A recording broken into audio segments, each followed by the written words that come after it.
to those who bleed orange and black. It is out of here. Good morning. This is Murph and Marcus. Brian Murphy and Marcus the Waterboy Boucher. Streaming live at twitch.tv/The Sports Leader. I got great news for everybody. Young Tony, right before we came on the air, said, let's have a day, boys. Let's have a day. I said, you hyped? He goes, I'm so freaking hyped. So we're off to a good start already. We got Waterboy wearing Mickey Mouse ears.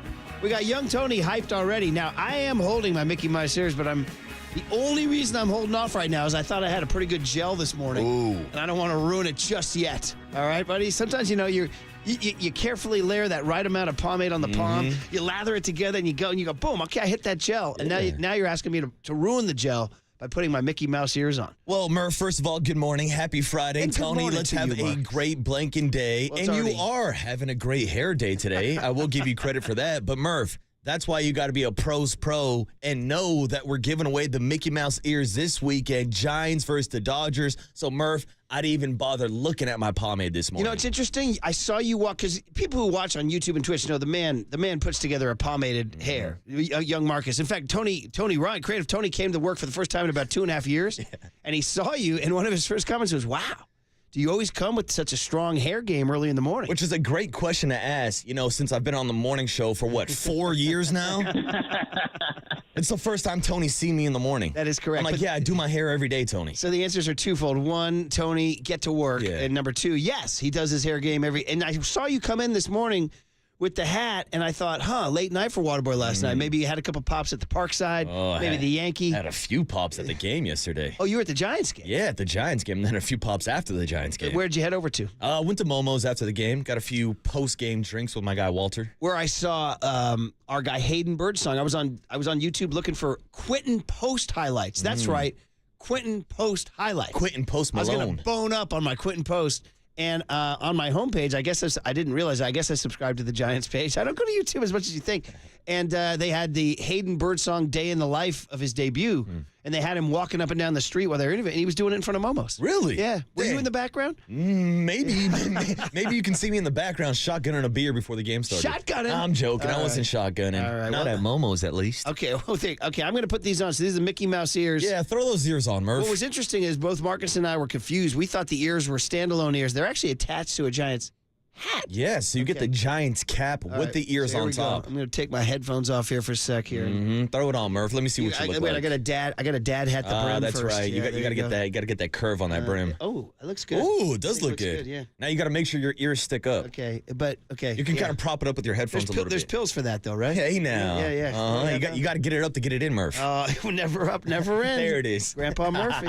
Was he talking about putting? He's talking about those ears. There we go. Okay, now the ears are up. Oh, perfect. All right, now I feel good. Perfect. Will this bring the Giants a freaking win? Let's go. Will it bring them a win? Because they lost yesterday. They lost yesterday in a game. Actually, I was proud of them for fighting back after being down 3-0 early and scraping together a little 3-run rally. And then I'm like, okay, go ahead and steal this. The Cubs stink. They got to be discouraged that the Giants got back in the game. The Giants got through the 8th and the 9th innings. We get to the stupid ghost runner in the 10th, and Luke Jackson's on the mound. And I'll say that again. Luke Jackson's on the mound. A narrator. The Giants did not win the game. No, these guys have been a huge problem. No, and what was your honest reaction when you saw Luke Jackson? So I was driving. I had the kids. We had we went and took batting practice at a cage, and because they hump those things up now, put that thing up to 70. Start throwing some major gas at the kids. Well, that's because you're facing these all-stars now. That's correct. No more of this pus throwing cookies over the middle of the plate. So I'm listening, and I hear Dave Fleming say, all right, into the 10th we go. Luke Jackson's in for the Giants, and in front of 3 12-year-old kids in the car. I may have cursed. Oh, no. I didn't. You're a sweet, clean Brian Murphy. I did groan audibly and express vocal disappointment first guessing. I said, why is he in the game? What's going on? And then Hap hits the home run. I was driving. The kids were driving. I was driving. I just put my big thumbs down in the car. Just driving down 101 South. I just said, thumbs down, boys. Thumbs down. So how was your reaction? Pretty much the same. I was sitting at the ball game with Maria Lopez. Hey, Emlo. With Walter. Thanks, Maria, for these years, by the way. And all three of us, kind of in unison, all went, oh, no. Here we go again. Yeah. The game's over. Nobody wanted to see Luke Jackson yesterday. So, in a tie ball game in extra innings. So my question to you is, Is it more on Luke Jackson or is it more on Bob Melvin? That's a good question. I'll go first. That's on Bob Melvin. I would have to agree. Now, Luke Jackson is the guy that left it over the middle to Ian Happ, so he deserves fair blame, but he should not be in that situation. Now, the Giants have been using bullpen arms left and right the entire week long, but I'm sitting there like, can I get a Randy Rodriguez? Can I get one of the Rogers brothers? I mean, I'll take anybody else over Luke Jackson at this point. They're talking about Tyler Rogers being over. The guy's throwing underhand. How much strain is there on his shoulder? Not much. There cannot be. He's like a softball pitcher. Trying to find Grant Brisbee had a very funny tweet. Here it is. I'm sorry, Luke Jackson. Ooh, you get the L. Nice. Pretty good. I like that. And then he says, the baseball game that once was a tie is now a loss because of a big fly. I'm sorry, Luke Jackson. Ooh, you get the L. We'll have to ask young Tony if he knows Outcast. Oh, he better know Outcast. If not, he's going to learn today. So Murph. That's Miss Jackson. Yeah, sorry, Murph. It is true that you can't spell Luke Jackson without an L. So, and by the way, they needed that game desperately because here come the Dodgers. Uh-oh. And oh, by the way, after the Dodgers, you're going to Atlanta to play the Braves. Uh-oh. And after that, you're going to play a team that nobody pays attention to who's really good, the Cleveland freaking Guardians. Who I believe, as of a couple days ago, had the best record in Major League Baseball. Is that right? Yeah, they passed the Yankees. Yankees have been on a little about bit the of a Phillies? losing streak. No, they had the best record in the American League, and I think they were better. I think win percentage-wise, again, I saw that stat a couple days ago, they're one of the best teams in baseball right now. Holy mother. Shout out to our guy, Steven Kwan, who's just spraying the ball all over the field. Shout out to our guy. Looks like they right now are second. They slipped a little bit behind the Phillies. Shout out to our guy, Stephen Vogt, Yeah. managing that club. We believe in Stephen Vogt. Yeah, right now the Phillies are 53-28 with a 654. The Guardians are 51-28 with a 646. 808 KNBR. Did the Giants screw up by hiring Bob Melvin instead of Stephen Vogt? Meanwhile, ooh, hey now. You want to get spicy? Meanwhile, AL East is a dead heat. You guys are statistically tied atop the heap. Oh, Nick Tura's losing his mind because the Yankees have lost How are 3 you in a doing row. with it? You know what? You pissed? I'm not happy. I don't like getting beat by Grimace and the Mets, I'll tell you that. And then they get lost to the Blue Jays yesterday, too. Yeah. Walter's Blue Jays. Okay, well, that happened. Plus, the Golden State Warriors. Ladies and gentlemen, I came to a point in my life where at 6:07 in the morning, I'm wearing frickin' Mickey Mouse ears. Yeah, you are. And I'm about to say, hey, did you hear the Warriors got hard capped at the second apron? Stop it. So once again, I want to say it's 6:07 in the morning. I'm wearing Mickey Mouse ears, and I'm saying, for some reason, hey, did you hear the Warriors got hard capped at the second apron? What does that even mean, Murph? That's my answer. Yeah. I think the short answer is it lessens the chances of Klay Thompson returning. Ooh. That's the short answer. Unless Klay wants to take less money. They're not going to be able to offer Klay as much money, and this would increase the chances of Klay going somewhere else for more money. Yes. Unless he wants to stay at a reasonable price. But what if they're able to now pick up Chris Paul's $30 million option that they might push back till later past today, then they move that money? They would have to waive him to gain space, get nothing in return. Wow. That's the way I interpreted it. There's also some complicated. They would also, if they got rid of Klay and Chris Paul, they free up $73 million. Now, maybe is that for Paul George? I don't know. All I know is Lindy Waters III is in my life. Lindy. Broken to me by my 12-year-old kid, who's on that real app now, thank God. He's his dad. He's Lindy Waters III. I said, what are you talking about? He goes, Lindy Waters III. I said, what is that, some kid you would go to school with? Yeah, what is that, a water park? And he said, no, Lindy Waters III is who the Warriors got. I'm like, what do you mean who the Warriors got? It was like 11 in the morning. Who? So they went out and got Lindy Waters. Do you know, you got a book on Lindy Waters III? I've got zero book on Lindy Waters III. You actually have a little book because you sent it to the thread. Yeah, that's funny. We'll have that in the cooler of content. There's apparently a super fan out there that might be sitting courtside at Chase Center next year, a huge Lindy Waters fan. Last year, you know, these couples that get stopped on the street and do interviews about their relationship by some people looking for content. We should actually play it before the cooler of content. Yeah, we 'cause should. It's so good. Some young couple, they're in their early 20s, are just doing stupidly volunteering to do one of these man on the street Q&As where they reveal all personal details. And there's like, hey, if your boyfriend gave you a day pass, who would you go for? First they started with him. He goes, nobody. He goes, I love her.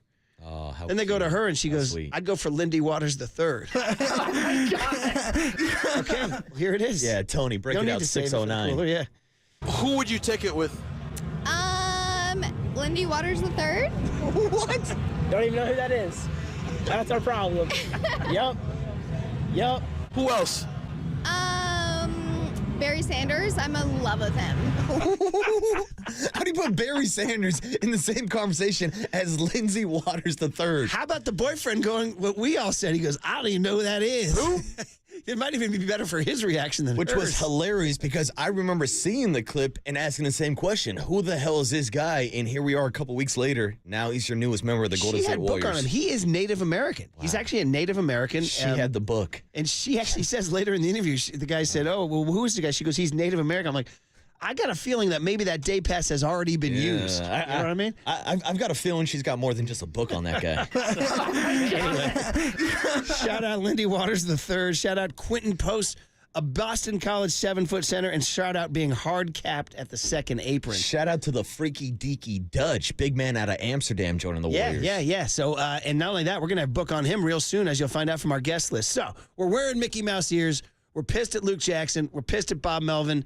And we're hard capped at the second apron. Other than that, we're in a great Friday vibe because young Tony said so. On KNBR 104.5 and 680, the Sports Leader. Who would you take it with? Lindy Waters III? Don't even know who that is.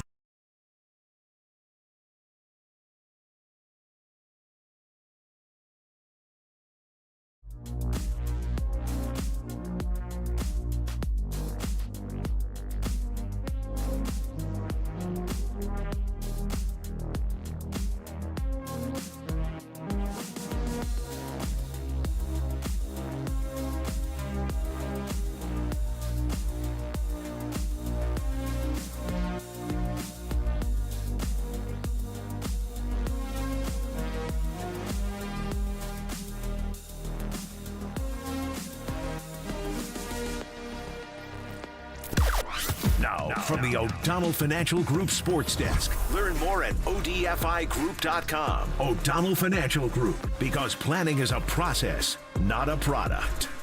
Farhan Zaidi stopped by the afternoon show yesterday with Tolbert and Cobes to talk about the Giants series against the Cubs and their upcoming series this weekend against the LA Dodgers. To hear that podcast and more, check it out now on KNBR.com and the KNBR app.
And now, time for the Protect Your Assets with David Hollander Business and Technology Report.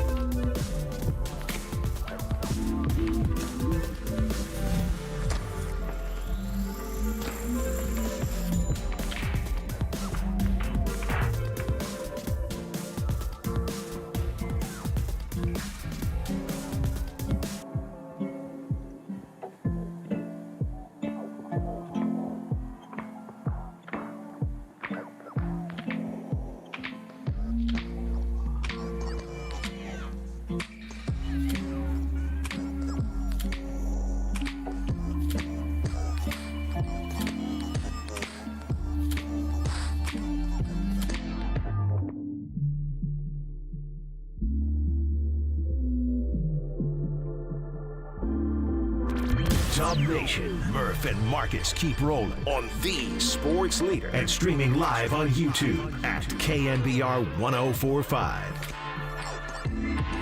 This hard caps you with the second. I know it didn't sound like it was a plan to go over that at all, but was that at all part of the thought process? I think we were aware of what it did. Yeah. At the same time, I think we're okay with that. I think that's, to stay under the second apron, plenty of money to spend to build a good team. And we also recognize, going over that, how restrictive and prohibitive it is. So we were okay with it. Hey, did you hear the Warriors got hard capped at the second apron? What does that even mean, Murph?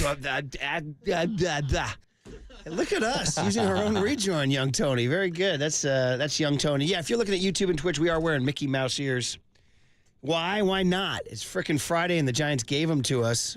We got a big weekend out. They got fireworks tonight. It's fireworks show after the Giants host the Dodgers. Tickets at sfgiants.com. But Saturday's the Beat LA Aloha shirt. Check this out. Here's the irony. Are they going to beat LA? Hopefully one time. Hopefully with Webb on the mound tonight. 20,000 fans on Saturday get that. And then Sunday, the Mickey Mouse ears had only 15,000, presented by Ghirardelli, courtesy of the Disneyland Resort. Sounded good. Reggae Friday sounded good also. Mm-hmm. Also courtesy of that bogus A World Series title in 2020, I'll tell you that. Yeah.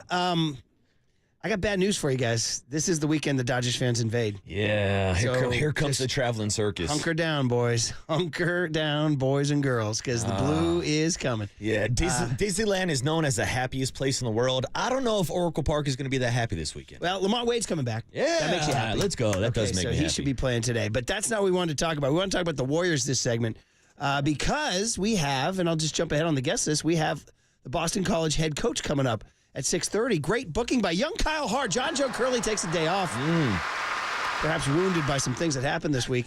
And he's taking a 3-day week. He's down in Santa Barbara. Hoping he has a good time. We love John Joe. He works hard. He cares so much. He does. He bleeds it, man. He bleeds it. And he loves data, as we know. He does. And he loves seeing young Kyle succeed. Mm-hmm. So we got this kid, what is he, like 17 years old, producing our show? So who's older, Hayden Birdsong or Kyle Hart? It's a great question. Yeah. Was Kyle Hart in that Q&A I watched as Birdsong walked in front of Momos? He might have been right next to him saying, dude, let's go hang out.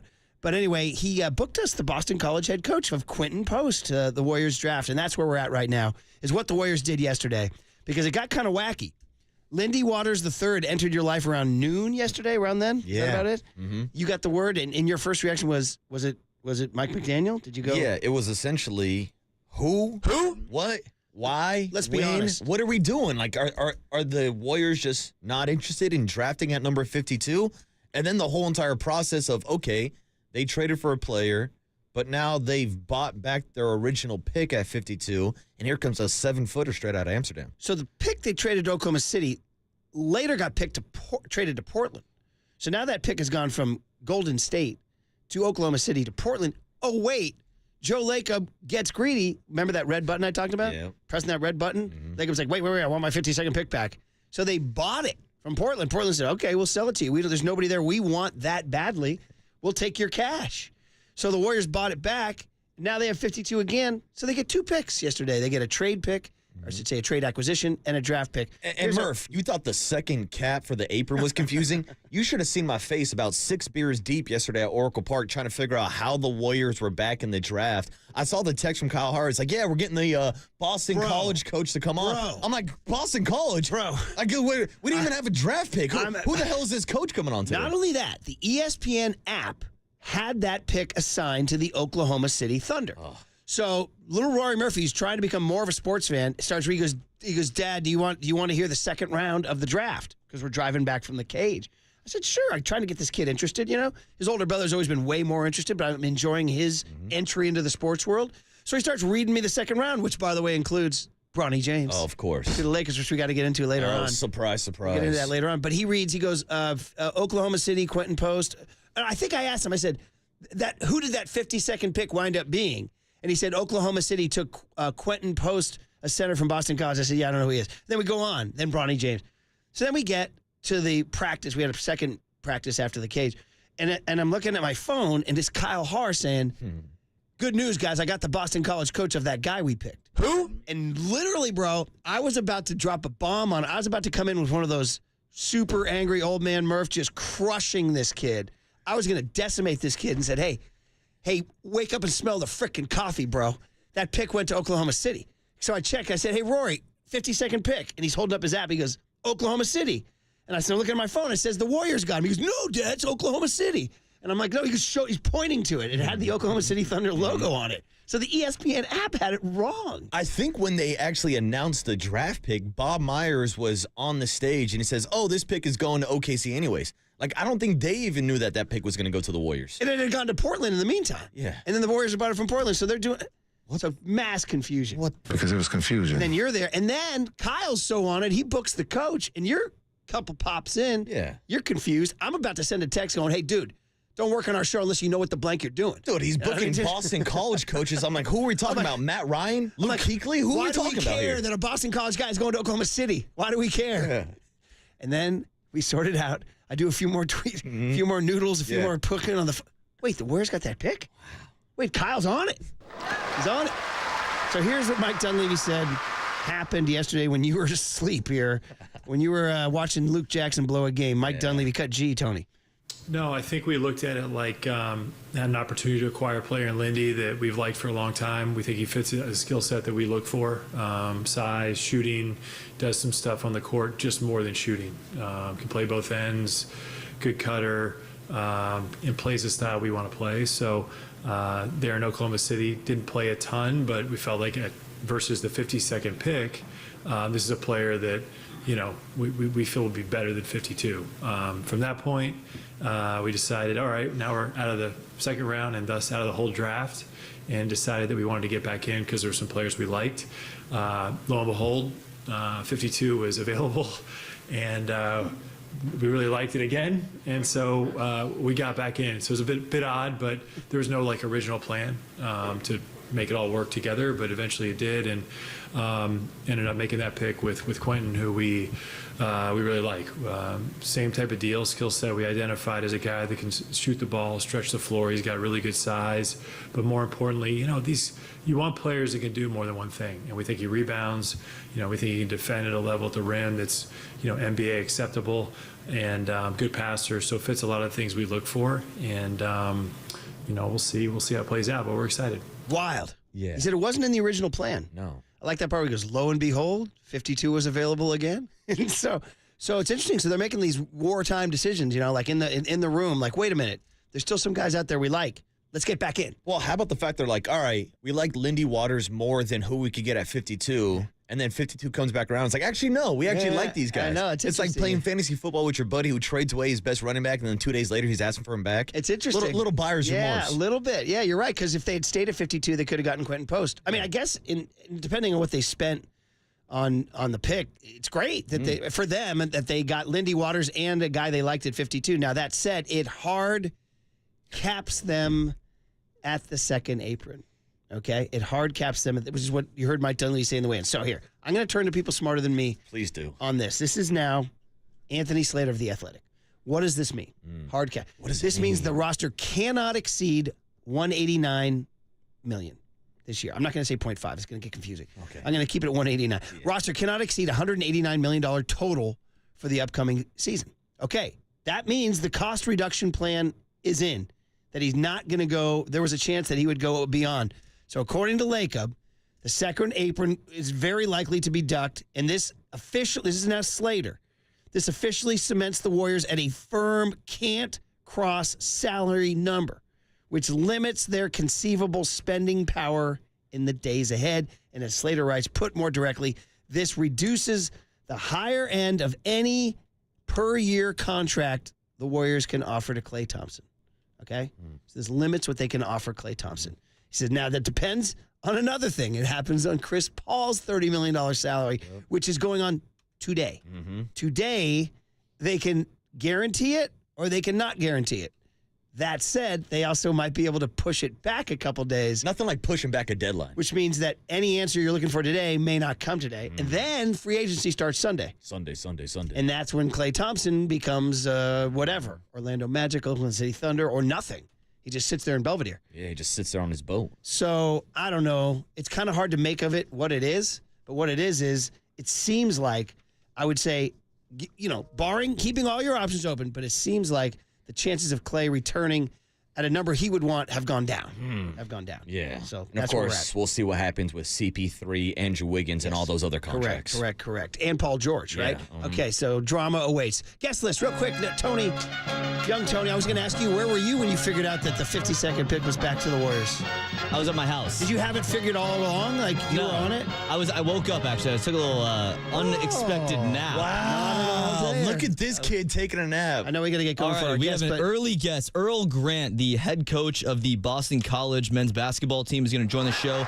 Coached Quinton Post. how about this kid Kyle banking that booking? Unbelievable. On the spot, yeah. Mike Krugo is going to stop by the show at 7:30. The big hit is going to be at 7:50. We got a cooler content at 8:15. Sam Gordon is going to join the show at 8:30. We'll get his thoughts on the Warriors draft. And then Fabian Ardaya, a staff writer for The Athletic who covers the Dodgers, going to join the show at 8:50. Okay, 7-foot center from Amsterdam via Mississippi State and Boston College coming to the Warriors. We'll talk about him next on the Sports Leader. I don't speak freaky deaky Dutch.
Dub Nation, Murph and Marcus keep rolling on the sports leader and streaming live on YouTube at KNBR 1045. All right, our Reggae Friday continues. Everybody's in a good mood, and the Warriors have new players. Let's talk about it. And kind enough to join us all the way out from Chestnut Hill, Boston College head coach Earl Grant, who coached Quentin Post, a 7-footer who is now a Golden State Warrior, taken with the 52nd pick in the second round. So BC Eagles proud to get a guy in the league. So, Coach Earl Grant, we appreciate you coming on out here in San Francisco.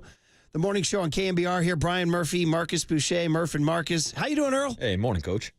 I'm doing great. Thanks for having me on. Yeah, we're happy to. We want to learn a little bit about our this young man we hope contributes to the Warriors. So, tell us about Quentin Post. Now, by his bio, he came to you guys via Mississippi State, huh? Tell us about how you guys acquired him and what you knew you were getting. Well, I mean, obviously, we must have played a little bit of money ball because his stats weren't unbelievable, at Mississippi State. And, one of my assistants, Anthony Goins, he mentioned that, hey, look, we're looking for a big guy. Here's a guy that has a good shooting percentage. And so we started to study the film. He was averaging 2.8 points a game. And it was in my first year, and we knew we were a developmental program, so we figured we could have him for 2 or 3 years because he had a COVID year. And if we were able to have him for that long, we knew he would develop and immerse himself to be a great ACC player, and that's exactly what he did. Now, when it comes to his development, what do you think was the biggest step that changed his game once he got to Boston College? I mean, I think it's a couple of areas. Number one, the strength and conditioning. He came in at about 220 pounds. He left out at 247, so he gained 27 pounds of muscle. My strength coach, Mark Proto, he's been with me for 11 years. I haven't had a different strength coach. He does a great job with our guys. And so I think that's number one. And then really just probably us putting him in position to be successful, embracing his shooting ability, his passing. I think when he first shoot the threes, he liked to shoot the three so much. But he wasn't soft, he was skilled. It was a talent and a skill level that he's not a big. He's a shooting forward in a big man's body, and so which allows him to play out on the perimeter. He's a great passer. He's a great perimeter shooter, but he also has a knack for scoring in the low block as well. Well, that's good stuff. Quentin Post is the player we're talking about with Boston College basketball coach Earl Grant, kind enough to spend a few minutes here on KNBR. Yeah, and he's an older guy, 24 years old, right? And given that you coach the wide range, how does that affect you? Like, I imagine you might have kids as young as 18, 19, and then you got a 24-year-old guy. Is demonstrable difference in body maturity and mental maturity? Yeah, it's a huge difference. You bring in Quentin tries to lead and he tries to share his experience, but he's talking to a really young guy. And I'm sure it was frustrating at times when we had to really slow down to teach different things and take more time for the young players. But he became a great leader.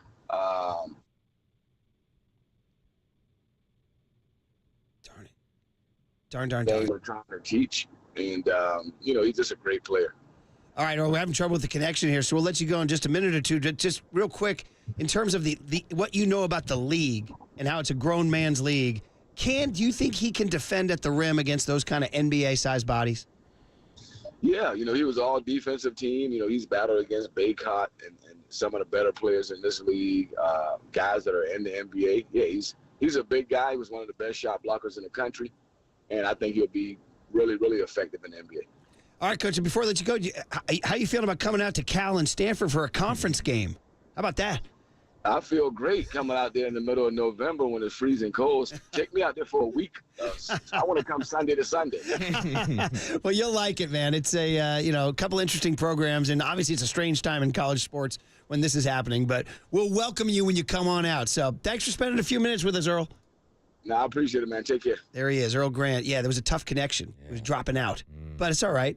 Hey, listen, of course a coach is always going to gush about his player, but I always like getting a little insight that this guy developed, that he came from Mississippi State with not much. This is a kid that averaged 2 points at Mississippi State, showed up at Boston College, started averaging 17 points per game, was one of the best big men shooters in the entire country. When I stumbled into that Hayden Birdsong Day in the Life thing, I was on my way to find Quentin post highlights on YouTube. The brother will shoot. Yeah. He'll get out there and launch. There was a lot of draft experts who said he was the best shooting big man in the entire draft. Oh, really? Yeah. Ooh, all right, I'll and take especially the fact that he's a 7-foot big man. I mean, we talk all the time about the lack of size with the Golden State Warriors. And last time I checked, Jonathan Kuminga is still not 7'2", so it's good to have a legit 7-footer on the roster. Yeah, interesting. So, I mean, listen, how realistic can he contribute in 2024, 25? G League is frequently where second-rounders start. And also Slater wrote that he had a minor leg injury in pre-draft workouts, so we're not sure but also he's going to play this summer league. Yeah, that might hold him back a little bit in his development, but look what Trace Jackson-Davis did last year as a second-round draft pick. And similar experience. Yeah. Like, this isn't one of these hardship kids who left after 1 year. Bronny James, who's 16 years old or whatever. I'm joking, but a guy who spent a lot of years in college and is more ready to enter a big man's league. Absolutely, and the Warriors are always looking for bigs. Now, I'm curious what this means for the future of Kevon Looney, who had his $8 million contract picked up on Monday, but you were talking to JD about this. That's not going to guarantee that Looney's actually going to be on the roster this year. I'm telling you guys, we're on the verge of all this stuff getting sorted out, and I can't freaking wait. Because ever since they got bounced by the guy, wait, let me rephrase it. Ever since they got trucked by the Sacramento Kings in that playoff game, I've been wondering, what is the move? What is the move? What is the future? How can the Warriors remake this? Are they truly going to make a run at a championship? Do they truly believe they can make a run at a championship? Are they going to go get somebody like Paul George? Or are they going to kind of scale back, like Joe Lacob said?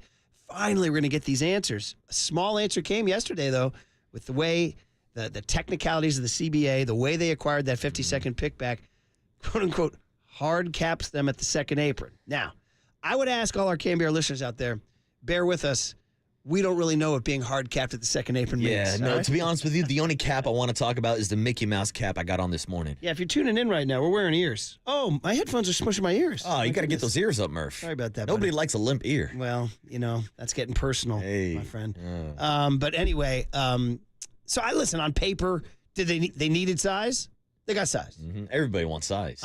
Well, there you go. Are you talking about the ears again? Yeah, I'm talking about the ears. And my centers. On paper, they needed like kind of a wing defender type, and they get Lindy Waters the third, which is, I think, for the 639 crowd, Tony, maybe time to break out the incredible oddity that Lindy Waters the third has lived on the interwebs with people who troll for this stuff. I don't know if it's TikTok, I don't know if it's Instagram, but they do. In fact, the whole Hawk Tua thing came about because of a man on the street type of thing. It's the same thing, whether it's 6th Street out in Austin, whether it's down at the French Quarters down in New Orleans, whether it's the Las Vegas Boulevard. People just go out there with their cell phone. Nashville. And they'll just straight up bombard people and ask them these personal questions. I believe Hawk Tua is from Nashville. Yeah, you're correct. That's another hot spot. And so these young kids, they're so... You guys, your whole generation, you're like, oh, somebody's rolling. Let's go on. Let's get on the camera. Whereas, like, my generation older be like, nah, man, turn that thing off. Well, especially... No need to be on this. No need to be on this camera. After a night of drinking, who wants to incriminate themselves and put themselves on camera? So this is this young couple about a year ago? Yeah. A year ago? And a guy just stops him on the street. It's a boyfriend and a girlfriend. And, of course, they're idiots. They decide to engage with this guy and answer his questions. Do you have kind of the longer version, maybe? Okay, here it is, yeah. How old are you? 26. 22. How long you been together? 2 years. If she gave you a guilt-free pass to sleep with anybody, would you take it? No, sir. You might get one pass, but at the end of the day, you want one wife. And this is the wife I want. So no. Okay. Now what about you if he gave you one? If he gave me a guilt-free pass, I would take it. That's crazy. That's crazy. Sorry. That's crazy. Who would you take it with? Lindy Waters the third. What? Don't even know who that is. That's our problem. Yup. Who else? Barry Sanders. I'm in love with him. Now what do you think those men have over your men? They're professional athletes. That's crazy. Hey. Black or white? One is Native American and one's black. But do you think that any of those guys would go for you? Junior would. That's crazy. Hey, at the end of the day, it's whatever. Whatever. At the end of the day, I don't care. I mean, oh my God. That's crazy. Think they're still together? That's crazy. By the way, it started with her being 26 and him being 22. Yeah, how about that? Yeah, so there was something weird going on there to begin with, and then just his just flummoxed. That's crazy. You could have won a hall pass, but you only want one wife. I'm guessing that's not his wife. No. Anyway, Lindy Waters III. That's crazy. Crazy. It's crazy that she picked Lindy Waters III out of everybody on this planet to have a hall pass. with. Young Kyle, slide over here, buddy. Can I say, did you know who Lindy Waters III was prior to the Warriors? Yeah. No. Yeah, and young Tony, did you know who Lindy Waters III was? No. I even asked Cope, so I was like, Lindy Waters III? He's like, who's that? Did he know? No. Okay. I asked my buddy who's an OKC Thunder fan. He didn't know who he was. That's funny. I'm like, who the hell's Lindy legitimately Waters funny. III? Do you think JD knew who he was? JD's got his pulse on the finger of the NBA. Yeah, He's the one who broke the news yesterday. He needs to be clean. I need the truth. Did he truly know who Lindy Waters III was? Yeah. Of course he did. Yeah. There you go. Check in with I'm JD. telling you, when Rory kept saying it to me, he said it to me without explaining what he meant. He goes, Lindy Waters III. I'm like, what are you talking about? So I don't have a sandwich and take a nap. Lindy Waters III, Dad. I'm like, what? Lindy Waters III. I'm like, what? He goes, that's who the Warriors got. I'm like, what are you talking about? Who is he? So anyway, he's apparently the apple of that young lady's eye. Yeah, apparently he's got a one-woman club fan club. And again, we're pretty sure that more than based one. on the fact that she was so specific, we think that pass may have already been used. Yeah, I think she cashed that ticket. And I think that young man found out about it right then and there. She passed go and collected her $200. And you know what his reaction was when he found out about it his reaction was, that's crazy. That's crazy. That's crazy. That's crazy. Poor kid. I want to give this guy his props. He is a Kiowa American. He's of a Native American descent. It's pretty cool. You just don't see too many that's so Kiowa American, he's from Oklahoma, where you get a fairly large Native American population there. So that's pretty cool. Yeah, I don't know how many Warriors any Warriors have ever had that much Native American descent. So anyway, Dude. she knew that too, by the way, in that answer. I just want to give some love real quick to the 650 on the Golden State Lumber and Building Material text line. He references the Chappelle Show skit where Dave Chappelle is being interviewed as a couple, and they ask, what's the freakiest thing that you've ever done with a partner? Kind of a similar answer to the Haktua stuff, and Dave Chappelle loses his mind. He goes, the freakiest thing I've ever done is date this chick. And it's a hilarious line. Maybe we'll get it for you later. Yeah, for sure. It's a great reference. Lindy Waters is of Kiowa and Cherokee blood. There's a whole story on it on NBA.com. All right, guys, there you go. Congratulations to our two new Warriors and condolences to that couple who are no longer together, I'm pretty sure. Crazy. Farhan Zaidi spoke about the Giants with the Dodgers in town. We'll talk about it next on KNBR 104.5 and 680, the Sports Leader. Who would you take it with? Lindy Waters III? Don't even know who that is.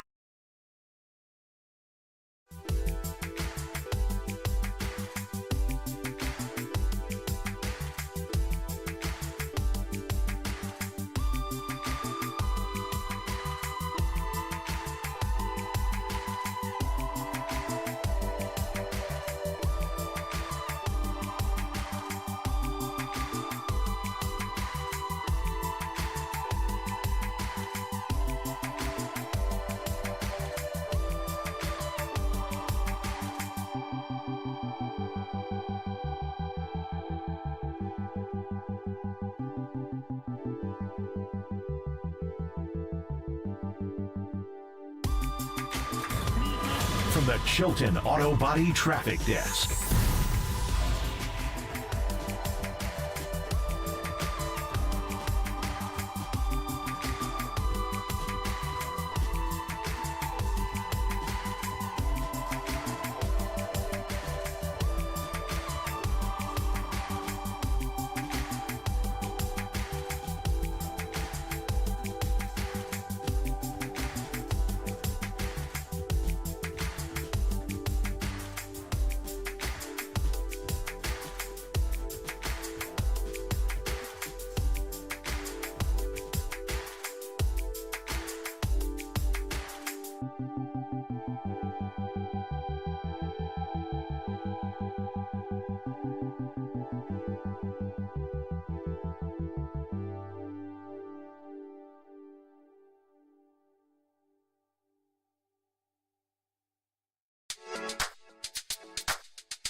It's time for KNBR's Opening Bell Report. Sponsored by Protect Your Assets with David Hollander. Concerned inflation will ruin your dream retirement? Learn more. Listen to David's show every Saturday morning or call 1-866-PROTECT.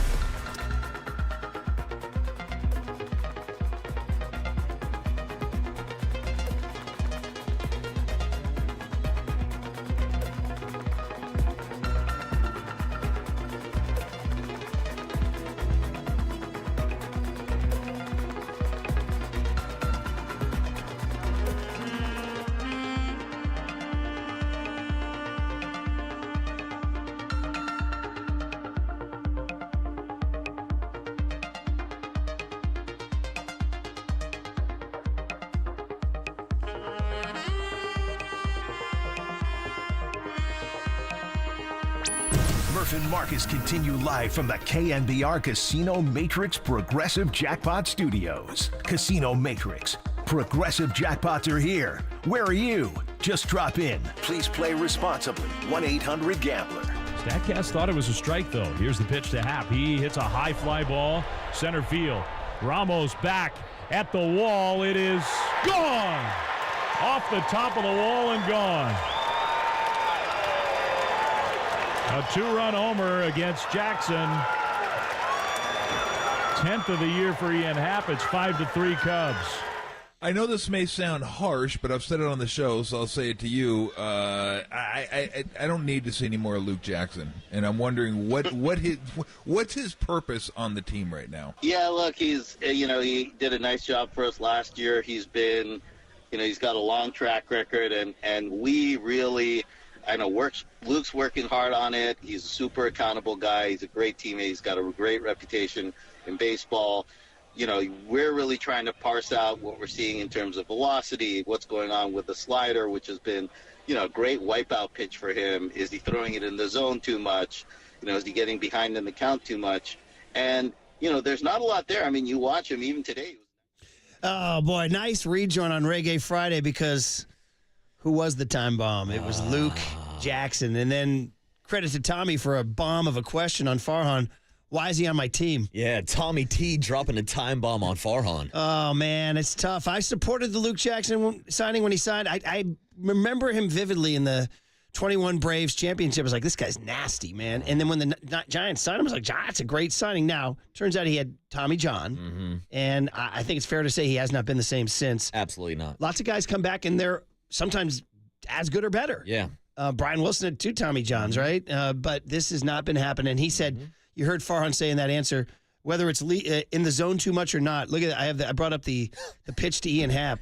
That's like that's center cut, buddy. That's a meatball, Murph. That's a meatball. That is just a center cut pitch that he threw to Ian Happ Ian Happ jacked out. Ian Happ now has hurt the Giants with a couple home runs, one in Wrigley, one here. By the way, a little roar of Cubs fans when that thing left the yard, too. Dude, we were talking about that yesterday. We're like, did the Cubs fans all wait until Wednesday for a day game to come out and watch their Cubbies play? Or Thursday, even. Oh, yeah, dude, I'm so confused by these Wednesday, Thursday today's Friday. day It's games. Reggae Friday, baby. Dude, I tried hitting up like a happy hour special yesterday. I was like, hey, Walt, it's Wednesday. Let's go get some wings. He's like, it's not Wednesday, No, but this is good to always be wrong one day wrong because now you got a weekend I'm limit. living in the future right now. By the way, he's ready for the heat wave. I'm reading the Chronicle. They say big old heat wave coming. Ooh, bring it on. They say it's going to last all the way past 4th of July. Oh, you'll see me out in McCovey Cove with the copper tone. Or just, yes. Yes. Good, very good. Or 2, great weather for us all to be in Young Tony's backyard for the That's barbecue. it. Big barbecue coming up for 4th of July. Anyway, guys. Everybody's invited. Listen, they need it. I'm sorry. I know a 4-game sweep is difficult, but you need a 4-game sweep when the Dodgers are coming to town, who absolutely... Now, listen, no Mookie.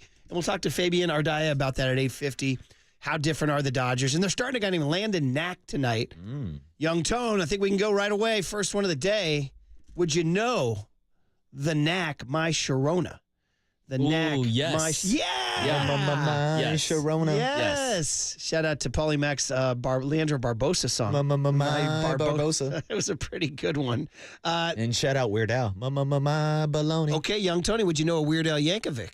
Yes, Cal Poly graduate. A legend. And would you know My Baloney? Is that what it is? Where I believe he recorded that song in a Cal Poly bathroom. In the journalism building bathroom that I was in multiple times. Let's Was say it that particular song or was it a different one? I believe that was his first hit. Was it really? Yeah, I just watched the Weird Al Yankovic movie. So did I. The one with the Harry Potter the kid? Harry Potter kid, yeah. It was a weird movie, Dude, man. it was hilarious. I was on a plane. I was like, what am I watching here? Yeah. I was like, the plane's not going anywhere, so I better stay. I'm just going to keep watching it. Take a couple gummies and enjoy. Yeah, I guess I should have. I guess the whole thing was satire and all that. It was kind of falling flat. I was just sitting in my seat going, all right, this thing will be over pretty soon. It was like a parody of biopics. Yeah. It was that's a parody exactly of his parody life. And it was all right. Whatever. Yeah. It was actually pretty bad. Yeah, but, whatever. But I've always supported Weird Al. I really have.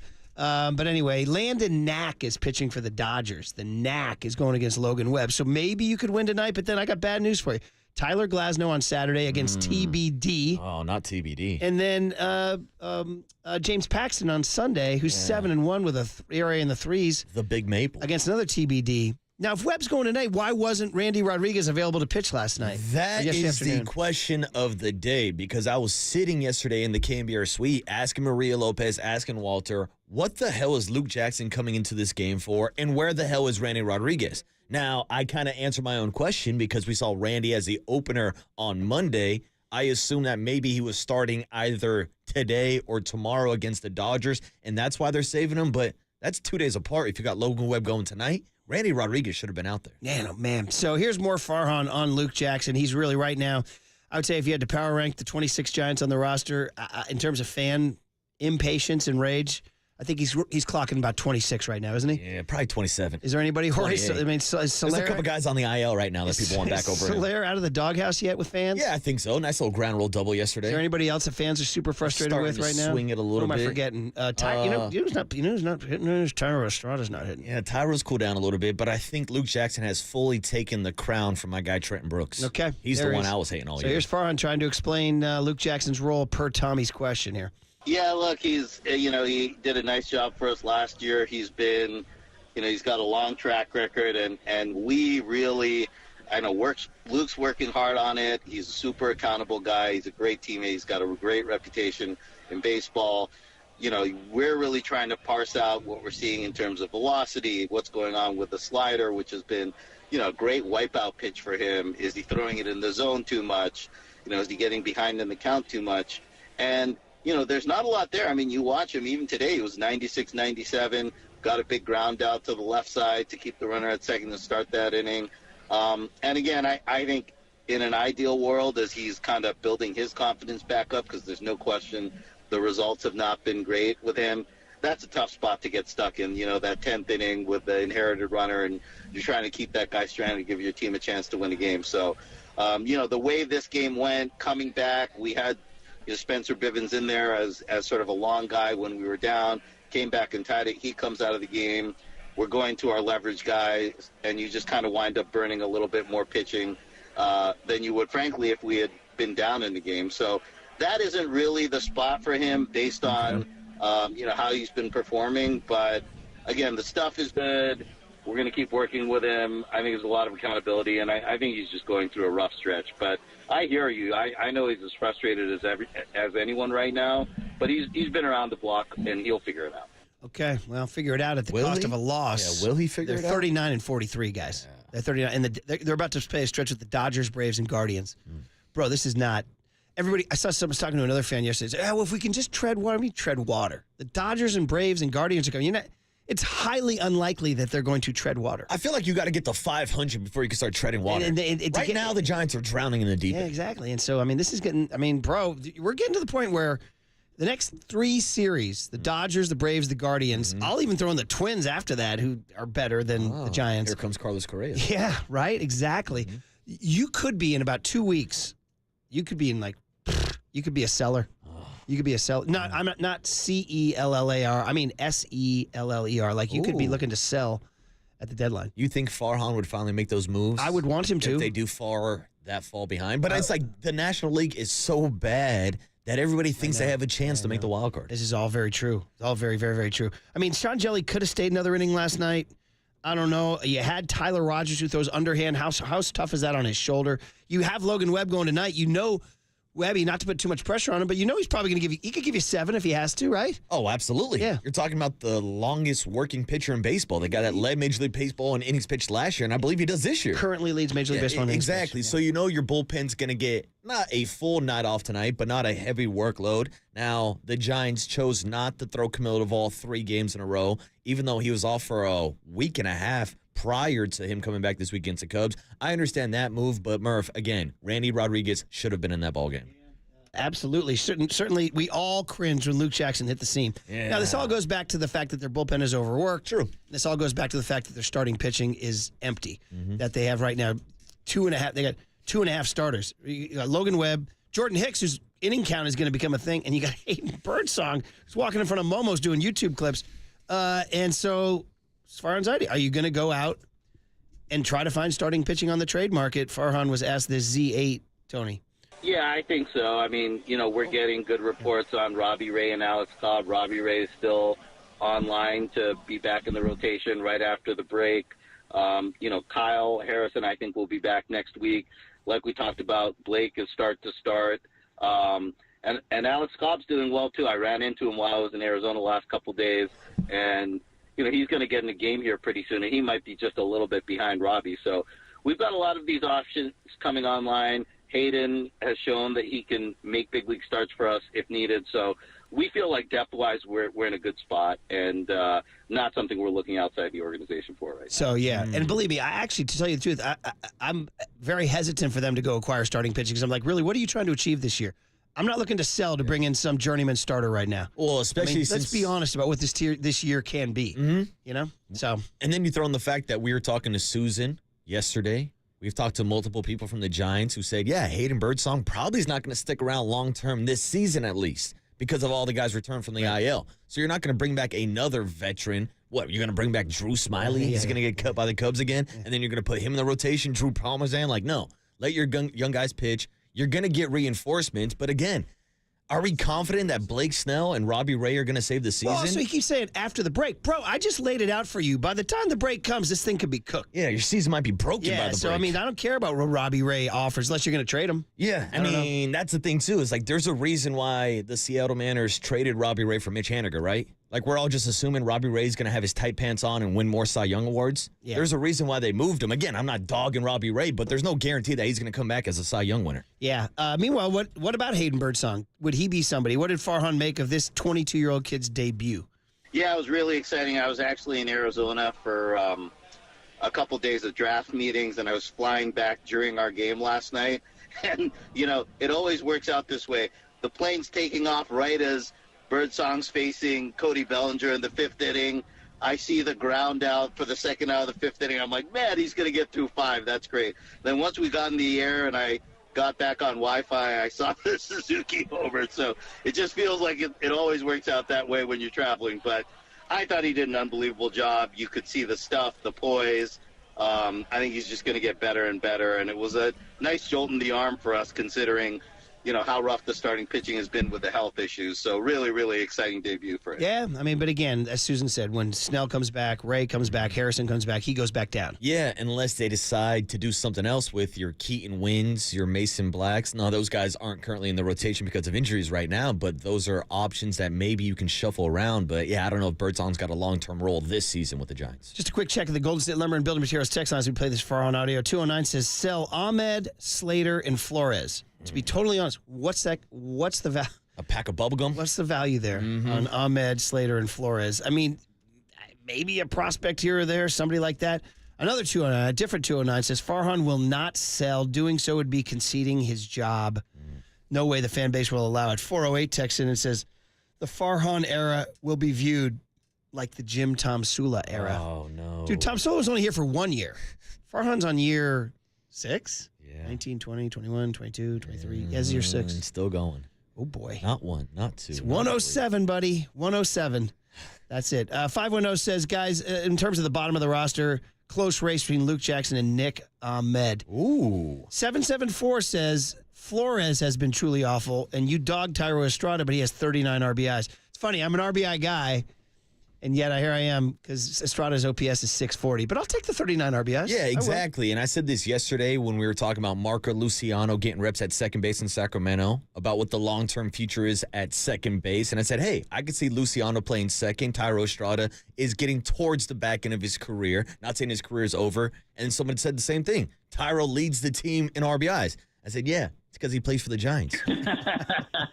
And go look at the Dodgers RBI he's titles. on the back nine of his career? Thairo? I know, Isn't dude. he a baby? That was a little harsh. No, he's he's in his 30s, isn't he? No, he's late still in his 20s, 20s, isn't he? I don't know. I don't know. It feels like he's slumping. His numbers are down. His batting average is down. His OPS is down. His slugging percentage is down. Yeah, but his RBIs are up. His RBIs are up. Yeah. He's not stealing bags. 28. 28. Younger than you, Waterboy. He's well into his 20s. He's younger than that's a you. little bit of an overstatement. But again, the big picture plan, I don't think Thairo Estrada is in the 5-year plan of developing his nucleus of young players. Which brings us to your point about Luciano, which was asked by the boys yesterday. Thank you, Tolbert and Copes, for asking, what's the deal? Is Marco Luciano now a second baseman? It could be. We still view Marco, we've talked about this before, as a guy who can play on the infield. He's still getting some reps at short, but we wanted to see him at other spots. Even deciding between second and third, some of the things he does well, like turning the double play, you still have the ability to take advantage of that at second base. And it's just a position where, especially for someone who's played shortstop a lot, you just have a lot more time to make plays. You're not throwing it across the diamond, and I think he's getting used to it. I mean, people forget he actually played second base in the big leagues for us in September last year and did a decent job. So, it's not the prototype. He's obviously physically bigger than your typical second baseman, but he's done a nice job so far, so we're going to continue to make that in for him. What do you think, Waterboy? Would you like to see him at second base? I want to see him moved everywhere around the diamond. Give him some reps at third. Hell, give him a first baseman. Has he played any outfield for them? I have not seen him play outfield at all. I wonder if he could. I mean, we've funny, seen Will Clark said no to first, but I wouldn't mind him at first. Yeah, he shut it down. I mean, especially when you're throwing out Trenton Brooks and David Villar, why not give Marco an opportunity? But I think second base, I've always kind of viewed him as more of a third baseman. Now, who knows with the progression and future of Matt Chapman? He's not going to be around for 4 or 5 years either. So I'd love to see him get some reps at third. Move him around the diamond. You got to find a way to get his bat into the lineup. Speaking of third, see Casey Schmidt hit a couple big bombs last night. Yeah. Had a kid, Casey. And Luciano hit a gigantic one, didn't he? Like 444, something like that. Hell yeah. By the way, I really feel like distance has become, like, it's established itself as a thing now with fans. So we're in the stat. So I'm growing up, we always heard Mickey Mantle hit one 550 in Washington, D.C., and you have these books with these dotted lines and stuff of like a dotted line on a stadium. It's like, this is where Mickey Mantle hit the ball. I'm like, really? Okay, fine. I believe. Then you heard Reggie Jackson hit one there too. You're like, oh, okay. There's no data at all. Just lore, just word of mouth, right? Now, I mean, literally, again, I'm going by what the 12-year-olds are saying, man, out there. Literally, that's the first thing Roy wants to know is how fast.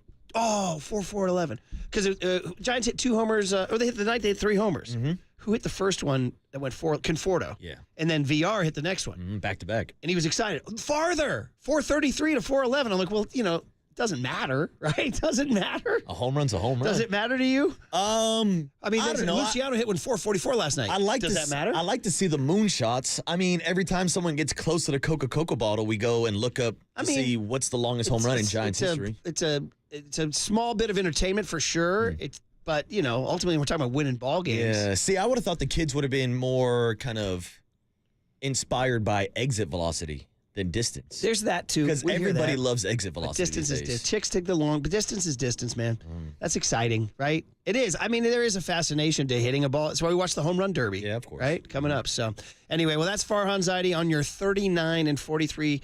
This is kind of I don't know if I should read this text because it's kind of violent, but it's kind of funny. Ooh, violent. You know that thing about somebody who has a face that you want to punch? I'm sure people have said that about me many times. Isn't there a German word for that? There is. Mm-hmm. But this one guy says, I want to punch Farhan's voice in the face. That's what 831 texted in. And I know it's low comedy, but it's kind of funny, right? It's kind of funny. Voice, yeah. That's kind of funny. All right, guys.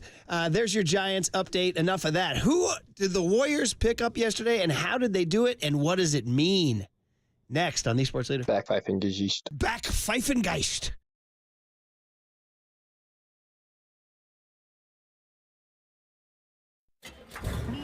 From the Chilton Auto Body Traffic Desk.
And now, time for the Protect Your Assets with David Hollander Business and Technology Report.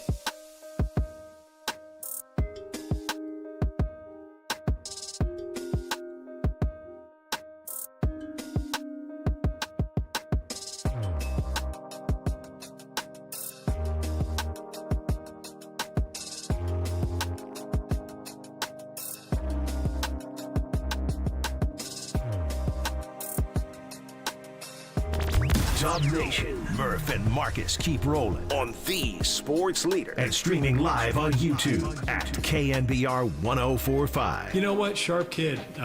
Knew the game. Really could get, we sat down, we watched some film with him, we interviewed him, we talked through things. That probably is reflective in his age. He's 24 and a little bit more mature, but, just felt like a guy that gets it. And so you have a guy that we're good with on that level, good with skill set. I felt like it made a lot of sense to try and draft him. All right. Reggae Friday continues. Giants Dodgers tonight. Fireworks. Mickey Mouse ears on Sunday, which we're wearing here. And again, every time my headphones smush the ears. There we go. They're back up. That's Sunday. Yeah, I got a couple pills for you if you want to keep those ears on, Murph. We can do the down and dirty pills there. You just heard Mike Dunleavy Jr. talking about Quentin Post, who's actually from Amsterdam, hence Waterbury requesting pass the Duchy because he's Dutch. I said, well, the Duchy isn't a Dutch thing. He said, work with me here, buddy. Close enough, Murph, all right? And I'm with you. It's a Reggae Friday. I will work with you. Pass the Dutchy. I will work with you, man. Okay, so that's interesting, and we can talk about that. But the other thing that happened in the draft that was so interesting was Bronny James getting drafted by the Lakers. Whoa. It was funny. They showed the video of his, party, and he's in the suit, and the family's all around and on the couch. And, it's a big moment in a young man's life and everything. But I was like, bro, you've known this is happening for about 2 years now, right? Wait, you're saying you're not surprised that Bronny got drafted by the Lakers? Hey, I'm not surprised, motherfuckers. I saw you use that about Luke Jackson. Yeah, I wasn't surprised by that out of either. Yeah. So it begins the debate here of what is appropriate in terms of nepotism in this world. Oh, here we go. This world, okay? Because you're talking like nepotism is as old as time itself. Mm-hmm. Hell, don't freaking monarchies, aren't they the very definition of nepotism, man? Yeah. My dad was king, so I get to be king, right? Mm-hmm. You know what I mean? I think it's still going on in England right now. I mean, come on, man. Can we be done with the freaking monarchies, as the Irish Catholic rebel will tell you? Well, now we've got the NBA monarchy with King James and Prince Bronny. Exactly. So there's been an interesting angle brought up this morning. So that Adrian Wojnarowski kind of came out strong this morning saying, I don't want to hear people criticizing the Lakers for nepotism when nepotism is rampant in the league in the front office. Heck, with respect, Kirk Lacob. Yeah. Right down here the street. Right down the street here. We could take a look at the head coach of the 49ers, Kyle Shanahan. Correct. Getting a big opportunity because of Mike Shanahan. Great example. Great example. And so we could start saying, if that's okay, maybe it should be okay that the Lakers draft the player who – and here's the reason. Here, I'll briefly defend the Lakers on this one. Here's the deal. When LeBron James wants something – you should and he's on your team, you should probably give him that. I mean, there's a reason why his podcast co-host is now his head coach, and his son is the sixth man off the bench. Also, this is the downside of having LeBron James on your team. LeBron James now is your team. He's Le GM. Now, I heard on the way in, I think I heard CJ McCollum say on the way in, he said arguably the greatest player of all time. Arguably. I was like, ooh. I'll argue with you. Why don't we sidebar on that for a second? We can argue if you want. But anyway, so it's obviously very juicy. Now, again, to me, I kind of rolled my eyes. I expected it 1,000%. Not surprised at all. Nobody's surprised, like Nate Diaz and all that. Do we think he's good enough to make the NBA? Now, the only thing I'll just say, it's just for argument's sake, defending the Lakers. Number one, it's LeBron. You should probably give him what he wants. Yeah. He's the best player in the league. And number two, in fairness, it is the 55th pick. Yeah. You know what I mean? So it's not like they reached and took him in the top 10, 20, even 30, even 40. So generally, players pick that low. You're kind of taking a flyer anyway. Yeah, and I get that, but it does seem different to me when we talk about nepotism in sports. You mentioned a lot of front office opportunities that kids will be handed to by their fathers or moms or whoever, but this is different to me from a front office job versus an actual spot on a roster where we know the NBA roster is limited. He's taking away a job from somebody else, and he actually has to perform on the court. Now, who knows if he actually can perform on the court, because when he was at USC, he was averaging 4 points a game. And so I don't think he is his NBA star. It's not like he's a model built in the same likeness as LeBron James. We're talking about a 6'2 guard who doesn't really have a heavy skill set in anything. This guy should still be playing in college, if not playing in the G League this summer. But if this helps you keep LeBron for 2 more years, is it worth it? Yeah, I would say so. And that's why I was joking yesterday that the Warriors should use the 52nd pick to take Bronny. To mess with the Lakers? I just wanted somebody to take him. But now we're getting the story that Rich Paul was out here calling teams saying, you're not allowed to draft Bronny or else we're going to go play in Australia. Get the hell out of here with that. So we got 2 cuts to play for you. One, we'll start with that because Marcus just mentioned it. Yeah. It was Bob Myers reported. Bob Myers getting a little spicy now, coming after telling the Warriors, if you get Paul George, that's not enough. Now he's saying, he's breaking the news that Rich Paul is, I don't want to say threatening or extorting teams, but saying if you draft, here, let's play the Bob Myers. Stephen A. talks a lot. There's other stuff going on. Break some news. Stop whining. Yeah, it sounds like Listen, exactly. Okay, fine. I will say 15 seconds. Right now, Rich Paul's calling teams, don't take Bronny James. He's telling them, do not take him, okay? Saying, don't take him. If you take him, he's going to Australia. So he has a plan and he has a place. But he's not telling the Lakers. I don't know if he's telling one team. Mark Tatum. A pretty good little nugget there from Bob Myers. And hey, listen, it's within Rich Paul's rights. It's all business, right? It's negotiating, and this has just been something that obviously LeBron James has wanted to do since he had his kid, right? This has been, and did he post last night? Somebody said he posted on Instagram just a picture of him with the kid, and it says legacy. Others in the past, listen, in baseball, you've had generations of players, but truly, those are all earned.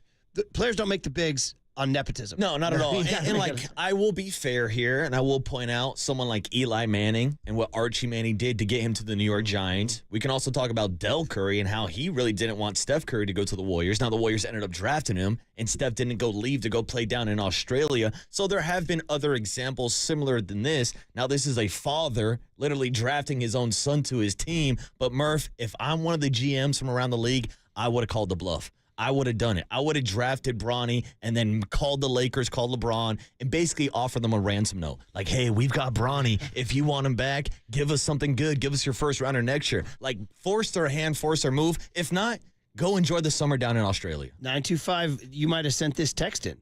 Says, I don't get why the rest of the league just let the Lakers draft Bronny. Nobody had the balls to make the Lakers and LeBron mad and throw a wrench in their plans. You're just going to give LeBron whatever he wants. You would have done it, too. I would have. You would have done it. And 707 says, most picks that late don't make it. It will be interesting to see how they handle his career path for sure. Now, he did tweet out 3 pictures, like Photoshop pictures of his son. He's already given him jersey 0.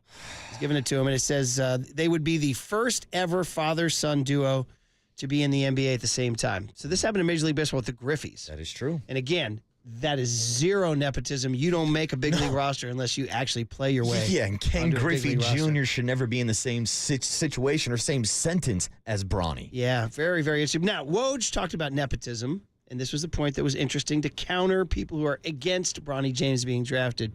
He says, hey, man, nepotism is real.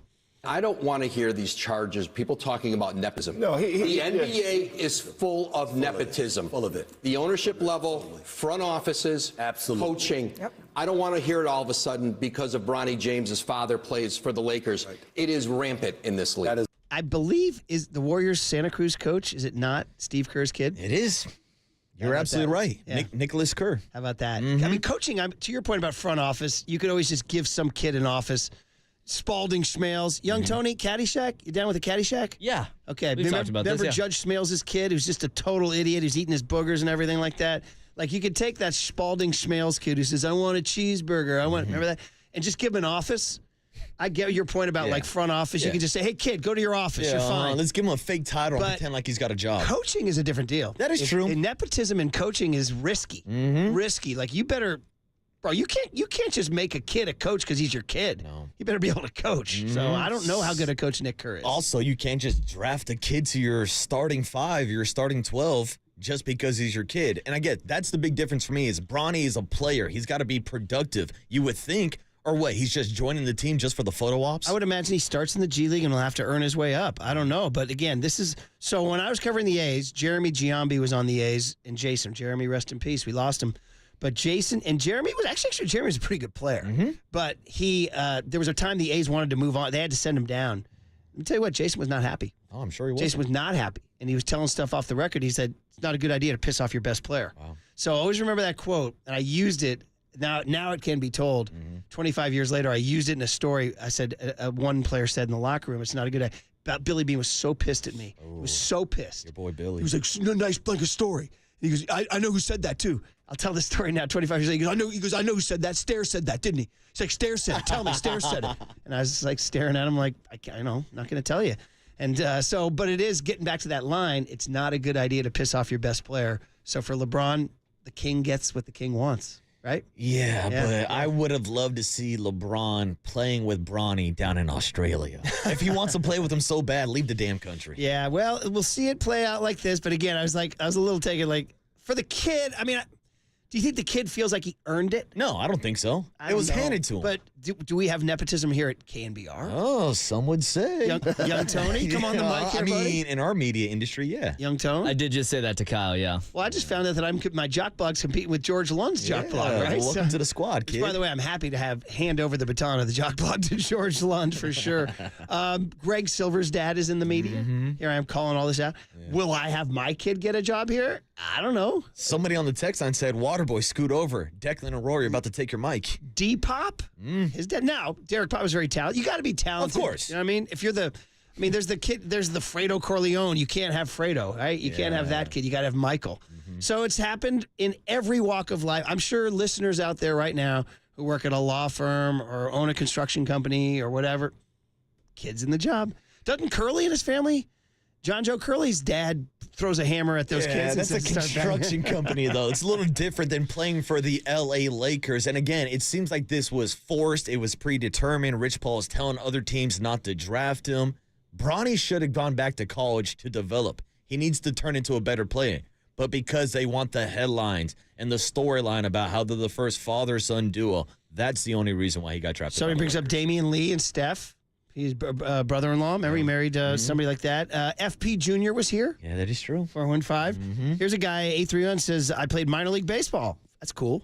3 of the players drafted in my class for my team had fathers that played in the bigs, and all got drafted higher than they should have been. The Bronny thing is the same thing, so it can happen in the bigs. Yeah, it used to happen Dunleavy Jr. Yeah, it used to happen a lot in baseball. But Mike Dunleavy Jr. played in the league for a long, long time. That was it. 4 Aces, I completely agree with Marcus. I think the Celtics should have taken Bronny to mess with him, too. Somebody should have held him hostage. And 707 says a front office nepotism is totally different than an actual player. That's my take. Nepotism. And then somebody brought up 559. The King, Bruce Bochy, had Brett Bochy out on the mound for a game. Wow. Remember that? No, I don't. Don't you remember? Oh, yeah. He had pitched at the end of the 2017 season. It's kind of a lost season. It was a big moment for Bruce. He said it was one of the biggest moments in his entire career, up there with the World Series. Was bringing his kid into a big league game.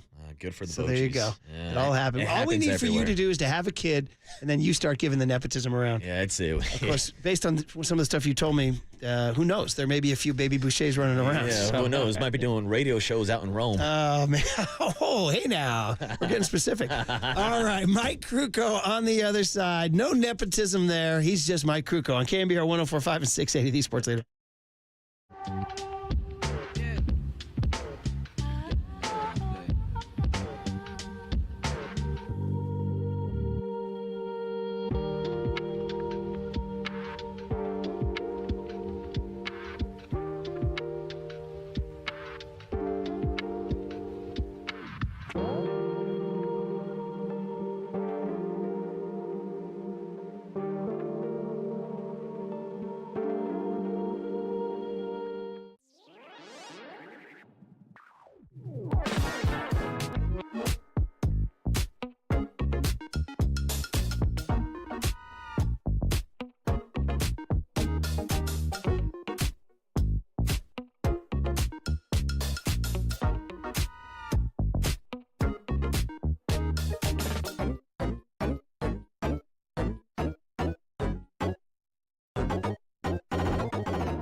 There's no question we've got the best in the booth. That's why Murph and Marcus catch up with Kruk right now. On KNBR 104.5 FM and 680 AM.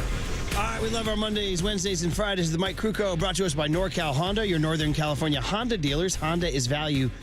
Get a great deal now at your NorCal Honda dealers. We got fireworks tonight. The Dodgers are in town. Saturday, Beat LA Aloha shirts. Sunday, we're wearing the Mickey Mouse ear hats. They're on YouTube and Twitch. You can check them out. The question is, will the Giants be up to the task against the Dodgers? They had a tough one yesterday. Tried to finish off a 4-game sweep. Didn't work out in a 5-3 extra inning loss. Giants 4 games under 500. They need to stay relevant before they get these pitchers back. Let's talk about it with Mike Kruko on the UMA guest line. So, Mike, first of all, good morning to you. And second of all, ouch. It was going to be a great comeback, and then Luke Jackson, I guess we start there, Mike. You know, when relievers go through a tough stretch and the fans get upset, that's a thing, and that seems to be happening for Luke Jackson right now. Yeah, he's getting booed, and no player likes to get booed. You know, you look at his situation, you say, well, what has he got? Well, he's got a fastball that goes in 94, 96, pretty straight, and he's got a slider. It's the biggest breaking ball of all the Giants pitchers. It's one of the biggest breaking balls in the National League West. Okay, what else you got? Well, that's it. Well, you got a fastball that's straight, and you got a big slider. Okay, how often do you throw the slider? 70% of the time? Okay, let's talk about his career. He's in his 8th year. What happens when you're around that long and you have 2 looks? The league adjusts to you. So that's where he's at right now. Nobody goes up there looking for a fastball. They look for the big slider. They look for the big breaking slider. And here's how you go about hitting him. If he starts the ball off at your waist, you take it because it's not a strike. The break is so big it drops below the strike zone. Therefore, it's useless. So what do? You try and make him get the ball up. If he starts the ball off at your letters, that's the one you hit. So you're looking at, you know, a forgiveness in the strike zone of about 3 inches at the bottom of the strike zone. That's his zone. If he raises up above the 3 inches of the bottom of the strike zone, it's a very hittable pitch. If it's below the strike zone, they're not swinging at it. So what do? And they're talking to him until they're blue in the face. I mean, I was in there like 3 days ago, and when you go in the Giants clubhouse, turn left, that's where most of the relievers are, and that's where Jackson's locker is. I walk in there, and Brian Price was there, and he was talking to him by himself. He cleared it out. And so I went around, talked to some people. I was there 20, 25 minutes. I looked over. He's still there talking to him. And I asked Luke Jackson earlier, I said, well, do you throw another grip on the fastball? Nope. Do you have a changeup? Nope. Two-pitch guy. So I know what the conversation was with Brian Price. You have to adjust. With his high three-quarter release, it would be an easy fix to give him a cutter. All you have to do is have a fastball grip, take your thumb, move it under your middle finger, angle your pointing fingers, and just kind of angle them about an inch to the left, and then throw the snot out of it. That's a cutter. You want to throw a two-seamer? Change your grip, throw it with the seams, and align your fingers parallel with the two seams, and then take your thumb and put it underneath your forefinger. And then throw the snot out of it. That's a sinker. From a high three-quarter release, you're going to get two different types of movement than just the straight four-seam fastball that he throws.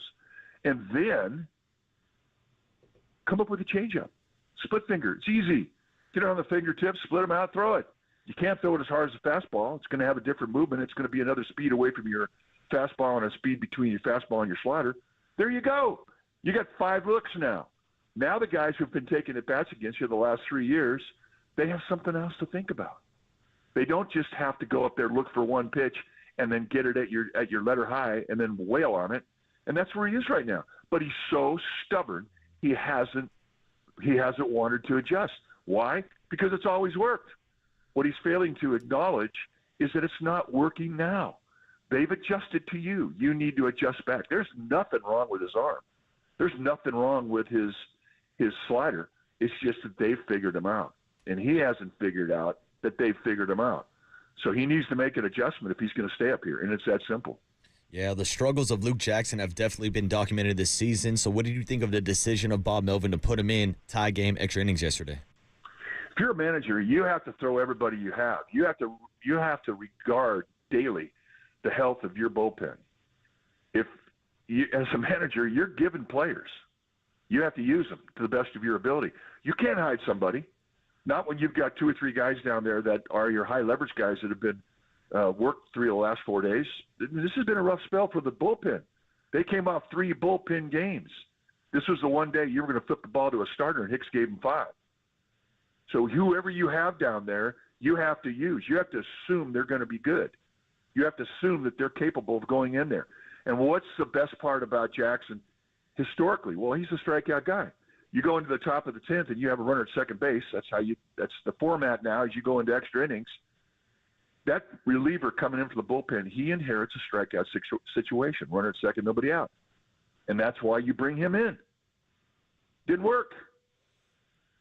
Did not work, unfortunately. And Luke Jackson, as we mentioned at the start, is now the object of the fans' scorn. Giants have to turn it around in a hurry against the Dodgers. Give the ball to Logan Webb tonight against a Dodger starter named Landon Knack. So maybe this is one where you can kind of try to get a little mo going here.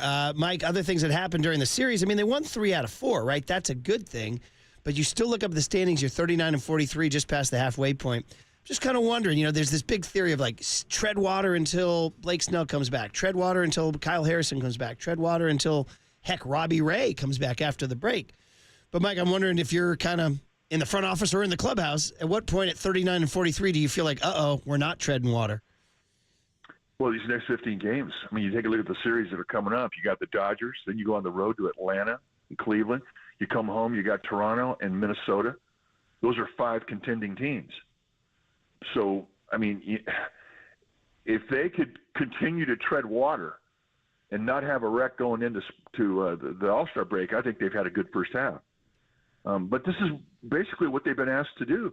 You had a lot of guys come up from Sacramento, and God bless them, they've made contribution to wins. They've been playing well. I don't know what they would have been like had they have not been able to make contribution. But you're waiting for Lamont Wade Jr. to come back. You're out, Yastrzemski. I mean, there's some key people that are still out there. You mentioned the pitchers, and that's a lot of arms. That's a lot of big league arms. That's a lot of, starters that can give you 5, 6, or sometimes 7 or more. And, you're not getting that right now. So all you can do is try and tread water, stay around 500. And I think they've done a remarkable job of doing it. You look, the 4 games against the Cubs, that wasn't good. That was great. given they didn't have a starter going the first 3 games, and they had to try and pull their bell strings up and get it done with the bullpen, and they did beautifully. And so, you take the momentum of winning a 3 out of 4 game series into this weekend, and this is a key. You're catching the Dodgers at a pretty good time. Betts isn't there. They're throwing some guy out there named Knack. I haven't seen him. Maybe a world beater. We don't know. But, you would think that the matchup with your ace out there, Webb, favors the Giants. But you have to play good. That's going to be the key of these next 5 series. They have to play good.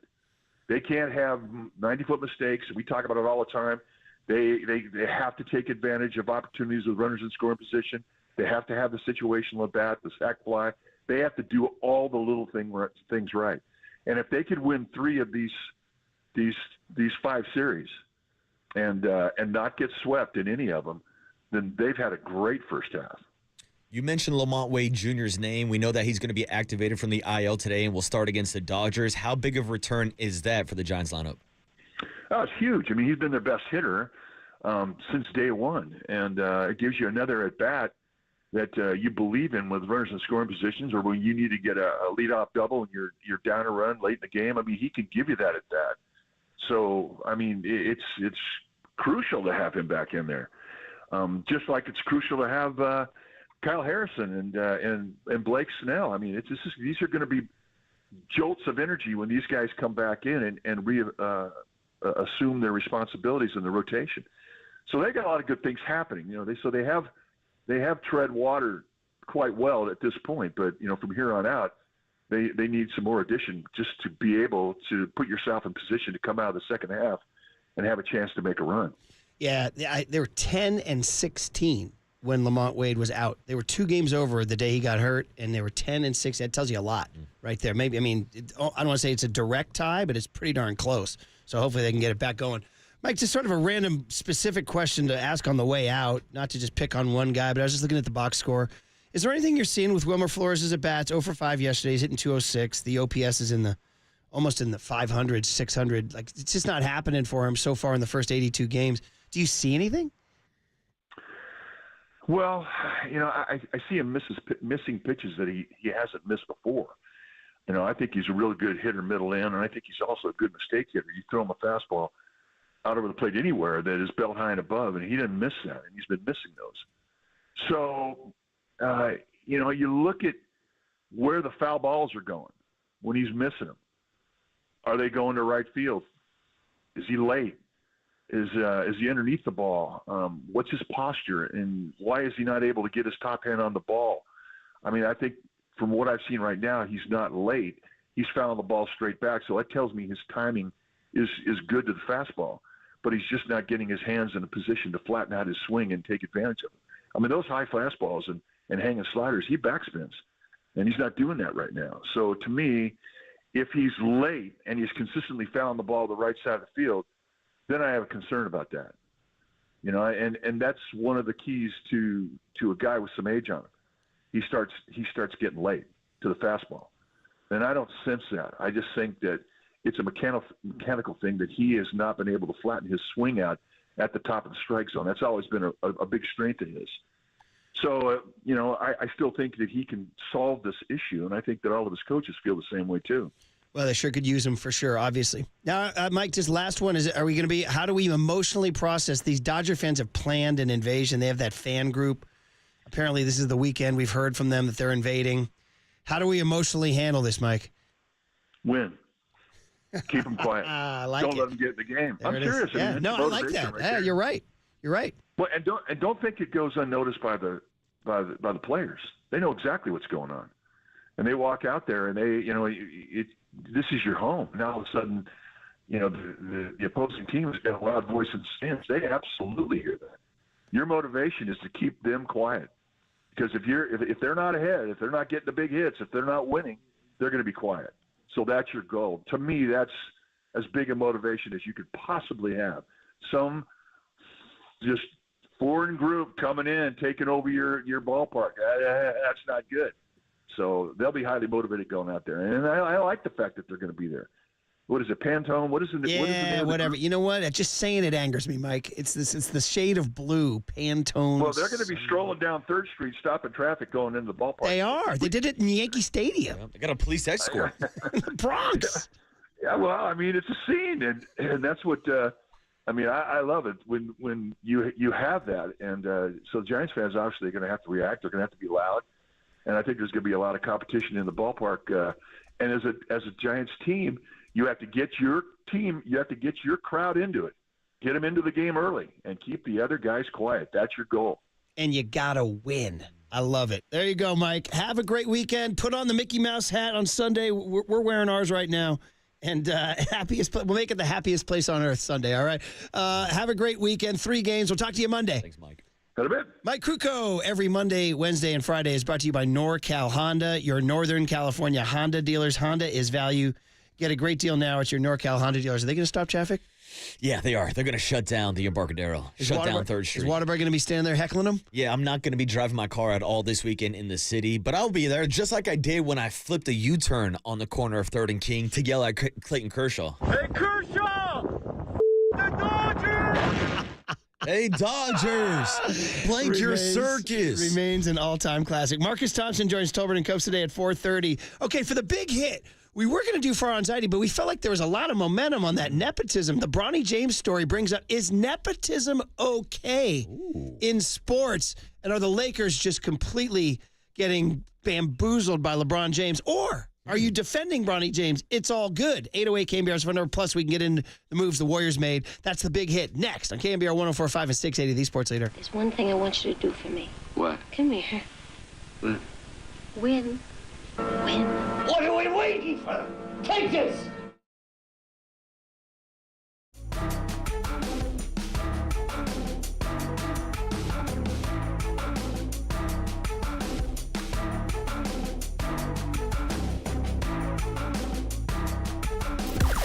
Now, from the O'Donnell Financial Group Sports Desk. Learn more at ODFIGroup.com. O'Donnell Financial Group, because planning is a process, not a product. For Anxiety, stopped by the afternoon show to chuckle with the boys.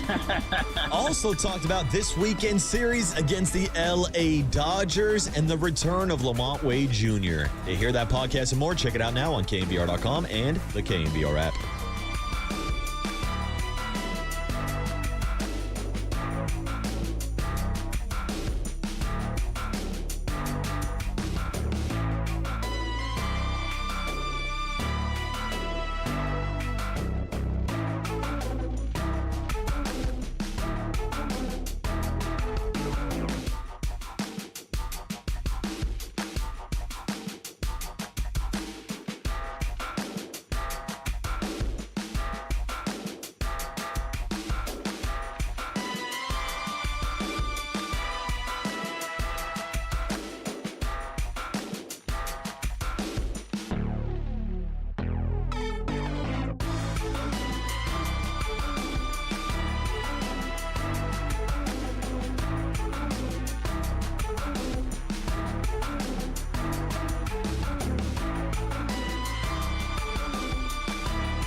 This is The Big Hit.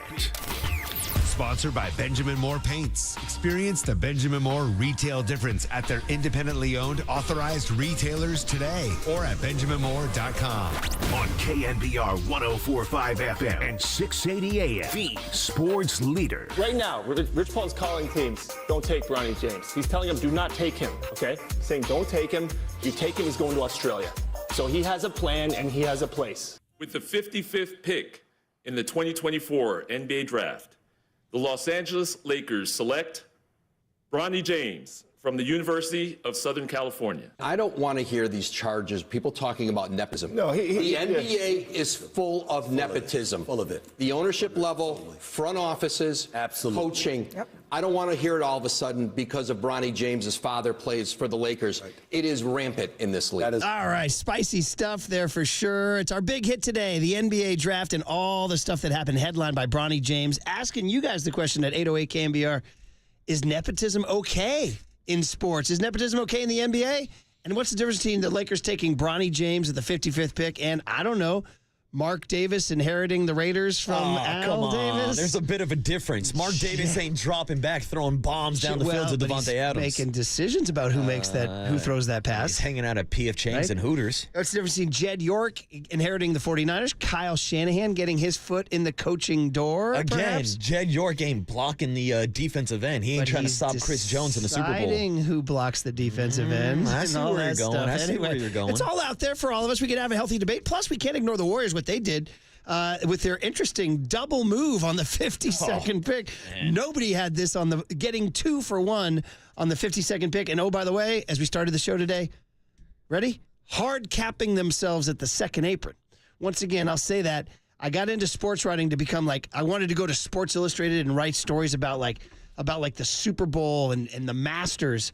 And here I am wearing Mickey Mouse ears on TV saying, the Warriors are hard capped at the second apron, and I don't know what that means, other than it kind of means that maybe the chances of Klay Thompson returning went down a little bit. Sam Gordon will join us at 8:30 to explain that to us. Yeah, I really don't want to talk about the hard cap. I'd rather talk about the Mickey Mouse cap that we have this morning in honor of those Mickey Mouse champions coming to San Francisco this weekend. But I think it applies to both the Dodgers and the Lakers, who both won in 2020. Both of them have Mickey Mouse championships. Okay, so Bronny James, you're absolutely right, by the way. Both absolutely bogus. One of the things I'm interested on the Bronny James situation, the 3 players taken after him, will those guys do anything? Did the Lakers pass on Kevin McCullough Jr., a small forward out of Kansas, a Cameroonian power forward named Ulrich Chomchi, who went to the Grizzlies, and a German center named Ariel Hookportal, who went to the looks like he went to the Dallas Mavericks. So it's very interesting. I'm reading Bill Plaschke in the LA Times, and he thinks that this is it's a move for chaos. That it's a high price to pay to keep LeBron James happy. It is very, very interesting. They went ahead and took Bronny James with the 55th pick, even though pretty much every NBA expert said he should stay in college, right? He should stay in college. Absolutely. But the point of the matter is that you have a job to keep your best player happy. Yeah, and you want a happy wife, a happy life. Yes. You want happy LeBron James, blah, blah, blah. And they were talking about Dan Hurley coming to the Lakers so that he could develop Bronny. Bronny's not even good enough to play for Dan Hurley in college, let alone the LA Lakers. Yeah. And now we're at a point where LeBron now has his podcast co-host whose highest level of coaching is 3rd and 4th grade basketball. Maybe he's going to help develop Bronny. And to be honest, guys, this is the downside of having LeBron. Like everywhere he goes, there's a bit of chaos, whether it's him, the me culture of LeBron or the distraction of LeBron or the fact that he cycles through coaches like crazy. And now he's forcing the Lakers to take Bronny James, who, now again, I'll play both sides of this argument here. In fairness, it's the 55th pick. So it's not like a huge amount of draft capital went into this thing. You could rationalize it by saying, the kid has a decent skill set. He's good enough to play Division I basketball, and they didn't spend a ton of, future Laker prospects on this whole thing. That said, the Warriors at 52 picked a guy, Quentin Post, they want to contribute. The Warriors got Trace Jackson-Davis at 57 last year, so you could argue that they wasted the pick just to make LeBron happy. Which might be a good thing for the Warriors and the rest of the Western Conference. Right. Also a good thing is that you're listening to KNBR AM and KNBR FM San Francisco, the sports leader, a Cumulus media station. Scarecrow in Lathrop starts us off. Oh, Lathrop, River Islands. Scarecrow out there. Good morning. How are you, man? Hey, not doing bad. First of all, let's get down to it a little bit. LeBron isn't doing this kid any favors. At some point, the rubber's going to have to hit the road, and he's going to have to produce. At which point, he's going to, he's either going to go or he's going to be a laughing stock. You want to put that kind of pressure on your kid? Good luck to you.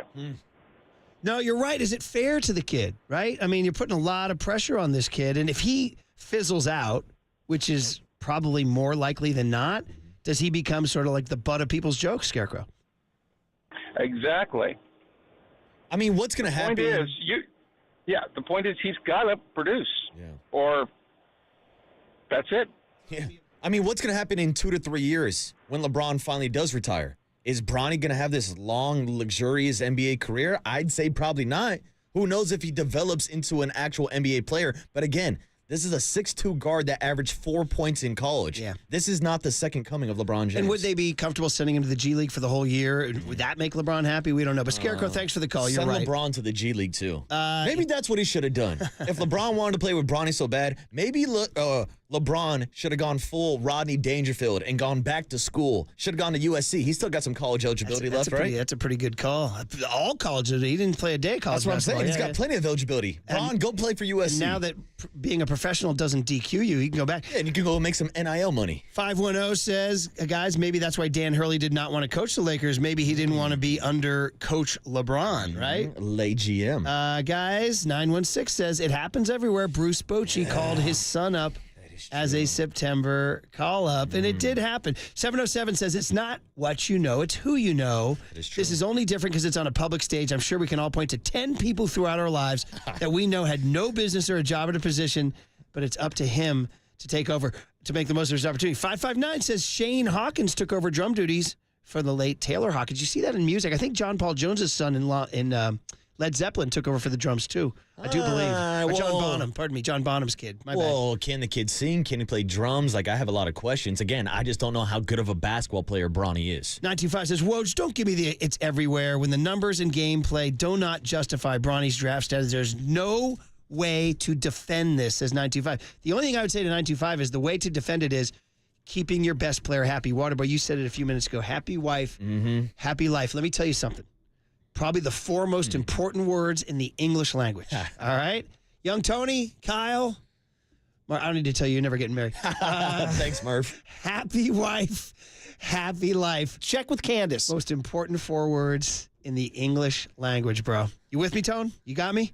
Yeah, I think I might be with Marcus, though. I don't know if I'm getting married. Is there a chance? Tell him, Tone. Is there a chance you're going coast to coast? I know a lot of people, their parents got divorced, separate Christmas, separate, holidays. It's not a great life. I don't want to do that to a kid. Me and Tony are going with the 4-letter phrase, or the 4-word phrase, no wife, happy life. Well, it's funny. When I heard speaking on a Reggae Friday, when I heard the song No Woman, No Cry as a college kid, I was like, because I was going through heartache, I was like, yeah, he's right, man. If you don't have a woman, you're not going to cry. This is great. Yeah, it's an anti-woman.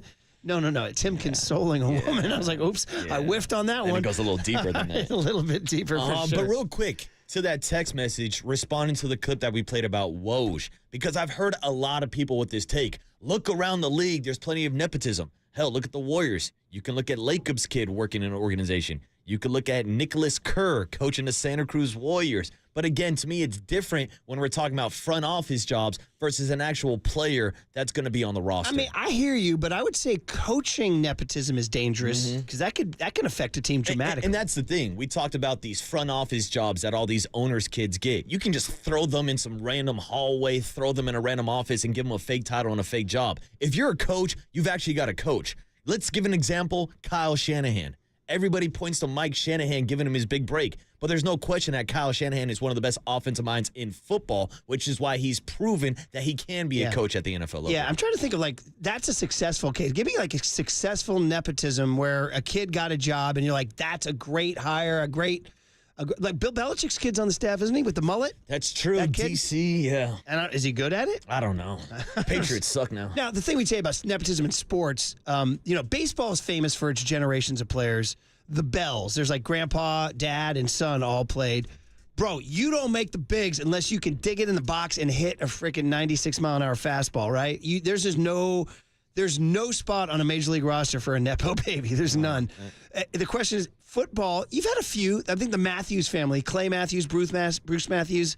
Some people have texted in and said, are the Niners giving Tariq Owens a shot because it's T.O.'s dad? T.O.'s his dad? That's definitely a possibility. Yeah. But that's the thing. Like, T.O.'s not the GM. T.O.'s not on the roster. He's the one. He's not forcing their hand. Let me ask you a question. Here's another angle. Is it bad that you have a family connection? It's like you use the advantages that you get in life, right? Is it bad? Like, you know what I mean? You got this advantage. Use it. It's like getting a fumble. Like, if the ball bounced your way, take it and run with it. And I get that. And a lot of people will respond to you saying, well, Murph, that's not fair. Well, I got breaking news for you. Life ain't fair. Right. Get over it. There it is. It's going to happen in life. Once again, Marcus, people in hell want ice water. Yeah. All right? And they're not going to get it. I'm still thirsty. I went down to the lobby. You know, Ali, the kid who does the, he heard that. He goes, what was that thing you said today? I was like, what? He goes, about the ice water. I said, oh, people in hell want ice water. He goes, yeah, I love that, man. I go, that was my old man. He used to shut me down constantly. Dad, I want an ice. Yeah, people in hell want ice water. He goes, I'm using that. I go, well, you got to credit my old man on that one there. So, guys, 209, Chris Collinsworth's kid all of a sudden has the mic. That is true. And is he any good? Do you think he's good? He's all right. I'll give another example. I don't think Joe Buck is good. Jack Buck was a legend. Joe Buck, I'm not a fan of at all. That's interesting. Do you think Joe Buck has gotten better, or are we just more patient with him now? He maybe has slightly improved, but again, I think he's got some of the worst final calls in broadcast history. He got through the door. So boring, so bland. 100% walked in the door because of his last name. Absolutely. The Carey family, the Harry Carey's family. Isn't there one over in Oakland right now? There's one working with the A's now. Yeah. All right, Greg in Morgan Hill is checking in on the Bronny James pick. Poor kid. I don't know. Poor kid. He's in the NBA. Poor kid, yeah. Well, Greg in Morgan Hill, what's up, man? He's an L.A. Laker. What's up, Greg? What's going on, Greg?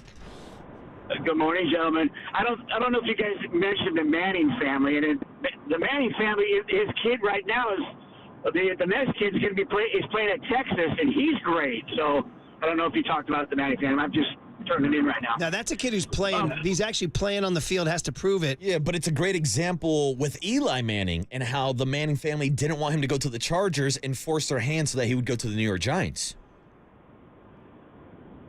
That is just a very diplomatic, very royal family in football, period. So going forward with Bronny, I don't always listen to the critics. They can downgrade him all they want, but the bottom line is he's never going to want. So I don't care what anybody says. I mean, he's never going to be a total failure. He might be a failure to other people's eyes wanting him to play alongside his dad. I don't even know if he'll make it out of the summer league for the Lakers, where he'd have to be cast down to the G League.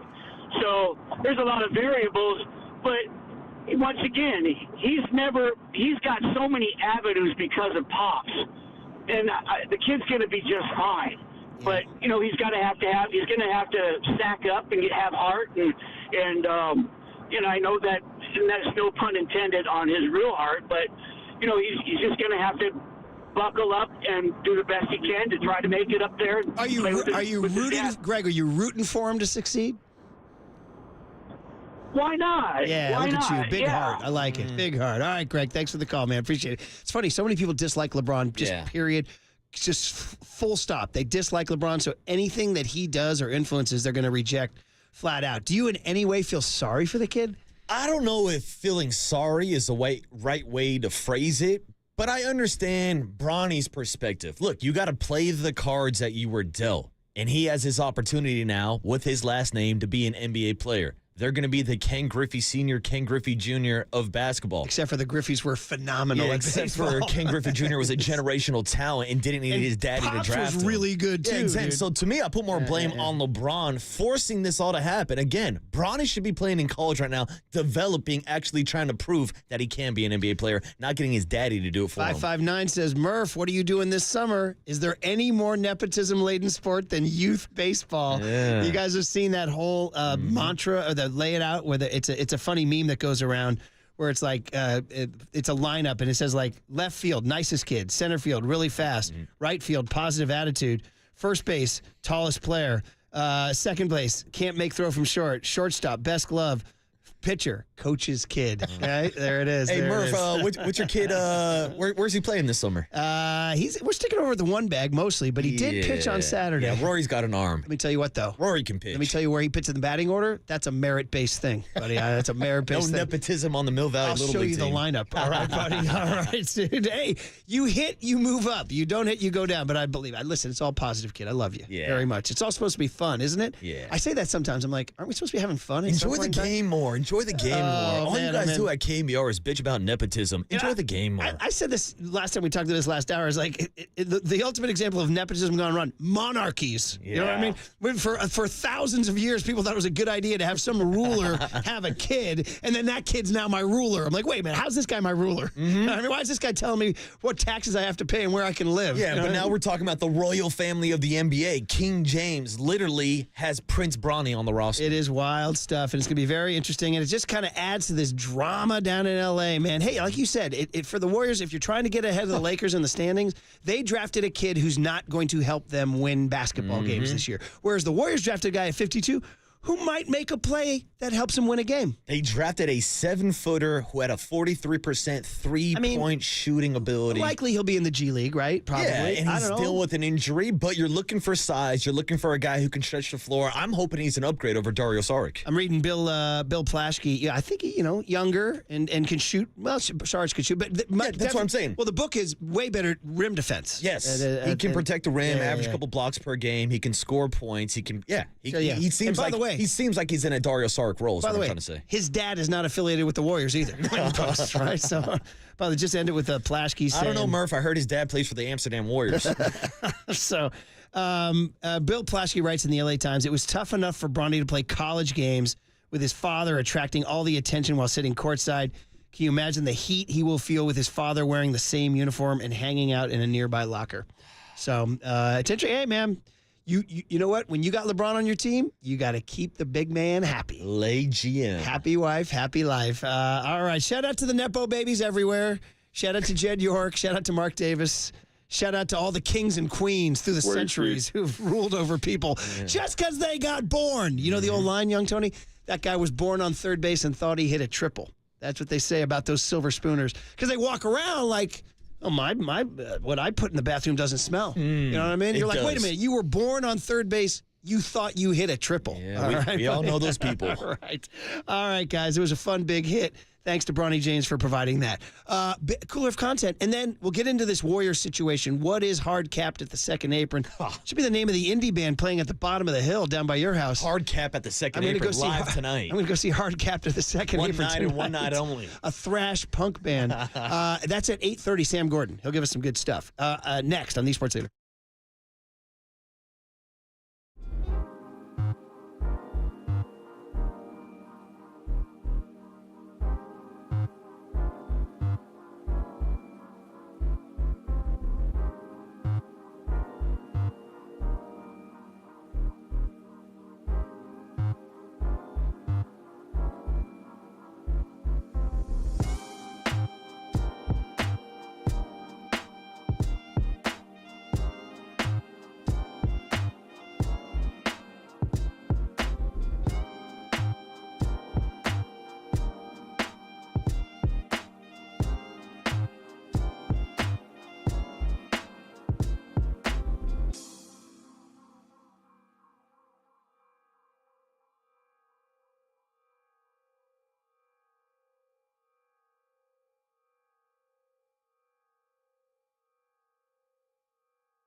Now, from the O'Donnell Financial Group Sports Desk. Learn more at ODFIGroup.com. O'Donnell Financial Group, because planning is a process, not a product.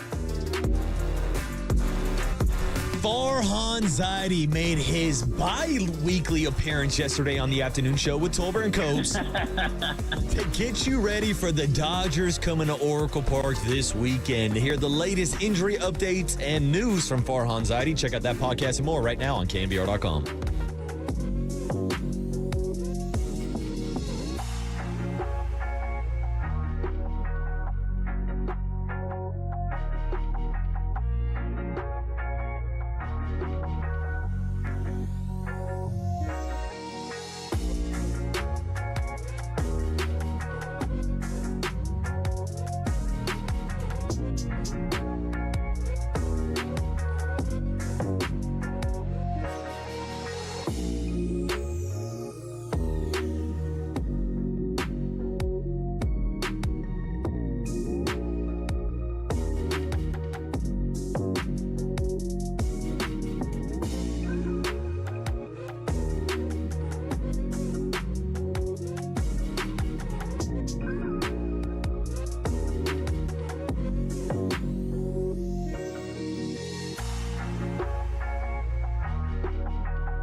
Now, time for the Protect Your Assets with David Hollander Business and Technology Report.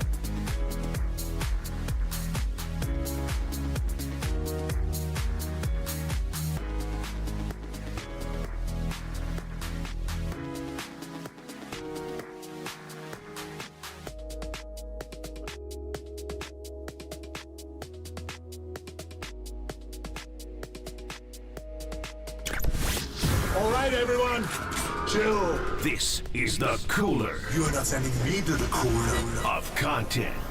Sponsored by Mancini Sleep World. Sleep better, live better. Visit sleepworld.com. And by Marin Health. Marin Health Medical Center and Marin Health Medical Network World-Class Care. Closer than you think. On the Sports Leader. All right, happy cooler of content. Happy Friday. We're wearing Mickey Mouse ears. Can you see them really, young Tony? Can you? I have a dark background. It's kind of hard to see, isn't it? You can see Marcus's. Yeah, you can see my ears for sure. Your ears are perky. By the way, do you do a Mickey Mouse voice? Or is it No. just Kermit the Frog? I do not do I almost did my Kermit. My throat's a little scratchy these days. No, I do not do Mickey. Do you? No, I think Copes might be able to do it. How about a Daffy Duck? That's always the one people do, the Donald Duck, pardon me. Or Daffy, either one. Hey ho, Kermit the Frog here. Yeah, that's it. That's all I got. That's my one trick. Nice find, Tony. That's my party trick. So the cooler of content, we're doing our Mickey Mouse Hey ears. ho, Kermit. Go ahead, play it again, yeah. Hey ho, Kermit the Frog here. I could do better than that, I think. Yeah, now I do the Statler and Waldorf, the two guys in the crowd in the balcony going, yelling at everything. Do you know those guys, young Tony, the Muppets? Yeah. Do you know those two old guys in the balcony? Yeah. Yeah, Statler and Waldorf. Do you know those are their names, Statler and I Waldorf? actually did not know their I names. always wondered it's named after two pro golfers, Craig Stadler and Duffy Waldorf. I don't know. That's for you, Kyle, as a golfer. You guys are playing today, by the way, huh? 12 o'clock tee time, Lincoln. And I would highly encourage you guys to go to the legendary drinking establishment, the Tee Off Inn across the street, but it's closed and or changed names and ownership. Wow. Kyle, man, what are we going to do? Where do you guys head where's the post-round pop? Because Lincoln, let's be honest, Lincoln Park Bar, a little lacking. It's like a guy just has a can of beer behind a cash register. That's kind of it. Also, did you hear that young Kyle and young Tony are playing with 45 and 46 today? Awesome. Put it on a tee, buddy. Put it on a tee. We'll get to that one in just a second. Oh, we have that. We do have that. Wow. But Brandon Ayuk just went Instagram Live. Tony, you want to help us out? What happened here? What'd you see? Yeah. Looks like he's at Levi's. Went live maybe in like a Lambo SUV driving. Maybe he's going to sign an extension soon. Who knows? Is there any sound? So he's driving on a sunny morning in Santa Clara. With a full tank of gas. And he's on Tasman, right? Because you can see he's bearing down on Levi's on his right. He's playing some tunes. Yeah. He's not listening to KNBR, unfortunately. Oh, come on, Unlike Brandon. Steph Curry, who once was photographed listening to KNBR in a traffic jam at the Caldecott Tunnel. That's a fact, Tony. That is a fact. He took a picture and said, man, what's going on with Bay Area traffic this morning on a rainy morning? He took a screenshot of this backup at the Caldecott and it said 6:80 a.m. during our show. What do we got here? Brandon Ayuk, Instagram Live in his car, filming himself. What do you say? This my open up the gate. Oh, that's it, huh? That's it. So, and you can see him in the video hang a right towards the player's parking lot, and then he yells, "Open up the blanking gate," and then the video ends. I got to think that's a good thing, unless he's like blasting through the gate on some sort of hostage situation. What's the tune? Do you know? No, I didn't know. I was trying to figure out if it's a reggae song for Reggae Friday. Somebody Shazam that. Somebody give me that tune. Open up the gate. The song's called "Open Up the Mother Father Gate." Yeah, that's the name of the song. Oh, hopefully Brandon Ayuk is getting some work done. Okay, guys, you're not going to believe this. Marcus put this on our thread. I could not believe this. So the Warriors made a trade for Lindy Waters III. None of us knew, except breaking news. One man in this building knew. Young Tony, do you want to confirm what you did this morning? The research you did. You reached out to who about Lindy Waters III? JD? Oh, yeah. I'm sorry. I'm tripping. I was like, wait, what? Yes, I asked JD. I was like, dude, do you know who this guy is? Because he's our savant. He knows the NBA better than anybody. We said he doesn't know who Lindy Waters III is. Yeah. But JD checked in and he said, ha, yes, I did know who he was. Back end of the roster guy for OKC who barely played. And then I said, damn, you really do know ball. Do you believe him? Because we all know that bio now since he got traded. So maybe he just made that up. JD knows like every day of the Mayan calendar, so I believe that he knows this. Yeah, kind I believe of stuff. it too. After working for a day with him, I believe him. And it's crazy too because I have a buddy who's an Oklahoma City Thunder fan, and I asked him about Lindsey Water, and he didn't know who the hell he was, which is pretty funny. But we checked in with JD. He actually sent us some audio. Young Tony asked him via voice text, "Hey, do you know who Lindy Waters III is?" Yeah. Yes, he did. He does. That's it. Of course he does. So this is crazy. Yeah. So with these man on the street interviews that people subject themselves to, that led us to Hawk Tua. Yeah, it did. That led us to that. It led us to spitting on that thing. Apparently a year ago, a couple was walking down the street and they just volunteered to be interviewed by this guy who was looking for content. Just giving away free clicks. This is a true story. Lindy Waters III, the new Warrior, who was an obscure G League back-end Oklahoma City guy. Take a listen to this couple for some reason, subjecting themselves to this stranger on the street. Who would you take it with? Lindy Waters III? Don't even know who that is. That's our problem. Hang on, you got to back up the whole thing here. Pump that back a little bit. Because we have to build context here. Okay, so they're walking down the street, and some rando says, "Do you want to get filmed by me?" Here it is. How old are you? 26. 22. How long you been together? 2 years. If she gave you a guilt-free pass to sleep with anybody, would you take it? No, sir. You might get one pass, but at the end of the day, you want one wife. And this is the wife I want. So no. Okay. Now what about you if he gave you one? If he gave me a guilt treat pass, I would take it. That's crazy. That's crazy. Sorry. That's crazy. Who would you take it with? Lindy Waters III? Don't even know who that is. That's our problem. Yep. Who else? Barry Sanders. I'm in love with him. Now what do you think those men have over your men? They're professional athletes. That's crazy. Hey. Black or white? One is Native American and one's black. But do you think that any of those guys would go for you? Junior would. That's crazy. Hey, at the end of the day, it's whatever. Whatever. At the end of the day, I don't care.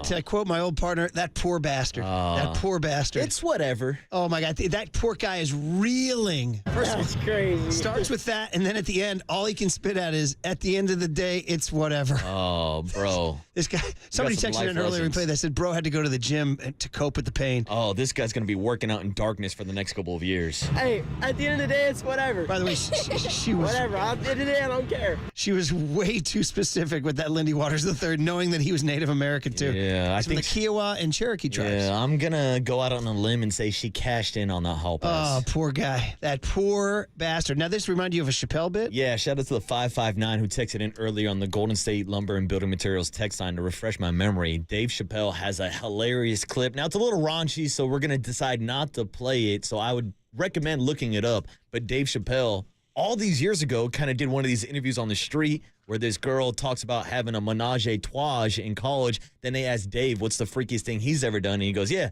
the freakiest thing I've ever done is sleeping with Miss Menage a Trois over here. And that's the PC version. You can look it up yourself, it's kids. It's very, very funny. And I would say the comedy of it rests in Chappelle's reaction when she's saying what she's done. Yeah. All right, Dave guys. Chappelle wasn't saying, that's crazy. That's crazy. We're fucking done, man. That's crazy.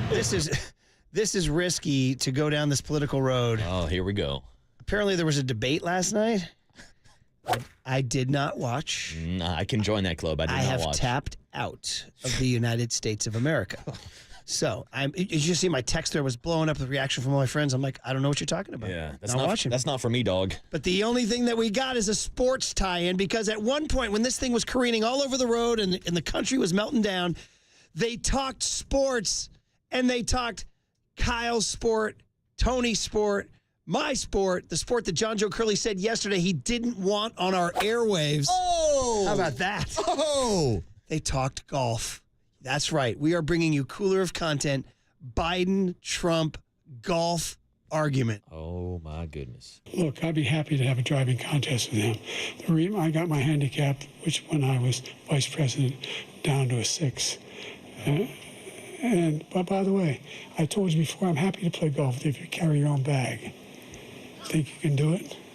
That's the biggest lie that he's a 6 handicap of all. I was an 8 handicap. Yeah.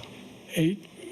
Never. But I have, you know how many? I've seen you swing. I know you swing. Hey, let's not act like children. President Trump, we're going to Let's not act like children. Absolute freaking gold, man. What are we doing? Everywhere. Gold everywhere. We are living in the twilight What are we doing? zone. By the way, golf is the sport where people lie the most. Oh. With all due respect to the current president of the United States, there is no way in galaxies that he was a 6 handicap. There's no way in galaxies. This one, absolute golf lie. Absolute golf lie. Incredible. Oh, man. It hits with you're willing to carry your own bag. Because Trump is in a cart at all times. Can either of them carry their own bags? Can either of them even swing a golf club? And maybe so Overnight Dave asked, well, who was the best golf president? And I think the easy answer is a lot of people think Dwight Eisenhower because he was a member at Augusta National. Shouldn't our president be worried about the country not playing golf? Obama played a lot, but he wasn't that good. He was not that good. The guy who I think might have been low-key the best might have been George W. Bush. My man could hammer a drive and famously did in a critical time in this nation's history right here. We must stop the terror. I call upon all nations to do everything they can to stop these terrorist killers. Thank you. Now watch this drive. All right. By the way, smoked that drive, too. Now like watch this 260 drive. center cut. Oh, my God. what a country we live There in. it is. Now watch this drive. Oh, boy. You hear that? Hear that sound? That did sound nice. Smoke that thing.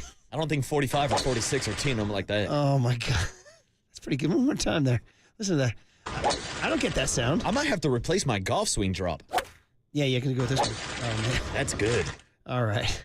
Do you want to end on that or you want Nikki T? I want to end everything right now. Okay, let's end it right now. No Nikki T? Oh, no, give me Nikki T. Give me some good vibes on a Friday. Your Yankees are hurting. Oh, yeah, those are bad vibes. But anytime Nikki gets mad, it's a good time. Angry baseball fan coming in. Actor Nick Turturro, friend of the program. What the is going on? What the is going on? I mean, this is a collapse. I just walked in. It's 8-0. 8-0. 12-2, 17-5. We're getting slaughtered. Something has to happen here. We're about to be tied for first place. Probably going to... This is really up, man. It's what I told John Joe Curley. You want some Nikki T content, you got to wait for the Yankees going on a losing streak. So are you with him? Are you frustrated? I'm not happy right now when Grimace is out here chugging beers at MetLife Stadium, but also I was a little confused. I didn't know if Nikki T was referencing the Yankee game last night or the presidential debate. What the is going on?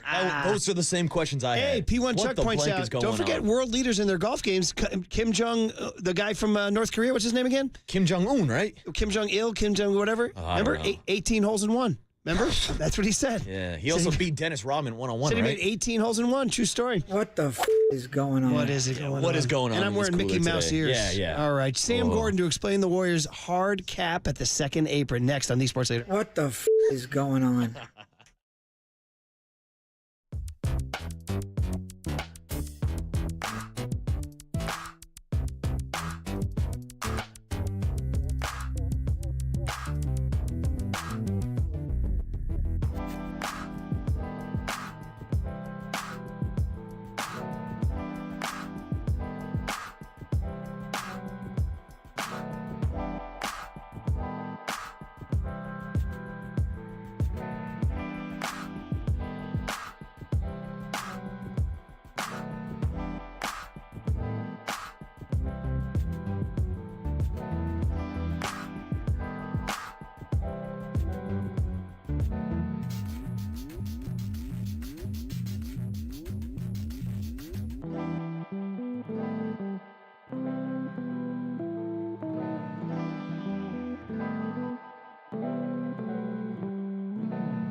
All right, Amici's East Coast Pizzeria is what we're talking about. We're talking about catering larger events. So I told you we had pizza parties for the kiddos. It's fun.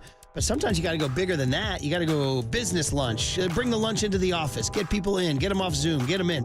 Have Amici's cater it. How about a large event? I don't know, a big old birthday party or something? Amici's caters it. Your favorite pizzas, pastas, salads, flame roasted chicken wings in larger sizes so your group can help themselves buffet style.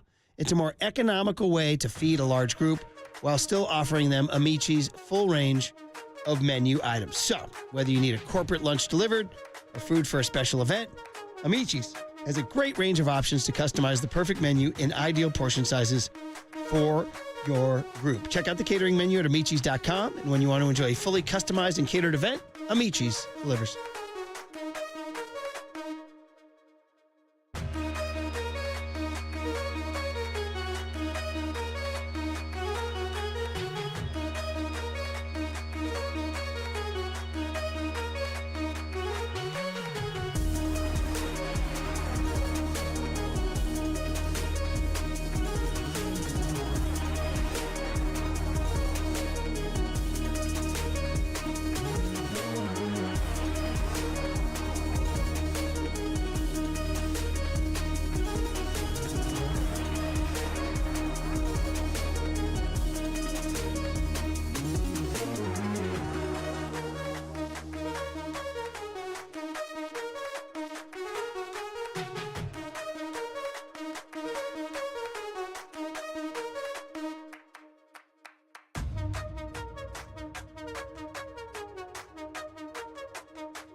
Dub Nation, Murph and Marcus keep rolling on the sports leader and streaming live on YouTube at KNBR 1045. With the 52nd pick in the 2024 NBA Draft, the Golden State Warriors select Quinten Post from Amsterdam, the Netherlands, and Boston College. Quinten Post on a Reggae Friday joins the Bay, as does Lindy Waters III.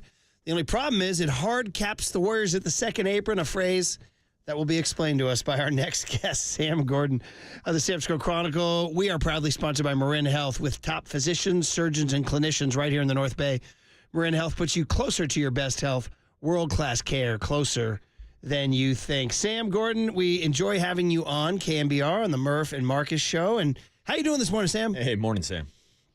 Happy Friday, fellas. Very much appreciate you guys having me on. Yeah, happy Friday. Yeah. So here's the hard question you didn't know when you got into sports writing you would answer. What does hard cap by the second apron mean? Oh, man. I'm still learning, trying to learn the nuances of the CBA as well. But as hard cap of the second apron means the Warriors aren't going to be able to exceed the second apron, the luxury tax, the second apron, which is set around $190 million, right? And that, as Mike Dunleavy, explained yesterday in his post-draft news conference, that isn't the end of the world for the Warriors. Joe Lacob ownership wasn't too keen on having a seismic tax bill like they were last year or like they did this past season, and being that they now can't exceed that kind of keeps things financially where they want them to. That being said, there's still a little bit of flexibility. This doesn't prevent the Warriors from making any kind of trade should a trade emerge or should a viable option emerge via trade. But they're not going to be able to go over that $190 million figure to re-sign their free agents or to assemble their team. So, the aprons are, the mechanisms are put in place to bar teams from stacking up. That was what the perception was. To incur some parity, and even before the aprons were in place, we've seen six different champions the last 6 years. So parity was kind of coming organically, but yeah, they're not going to be able to go over that $190 million mark. Good answer, Sam. Thank you, Sam Gordon, the outstanding beat writer for the San Francisco Chronicle, covers the Warriors. So, direct question: how does it affect Klay Thompson? I guess the question is, does this mean they can't offer Klay a certain amount of money, and does that affect the chances of his return? Not necessarily. I think there's still some things to kind of shake out before we know what the Warriors are going to be able to offer Klay and not offer. I think one of the most pressing things is hopefully we're going to get some clarity on a little later today is what they're going to do with Chris Paul's guarantee. And are they going to extend that deadline? Are they going to waive him? There's going to be money available to re-sign Klay Thompson and to make a competitive offer for him, especially if they waive Chris Paul and waive that salary and open up that $30 million. That being said, if there's any trade, you're going to need that $30 million is likely going to have to be part of matching salary. So as far as the second apron in and of itself, that's not going to stop the Warriors from fielding a competitive offer. It's what they do with their other moves and how they choose to assemble their roster that's ultimately going to dictate what kind of money they're going to offer Klay. Sam, on the topic of trades, we saw the Warriors make a couple trades yesterday with that 52nd overall pick. If you could walk us through the process of them trading number 52 for Lindy Waters III, then buying that pick back to go out and draft Quinten Post. Yeah. So, as you mentioned, right before the draft even starts, they flip 52 to Oklahoma City for Lindy Waters III. I think going into his fourth season as 2+ seasons of experience, so technically 3 years, going to be a fourth-year wing, 6'6", going to be 27 this summer, shoots the three ball well, 37, 38%. lifetime, and just didn't get a lot of playing time on an Oklahoma City team that's deep, especially at the wing position. And knowing what the Warriors' needs were, knowing the kind of the limitations that they have in terms of resources and in making roster upgrades because of their salary cap situation. This was, I think, a pretty shrewd move by Mike Dunleavy, going to get a player that can be a part of Steve Kerr's rotation, that has two-way ability, that can shoot the ball, and that can shoot, can be a movement shooter, that can, be a part, run some of Steve Kerr's motion offense while also defending on the other end.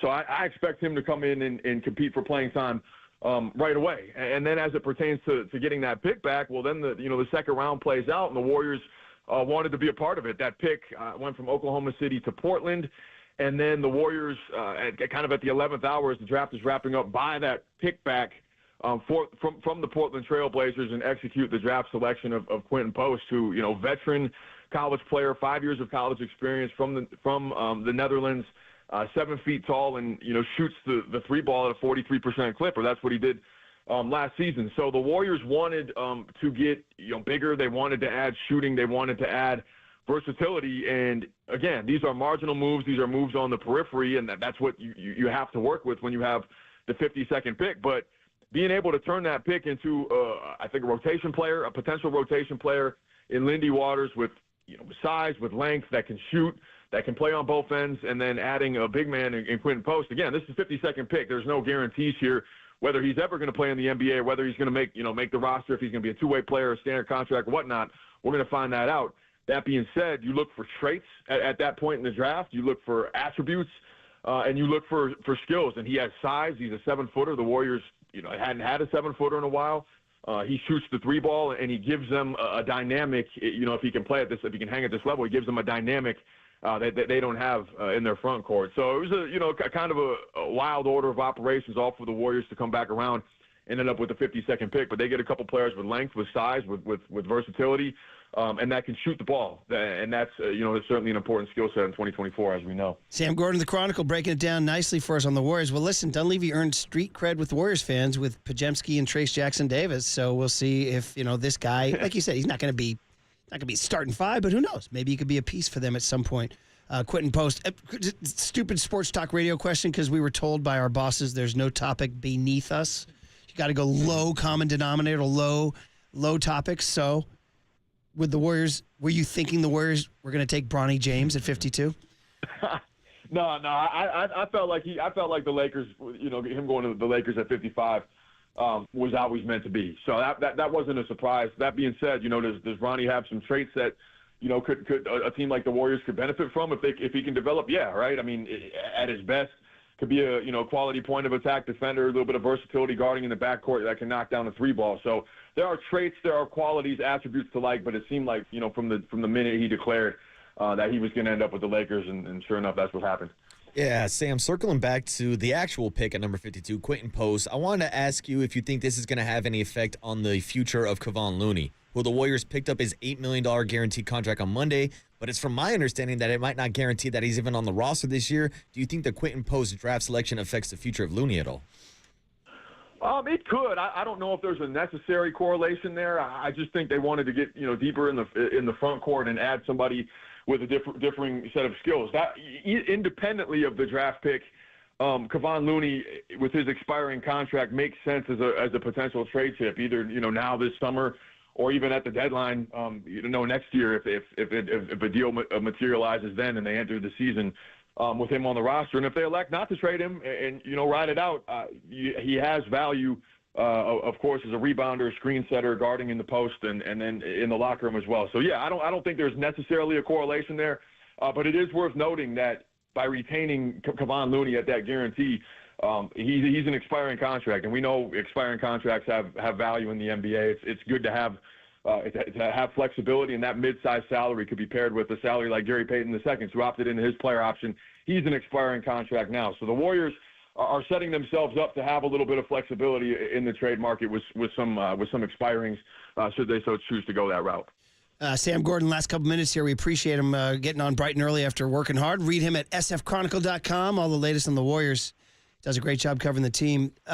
So then we have to ask you about the other big one, which is Paul George. I mean, it's Windhorse rolled it out there, and I saw the Sixers might be interested, but a lot of people are interested in Paul George. I guess the question to you is, from what you know of Joe Lacob, Mike Dunleavy, and the Warriors' salary situation and roster needs, is that something you're taking seriously?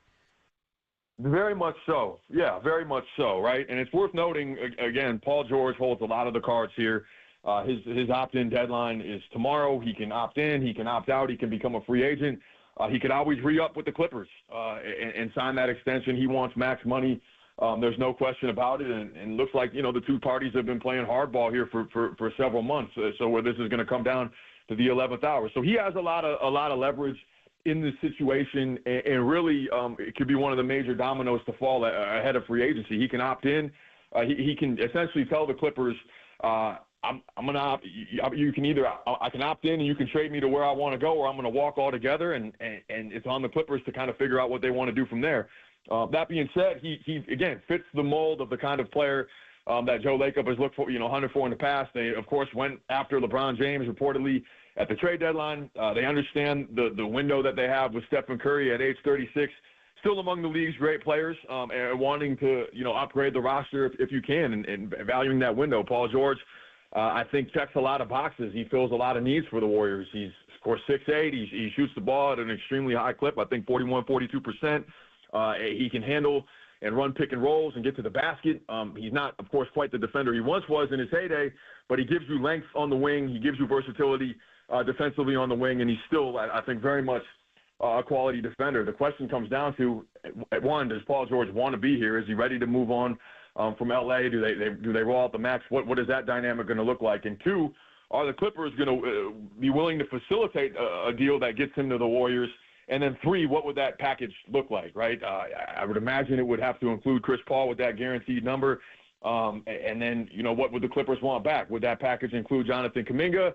Would it just be expiring contracts and draft capital? That really depends as well. What are the Warriors willing to move to get a player like Paul George, again, who's going to be 35 by next postseason, that wants max money, and that that doesn't necessarily address all your needs. He fills some of them, but at what cost? So I think if there's a way to get that done, it certainly makes them better. But there's a lot of factors that they have to consider on both sides. And again, Paul George is the one who holds all the cards. Yeah, and definitely going to be keeping an eye on what happens today with Chris Paul and whether or not the Warriors do pick up his option or push back that deadline. But I want to ask you about Andrew Wiggins and his contract. Do you think there is any interest around the league of maybe moving his salary cap to maybe bring in a different player?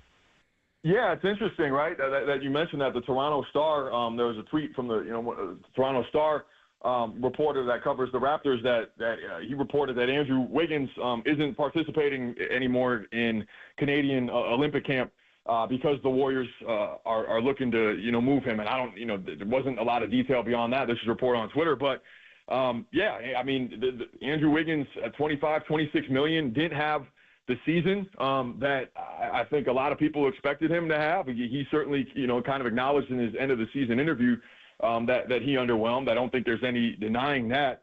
And if that's the player he is going to be moving forward, then 26 million is a hefty number. You could definitely see the Warriors trying to move off that, off that contract, or including that contract, his contract, including Wiggins, in terms of making up salary for other deals.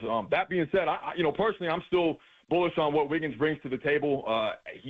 We're only 2 years removed from what he did in the NBA Finals against Jason Tatum, and then guarding him well, and in the series before that, guarding Luka Doncic really well. And the Warriors, if they're going to be competitive at all, in the postseason, you're going to need two-way players. You're going to need point of attack defenders.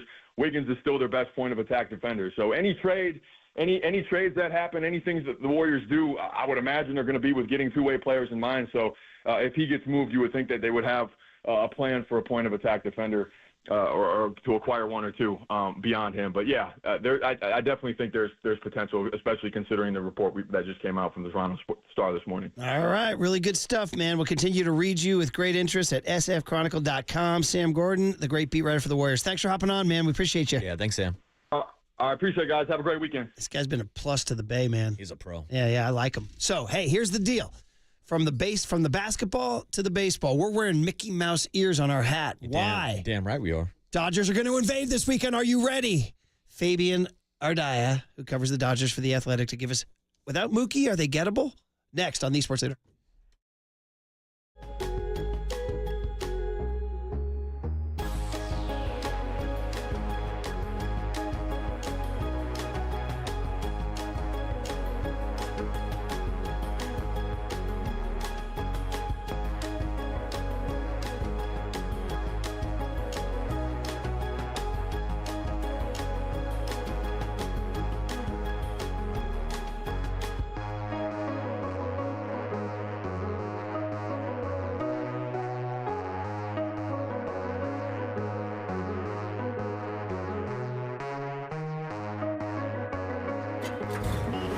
from the Chilton Auto Body Traffic Desk.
and Marcus continue live from the KNBR Casino Matrix Progressive Jackpot Studios. Casino Matrix. Progressive jackpots are here. Where are you? Just drop in. Please play responsibly. 1-800-GAMBLER.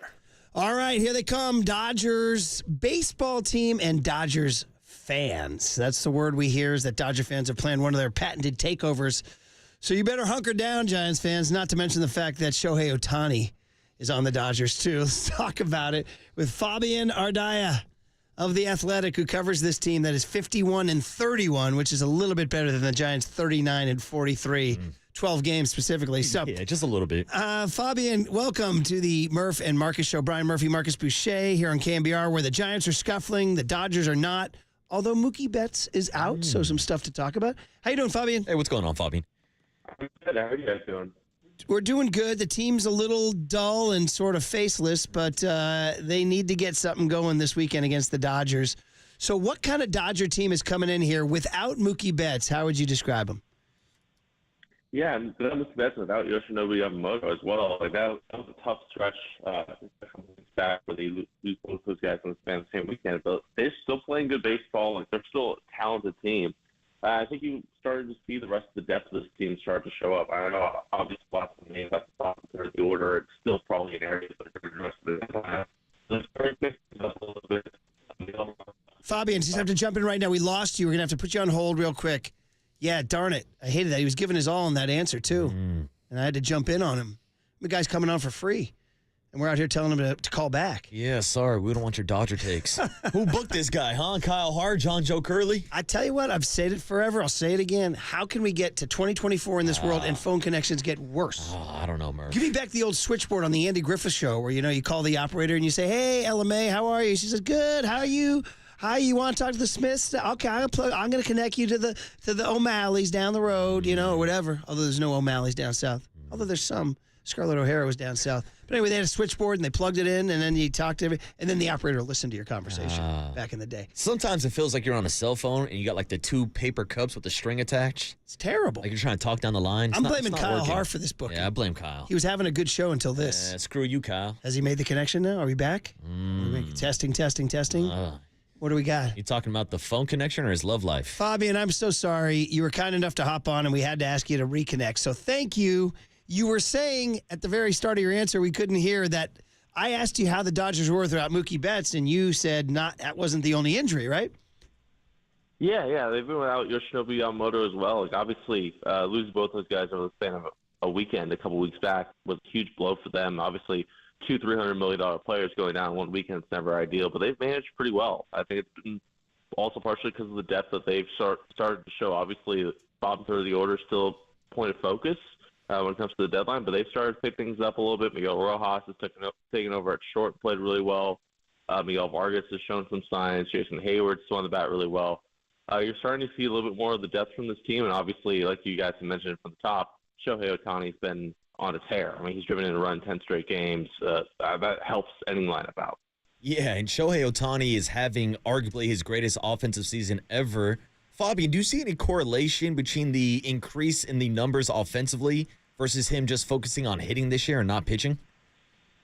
I thought it might go the other way. Just considering his previous history, like in the seasons where he's only hit, he's sort of seen his offensive numbers take a little bit of a dip. And the way it was explained to me back then, when I was covering the Angels, was he's a guy who is so hyper-focused on like what his task is that he kind of almost needs having the other thing, the pitching or something else, to take his mind off things and keep him from hyper-fixating. Obviously, he's in a better spot now. I know he's talked about some of the reason why those offensive numbers took a dip in those years because he wasn't fully healthy. He's talked about being more mature now, understanding his body, what he needs. He's matured so much as a hitter now that you're starting to see this. And I think it's what's most impressive to me is he's striking out less often than ever, which is probably the most encouraging sign overall because we all know what can happen once he puts the ball in play and how hard he hits the ball. So as long as he's not striking out, we're going to see the numbers that we're seeing right now. He's hitting .322, 25 bombs, 61 ribs, and an OPS of 1,045. Hey now, my goodness. Fabian Ardaya joins us from The Athletic. It's funny, I actually have Dodger fans in my life, and they actually complain about this team, which for a Giants fan, I want to jump off the cliff when I hear this. It's crazy. So, is it you mentioned the bottom third of the order? That really, honestly, in Dodgerland, is there a belief that this team isn't like up to snuff, as it were? Like there needs to be great improvements at the trade deadline? I don't know if it's necessarily not up to snuff, but I think that the areas that need to be addressed have been very clear. And they have been since spring training. I think they kind of showed themselves the first few months of the season. They were the most top-heavy lineup in baseball, which any lineup that started with Betts and Ohtani and Freeman and Smith was probably among its most top-heavy. But the bottom third of the order was one of the worst in baseball. So having that, addressing that, obviously those numbers have started to take up a little bit the last couple of weeks, and that's sort of coincided with this recent upswing for the Dodgers. But, yeah, I think it's more just that the holes themselves are very obvious and clear, which is a good thing for a deadline where you know where you have to address. But, yeah, I'm sure that sort of sparks some of the frustration there is just seeing very clearly on a night-in, night-out basis the areas that need to be addressed, whether it's the bottom third of the order or they were down a lot of arms in the bullpen at one point, so getting some depth there. Having those things be obvious is a good thing for the deadline, but also has been a common thread the last few months.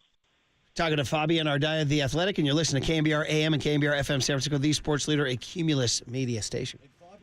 And Fabian, the thing that stands out to me about both of these teams is the injuries in the starting rotation. The Giants barely have 2 pitchers in their starting rotation right now. You mentioned Yamamoto going down. I know Walker Buehler's back on the IL. Clayton Kershaw has some pitching in the season. Bobby Miller just made his return. We know Tyler Glasnow has been one of the best pitchers in baseball, but how have the Dodgers been able to tread water and win as many games as they're winning without all these starting pitchers? Yeah, I mean, part of it's sort of by design. I think they sort of went through this offseason knowing that they were going to have a lot of injury-prone starters. They were going to try to manage rest as well with those guys as possible, and also just take it on with volume. Like, they have a lot of arms that they've had to call on, but that was sort of by design. James Paxton has stayed healthy all season so far and has really helped eat a lot of innings. Gavin Stone, who wasn't a lock to make the opening day roster, has been one of the best pitchers in baseball, one of the best rookie pitchers in baseball. So they've managed to get some good performances from the guys who've been in the rotation, taking every single turn. And they've had depth. Like guys like Landon Knack, who are going to start this weekend, have come up and pitched pretty well.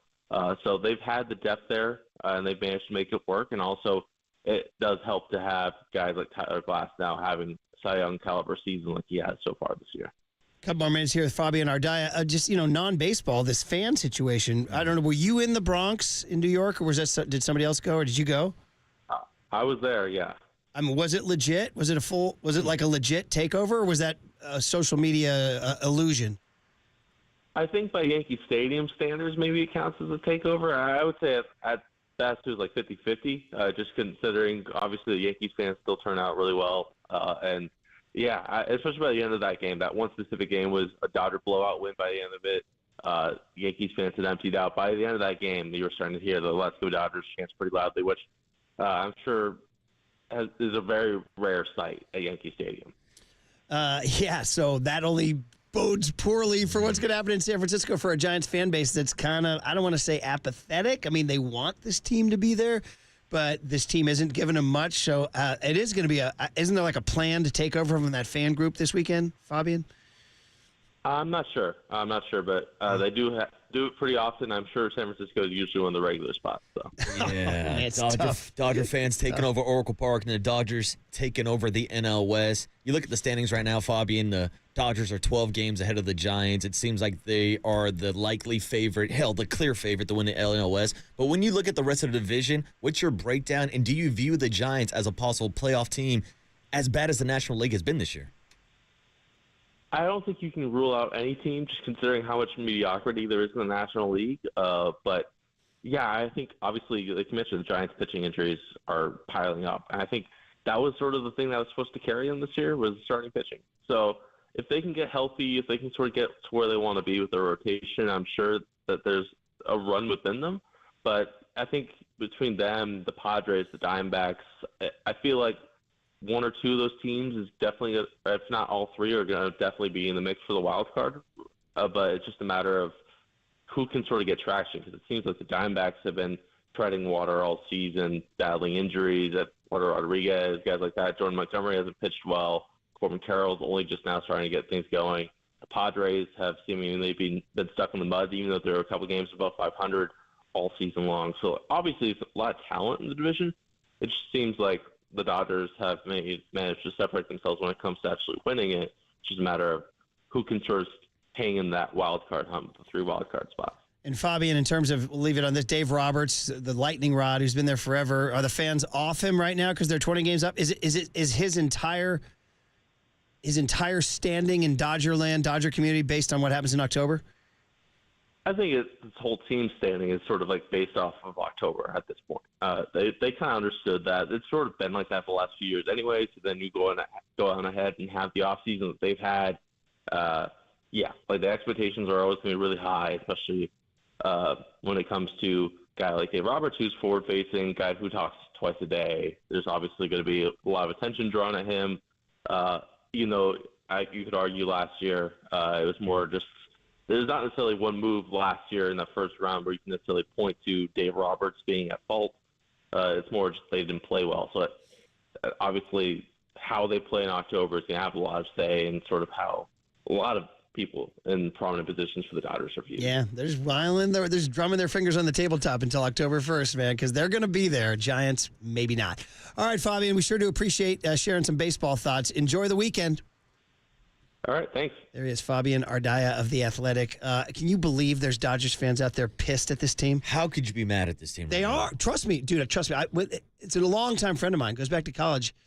And he's, you've taken a look at this team? He sends me like screenshots of their lineup. He's like, you like this lineup? You think this is a winning lineup? I'm like, Shohei Ohtani's in that lineup. Yeah, you want to see what the Giants lineup looks like? But I mean, the bottom third of their, or like for example, so without Mookie, Miguel Rojas is playing short, but he said he's been playing pretty well. They're pitching. They have Dodger fans are upset about the pitching situation. Well, look at their rotation. No Yamamoto, no Walker Buehler, no Clayton Kershaw. Bobby Miller just came off the IL. That's 4 pitchers I just named that have been banged up this year. I know we're crying here in San Francisco about all the injuries, but the Dodgers are dealing with just about the same of injuries, and they're still out here winning ball games. Man, oh man. But you go, Ohtani, their last game they played the White Sox, they beat them 4-0. Ohtani led off. Teoscar Hernandez hit second. That's a guy who just low-key, they just swiped, right? That was one of the steals of the offseason. Freddie Freeman hit third. Dude, Jason Hayward in the 4-hole. They will platoon Jason Hayward, and ever since he put on that Dodger blue, he's kind of had a resurgence. Now, after that, it does get a little light. In fairness to my Dodger fan who's upset. Pages in the 5-hole. This is on the Wednesday. His OPS is 711.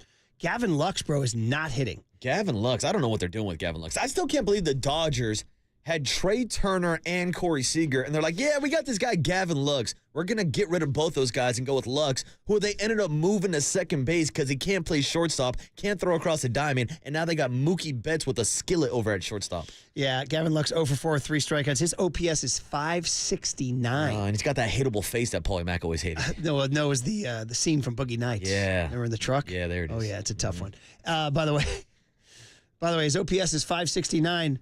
Or as Farhan Zaidi called it, trade bait. Like, you might go out and get him. Yeah. Go out and get him there. Get ready for the Lux era. He fits right in. Miguel Rojas in the 7-hole, and then Kike Hernandez played third, and Austin Barnes was catching Will Smith. By the way, here's a fun little stat. Remember this? Isn't Will Smith supposed to be better than Buster Posey? He's not. Do you go by WAR? No, I don't. Are you a WAR guy? I'm not really. Well, this one helps. I'm for peace in the Middle East. Pat Bailey has a higher WAR than Will Smith. Oh, then I'll use it. Hey, young Tony, are you a WAR guy? And whether it's the card game WAR or wins above replacement or the horrible cost of human conflict through the centuries. All of those things. Yeah, okay. Definitely. I don't think it's a great baseball analytic because, it does take in defense and offense. I think OPS might be better. Obviously, it's just offense. What if I asked you to tell me who leads the Giants in WAR this year? Elliot Ramos. That was Marcus's guess. That was my You're guess. Both wrong. Ask Kyle to guess. Ask Kyle to get young Kyle. We got a 22-year-old kid back there. What does he know? He's saying Matt Chapman. Wow. Matt Chapman. Matt Chapman. That's the one. Oh, nice. Get this kid a job. 2.8 WAR. You're hired. Elliot Ramos is 2.4. Pat Bailey 2.2. And Will Smith 2.0. Shohei's up in the high 4s. Are you ready for this fan thing this weekend? As ready as I'm going to be, Murph. It's, like you said, I saw you the series after the Dodgers games. Yeah. And it was the Padres, I think it was? Or no, who was it that Friday night we saw? No, it was a Rocky boring-ass series. D-backs and that guy Rockies. Blaze. Yeah. No, it was a guy Blaze. Blaze Alexander. I kept saying to you, who the blank is Blaze Alexander. And I saw you on the empty concourse on a Friday night, and you said, to be honest, it's kind of dead without the Dodgers. Yeah, I as kinda much missed as them. we hate Dodger fans, as much as we hate this traveling circus that's coming to town this weekend, it is cool to see that there are this many people invested in baseball. There's this many baseball fans. I just wish they weren't Dodger fans. Anyways, the Dodgers. Just a quick check on the Golden State Lumber and Building Materials text line 650 says Dodgers keep winning because whoever they bring up from the minors is better than most of the Giants starters. Oh, what happened? I thought Farhan was supposed to bring that minor league system over to the Giants. Well, we talked about Birdsong and Ramos and Eldridge and Crawford and those guys. 707 says Wizenhunt. That's your guy. That's my boy. 707 says the current Dodgers run is like the 90s Braves. Lots of regular season, not much postseason, and that ring is Mickey Mouse. That's why we're wearing the ears, That's why we got guys. the ears, and that's good news. That means the Dodgers are going to lose to the Yankees in the World Series. 559 says I'm definitely disappointed in my Giants this year, but I'm still excited because it's Dodgers, Giants, and I'll watch them win, lose, or draw. They are my team, just like I do my Raiders. Nice. Hell yeah. I love the that. crossover of a giant Raider fan. 831 says, guys, what do you give me for Fabian from the Athletics sounding like Tiger Woods? What do you guys think about that? Hey, it's Fabian. Hey, it's Tiger. And Ultimate People checking in saying, when I listed all the aspects of war, whether it's the card game war, whether it's the baseball wins above replacement, or whether it's the horrible tragedy of human conflict through the centuries, they said, forget about the band war. Come on, man. Lowrider? Low Do you know the band War, buddy? Yeah, I Summer? know the song Lowrider. I didn't know the band is called War. It is called War. Why can't we be friends, Young Tone? Why can't we be friends? Yeah. That was playing earlier. That was playing in the bullpen yesterday. Yeah. You know what I mean? At about 5:15 in the morning yesterday. I was playing in the bullpen. We can be friends, Tony. Great jam. Why can't we be friends? Great jam. Is there a reggae version of it? Oh, there's got to be. I'd like to hear a reggae version of Wars. Why can't we be friends? We are wide open the rest of the show. You want to go back to the Warriors? Let's go back to the Warriors. Let's go what back they to said. Bronny and that We nepotism. talked to the Boston College coach this morning. What did he have to say about Quentin Post? We talked to Sam Gordon about what the Warriors can do, hard capped at the second apron. No cap. As one is. On KNBR 104.5 and 680, the Sports Leader.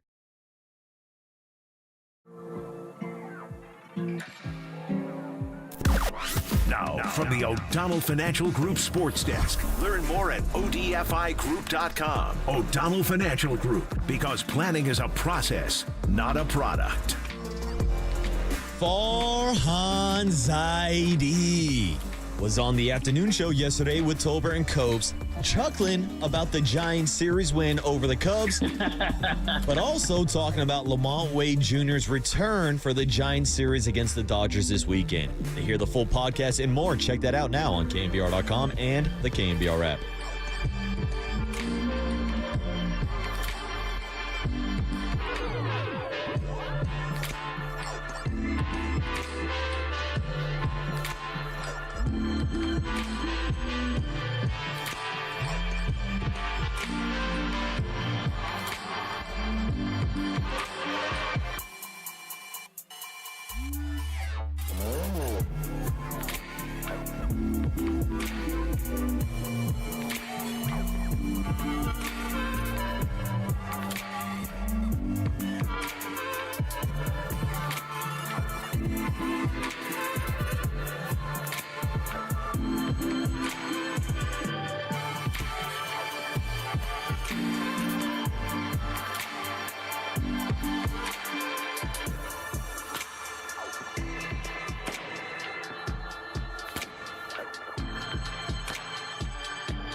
Now, time for the Protect Your Assets with David Hollander Business and Technology Report.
Dub Nation, Murph and Marcus keep rolling on the sports leader and streaming live on YouTube at KNBR 1045.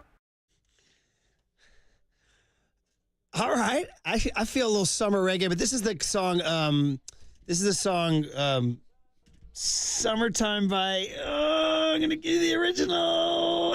It's escaping me. Darn it. Who's the cover? This is Shaggy and Rayvon. I know, but the original is, come on. Shout out to my guy Shaggy. Saw him also at Cali Roots. I'm getting mad at myself right now. It wasn't me, though, Tony. It wasn't me. It was never me. Darn it. It's Shaggyman. Murph is struggling to find this. I'm getting upset right now. Yeah. Keep talking, Marcus. All right. Well, today's Jerry, Murph and Mungo Marcus Jerry. show. Jeez. You got it. Mungo Jerry. We're talking Mungo Jerry. That's who sang the original. It's a hell of a name. I know, it's funny. That's why I should have known it. That's the original.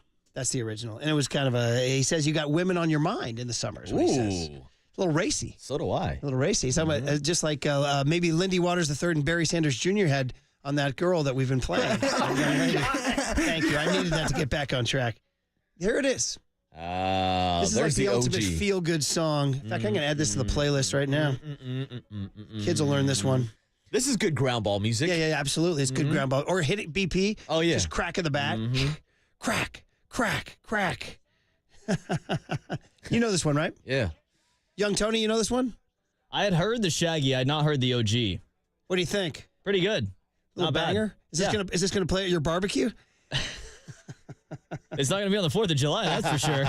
The best, the running joke, everybody, is that the bullpen forced they forced a barbecue in Tony's backyard against his will. That's it. And then they're getting upset at him for not inviting him to a barbecue he never planned. Yeah, there's a big 4th of July barbecue sponsored by KNBR at Tony's. The entire KNBR audience is invited to Tony's backyard. No joke. This morning we were riffing on it at like 6:10, and some 925 guy hit me and said, "What's the Addy on that BBQ?" Send the Addy.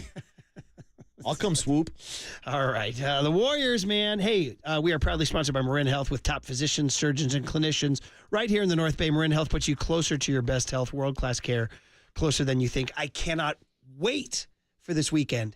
I've been dying for the Warriors to finally shake this thing out. Ooh. I'm dying to know where they're going to go. We have 10 different scenarios. One where they keep Clay, one where they don't keep Clay. One where they waive Chris Paul's salary to gain the $30 million. One where they exercise it and then trade it. There's one where they exercise it and then keep him. There's one where they trade Kuminga. There's one where they don't trade Kuminga. There's one where they trade Andrew Wiggins. I like There's that one where they don't trade Andrew Wiggins. There's one where, which ones am I forgetting? Paul George. There's one where they trade for Paul George. Whew, I'm exhausted going through the options. There's a lot going on. I'm not sure even what's the best option for them. I've convinced myself that they could live and be championship contenders without Klay Thompson, given that they make another move. And then I hear Bob Myers tell me that if they did acquire Paul George, that's not enough. So, I mean, there's just so much going on. And last year at this time, Mike Dunleavy Jr. proved he'll do it, man. He'll go Al Rose and Brian Sabian on it, man. He'll throw him on the table, unlike Farhan. He'll do that. And I approved of the Jordan Poole move. Now, they went 46 and 36. Could they have used a second scorer? I don't know. Was it an untenable situation with Draymond and Jordan Poole? I don't know. Chris Paul, I thought was an intriguing ad. I would have given the Chris Paul ad B-, C+. What would you give it?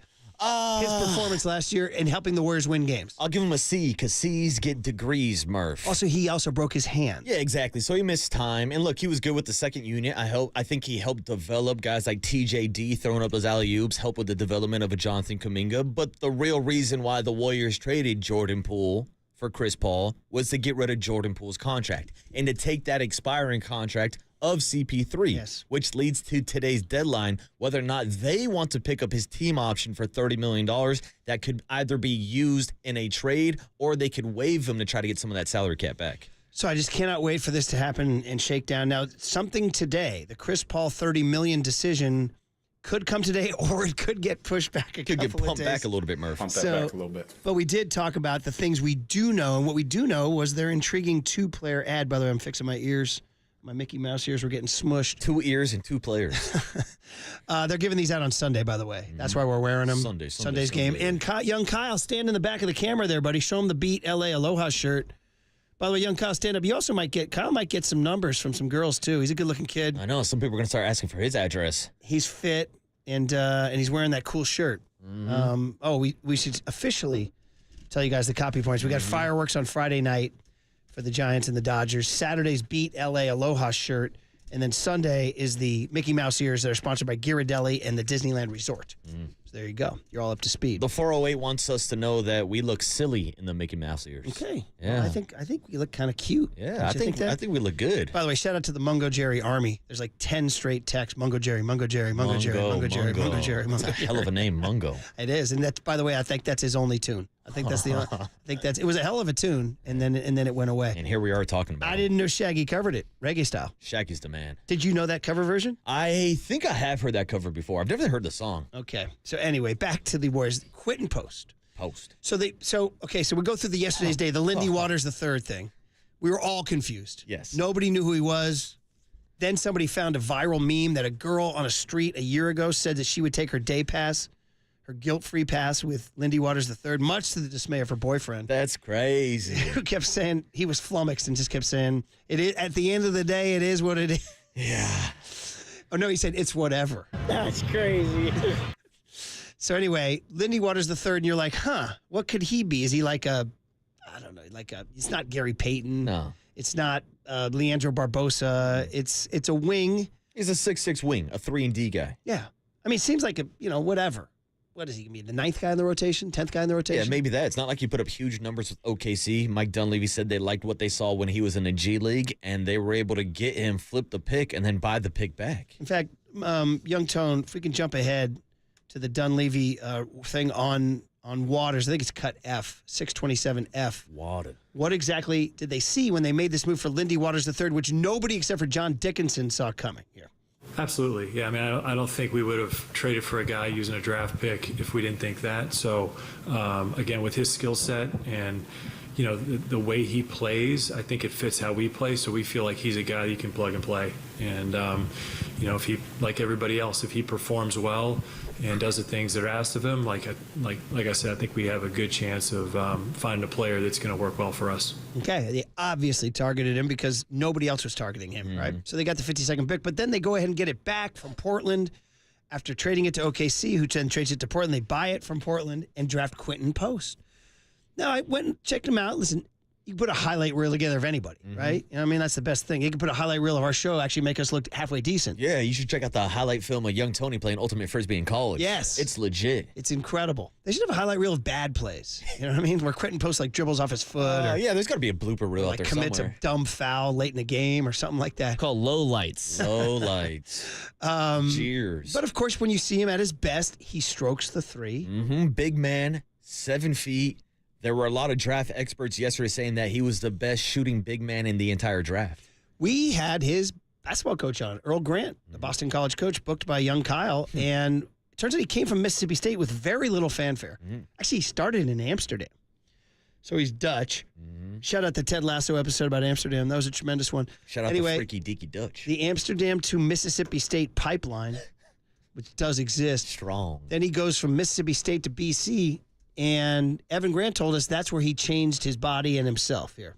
I mean, I think it's a couple of areas. Number one, the strength and conditioning. You know, he came in at about 220 pounds. He left out at 247. So he gained 27 pounds of muscle. My strength coach, Mark Proto, he's been with me for 11 years. I haven't had a different strength coach. He does a great job with our guys. And so I think that's number one. And then really just probably us putting him in position to be successful, embracing his shooting ability. Yeah, he can shoot. He shot 43% from three. Yeah. Now, you know, NBA line's a little farther back, but dude, that's legit. I mean, you can either shoot or you can't. Yeah, and right? you're thinking about a big who can stretch the floor. And his coach also told us he's not really your traditional big man, even though he can't protect the rim. He's a stretch four who has the body of a big man. And that's what I'm looking for here with this pick. I'm not saying this guy's going to be an NBA superstar or anything like that, but if you can get an upgrade over someone like Dario Saric, then I'll take him. Just to have somebody as an option defensively that they did not have. And just to have somebody with the option of being taller than 7 feet tall, because, Murph, last time I checked, Kendrick Perkins is still wrong. Jonathan Kuminga still has not hit that Grossberg to grow to 7'2". And from reports, I'm hearing that Jonathan Kuminga is now 7'2". Still not 7'2". Dude, Kendrick was doing something else when they threw it to him. Still not 7'2". He was doing something else and they threw it to him and he just reports I'm he just vamped. Who you know the what I hell mean? was reporting that? He just panicked and said that. I think that report is from Butt Crack Sports or something on Twitter. Incredible, dude. Anyway, here's Earl Grant, the Boston College head coach, on the shooting ability of Quentin Post. He's not a big. He's a shooting forward in a big man's body, and so which allows him to play out on the perimeter. He's a great passer. He's a great perimeter shooter, but he also has a knack for scoring the low block as well. Yeah, I saw a couple of his low block moves. They looked a little nice, a little soft touch. Of course, he's going against, whatever. He's going against low level ACC talent like Kyle's Cal Golden Bears. Taking shots at Kyle. By the way, you guys got a guy drafted yesterday. Yeah. Kyle, shout out to you. Got a guy drafted in the first round. Shout out to you. You're Cal. You're always going to be Cal. How can you get a guy drafted in the first round and be that bad? That's my question. Was it the first round or the first pick of the second round? Wasn't it the 31st pick? No, the first pick of the second round was the USF kid. Ooh, that's who I wanted to give two love locals. to. Two locals. Shout them out. Live and local, baby. And then finally, Earl Grant on can this guy defend the rim in an NBA environment against grown men?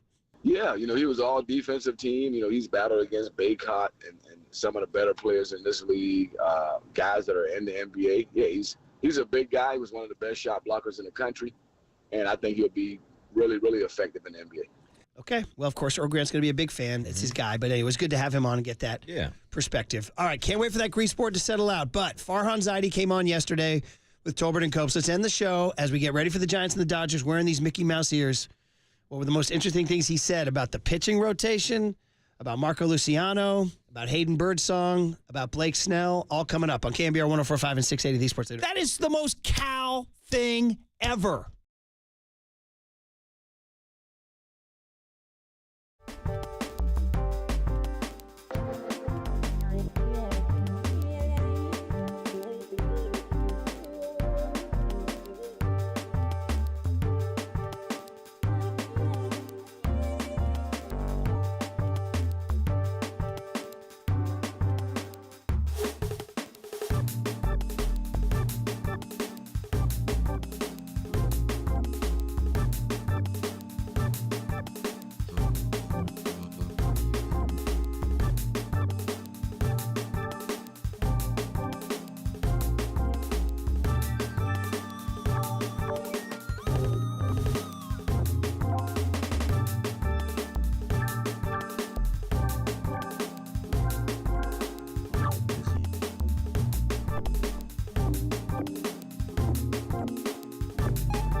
Giants gamers, Murph and Marcus keep your morning moving on the sports leader and streaming live on KNBR.com and the KNBR app.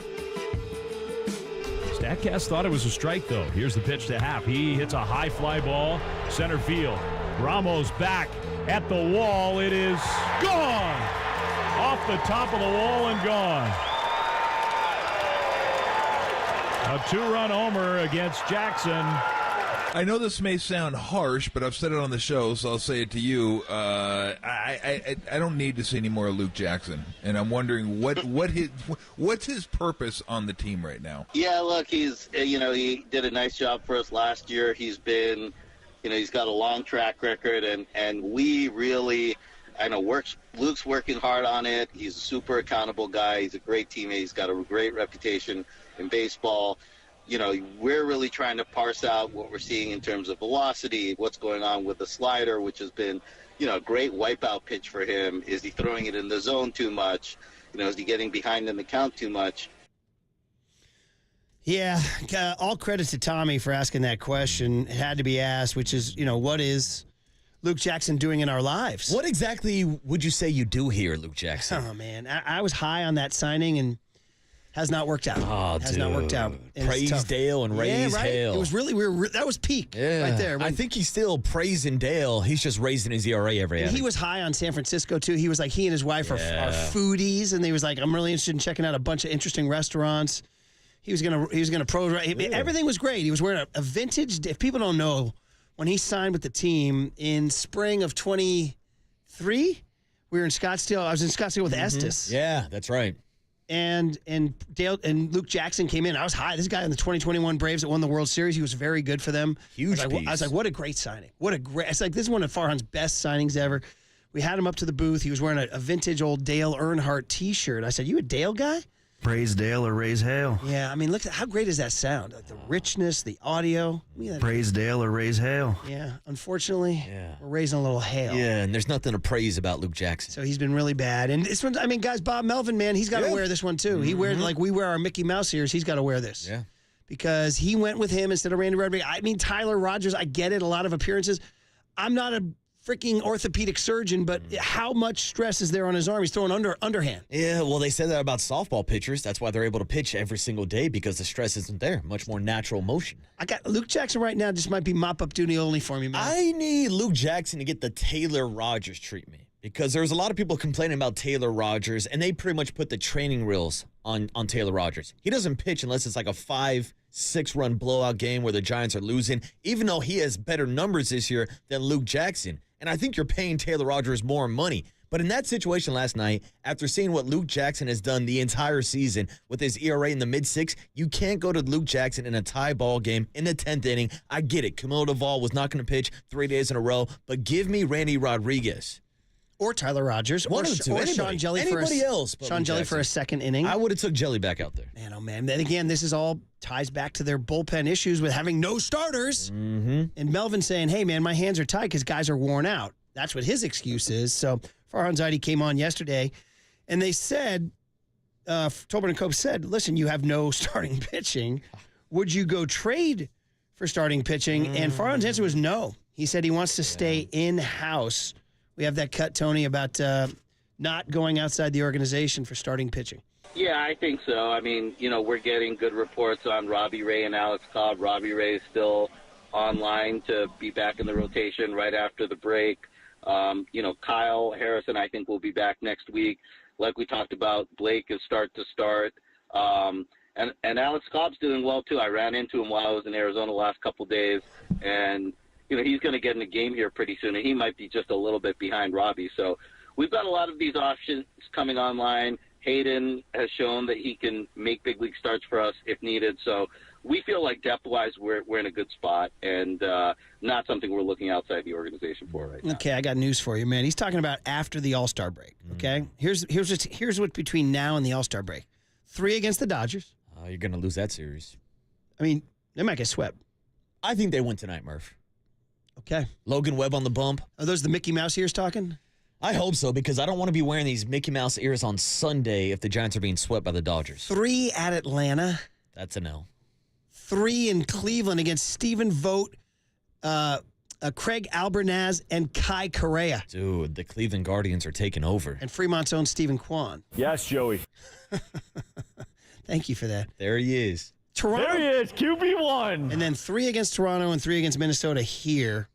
That is, by the way, we should mention that in between, when they land from Cleveland on Sunday the 7th, and then they don't play till Tuesday the 9th, Monday, July 8th is the celebration of life for Willie Mays. Nice. Open to the public. They're going to they've invited a bunch of dignitaries from around the country, from around the game of baseball.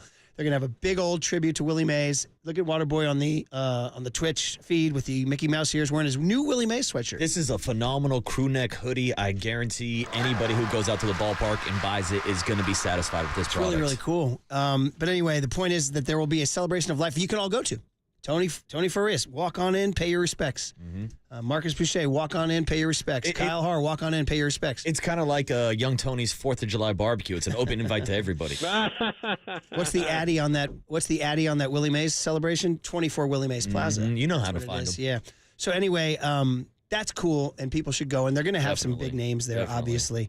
But anyway, back to what's ahead of them. So that's 3 against the Dodgers, 3 at Atlanta, 3 at Cleveland. That's 9 games right there. Let's be honest about those 9 games. 4 and 5 would be a frickin' jailbreak. 4 and 5 would be incredible. And even if you go 4 and 5 now, if you go 4 and 5, you're 5 games under 500. And that's if you go 4 and 5. We've now seen what happened on that Chicago-St. Louis road trip, right? They went 1 and 5 on that trip. That was against the Cubs and the Cardinals. Yeah. So realistically, 3 and 6, something like that. If you go 3 and 6 on that trip, you're now 7 games under 500. Bro, I got news for you. You are no longer treading water. You are now underwater. And this whole idea, Robbie Ray's coming back after the All-Star break. Well, guess what? After the All-Star break, they might be 10 games under 500. They might be 6 feet underground by the All-Star break. So I'm just not, I'm disgruntled. I'm disheveled. I'm trying to think of another diss. I'm disgusted.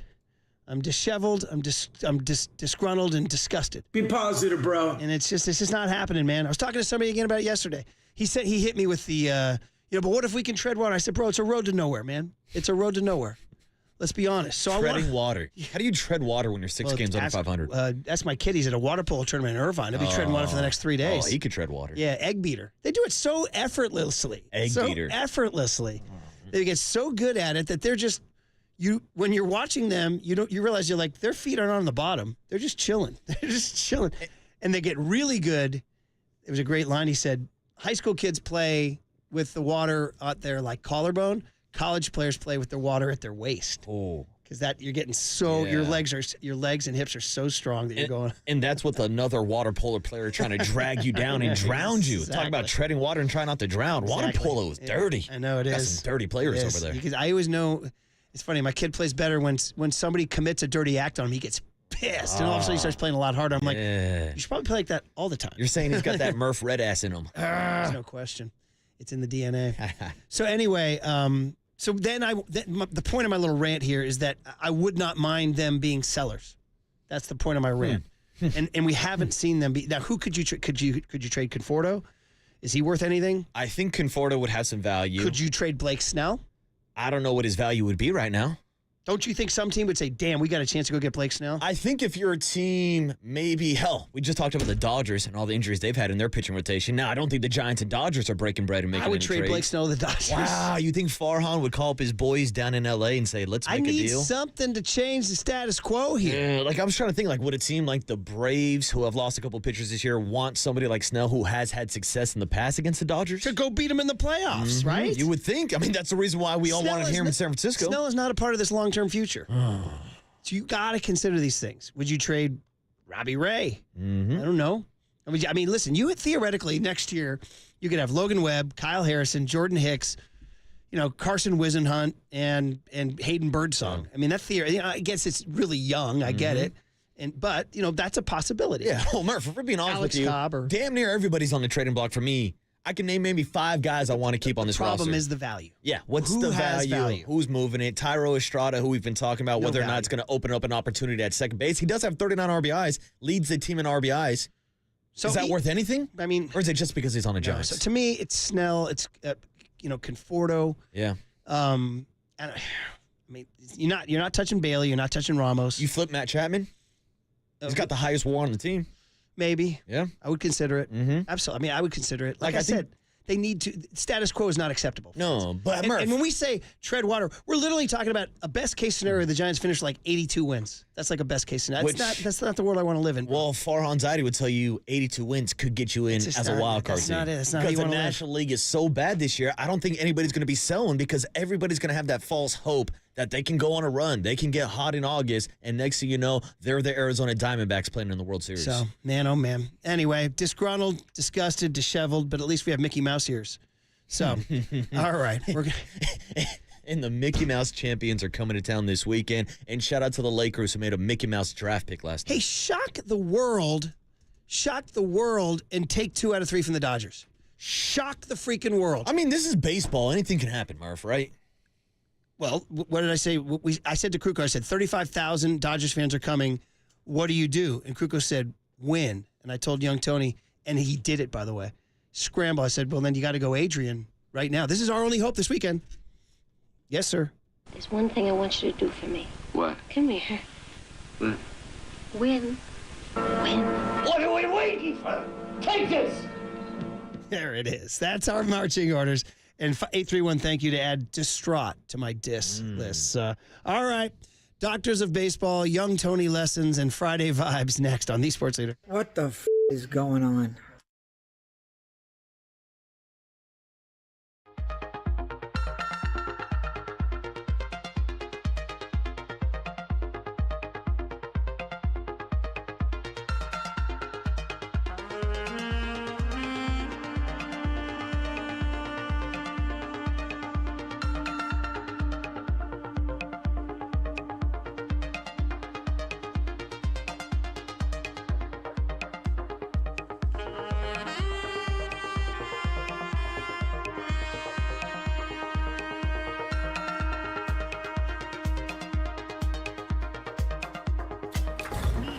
From the Chilton Auto Body Traffic Desk.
Murph and Marcus continue live from the KNBR Casino Matrix Progressive Jackpot Studios. Casino Matrix. Progressive jackpots are here. Where are you?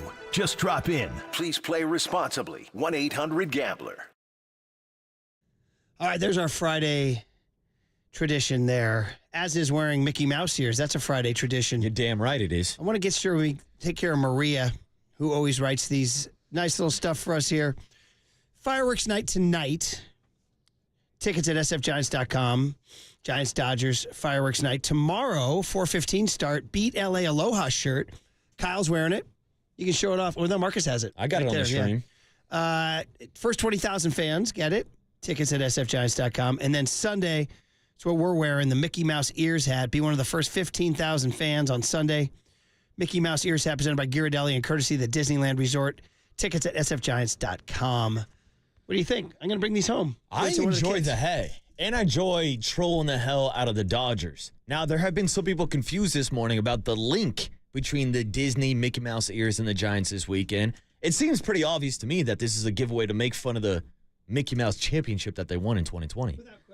Without question. I'll steal from Copes for a rarity here. And what he said about the 2020, because Dodgers fans are like, oh, yeah, what would you do if you won that championship? What would you say? And Copes had a great line. He said, yeah, I'd throw it on the pile. That's a great line. It is a good line. It's a great line. So I'll steal that line, and it's true. Don't go around strutting about your 2020 championship. Yeah, about your 60-game season title. Clear does not count. And that goes for the Dodgers and for the LA Lakers with their Mickey Mouse championship ring that they won in 2020 and their Mickey Mouse draft pick last night of Bronny Jr. You still don't like it? Nah, I think it's a Mickey Mouse pick. 707 says, why aren't you guys reporting the latest LeBron news? Big story, he's sleeping with a teammate's mom. Oh, how the tables have turned. Can I give a shout out to Delonte West, or is that too dirty? Now, can I just did. Can I bring the old man perspective? If you've been married for a while, pretty good chance he's not sleeping with his teammates. Hey-o. All right, guys. Put on the white coat, buddy. Put on the white coat. I feel like I'm a doctor in baseball. Time now for your Giants Health Report, sponsored by Sutter Health. That's right. I am a doctor of baseball, and today's Giants Sutter Health injury update shines a spotlight on Lamont Wade Jr., who has been missing for quite a while. To be exact, 26 games now Lamont Wade Jr. has missed since going down with that hamstring injury. Murph, last time we checked in with the Lamont Wade Jr. lineup with the Giants, they were 2 games above 500 with a 29-27 record. Since then, they've gone 10-16 over those 26 games. But yesterday, we got the good news that Lamont Wade Jr. will be activated and will be starting tonight against the LA Dodgers. Stay tuned for KNBR for your full lineup and injury report. And of course, that injury report is sponsored from the doctors who never stop answering your questions, the cardiac specialty centers that never stop helping hearts. Sutter is more than 220 hospitals and clinics that never stop caring for Californians. Visit sutterhealth.org. So, welcome back. This guy's so needed. And again, maybe the All-Star, he has time to maybe rebuild his All-Star case. Giants only getting one. I'm pretty sure of that. Yeah, and their All-Star might be on the bump tonight. Logan Webb. Yeah. Logan Webb is a very safe pick. He leads the league. He leads Major League Baseball in innings pitched. Yeah, in my opinion, I thought he was snubbed last year. I know we got into that debate last year around the All-Star break. Logan Webb ended up last year. Last year, it was Alex Cobb and Camilo Duvall. Wow, they got 2? They got 2. One of them was a late replacement. I think Cobb was a replacement for somebody. Yeah, it gets to be that place. Like, it's turning it a little bit into the Pro Bowl, where, you start to lose track of who gets named. Yeah, but at least they actually try in the MLB All-Star without question. game. But they've expanded the rosters. Now there's 32. Used to just be 25. And also, kind of guys took it seriously and didn't tap out for, quote-unquote, rest or injury. And so, now you get all the pitchers who pitch on Sundays, so they take themselves out of the All-Star game. Yeah. But still, it does remain the best of the 3. Yeah. It does remain the best of the 3. Hands down. Young Tone, I'm not sure what we got, but let's do it. Yeah. Murph and Marcus want to know, what did young Tony learn today? Well, so the joke is he's very, very young and innocent. Hey, I know that now, okay? Well, it starts with you learning that you're hosting a 4th of July barbecue against your will. Yeah, congrats, Tony. I'll see you there. So, could you handle it if people came over? Should you impromptu handle it? I think we're going to have some other people over on the 4th of July, like friends with my mom. Makes the party even better, preferably, Tony. I would not like all of these employees to be there. Your mom who took a Uber with a listener. Yes. Yes. Yeah, you want to hear about that story? Yeah. Shout out Peter. taking my mom to the airport the other day.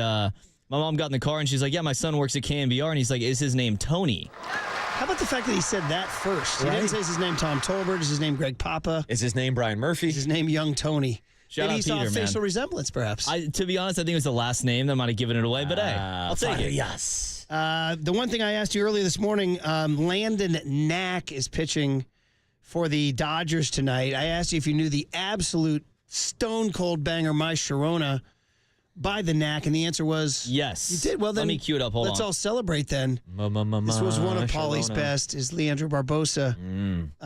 You know this one, right? The Knack, My Sharona. Oh, of course. Yeah. That was so. There were two songs in the early '80s that had that kind of iconic status. This one actually might be 79, believe it or not. This and the Tommy Two-Tone 867-5309. You know that one with the number on the wall? Mm-hmm. I mean, come on, man. Play this. Yeah.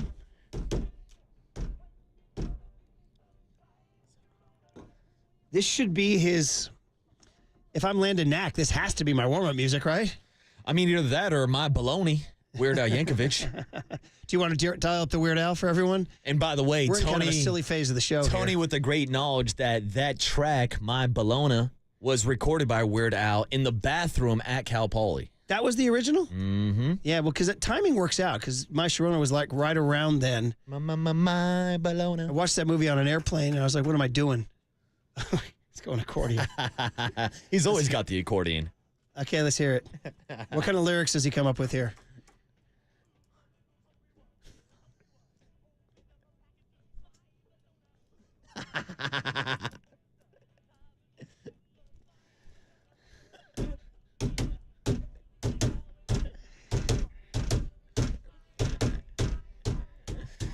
Okay. Do you have a favorite Weird Al? Is that it? Oh, I don't know. I like the I'm Fat, the Michael Jackson parody, the White and Nerdy Chameleonaire. You know what? If you have a kid, kids don't eat.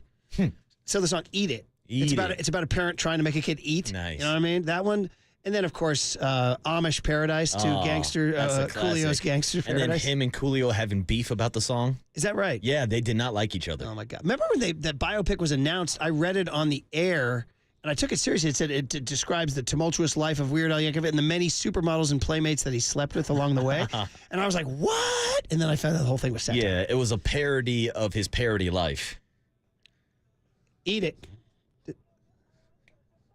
This is for kids.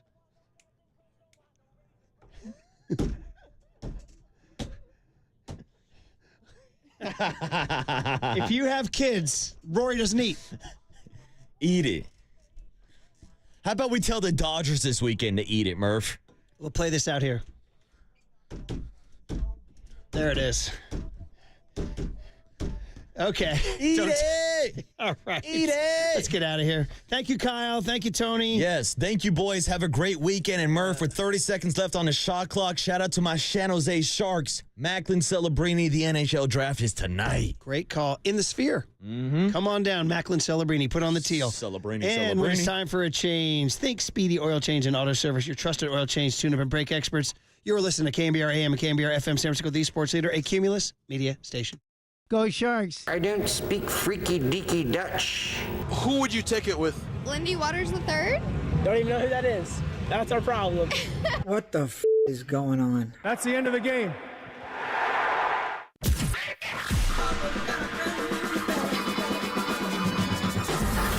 Ladies and gentlemen, Prepare yourself. prepare yourselves for Greg Papa Sleeping Floyd is Superman. San Francisco. and John Lund. It's 10 o'clock. Let's hit it. This is Papa and Lund That's right. We're getting it going. on KNBR 104.5 and 680. The sports leader. With a 52nd pick in the 2024 NBA Draft, the Golden State Warriors select Quinten Post from Amsterdam, the Netherlands, and Boston College. No, I think we looked at it like had an opportunity to acquire a player in Lindy that we've liked for a long time. We think he fits a skill set that we look for. Size, shooting, does some stuff on the court, just more than shooting. Can play both ends, good cutter, and plays the style we want to play. So there in Oklahoma City, didn't play a ton, but we felt like versus the 52nd pick, this is a player that we feel would be better than 52. From that point, we decided, all right, now we're out of the second round and thus out of the whole draft, and decided that we wanted to get back in because there were some players we liked. Lo and behold, 52 was available, and we really liked it again, and so we got back in. So it was a bit odd, but there was no like original plan to make it all work together, but eventually it did, and ended up making that pick with Quentin, who we really like. Same type of deal, skill set. We identified as a guy that can shoot the ball, stretch the floor. He's got really good size, but more importantly, you want players that can do more than one thing, and we think he rebounds. We think he can defend at a level at the rim that's NBA acceptable, and good passer. So it fits a lot of things we look for. We'll see how it plays out, but we're excited. Yes, thanks for joining us on a Friday edition of the show. That means we'll have a big poll for you today. You just heard from Mike Dunleavy Jr. in the draft. Lots of Warriors news, Paul George stuff, where Klay Thompson could go. We got that. The Giants lose day baseball 5-3, but they take 3 out of 4 of the Cubs, and now the Dodgers come to town. We got that. Bronny James by the Lakers. Brandon Ayuk's pulling up to the facility. Never a dull moment. Good morning, my friend. How are you? JD is What's going on, brother? Hey, good how to are be you? with you, my Yeah, man. you too. Let's just close out the week strong. Might as well, right? Yeah. Looking forward to it. We have so much going on today, and we'll give you a guest list and everything, and we'll talk about all the things that the Warriors did. And I know you were on late after things and lots of things going on. But one thing, we were having a pre-show meeting, as we often do. As you can tell, we put a lot of work into this stuff. And you said something to me that kind of jarred me, which was people realize that these guys, these free agents, can put pen to paper on Sunday, and as we sit here on a Friday, Klay Thompson could be on another team by Monday. Like, when you said that, I just thought, I know it can happen, and I know lots of guys have left, and some guys look weird in other uniforms and everything like that. And it's unlikely that one guy plays his whole career for one team in any professional sport, let alone 3 guys. We're talking about Curry, Green, and Klay. But, man, when you said that Klay Thompson could be in another uniform by Monday, I was like, wow, that's right. Woo! Think about that. It's pretty insane, and I saw the note within the last couple of days that there are 3 players, and everybody's seen this, you probably have as well. There are 3 players in the entire NBA who have been with the same team, the whole league. 3 players have been with the same team since 2012.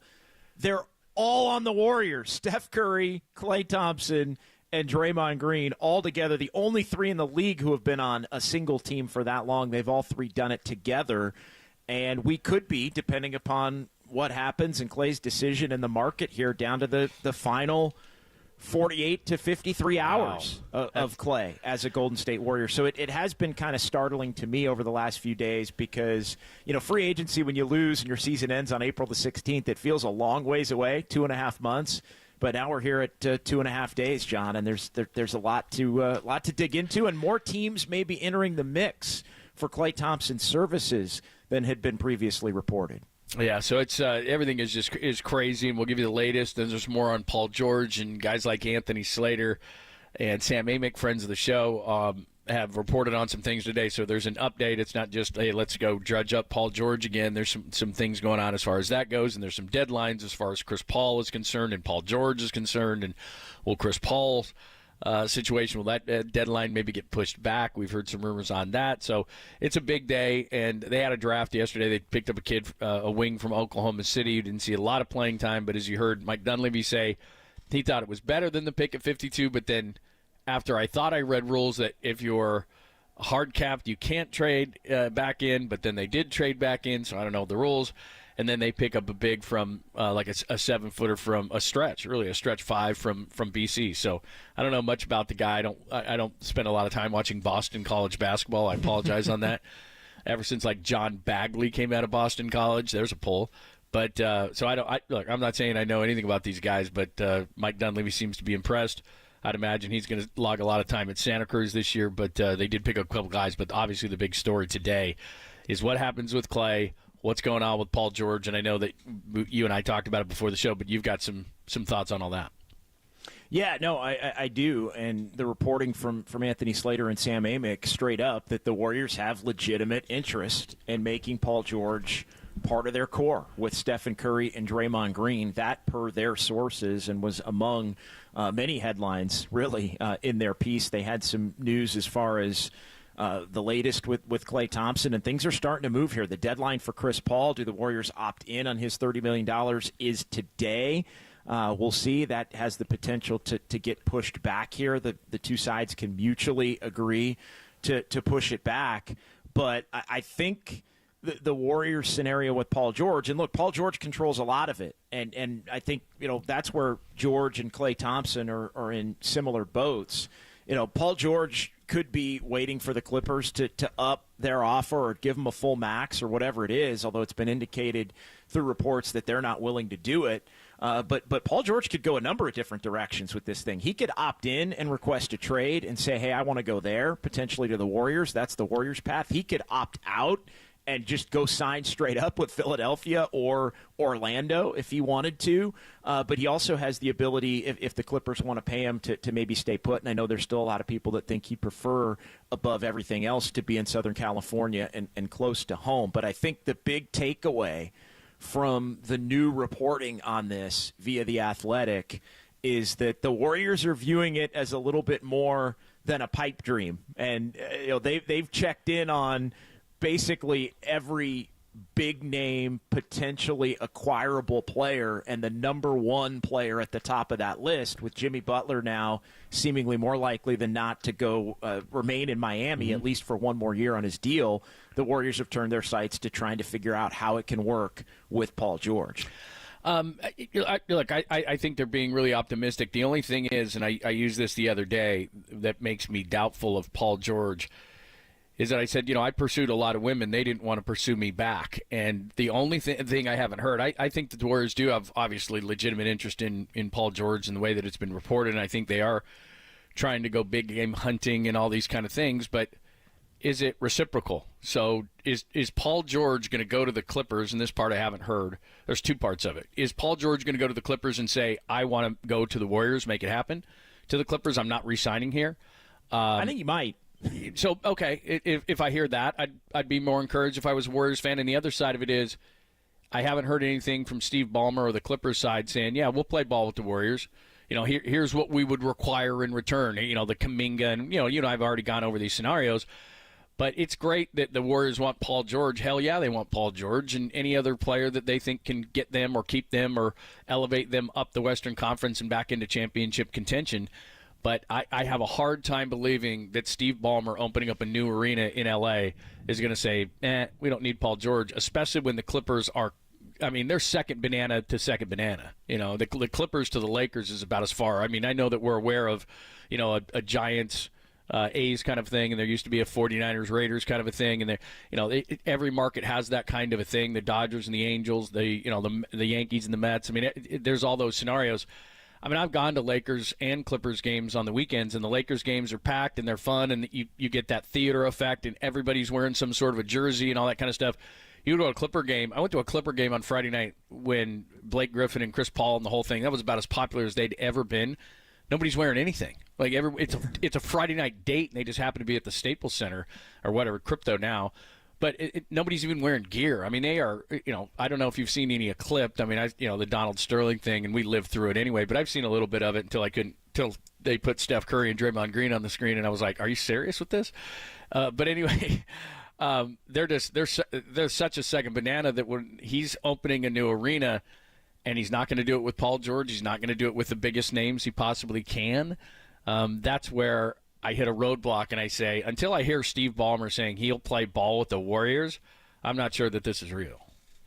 Yeah, and we'll see. And Woj reporting, by the way, as we were just talking about it, that the Warriors and Chris Paul intend to move their guarantee date back on the $30 million.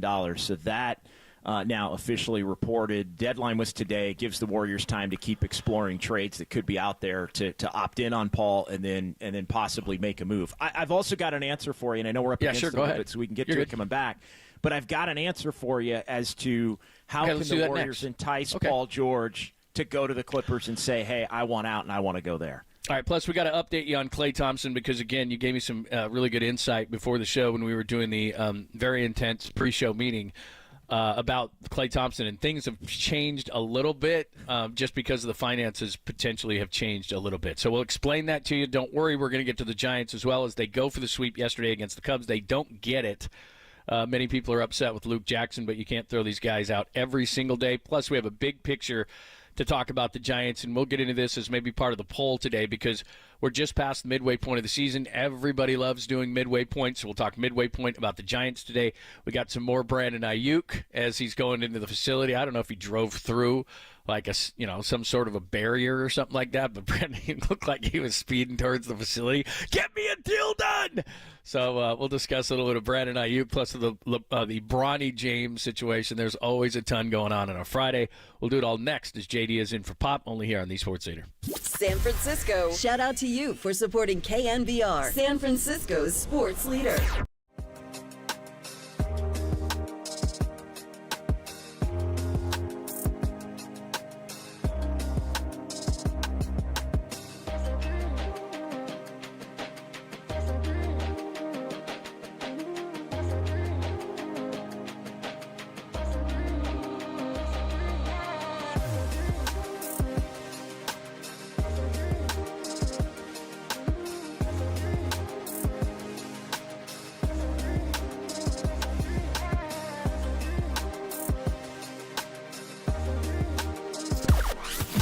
From the O'Donnell Financial Group Sports Desk. Learn more at ODFIGroup.com. O'Donnell Financial Group, because planning is a process, not a product.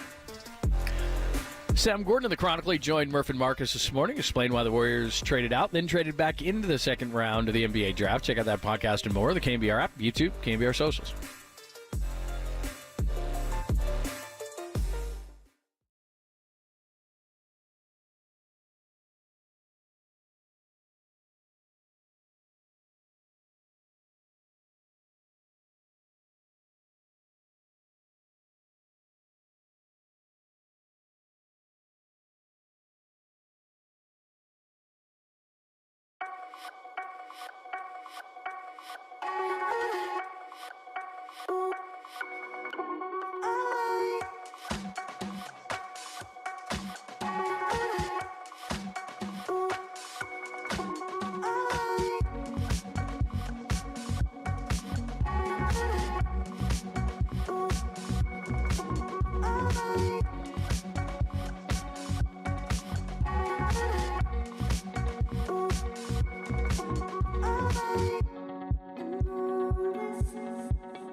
Papa and Lund Show now continues. Download the KNBR app and listen anywhere, anytime. We are KNBR. KNBR. 104.5 and 680. The sports leader. Thanks for joining us, Papa and Lund. JD is in on this Friday. We're going to pull up to you very shortly, hitting some Warriors, and then bottom of the hour, we'll give you Susan Slusser. Talk to Greg Johnson about the second half of the season. We're just past the midway point, so it's always a convenient time to assess how things are going for the Giants, and we'll grade everything, and we'll get your thoughts on that as well, but we'll read some of the things he said about the second half, like will they spend more money, what has been his evaluation, is Farhan going to stick around, all those kind of things. So we'll do that, plus a lot of great reaction from our first segment talking about the Warriors and Paul George and the latest on Klay Thompson. Keep them coming. The Golden State Lumber and Building Materials text line and call-in line the same, 415-808-KNBR, 415-808-5627, and we'll get to some of those as well. But JD, we left off, and I was skeptical because I think the Warriors would love to be in the Paul George business, but I don't know if Steve Ballmer and the Clippers want to be in the let's trade him to the Warriors business. And you were saying that maybe there was something there to shed light on. So go right ahead. Well, and it goes back to the reporting from Sam Amick and Anthony Slater as well. And I think what it gets into is the fact that they're reporting, and I think we've heard this from other places as well, the fact that Paul George wants, and I'm quoting their story, every year and every dollar available to him by way of the league's collective bargaining agreement. So to me, the Warriors could make it about money, and the Clippers, again, continuing to quote here from the Amick story with Anthony Slater, hope that George would be willing to accept a deal like the Kawhi Leonard deal. And I know we talked about that earlier in the week as well, 3 years and $153 million. And so I think it hinges on, it's two things that would make all of us, I think, a little bit uncomfortable if you're the Warriors to Paul George. And if you're the Warriors to just the way that they've built this team the last couple of years and the guys that they like. You have to be willing to pay up for Paul George, and you have to be willing to potentially include Jonathan Kuminga in a deal where he goes somewhere. Maybe he doesn't wind up with the Clippers. Maybe the Clippers wind up with somebody else. We ran through all of that. But to make it appealing to Paul George, you have to be willing to allow him to get every year and every dollar available to him by way of the collective bargaining agreement. I think that's a little bit of a tell here in the story from our friends from The Athletic as to how the Warriors can make it appealing for PG to go into Steve Ballmer and say, hey, this is what I want to do. Yeah, and again, this could happen, and Steve Ballmer could say no to Paul George. I think with a new arena and he's the richest owner in the NBA, I don't know if money will be an issue, but we'll see on Paul George. The other one is, and again, give us your thoughts. A lot of people opining on Paul George, 415-808-5627. The other thing is Klay Thompson, and you brought something up interesting before the show that I want to share with people. So this thing is kind of evolving a little bit. Klay wanted a certain number, whether it's Malik Monk getting $4.78, which is under, I'm not a math guy, but that's under $20 million a year. So what's kind of happening? Because we're hearing we're in Denver, we're here in Dallas, obviously Orlando, Detroit. They've got money. Oklahoma City potentially could have some money. What are we hearing on the market for Klay now? Yeah, the market for Klay, I mean, we had heard some of those teams. Denver and Dallas are the newbies, and there was also reporting about Denver being interested in Paul George as well. It sounds like Denver is trying to look for a replacement for Kentavious Caldwell-Pope, who has many suitors around the league. We talked yesterday about the fact that Orlando's interested in him, and maybe Orlando's prioritizing him over Klay. So if Dallas was a team that maybe had interest in KCP, I think the interesting thing to note on this is Klay's market is going up. But I also think the market the market is teams, not necessarily dollars here. I think what's happening is with all of these different teams that you've mentioned and have been reported, we're looking around here. And, yes, there's a market in terms of a bunch of different teams that want Klay Thompson services, but why? Why are all these teams suddenly in the mix? I think the reason a lot of these teams are in the mix is because the price has actually gone down. I think it's gone from the belief of $3 and $30 million to, under, at this point, the Warriors' prior offer of $2 and $48. And I know Klay wants the third year, and I think it also connects to the reporting from last week, which is that Klay may take less than the Warriors offer just to go elsewhere. I wasn't totally buying that when it was Orlando and Philly that were basically the only teams.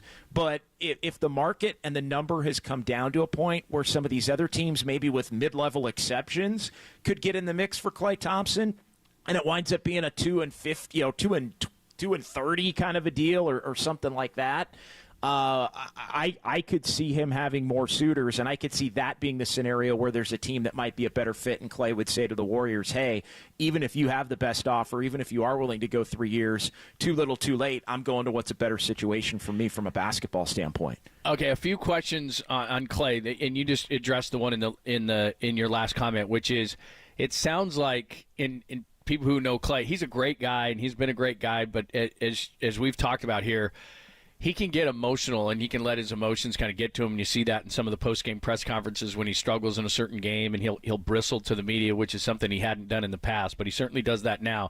And he's a very prideful guy. So I could see the Warriors kind of playing this strategy of you're not our first, and that is clear. You are not our first priority here. We're looking at a Paul George, or I think Butler's going back to Miami, but they look into that. There's a number of different scenarios that I think the Warriors are looking in to try to get more of a two-way player, which Klay used to be but isn't now. So they're trying to explore all those things. And if they don't work out, then Klay's an option. But I think that pisses him off. Now, he's fine, I think. Again, I don't know, but this is kind of what we're reading with the tea leaves. He seems to be fine with being another team's option. So, in other words, Denver loses Kentavious Caldwell-Pope, which we're hearing like 2 and 55 with Orlando. And then he slides in with Jokic and that crew in Denver. And he knows that they probably wanted KCP back first, but you know what? He's fine. He gets X amount of money. But unless there's a team, and this is my second part, unless it's one of those teams that can outright sign Klay, so the Warriors are going to have to do what the Clippers would have to do. The Clippers would have to play ball with the Warriors. The Warriors would have to play ball with a team like the Nuggets, who they know they're going to fight with in the Western Conference. So would the Warriors do that? Well, now, we asked the question, would they play ball with the Lakers? I don't know that they would do that because that's, Klay's dad works there. He lives down. That makes sense. But would the Warriors play ball with a team like Denver or Dallas? Yeah, I doubt it, to be honest. I think but it also depends on what you can get back. And how can you swing this? Because the Warriors' priority can't just be, their priority can't just be facilitating what Klay wants to do or blocking maybe somebody else from getting better if it prevents the Warriors' ability to get better. Like, another team may get better. There's going to be other teams throughout the league that are going to get better in the next 72 hours to a week, but you have to use it to get – so I wouldn't shut that down by any stretch if I'm the Warriors. As much as you don't want to help maybe one of your competitors get better, well, then what are you taking off of Dallas's roster? What are you getting in a 3-team deal? What are you getting from Denver potentially that could come back and help you? It can't just be a scenario where you're doing it for Klay and you're helping one of these competing teams. I also want to get back into Lund just a little bit, and we touched on it right before the break, and I wanted to ask you, because Woj had the report, and we mentioned it and then kind of moved on from it, about Chris Paul. And we were talking about the guarantee deadline and having it moved back. It's moved back to Sunday. Mm-hmm. So it's not deep in, which is signing day. Yeah. How do you read that? Because I think there was a belief that maybe it would just get extended enough into July to where everything could be sorted through. Is that maybe a little bit of a tell that the Warriors might have something cooking and they're confident that they go the direction that they want to go by Sunday?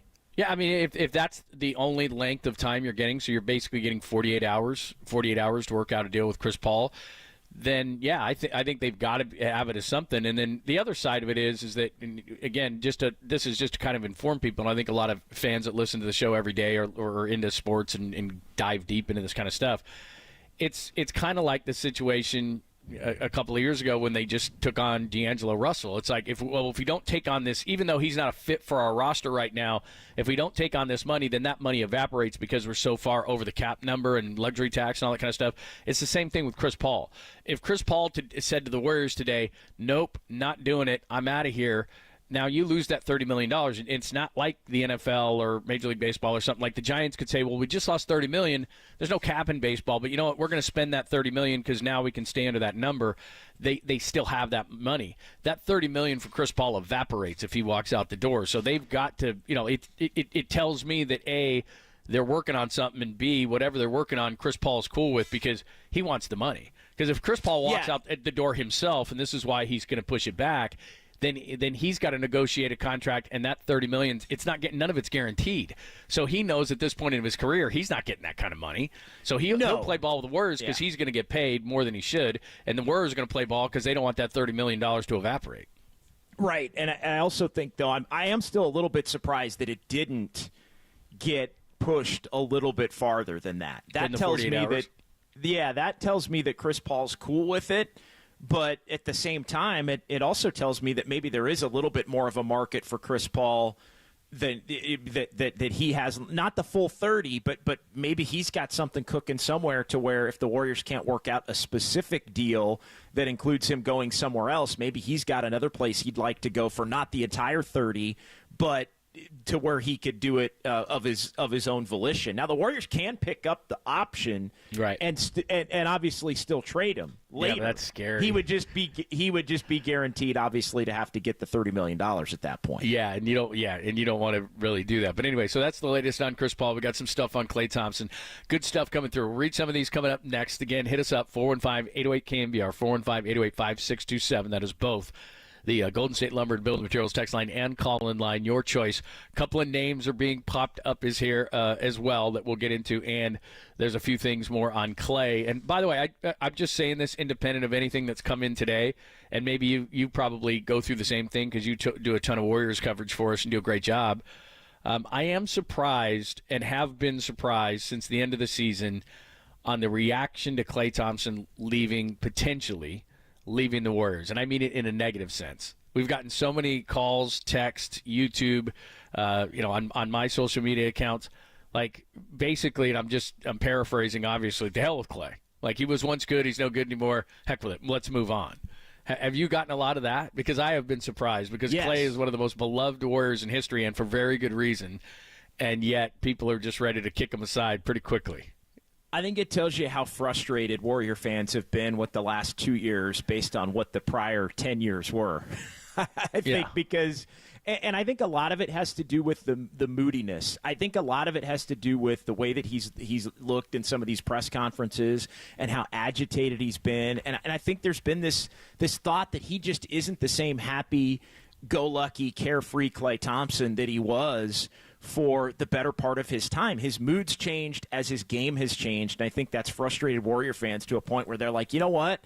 This Klay Thompson that the Warriors have had the last 2 years isn't good enough, and he also hasn't had the right attitude as well. And so I think it's like, you know what? If you want to come back, great, but you should want to come back and not basically make the Warriors have to break the bank to bring you back because you are clear-cut a lesser player, and this team has to get better in a number of other ways.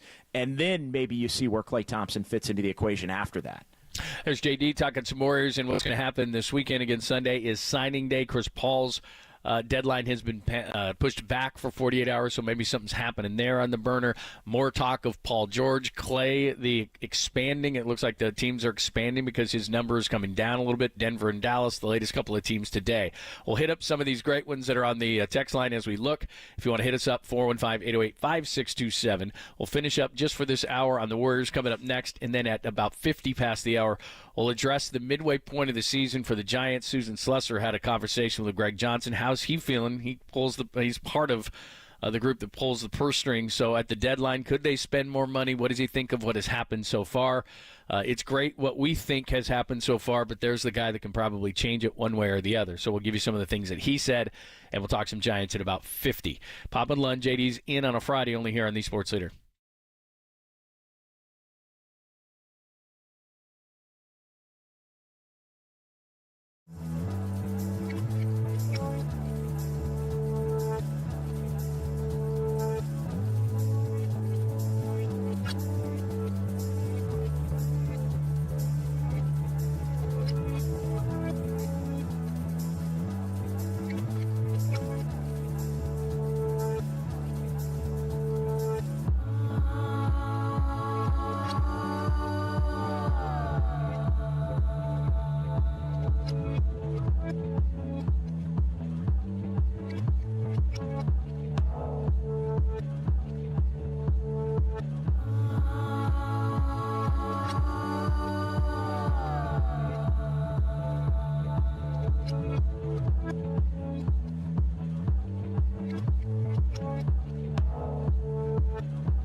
Dub Nation, filter out the noise and kick it with KNBR on the gram for everything blue and gold. Follow the sports leader on Instagram at KNBR. What's happening? Thanks for joining us. We've updated you on what's going on with the Warriors, and then it always seems to stick with Klay Thompson. I think that is going to be our poll today, so we'll get that up for you as well. And predictably, 415-808-5627, 415-808-KNBR. John Lund, John Dickinson. Pop will be back next week. Or no, he won't. He's on long vacation now, isn't he? I think that starts next week, actually. I'll get you up to date on it. By the way, for those checking in and wondering if he's okay, he's okay. Just letting you know. So, JD, I say, I'm surprised by the response of Warriors fans kind of being ungrateful for Klay Thompson. For example, and again, I'm not. Look, you can feel however you want. Mike says on Twitter, Klay Thompson, one of the greatest Warriors ever, had back-to-back injuries and still could fill the basket. But alas, his time has passed. Warriors need to find a young small forward who can play defense. Now, that's not scathing. That's just his opinion. But I have heard, some scathing stuff. If Klay won't take our money, this, that, and the other. And then now, as I look on the text line, and I know you do too, everybody's coming to his defense, which is great because I'm not here to rip Klay. I'm a huge believer that if somebody helps you win championships, hell, even one, and even as a small contributor, that person is, forever in your debt as a fan of any sports team. So, let alone somebody like Klay who has helped him. So maybe his time has passed. Maybe the Warriors get somebody who they think is better. But I'm certainly not going to rip Klay in any way, shape, or form as he's walking out the door. He's an all-timer and deserves a statue and et cetera, et cetera. He's one of the all-time best. Well, here's what it boils down to me. And 808 KNBR, 415-808-5627, if you want to join the conversation, as Lund has mentioned. Does Klay Thompson owe the Warriors more than the Warriors owe Klay Thompson? I mean, it really does. And I think that's where the split is. The notion that Klay owes the Warriors some kind of a discount or an understanding that he isn't the same player that he was, so he's going to get a lower number, and also the understanding that he can't be the top Warriors priority this offseason because they weren't good enough the last 2 years to be a contender at the level that they want to be. Forget about even championship contender. They weren't even, last year at least, a playoff team. So I think it's rooted in, does Klay owe the Warriors an acknowledgement that, hey, I'll come back, I'll take less, let's run this thing back again. I can be a contributor, but I have to take less and also be less of a priority, whether it's come off the bench or not, whether it's, in the pecking order night to night, versus the fact that he helped them win the 4 championships. He's a legend. There's going to be a statue of him in front of Chase Center at some point someday, and that the Warriors should make him a top priority and just pay him to keep him. Just pay him to keep him around. If we're really talking about, John, the difference between 2 years and $25 million and 3 years and 2 years and $25 million a year, $20 to $25 million a year, and let's say 3 years and like 60 or 65, why wouldn't you just do it if you're the Warriors? They can afford it. They've got the money. Just bring the guy back because of everything that he's brought to the table, and he's a franchise icon.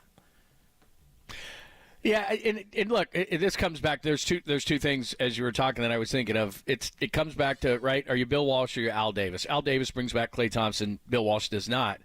And then this notion of owing. A lot of people have put their opinion on this as well. Well, the Warriors paid Klay Thompson through those injuries. Well, again, to me, there's this notion of a thank you contract, which doesn't exist anymore.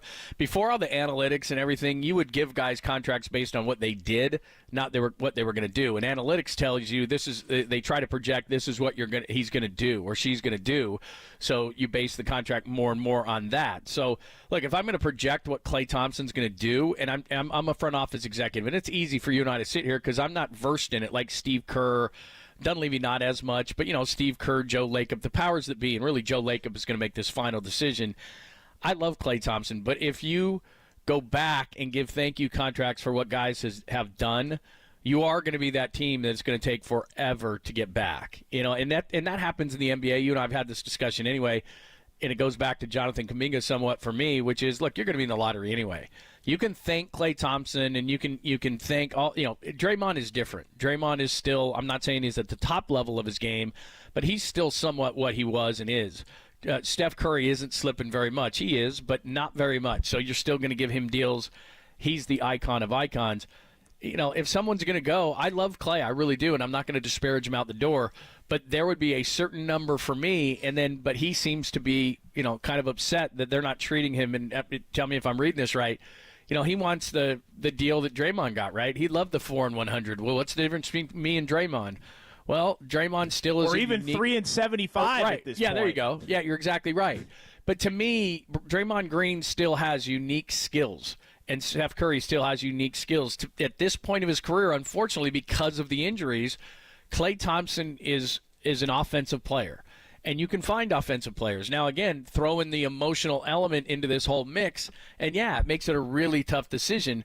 But if the Warriors just bring him back, and this is where the rubber hits the road, if the Warriors just bring back Klay Thompson, and then Monty Poole today wrote 5 guys that they could potentially look at. Let's just say Malik Beasley, who's out on that list. I'm just throwing out a name. Yeah. So if it's Klay and Malik Beasley that come back for the Warriors or whatever, or Eric Gordon or, whoever else is on that list, sorry, they're 10th in the West again. So you can be 10th in the West and be all nostalgic about Klay Thompson, or you can try to swing for the fences, and it seems like the Warriors are trying to swing for the fences, and I'm down with that. Yeah, they have to, and I think they know they have to. And I think the next 48 to 72 hours, we're going to hear some major things that they're trying to do. And we've talked about the big board. And, again, I think Paul George is at the top of the board. I think Jimmy Butler's at the top of the board. Remember, this is the same owner in Joe Lacob that inquired about LeBron James at the trade deadline. We can laugh and brush that off and act like, okay, that's a joke, but he always wants to be in the mix for the best of the best. Now, you may not do it, and you may come to a point where you're like, wow, gulp, I got to give up Jonathan Kuminga, who I love, and I got to pay Paul George $60+ million a year for 3 to 4 years, on top of the 48.8 that he's going to make this next year to do it. But if you think that you can be a contending team, and again, there's no guarantee. Like we play the Bob Myers cut, and Bob Myers says, they could bring Clay back and get Paul George. It still might not be enough. Well, the fact that we know it still might not be enough, but that doesn't. But the question isn't, if it might not be enough, does that mean you don't do it? Like, no. To me, it means you absolutely go do it because you still have Steph Curry and you're trying to move the needle. I think that's what this is about. I think the Warriors are at a point right now where they're starting with the way that the last 2 years have ended, especially this past season. I think the Warriors are dangerously close right now, even with Steph and Curry still on the roster. And I don't think it'll get to this level because Steph is still on the roster, as long as Steph's still an all-star type player and better than that. But they're reaching a we don't move the needle point, almost like where the Giants ended up with. And I don't think Joe Lacob wants to go into that sort of a mode if he can possibly avoid it. It's started to feel a little stagnant, I think, from the Warrior fan base. Grateful for all the titles. They've seen things that they never thought they would see in their lifetime in terms of another title, let alone 4. But I think there is a little bit of a stagnation that Joe Lacob wants to avoid. And you can avoid it if you go get Paul George and you pay the freight and you pay him and you go all in on these next couple of years. You can kick that can down the road, and then you can worry about a rebuild when everybody's on board with the rebuild, because Stephen Curry at that point will no longer for sure be at the peak of his powers. Give us your thoughts, 415-808-5627. Love to get your reaction. Klay Thompson could be, as weird as this sounds, he could be in another uniform come Sunday. Obviously, today is Friday, so by Monday when we talk again, we could be saying Klay a Nugget or a Maverick or a member of the Magic or whatever the case may be. So just a strange thing. So give us your thoughts on your feelings of that, what direction they should go. All right, we'll get you caught up on the Giants, what they did yesterday, but more so the big picture is Susan Slusser talked to Greg Johnson about the immediate future and second half future and how he feels about this team. So we can all have an opinion on the Giants and what they have done and what they will do in the second half of the season, but this guy really matters in terms of can they make it better? What does he think? Everybody, of course, screaming and yelling about Farhan. We'll give you some of those thoughts, and then we want to get your thoughts as well on what the Giants could do, have done. We'll get into that conversation next, only here on the Sports Leader.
Papa and Lund continue live from the KNBR Casino Matrix Progressive Jackpot Studios. Casino Matrix, Progressive Jackpots are here. Where are you? Just drop in. Please play responsibly. 1-800-GAMBLER. If you had to assign a letter grade to your team's performance, what would you give them? I'm not going to do that. We've been spotty. I mean, you look at the stats across the board, whether it's pitching numbers, whether it's the offensive numbers, it hasn't been great. But to sit here right at 500 or game below, and we know there's a lot more in there, it's not a horrible place to be. That was a while back, but it could have applied because nothing's really changed with the Giants in the couple of weeks since I think that question was answered. So here we are, just past the midway point of the season, and we all like to have this fun every single year. Where are the Giants? Where are they going to be? Give us your thoughts at 415-885-627, 415-808. KNBR. So 39-43 on the season, and it is basically gone back and forth. So you got the Phillies, Dodgers, and the Brewers at the as the division leaders at this point. The Braves look fairly secure, although they've lost a couple in a row, and they're just 44-35. So they're just not scoring runs. So they're not where everybody thought they'd be. And then it's fluctuated between right now the Padres and the Cardinals are in spots. The Mets have been hot. They're right at 500. The Pirates, the Diamondbacks, the Giants, the Nationals, the Reds, and the Cubs, and the only teams out of it are the Marlins and the Rockies. So what is that? 1, 2, 3, 4, 5, 6, 7, 8, 9 teams basically have basically gone back and forth. The Giants have been as high as the second wild card, as low as just ahead of the Marlins. So I ask you before I get into Susan Slusser's piece when she spoke to Greg Johnson, and that's really who matters, potentially adding people and what he thinks in the future of Farhan and all those kind of things. I'm not asking you for a grade because Bob Melvin gets mad at grades, but just what term would you use? How would you assess it? However you want to answer it, the first half of the season for the Giants. What are your thoughts? I think it's been disappointing. I think that's the word that I would use. And look, we can get into the reasons, excuses, reasons, however you want to look at it for it. It's been disappointing. This team has not been the team that Farhan Zaidi anticipated that he was putting together, like flat out. I go back to what we talked about yesterday, which is when they lose, they look really bad. And then when they've won, they've had some crazy comebacks in games where it almost, I don't want to say feels a little bit fluky, but they haven't had a lot of clean 9-inning games where they just win. All right, Giants won 5-3 tonight. Giants won 6-2 tonight. A complete game, right? They just haven't had the complete. Yeah, they just have not played the complete clean game win. It feels like they've had to. Oh, they got 4 in the 9th, and they got 3 in the 7th, and they look like. And a lot of times in those games that they've won, they've looked terrible for 6 innings. So I think when you do the eye test. The eye test when they've lost, for the most part, has looked really bad. And then there's even been some games that they've won miraculously where for good chunks of the game the eye test has looked bad. So I think it's disappointing. And, again, there are reasons for that. But here's the question you have to ask yourself. And you ran down beautifully all the team. I mean, they're not the Dodgers. They're not the Phillies. Yeah. They're not the Brewers. They're not the Braves, okay? You've got the Padres at 3 over, the Cardinals at 2 over. So you're basically right in the middle of this glut where you're 3 back of the final wild card, but you're also 1 in front of being the 3rd worst team in the National League. So I'll ask it to you this way. Do you feel like the Giants are closer to the 3rd wild card, or do you think they're closer to being the 3rd worst team in the National League? That's a great question. I'll answer, but 415-808-KNBR, 415-808-5627. Answer JD's great question. Ooh, well, I'm you know what? I'm going to say closer to the wild card, and I know that sounds crazy, but I have been that half full person because, again, injuries are an excuse or an explanation. And so it's hard. They're the hardest team to evaluate among all those teams because what's Blake Snell going to do in the second half, and what's Cobb going to do in the second half, and what's Ray going to do in the second half, and how much is Lamont Wade Jr. going to help them? And, oh, by the way, is Elliot Ramos an all-star caliber player, or is he the guy that's scuffled over the last couple of weeks? You know what I mean? They have the biggest fluctuation of any team that we just mentioned there. Because to me, if I look at the National League and I see the teams that I really think should be up there, the Padres have a lot of talent, especially offensively, and they have enough pitching, and they're a really aggressive team. So I think the Padres are going to be there. I have no idea how the Cardinals are there because other than Sonny Gray, they have no starting pitching.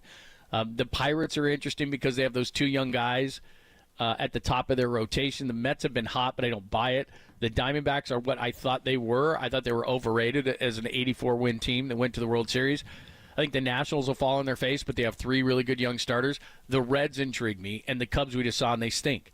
So of that whole group that I just mentioned, I think that the Reds and the Padres are the most are the biggest threats, but I think that the Giants are the most unknown because those three pitchers, two of which who have won Cy Youngs, and Alex Cobb, who was on the National League All-Star team last year, if they're anywhere close to what they normally are, what the back of their baseball card says, then the Giants can be right in this thing.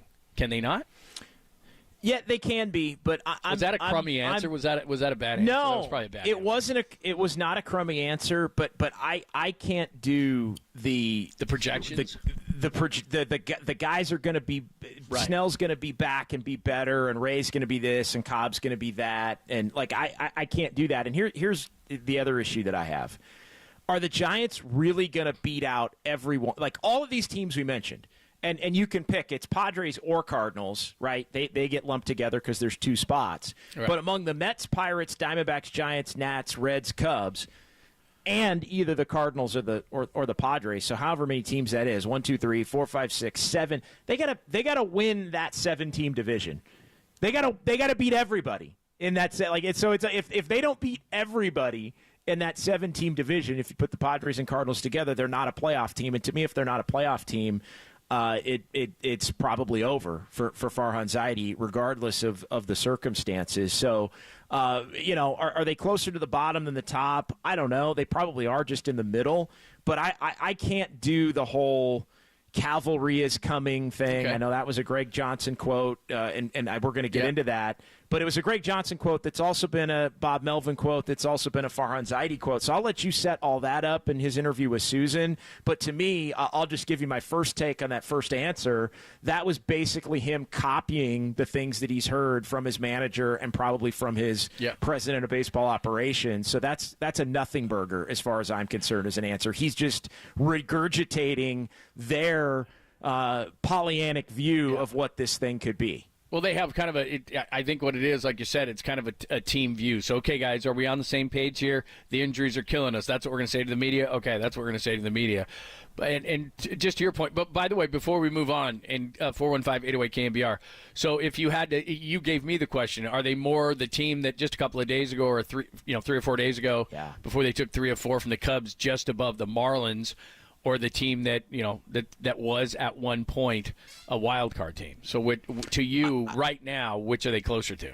I think they're closer to the bottom. Okay. I do think they're closer to the bottom than they are to the top. I just because there's too much, and I think you can point to things that can be better in the second half of the season and will be better. I also think you can point to some things like the comebacks at the level that they had the comebacks that probably won't be the same. Now, you can say, hey, the positives outweigh the negatives in terms of the projections moving forward, and I'll even buy that the positives are better than the negatives, but to what extent? And I think that's the question that I come back to on this thing. They're 39-43. Let's just take yesterday out of it because you're right at the halfway mark. If you take, you're 39-41. I'm sorry, you're 39-42 at the halfway mark of the season. Okay, so if you're 39-42 at the halfway mark of the season, what is your? If you flip that for the second half, or let's say you flip that plus 2 games maybe for the second half, we're talking about what, 82, 83. So okay, so you're 83-79. Like, and that maybe gets you in. And maybe doesn't get you in. I think the question you have to ask yourself, if you think this team's closer to the group that's in, is can they get on a real run? Can they get back to 500, which this next 9 games against the Dodgers at home, at Atlanta and Cleveland, I mean, you go 3-6 in that, and all of a sudden it's July 8th, and you're at your low point of the season. If you just drop these next 3 series, it's July 8th, and you're at your low water mark point of the season at 7 games under 500. So at that point, let's say you go 7 over between then and the end of the year over the last little under 3 months, well, then you're back to 500, and you're still probably not quite good enough to get in the wild card. I think it's a little bit more daunting than people think for this team to flip it around unless they get on a big run. That's the only way I can take this team seriously. 415-808-KNBR, 415-808-5627, talking midway point of the season for the Giants. So the Cardinals right now are playing 5-13 baseball at 41-39. That projects out to 83 wins. And last year, the Diamondbacks got in at 84 wins. So for the sake of conversation, it's going to take you 83, 84 to get in, because that's what the Diamondbacks got last year. That's what the Cardinals are on a pace for right now. So can the Giants turn around and win 84? I mean, that's not a huge projection in the second half, probably. But if we just look at the team itself, relief pitching outside of Luke Jackson, who I'd love to be DFA'd, but I know that Bob Melvin loves to stay with his veterans as long as he possibly can. But we're getting to the point where it's like the dude has a 6.23 ERA. And I get, by the way, for anybody complaining about yesterday, I get why he had to do it. He didn't have anybody available because they've been burning the pen the way they've been doing it. He said after the game yesterday that Camilo Duvall would have come in for a save situation, but that would have been 3 days in a row. They just sometimes you have to give them something at the end, and his last guy out of the pen right now is Luke Jackson, and that's just who he had to go with. And so he blew it. I mean, that's just what, Luke Jackson's just been doing that all season long. So I understand that. So if we just take that aside for the second, the bullpen is good. And I think the pitching with these guys is going to be better. But the offense, even with the bat, and this is where Greg Johnson kind of hemmed and hawed a little bit on this whole thing, because he was asked, could they spend money in the second half? And he said the following. He said, we don't go in with any set number. Here's the cap. Here's the target. Things change, and being able to go get somebody. Well, he's talking about Blake there. Sorry, I'm reading the wrong one. He said, would you have the financial leeway to add more payroll? He says, I think we do, but I'd be cautious about any expectations by saying, look, we probably have the biggest lift, and this is where you just talked about, with returning injured players of any team out there. We're going to look and see what's available, but we're not that optimistic that the market will bear much fruit with so many teams in contention right now. What that tells me is, whether he's making an excuse, look, there's going to be teams who decide they're going to move. They're going to trade guys. I know right now that we're talking constantly about the Marlins, the Rockies, the White Sox. Teams are going to decide that they're not in it, and teams will trade. It happens every single year over the last few years with this new format. There are going to be enough teams to trade. It's whether you want to trade the guys. And Greg Johnson, throughout this article, says he likes the young guys, thinks that the guys that they have are going to be the guys that are going to come back and help this team. So if I had to interpret that right at this very second, I don't think they're going to be very aggressive at the deadline, and I don't think they want to add payroll. Yeah, I think they can get some level of payroll flexibility to do something if they think it can help them get over the top. I get all the reasons why they wouldn't, and I get the fact that there are guys coming back, and you need to factor that in. But I think they can. It's not going to be a major ticket item to where it's going to significantly break the bank. So I think they can get approval for any of the small type moves. That now how do you make those moves? I mean, to quote Mike Dunleavy Jr., trades are hard, right? And so, but Farhan Zaidi's never been afraid to make trades, right? And he's never been afraid to try and get creative. So I actually trust his ability to do something, especially if it is the lower level type move that you would maybe need a few million here or there to get done. I think that would be on the table. Here's the question I want to ask you, because I did the math on it while you were reading the quote. They're 39-43 right now. There's 80 games to go. You mentioned, and here's where I am on it. You mentioned get to 83. 83's got a shot at getting you in. That's a projected number based on last year, based on where the Cardinals are right now as the last team in. Mm-hmm. Can the Giants go? Do you see the Giants going 44-36 over the last 80 games? And I say that because that's basically what the Braves have been to this point this season. The Braves are 44-35 right now. The Royals 45-30. The Twins are 45-36. Like, can they basically for a half be the Twins, the Royals, the Mariners, the Braves? Can they do that? And that's where I think if you look at this team, regardless of who's coming back, I mean, maybe, but I would not even come close to betting on the fact that they're going to be 8 over. They 8 over's been their ceiling at any point. It was through 12 games when they went 10-2. Well, and just to back you up on what you're saying, the thing that makes me the most nervous of anything that they have going on, I think the pen is going to be fine. If I'm being half full, I'll say that the starting pitching is going to come around. But even adding Lamont Wade Jr. to this offense, and Lamont Wade Jr. is not a 30 home run guy. He's not going to. And again, I'm not disparaging him. I'm just saying what he is, which is he gets on base. He does a great job of getting on base. He's a really good hitter, but he's more of a table setter.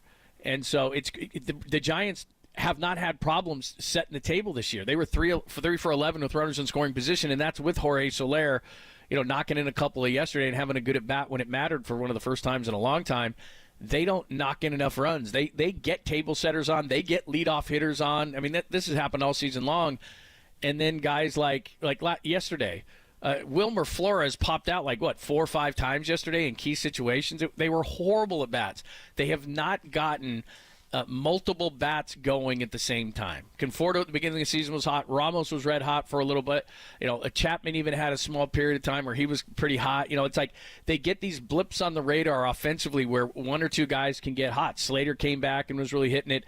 Obviously, Matos had a period of time where he was absolutely crushing it. But they haven't gotten multiple bats going at the same time. And when I see Chapman hitting 3 and Flores hitting 4, and I'm going, that's the middle of your order. I think Flores is hitting, off the top of my head, just looking at the board yesterday, I think he's hitting 211, 212 now. He was their number 3 hitter yesterday. I mean, that doesn't scream 8 over 500 in the second half. And that's I'm putting in Lamont Wade Jr. and I'm assuming that these pitchers come back and pitch pretty well. It's not going to be easy because this offense does not consistently hit, and this offense does not consistently knock runners in. Runners in scoring position, all that kind of stuff. They just don't get the key hits enough. Now, can that change? Yeah, but I mean, we got a pretty good sample size to this point. Yeah, no, we do. And I think for everything that is going to get better, there's also going to be some things that get worse. Like that, you have to account for that as well. And that's where, to your point on somebody gets hot, well, if a couple of guys get hot, then that means somebody else who's been hot has gone cold. I think that's just the level that you get from this team, top to bottom. I'm not saying they can't do it.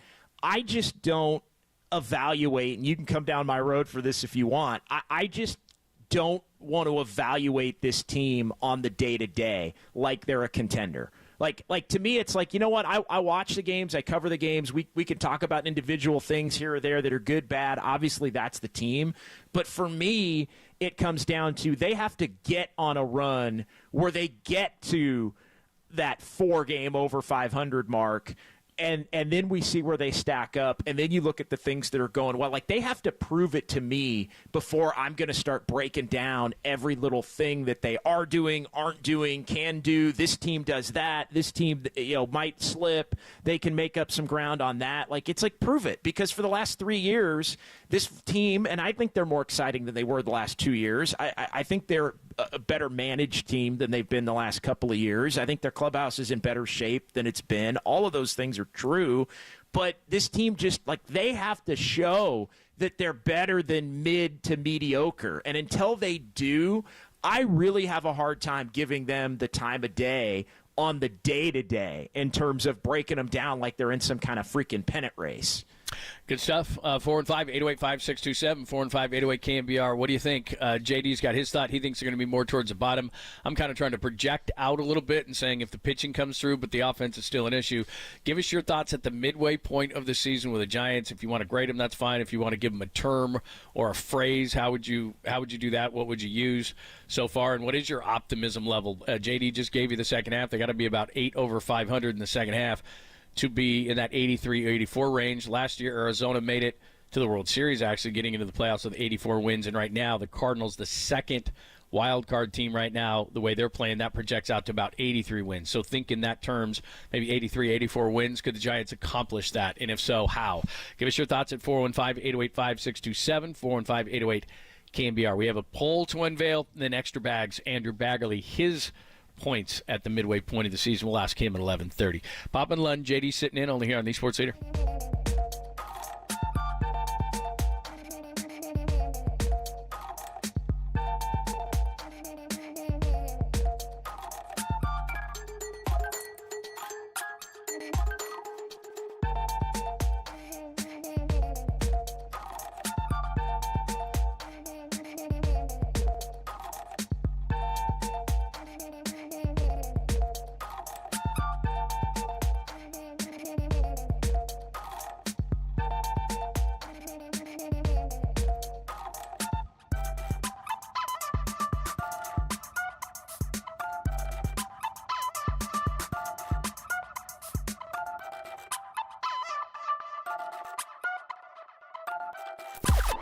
Now, from the O'Donnell Financial Group Sports Desk. Learn more at odfigroup.com. O'Donnell Financial Group, because planning is a process, not a product. Farhan Zaidi, of course, president of baseball operations for the Giants, joined Tolbert and Copes yesterday, discussed the Giants rotation and when we can expect to see Blake Snell, Robbie Ray, and the rest. Check out that podcast and more. KNBR app, YouTube, KNBR socials.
Wherever you are around the globe, stream Gold-Blooded Radio 24/7, 365 on KNBR.com. This is the sports leader.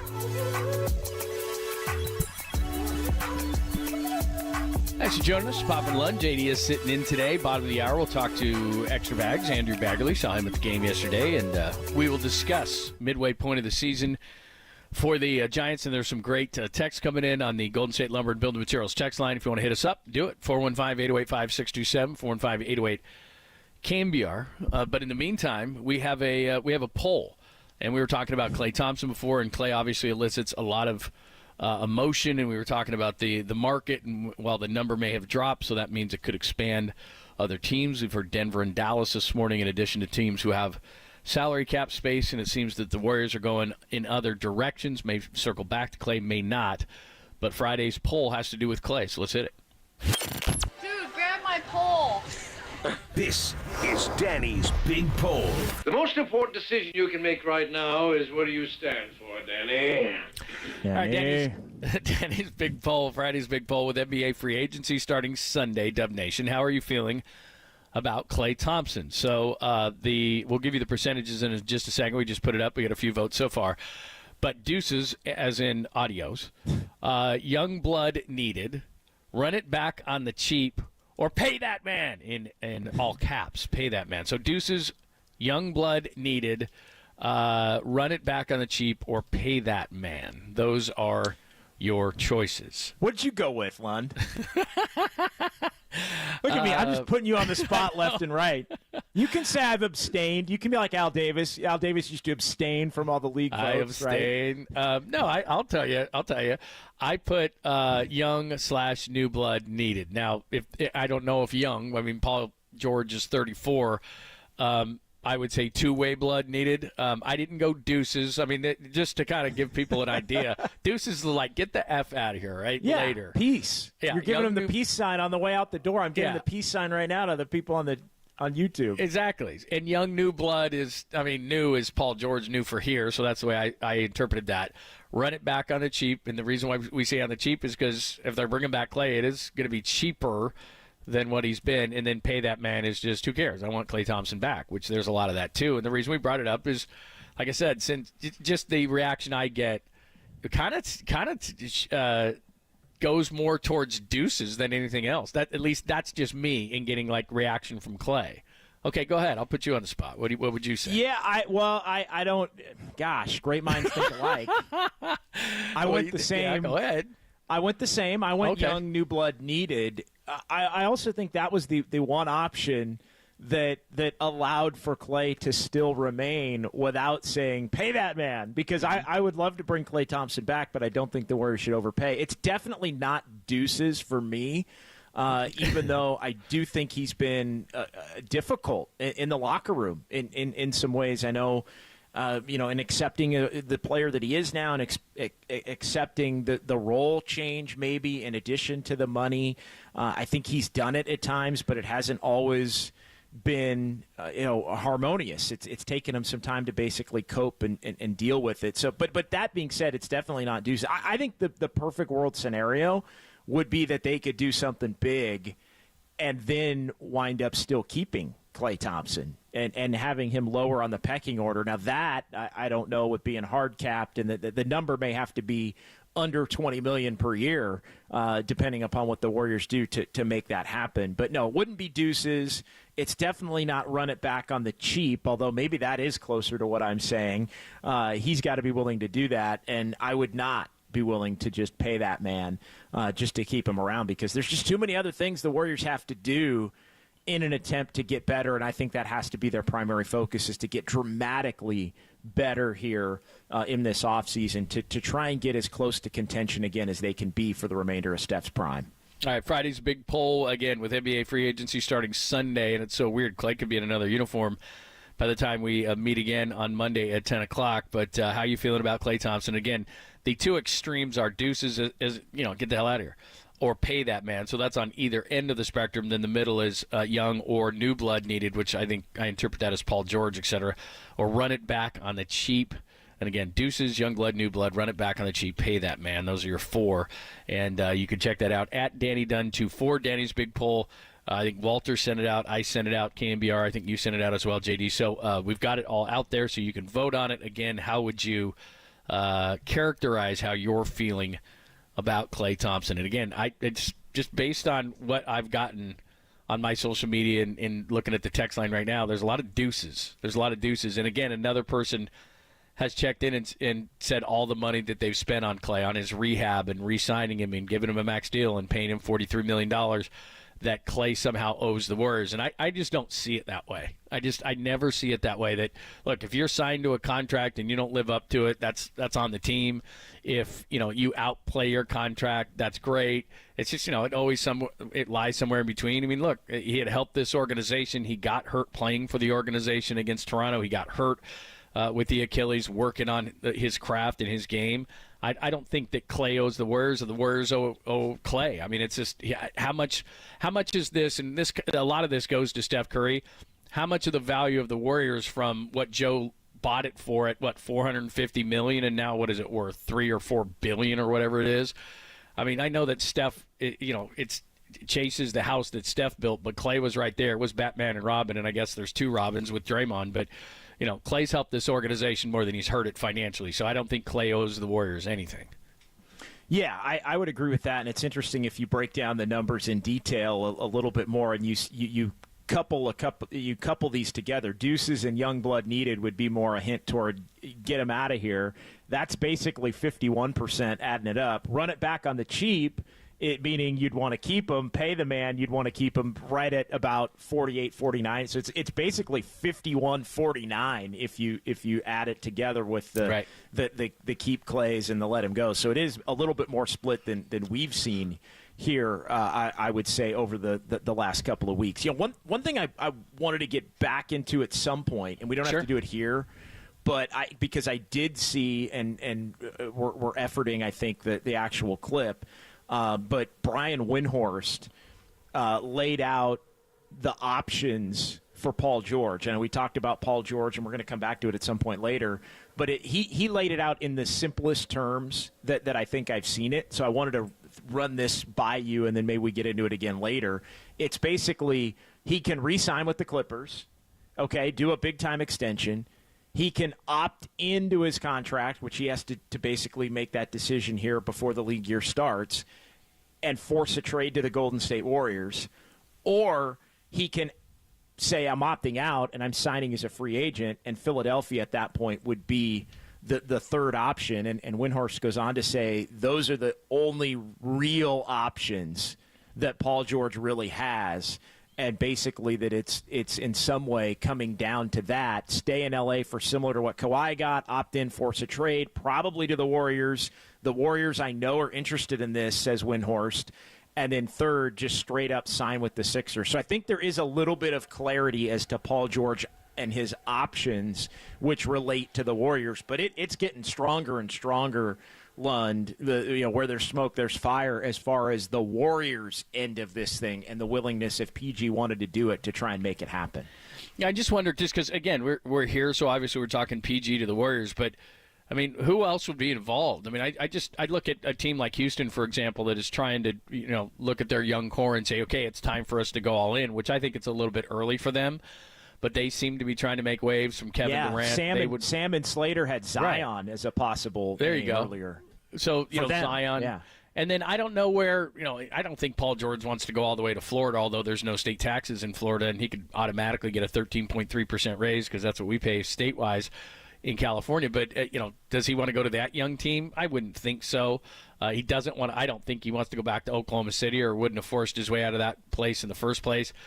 Or does he want to go to Philadelphia? Again, that's a long way away from L.A., but have we heard anything on Philadelphia wanting to give Paul George a max deal? Because they can just flat out do it. They've got enough money to just flat out do it. Exactly. And I think from a basketball standpoint, that would be the best fit for Paul George. Now, I know it's going to Philly, and can he handle being a big-ticket item in Philadelphia with the expectations? Not for somebody everybody. that at times has been unwilling to – at times he's been, as I've called him straight up, he's been a PTO guy. He's been a guy that, little something's bugging him. He's taking the night off, or he's taking a couple of nights off. Did play 74 games last year. That doesn't play in Philly if you get a max deal. That being said, though, I feel like Maxey and Embiid and Paul George going where basically he can be the 3, and from a positional fit, I think it makes sense. You've got Maxey, the point guard, who's fast as all get out. You've got Embiid, the big, and then you've got Paul George, the wing, and then you fill the roster around those 3. I think they complement each other really well. I think Paul George being the 3rd option is where he can maximize his talent. So take the Warriors out of it. I do think the Warriors are a better fit for PG than continuing with the Clippers. I think we know that has not worked and will not continue to work. I'd want to see myself more with Steph than continuing with Kawhi. But at the same time, I think PG going to Philly, again, media and fan point of view aside, I think that's the part that would make the most basketball sense. Especially if you're trying to beat the Celtics. I mean, you got to cover Jaylen Brown. You got to cover Jason Tatum. I mean, Paul George is a guy that can obviously not cover both, but one, and he can handle that kind of a thing. So anyway, we'll continue the conversation. Poll is up on Klay Thompson. Make sure you vote early. I don't think you can vote often on Twitter. I think you can only vote once, but whatever.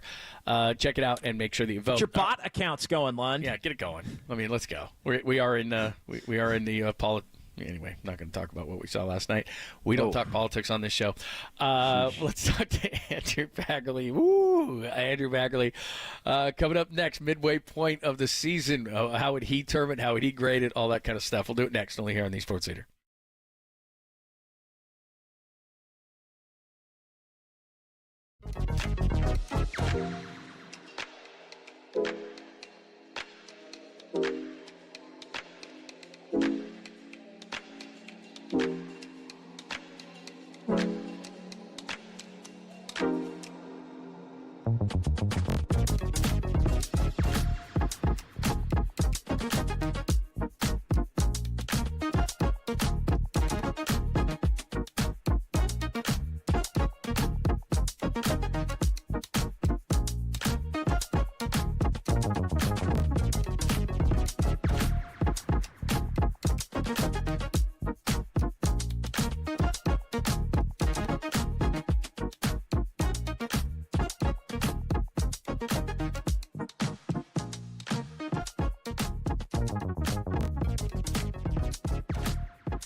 you are around the globe, stream your proud home of Giants baseball 24/7, 365 on KNBR.com. This is the sports leader.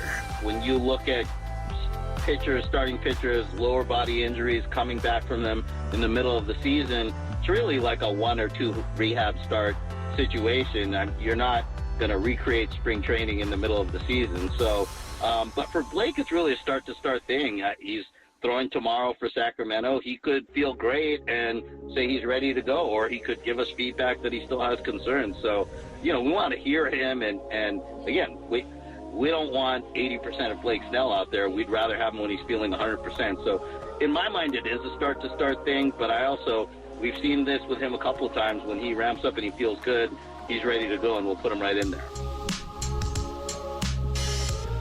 That's Farhan Zaidi, the president of baseball operations for the Giants. Of course, he was on with Tolbert and Copes. If you missed that and all our interviews, just head up at KNBR.com. Andrew Baggerly is expected to join us shortly, so we'll get into what we've been talking about, midway point of the season.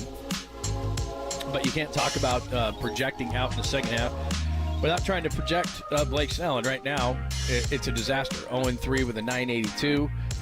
His quotes after the last time out didn't talk as much about the physical side than the mental side, and we don't know what to expect from Cobb or Ray. And that's where really, if you're a half-full person, that's what you're thinking is, well, we can really get the staff going, and it can be maybe what they thought or what the Giants fans thought at the beginning of the season where it was top 5 or top 10 rotation. But right now, just don't know on the offense and all those kind of things. So the midway point of the season, we'll ask Bags what he thought. And again, they lose yesterday 5-3 to the Cubs in a game that was certainly winnable.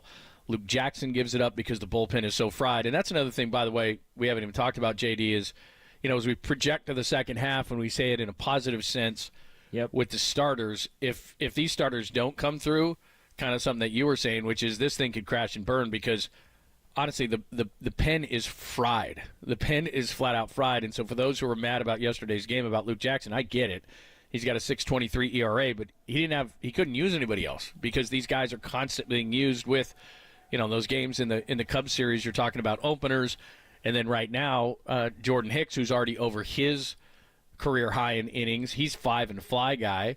That's generally what Harrison is when he comes back. That's what the young guys are going to be when they come back. I mean, Bob Melvin said the other day with Birdsong, he did a great job, but he went 4 2/3.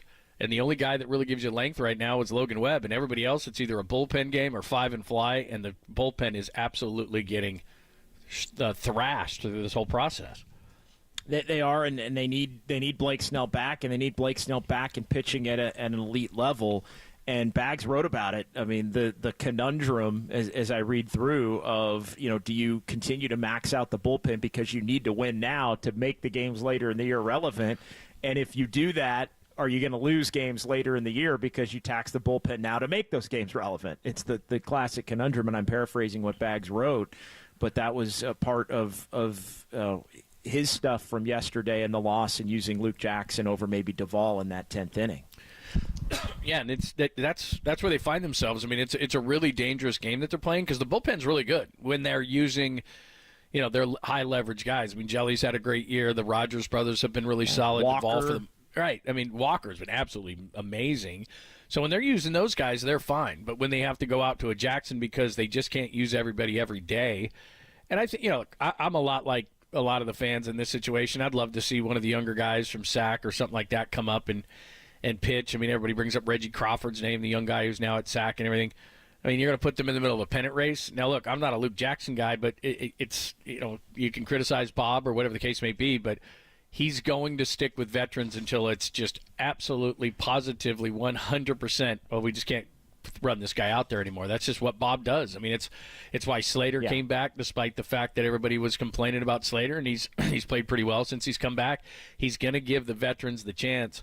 And that applies to Luke Jackson. I mean, when he came in, everybody in the box yesterday was like, here we go again. And then nobody was surprised by the 2-run homer to eventually lose the game. But the Giants, and then go back to the offense, offensively, they had plenty of guys on base, and they were 3 for 11 runners in scoring position, including the bottom of the 10th where they had their guy on second. They got a guy on first and second. Something might be happening. And then 3 straight outs and nobody moves from first and second base. So it's a combination of things yesterday. Yeah, and it's been rough for Luke Jackson. Obviously, lately he gives up the 2-run homer in the 10th yesterday, and it's 3 of the last 4 outings where you look at Luke Jackson. He's given up 7 runs and 6 earned. Obviously, the one unearned run is the runner they put on second there to begin the top of the 10th inning that was cashed in on the Happ homer yesterday. So, yeah, he's the guy that nobody wants to see right now come into the game, and then he comes into the game and he winds up giving it up. And that's happened all too often this year. For the Giants when Bob Melvin has gone to Luke Jackson, who prior to that had actually had a decent run of about, 6 straight appearances where he pitched better, but 3 of these last 4. He pitched okay on Wednesday night and ended up earning the win in the game that the Giants won 4-3. But yeah, it's been too often he's been center stage and struggling and taking an L or leading to an L that's left everybody frustrated. Yeah, so, I mean, that's really as we look to the second half and review the first half, and you can hit us up, 415-808-KNBR, as we wait for Bags, 415-808-5627. If you want to give the first half some sort of a phrase or a grade or what would you call it or anything like that, I'd love to hear from you. But, it's they're walking on this wire because they've got to get these pitchers back, and those pitchers have to give them some innings because this pen is not going to survive. I mean, this is a good pen, but they're just not going to survive on openers and 5-and-fly guys in the second half. But they have to keep doing it. To that point, and you're 100% correct, and I totally agree with you. Like, they can't it can't continue down this path or it's going to be trouble. But I also think they can't not do it because they're in desperation mode right now to hang in. Especially with the 3 games against the Dodgers, then the Braves on the road at Cleveland, before they come home and face Toronto and Minnesota before the break. To me, you have to continue to try, and yesterday was a pause from that, and it maybe cost them the potential to get the sweep against the Cubs. But for the most part, I know Bob went in a different direction yesterday, but for the most part, I do think you have to continue to manage for the now because this thing has the potential to slip away before it even gets to the point where August and September. I don't think you can come back from 8-10 down or 8-10 under. If you're 8-10 under 500 at the break, and I think the Giants are staring the reality 2 weeks from now or 2.5 weeks from now on Sunday that they could be in that position if they can't win as many games as they possibly can right now. And given the status of their starting pitching, that's where they gotta go all in to win as much as they can when they have the opportunities to do so. They can't be waiting around too much longer for the back end of the season. No, I agree 100%. I mean, they don't have a choice. They don't have a choice but to burn this bullpen and then worry about things later. And that's kind of that's the nature of sports is you got to win now and then you got to worry about tomorrow. But as we project off into the second half, the reason why it's not only that these starters need to come back and be good. That's one side of it. But the other side of it is, as we talk about openers and 5-and-fly, I mean, Blake Snell is a 5-and-fly guy. That's right. not great. Even when he's good. Right. Even when he's good. And then, so, Cobb, and right when they come back too, Alex Cobb isn't going 7. He's going to have to build up. Robert Ray's not going 7. He's going to have to build up. So, I don't really know what the answer is to the bullpen, except for the fact that hopefully there's some younger guys. Hopefully, and we saw last night, Mason Black pitched 6 innings of shutout ball last night. Maybe he's going to be back here and can give him some extended time. But here's the biggest quandary. Anybody that's coming back or any young player that's coming up, because this is just the Giants' philosophy, not really the Giants' philosophy, it's a major league philosophy now, they're not going to make a 22-year-old go 7. Birdsong's going to have to build up to it. If Black comes back up, he's going to have to build up to it. And then the 3 injured pitchers that are coming back at some point, hopefully, are going to be 5-and-fly or even maybe less. I mean, Robbie Ray, in his first, probably 3, 4, 5 starts, is not going to be a 7-inning guy. He's probably going to be lucky to be a 5-inning guy. So now, but I think at this point, though, Lund, you would take just the quality over the depth, because I think the quality helps, and anything to take a little bit of pressure off. If you could start winning some games more consistently, maybe with a little bit less offense, I think that takes some of the pressure off the offense, and then I think the offense comes around, and they will have a hot streak. Even a poor offensive team will have some hot streaks. They have been good this season at least setting the table. They haven't always been good and actually have been bad at cashing runs in. But I just think it does still, even the 5 and dive if it's 1 and 2 runs, I think even with the bullpen as taxed as they are, I still think that gives them a significantly better chance to get on that run that I'm skeptical of them being able to get on compared to where they are right now. Well, plus, could you imagine if the pen wasn't doing these things? Because at the beginning of the season, the pen was kind of inconsistent, and now both Rogers brothers, especially Tyler, have been really, really good. Duvall's kind of been up and down, but, he can be that way. But, I mean, Ryan Walker has been an absolute godsend. I mean, he was good last year, but he's been really good this year. And then Sean Jelly's been a revelation. I mean, if these guys aren't what they've been so far, the Giants would be down with the Marlins and the Rockies hanging out. And we would be talking about trades, and we would be talking about Farhan, who, by the way, Greg Johnson said he did sign his contract. But we both know, and everybody knows listening, that just because you sign a deal – does not mean that you're secure for any length of time. That doesn't mean that at all. No, and I think that's especially the case in this situation. Again, if they win in the 70s, and I'm not saying they can't do that or won't do that. It's obviously still on the table. But if they have a second half that mirrors the first half and they wind up winning 77, 78 games, like Farhan can't have that. Because they are going to become at that point less relevant as football starts, and you got the Warriors doing things, and I think that hasn't been as much a topic of the conversation because they did go out and try to get some guys with some names and familiarity, and I do think there's been more of a buzz for the Giants this year than there's been the last 2 years, and I think it's been noticeable and significant, to be perfectly honest, but I think that all goes away if you reach the All-Star break and you look up and you've got a team that they're 42-50 going into the last few games before the All-Star break. They're 45-53. Like that doesn't do it. And I think people go on vacations and then they come back and then it's like, all right, it's football season, that's where I think it becomes even more problematic and you're less likely to get on that run. And if you do get on that run where you go 8 over. If you do it from 8 under, it still doesn't make you good enough to wind up getting one of those playoff spots. Absolutely. 415-808 KNBR, 415-808-5627. We'll continue to discuss. We'll catch up with extra bags, plus we'll update you on the poll on Klay Thompson. A lot of stuff if you missed it. JD's got some great insights into what the Warriors could potentially do, and we actually have a little bit of, I'm not going to call this breaking news, but maybe a little bit of an update on the Warriors' pursuit of Paul George. So we'll get to all of that coming up next, only here on the Sports Leader.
Papa and Lund continue live from the KNBR Casino Matrix Progressive Jackpot Studios. Casino Matrix, Progressive Jackpots are here. Where are you? Just drop in. Please play responsibly. 1-800-GAMBLER.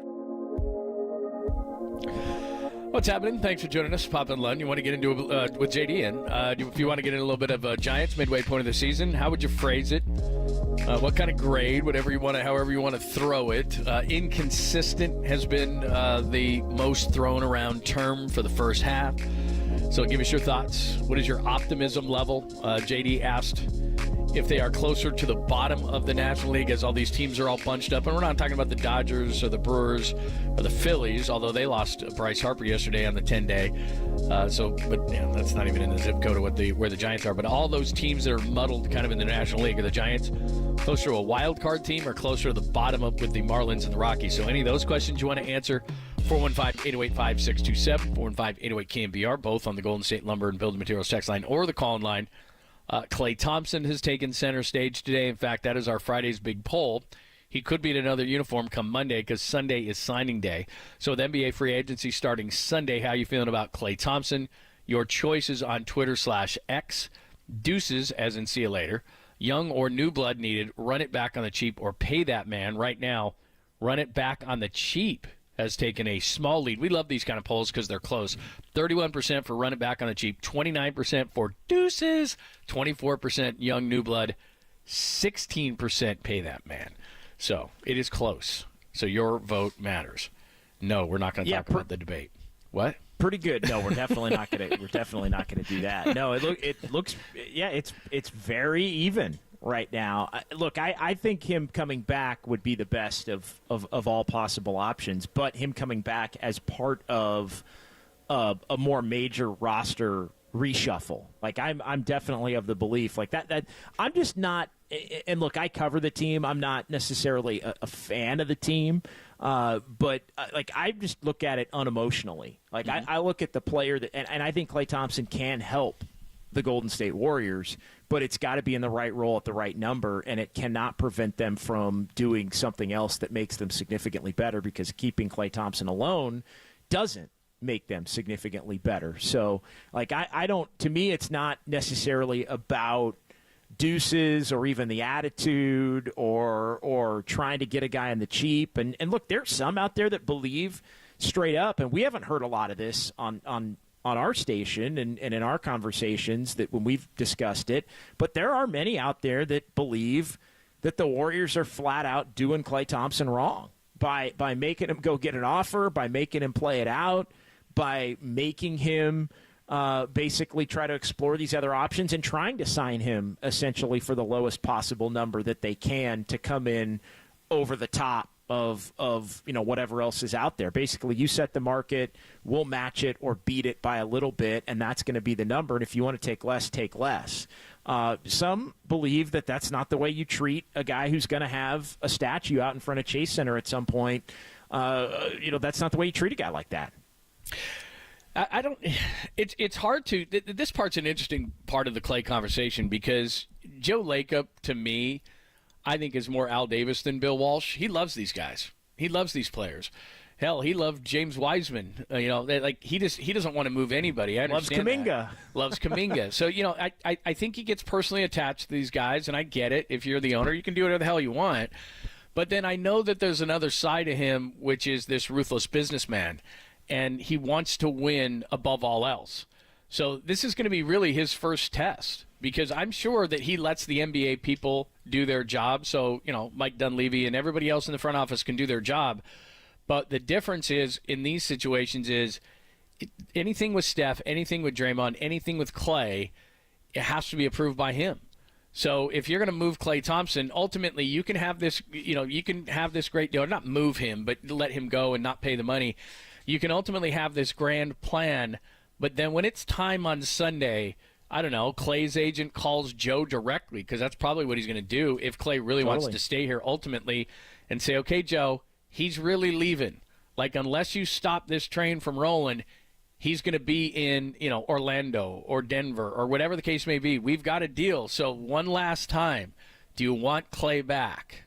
And that's where, we can talk all about everything else and what makes sense for the organization. But is Joe going to say, all right, man, cut the ties. That's good. We tell Klay we love him, but we just can't do it. Like, is Joe going to do that? I think there is a number and where it is too much. And again, maybe he extends, but I think the priority has to be the other bigger moves. Like, I still think it's less about, Klay specifically and more about the need to do everything else. Like, I think if they have I'll put it to you this way. If they have something bigger lined up and they know that that's in place or already done, I think they would be at that point more inclined, to the best of their ability financially, to bump up an offer at that point. Because I think they know that Klay Thompson is more worth it if this team is better. And that's another way that I look at it. Like, if the Warriors upgrade their talent all over, and I've alluded to this a few times, if they go get Paul George, then Klay Thompson's actually more valuable to the Warriors at that point. I think he's a better player the farther down in the pecking order that he is, as far as the Warriors roster goes. That's a good so point. if they can go out and do things, like, it's the notion that you're going to pay him $30 million a year and you're not going to improve that makes the whole thing look, I think, significantly worse. So it's all tied together. I know I've talked about the different grease boards and whiteboards and spreadsheets and different things. I'm sure the Warriors have 20 different things they're trying to work on, and Klay Thompson's a part of a lot of them. But the other thing I wanted to ask you is, do you get the sense that the way this thing has been set up and it's been reported on, and the back and forth and initially, and we've had, Marcus Thompson said it on this station a lot, like he thinks somebody's going to pay Klay big and may blow the Warriors, like, oh, we can't pay him that, $390, whatever it is. It seems like that sentiment has changed in a significant way, to where there's a bunch of teams now maybe in the mix at a lower financial value. But do you get the sense that the Warriors have set this thing up in the way it's been reported to basically try to put to try to make it out like Klay didn't want to be here, or this is on Klay, or Klay, had changed these last couple of years? Like, do you think they're trying to make it easier on themselves, to where it's Klay's decision, hey, man, we'd love to have you, but this is on you if you choose to go somewhere else, rather than the Warriors not being able to step up to the plate? Well, this is why we wanted to run the poll today, because I just had gotten a sense again, social media is not the best place to get a sense of anything, but that a lot of people in my timelines and so forth had just said, see ya, Klay, you went 0 for 10, and just seemed ungrateful for what he's provided. So either the Warriors have done a really good job, kind of spinning this thing that way, or people are legitimately feeling like, hey, Klay, move on. And look, Warriors fans are smart. I mean, they know that he's not what he was, and he's not the bulldog defensively that he was. But, I just think a lot of times for players who have done what he's done for organizations, it's just you get blinders on for your own players. And so I've been a little bit surprised, which is why we ran the poll on Klay. But, yeah, if he leaves and it comes back that, the Warriors just didn't offer him enough money, then I think that fans are okay with that. Now, conversely, and I'm going to tie this into something that I just saw for the first time. Mark Stein, of course, longtime NBA insider, is saying that the Warriors have prioritized the trade pursuit of Paul George above all other business. And then there's a side note to this that said that they're basically throwing all their eggs into one basket, trying to make a Paul George opt-in and trade happen by tomorrow, which, to your point, let's just say for the sake of conversation, they miraculously pull this thing off. And then by Sunday when Klay could sign, they could do both. If they could bring them back both. Now, if you're talking about Klay and Paul George coming back to this team, now you're cooking with gas. Now you can start talking about this team as a team because, like you said, then it takes the burden off Klay to do those kind of things. Now they'd have to move Wiggins in this scenario as well. I don't think they'd take all that money on, but Wiggins, you could move Wiggins maybe for another guy at that point that could help you. Yeah, right. So Wiggins moves in that scenario. Paul's contract is used to get it partly to get George on this roster. JK in that scenario, I think, has to move to the Clippers or to a third team. Like I said, maybe the Bulls and DeMar DeRozan comes to the Clippers, how complicated that becomes. But if we're just saying just from a standpoint of that, then everybody's happy and that's a great move. If they're putting all their eggs in one basket and they swing and miss on Paul George and then Klay signs with another team, then we're talking about the kind of vitriol that Farhan is getting right now. That, wait a minute, while you were flirting with this girl, your other girl left town, and now you're left with nothing. You know, the dog that looks into the water and has the bone and then drops it in the water. Like, now you have nothing. That's when I think the Warriors fans are going to get pissed. Like, you were pursuing Paul George. You didn't get Paul George. Klay signed somewhere else. And now you've got, Wiggins and Paul to try to make something happen? That's going to be tough. That would be tough, but I think at that point they have other options, but they want to focus on the best option. I think the Paul George option is significantly better than some of the other. Like, that's when you start getting into, Zach LaVine's and your problem for my problem and DeJounte Murray's, who I know they've been, maybe less warm on him than they are on others. Do you look at Brandon Ingram's? I know his name's been floated about, but the Warriors not maybe as interested in him as they would be in some other players. So I do think there's a pecking order to the whole thing. And Paul George, I think Jimmy Butler would have been ahead of Paul George, but I think Jimmy Butler, the sense now is that he's going to stay in Miami, so things shift to Paul George as the biggest, as you've said, most attainable name that's on the table. One interesting note, and this was also from the Sam Amick Anthony Slater piece in The Athletic, and there's just a lot of really good stuff about the Warriors' interest level in PG and Klay Thompson tidbits there. They even had a Zion Williamson note with the Rockets potentially wanting to try to get a young star in the mix and that they're looking to do something big. Part of that deal as well, this is as it relates to the Nuggets and their pursuit of Paul George, and I think this relates to the Warriors a little bit. League sources say, and I'm quoting the piece, the Nuggets had serious interest recently in the prospect of adding George by way of a possible extend and trade with the Clippers, yet in addition to giving George the max he desires, they also would have to give up Michael Porter Jr., Zeke Naji, and a significant amount of draft capital. The Nuggets value their draft picks perhaps as much as any other contender in the league, so their interest ended there. Let's relate this back to the Warriors. If that's the potential asking price for from the Clippers off the Denver roster, I mean, how do the Warriors try to cobble something together that could be that could be close to that? Yeah, that's it. I mean, that's always been my thought. Is again, we can sit here over and over and talk about pursuing Paul George, which I have no issue with. Because the Warriors don't want to give up picks either. Right. They've been on board on saying, and I think part of that is they're worried that they're going to suck 3-5 years down the line. You don't want to be giving up those picks. that always makes no, I don't disagree with you. It's just you're either in or you're out. Yeah, like, you can't have it both going to ways. suck. You're going to suck. I mean, the only teams that kept it going after winning lots of championships. I mean, the Spurs, because they got lucky with Kawhi. But, I mean, I'm talking about they ran it into the ground and then started. Those Lakers teams, when Jerry West was running them, and they got Kobe Bryant, and they signed Shaq, and they could always do that. They always had a next guy in the pecking order. You know what I mean? The Lakers forever seemed like, because everybody wanted to go there, so they could always sign that free agent to keep it going, or they got lucky with Kobe Bryant or whatever. Like, the Lakers continued to do that year after year, at least be competitive for most of my life. But most teams, I mean, when the Celtics, Bird, McHale, and then Len Bias died, like the Celtics were done. When Michael Jordan left, that whole crew and Krause wanted to blow it up, and you look back and you're like, what were you in such a hurry for? So you could hire Tim Floyd?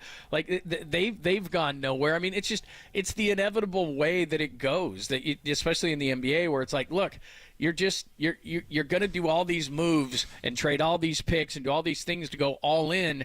And then when it's over, you got to crash and burn that thing, and then you got to restart like you're an expansion team. I mean, that's just how the NBA is set up. So, whether you have those picks or not, I get it. But again, if the stated goal is Curry, maximizing Curry for the rest of his career, then picks be damned. Picks be damned, Jonathan Kuminga be damned, like all this stuff. Like you're either trying to win it all for Steph, or you're trying to have one foot in each way. And we saw that with the Wiseman and all these different things. That doesn't work. Here's the thing. You're either going to be willing to give up picks down the line because you think you're going to have enough right now to get over the top, or if you are worried that you're going to suck down the line, then you give up some of what you have right now. And I think that's what it leads to, where it's like maybe you are less willing to give up a bunch of picks down the line, but then maybe you do have to give up Kuminga, or maybe you do have to give up TJD, or Moody has to go in that deal. Obviously, he's fallen out of favor some at times with the Warriors. But to your point, you just can't have it both ways.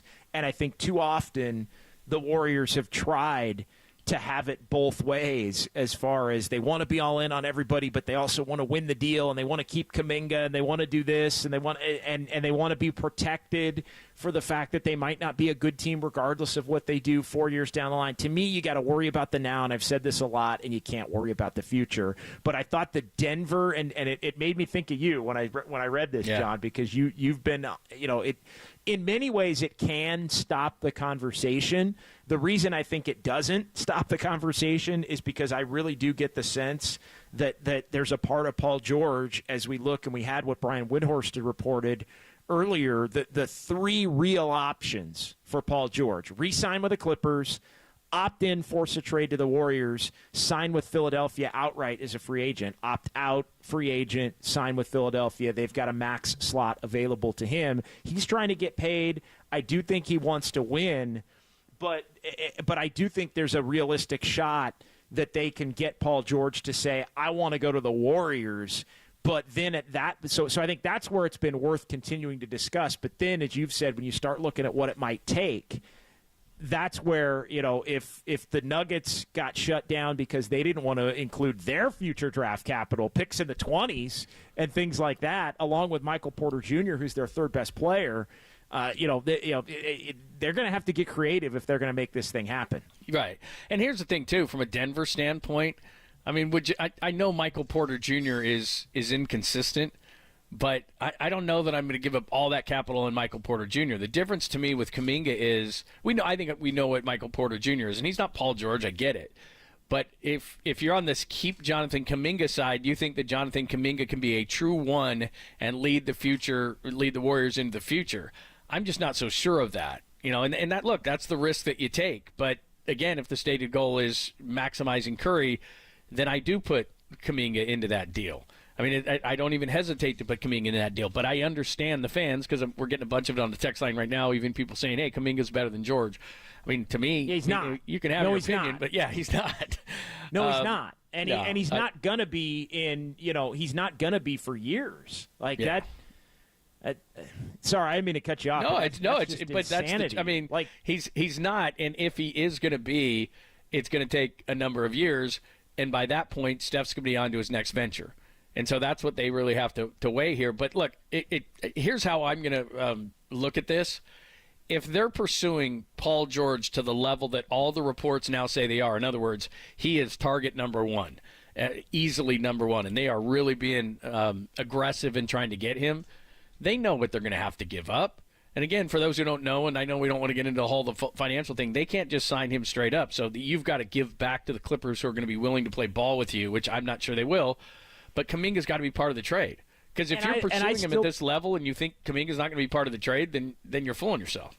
And I still think it's probably going to involve other teams to make it all work. But it means Kuminga goes somewhere in that deal. And maybe it means, I know we mentioned DeRozan yesterday, maybe Kuminga goes to Chicago and DeRozan goes to the Clippers. Because I do think the Clippers, as much as they want to keep Paul George, they want to keep Paul George at a certain number.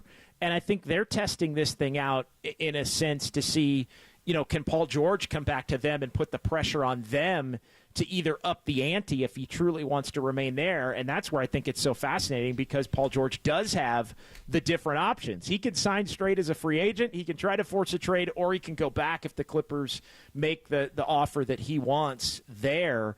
But the Clippers, if Paul George wants out, I don't think, Johnny, are going to be in a position where they are going to want to maybe get younger and rebuild. I think they would want picks that they could package to go elsewhere. I think they might want young players that they could send elsewhere, but I think they would still want to be more veteran and even star-laden to the best of their ability. So I think this thing is beyond just a Clippers, Warriors, help each other out kind of a thing. Plus, this is crazy. The Paul George thing, kind of, unless they get an extension there or something, needs to be done tomorrow. Sunday, you can start signing, so that's when Clay could potentially sign somewhere. Chris Paul, just if you're just joining us, pushed his deadline back from today to Sunday, so it doesn't give him a whole lot. So really, all of this has to be done, it sounds like in the next 48 hours. I mean, it's just trying to pull this together. And Mike Dunn was going, the trades are hard. How about trades in 48 hours to try to reshape your whole roster? Yeah, and it sounds like the domino right now is the Paul George. Is Paul George gonna say that this is what he wants? Meaning to come That's to the Warriors. The key to the whole thing. They've bought because that would have to be done tomorrow. They've bought them the time on the Chris Paul deal to get to that point where they can figure out the Paul George part of it, and then you figure out the Chris Paul part of it. Are you sending him somewhere else potentially on Sunday? Are you extending the deadline again? Are you basically letting him opt out and you're saving the cash? All of those things on the table. All right, good stuff from JD. Give us your thoughts. That's a lot to chew on. 415-808-KNBR, 415-808-5627. We track down Bags. He's going to join us at 12:30.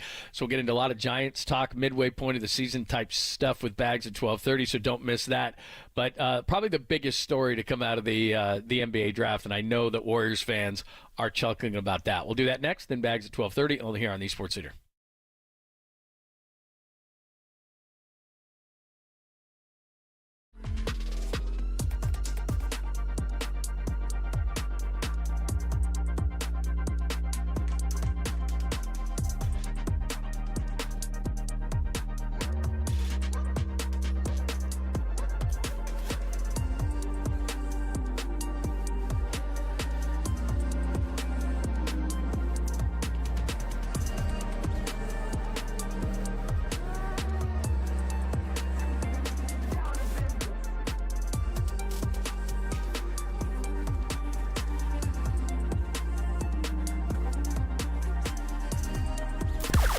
Now, from the O'Donnell Financial Group Sports Desk. Learn more at ODFIGroup.com. O'Donnell Financial Group, because planning is a process, not a product. Former Giant Ryan Vogelsong is now a special assistant. He's focusing on pitching within the organization. He joined us yesterday from the patio, explained why he compared Hayden Birdsong to a young Justin Verlander. Check out that podcast and more on the KNBR app, YouTube, KNBR socials.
And now, time for the Protect Your Assets with David Hollander Business and Technology Report.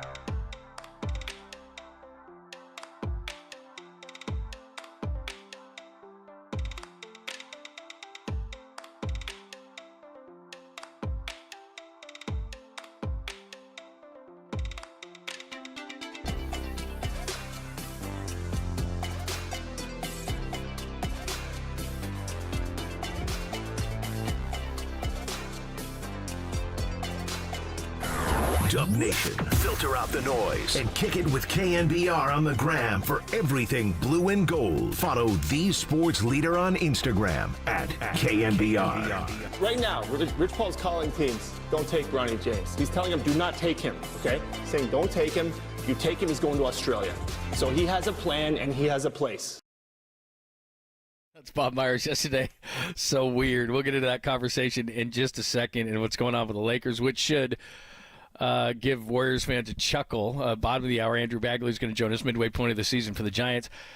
Do remember, when you hear the sounder for Pacific Catch, you can win a $100 gift card for Pacific Catch. And the only number you call is 415-896-KNBR. It's between now and 2 o'clock, 415-896-5627. Not now, but when you hear the sounder. I'll give it to you in a second. This summer at Pacific Catch, experience a menu of globally inspired street foods, and that started yesterday on the 27th. Pacific Catch unveiling a new menu with Korean wings, fresh ceviche, tostadas, and more, plus the cocktails are absolutely out of this world. Perfect to snack on and share. Enjoy street food summer only at your local Pacific Catch. Again, put this in your phone and call when you hear this sounder, 415-896-KNBR. Danny, if you will. Look like the little fish in the big pond. Make the big splash, ain't got the big bag. Oh, my, look how things have changed. They know I'm the one. Daddy taught me how to flip my wrist. I'm my father's son. Think I'm pistol packing, how that ratchet on me like a gun. There you go. I think the word fish was in there at some point. little Steph Curry for you there, a little fish. So thanks to Pacific Catch. Best of luck when you hear that sounder later on in the show. We just heard Bob Myers talk about Clutch Sports and Rich Paul threatening other NBA teams, apparently, that if they were to get to draft Bronny James, then he would go to Australia. I don't know that Bronny would have gotten picked anyway. In fact, I think he might be one of the and again, I'm not a nepotism, whatever the case may be, but probably the least deserving players, at least statistically. I mean, he was probably the seventh man on a USC team that wasn't very good, and in a not very good conference. He didn't shoot well. He scored about 4 points a game, but the Lakers took him anyway at 55. So if you're a Warriors fan, I think you have to be pretty happy with their their offseason at this point. They hired a coach with zero experience whose best attributes were that he did a podcast with LeBron James, and then they took LeBron James' son, who, for a team that has limited time to win, just like the Warriors, took a guy at 55 that, I don't know, it's got to be at least 3 years away. Yeah, although there isn't a lot of help that really you're going to get at 55 anyway. And I was having the conversation with Danny. Danny was asking me during the break.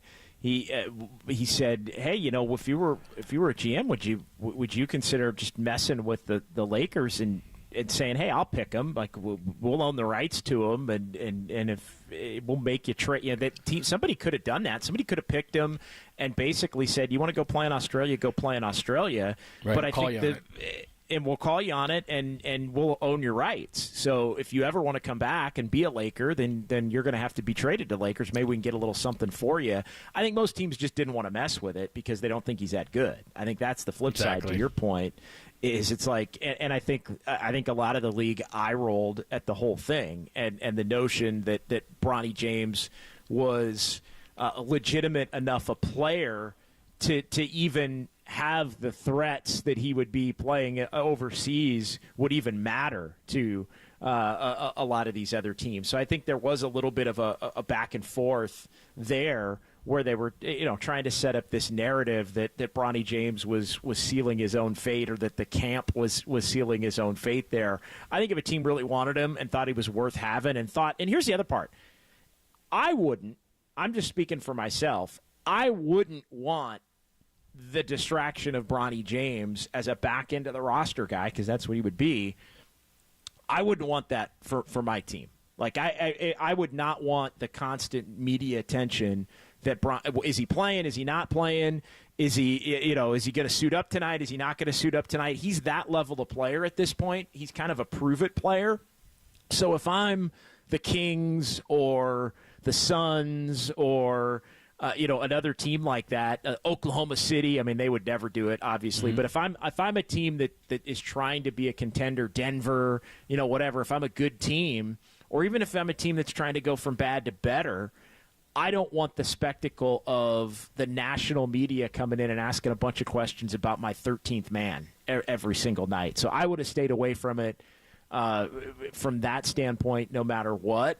So in a way, I guess you could make the case that it's all good that he ends up with the Lakers, because that's where he wanted to be. That's where LeBron wanted him to be, and they can just have all that spectacle that's typically around them anyway. Well, and I guess that's my point is, look, I'm not saying it's not cool that LeBron's going to be able to play with his kid at some point, whether it be in the preseason or whatever, because I think that he's only going to play in a blowout and LeBron's going to be on the bench. But I think it's cool that, from that standpoint, and I don't know what ESPN was doing. Like Wojnarowski came on there and was saying there's nepotism everywhere, and I don't know what ESPN's turned into this thing where it's like, if you want to do the yelling and screaming shows during the day, do that. But when it comes to NBA draft coverage, I don't need to hear Adrian Wojnarowski, who's damn good at his job, sit there and tell me how to feel about the LeBron or the Bronny pick. So I mean, I don't know why they're vested in that, but it was a weird reaction to what they had.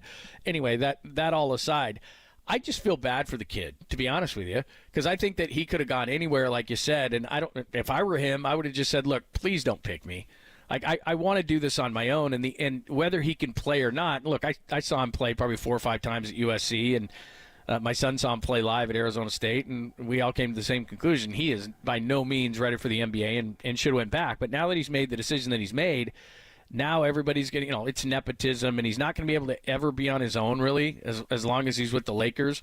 And I just feel bad for him. And then the organization itself, and this is where I think Warriors fans should be beside themselves in happiness. I mean, to go J.J. Redick there and then get the kid from Tennessee in the first round, which he might be something that could shoot. He can shoot a little bit. But I mean, Bronny's always going to be in his dad's shadow. And I just feel really bad for the kid because maybe he can play, but I don't know that he's ever going to be able to play there. Right. And I think, to me, he had to have wanted this. Yeah. Like, if he didn't want this, I think they would have had that conversation and the Lakers wouldn't have picked him. But I think the other thing that maybe he didn't want was to go undrafted and have to really work for a spot. True. Yeah. And so that's the flip side. Like, if you go to the Lakers, they're giving you a spot. And you know, does it mean you play? We'll see. But, I think where it was headed, if maybe the Lakers don't take him, is he goes the undrafted route. And then it's teams that want to sign him to non-guaranteed deals or want to sign him to two-way deals and things like that. And I don't think he wanted any part of actually having to fight and scratch and claw to be on an NBA roster. So I think he took the guarantee. And look, I'll also say this, the less cynical view of it, because there's been a lot of cynical views of it. I think the less cynical view of it is kind of cool. It is kind of cool, and I could see where LeBron and Bronny both would view it as, hey, it is kind of cool that we will get an opportunity to be on an NBA floor together at some point in an actual game. So maybe it in some way stops and starts there. That's where the sentimental JD, not the petty vindictive JD, kind of seeps in there. And it's like, you know what? It would be pretty freaking cool if I could play with my dad in an NBA game. Like, so I think you do have to factor that in. And it's one way that they can make it happen, and now LeBron, Bronny can go his other separate ways at one point if he wants to actually go try to have a career down the line. But they're going to get an opportunity to make it happen, and make it happen with the Lakers, and then move on from there. All right, there you go. That's going to be tough. It's going to be tough for him, but there you go. All right, coming up next, Andrew Baggerly's going to join us. Extra bags, midway point of the season for the Giants. Looking back, looking ahead. We'll do it next, only here on the Sports Center.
From the diamond to the dugout to the clubhouse to the front office, The Athletic's Andrew Baggerly brings his Giants coverage to KNBR. It's Papa, Lund, and Extra Bags on the Sports Leader. 3-2.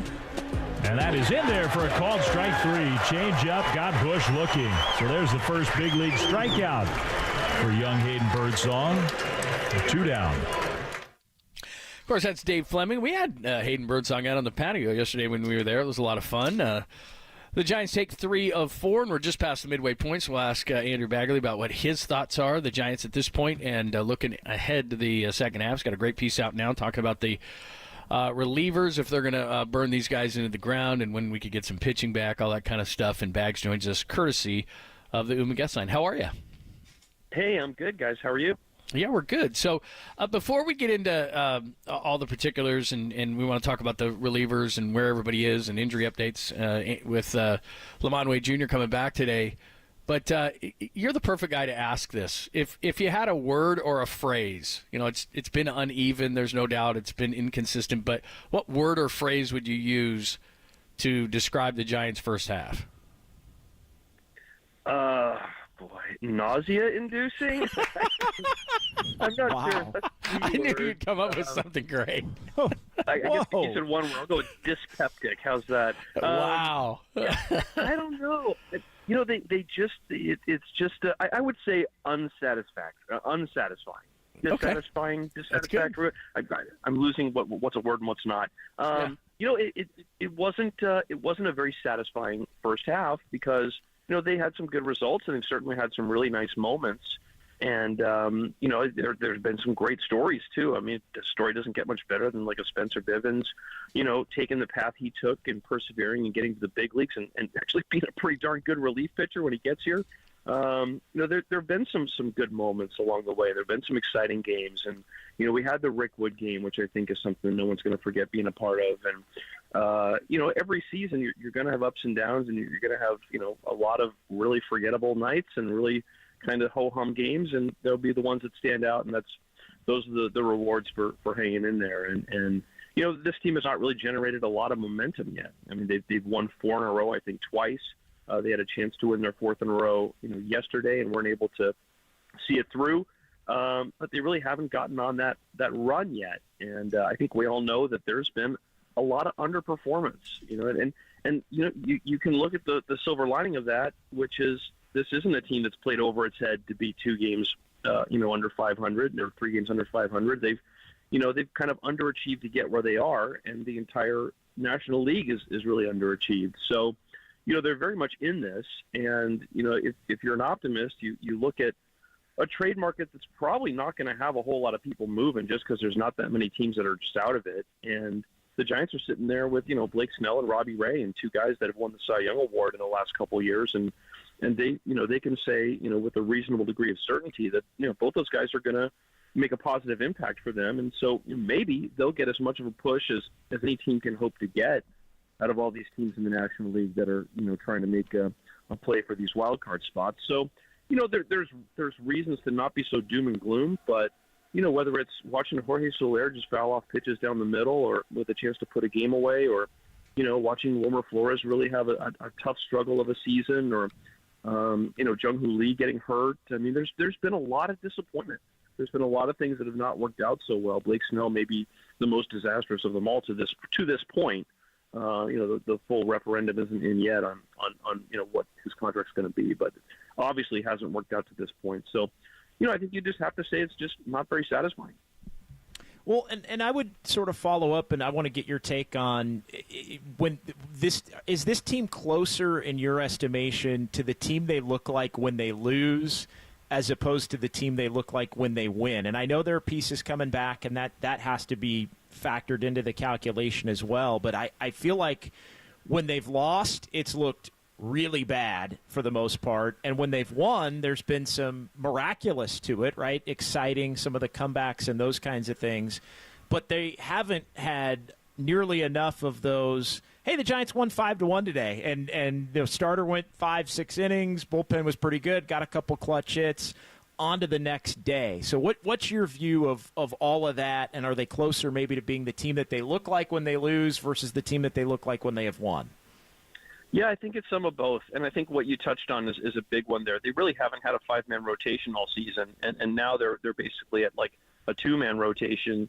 And we all knew Kyle Harrison, was going to hit an innings threshold. We knew Jordan Hicks was going to hit an innings threshold, and they were kind of banking on having more options come online in the second half. But this is sort of I think fans wanted a more kind of conventional team, with a lineup, you knew what it was going to be day in and day out, not having so many platoons, knowing who the starting pitcher was going to be, at the start of every series. You wouldn't have TBA, or having announcements the morning of the game who was going to be the opener.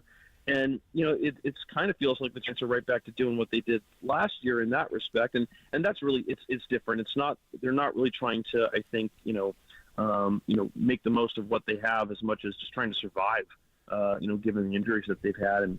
But I'm sure Bob Melvin has not managed this team the way that he wanted to manage this team, and because they've had to make a lot of suboptimal choices. And when you get to a point where you start knowing what you're going to get from day to day, whether it be who's healthy in the lineup or who the starting pitcher is going to be, you can start to make. I think they're really looking forward to. They're hoping that they can get to a point where they have a somewhat regular rotation, or maybe Jordan Hicks is even, moving to the bullpen, and he can augment what they already have. And then they got these guys who have thrown really well. I mean, Eric Miller's been a great story. Rodriguez has been a great story. Brett Wisely playing shortstop the way he's played has been a great story. Elliot Ramos, is probably going to make the All-Star team, and you don't get much of a better story than that. So there has been a lot of good under-the-radar stories here. But, in the case of like a Miller or a Rodriguez, if they can start to deploy those guys a little more surgically and get even more performance out of them, then that's going to make them even better. But they haven't gotten to that point where they really feel like they can start to build momentum, because they've been fighting against themselves and who's available on a sort of day-to-day, week-to-week basis. I mean, look at the Cubs series. They take 3 out of 4, and gosh, you take that when basically they had TBA for 3 days and Hicks, but they needed. Spencer Howard to give him, 4+ innings and 8 strikeouts on Monday. If he didn't do that, it would have been a disaster for the rest of the series. Same with Hayden Birdsong, getting almost through 5 and pitching well, and not, getting sort of boat raced out of there in the first or second inning. That would have been a disaster. And it feels like they're almost, having to run the gauntlet every single day. And, they want to get to the point where they don't feel that way. And maybe that's coming. Maybe it'll come in by the end of July. But for now, they're still in scramble mode. And here come the Dodgers, and then the Braves, and then Cleveland after that. So it's going to be a challenge for them to get through, I think, the rest of this first half, at least before the All-Star break, and then take stock, lick their wounds, and maybe hope that they can kind of build from there.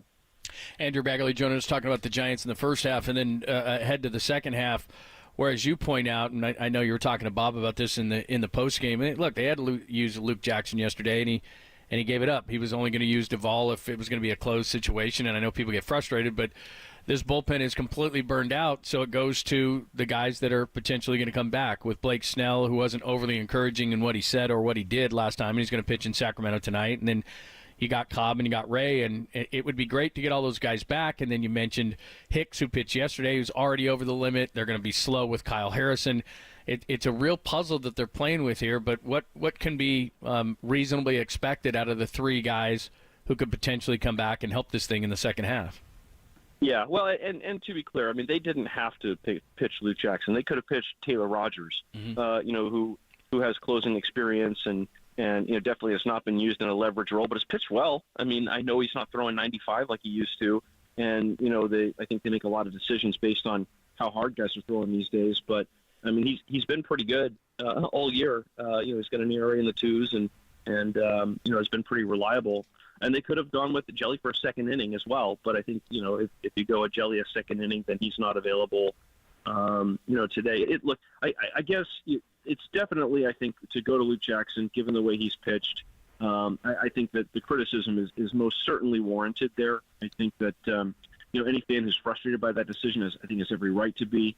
But it's not like Melvin had a lot of great choices, just given the overall asks that he's had to make of this bullpen. It's a tough spot for him to be in. I'll tell you what, the Cubs too. I mean, you look at the Cubs and the way they played in this series. They played a terrible series. Oh my God! And their bullpen was. I mean, they gave up a lot. It's kind of funny, right? They showed David Ross the door, one of their most popular, decorated guys. He hit a homer for them in the World Series. He's as nice a guy as there is in this game. I thought he managed them pretty well when he was their manager. Certainly had a lot to learn on the job, but they essentially run him out of town in a way that's pretty cold and heartless to spend millions and millions and millions of dollars on Craig Counsell. Then they give him the bullpen that they gave him, and I don't care how smart you are as a manager. Nothing makes you look more dumb than to have a bullpen that can't get anybody out. So, I'm not really sure how they sort of evaluate that whole process in Chicago, but it certainly has not worked out well for them.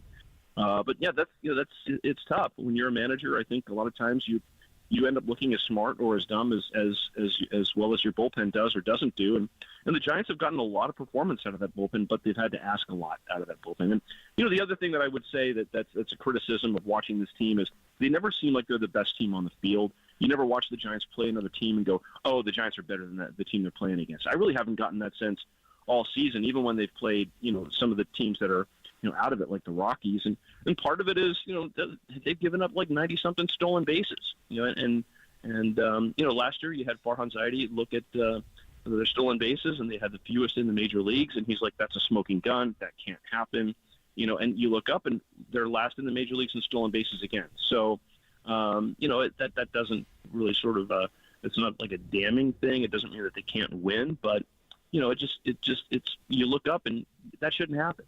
They shouldn't be in that space, and yet here they are.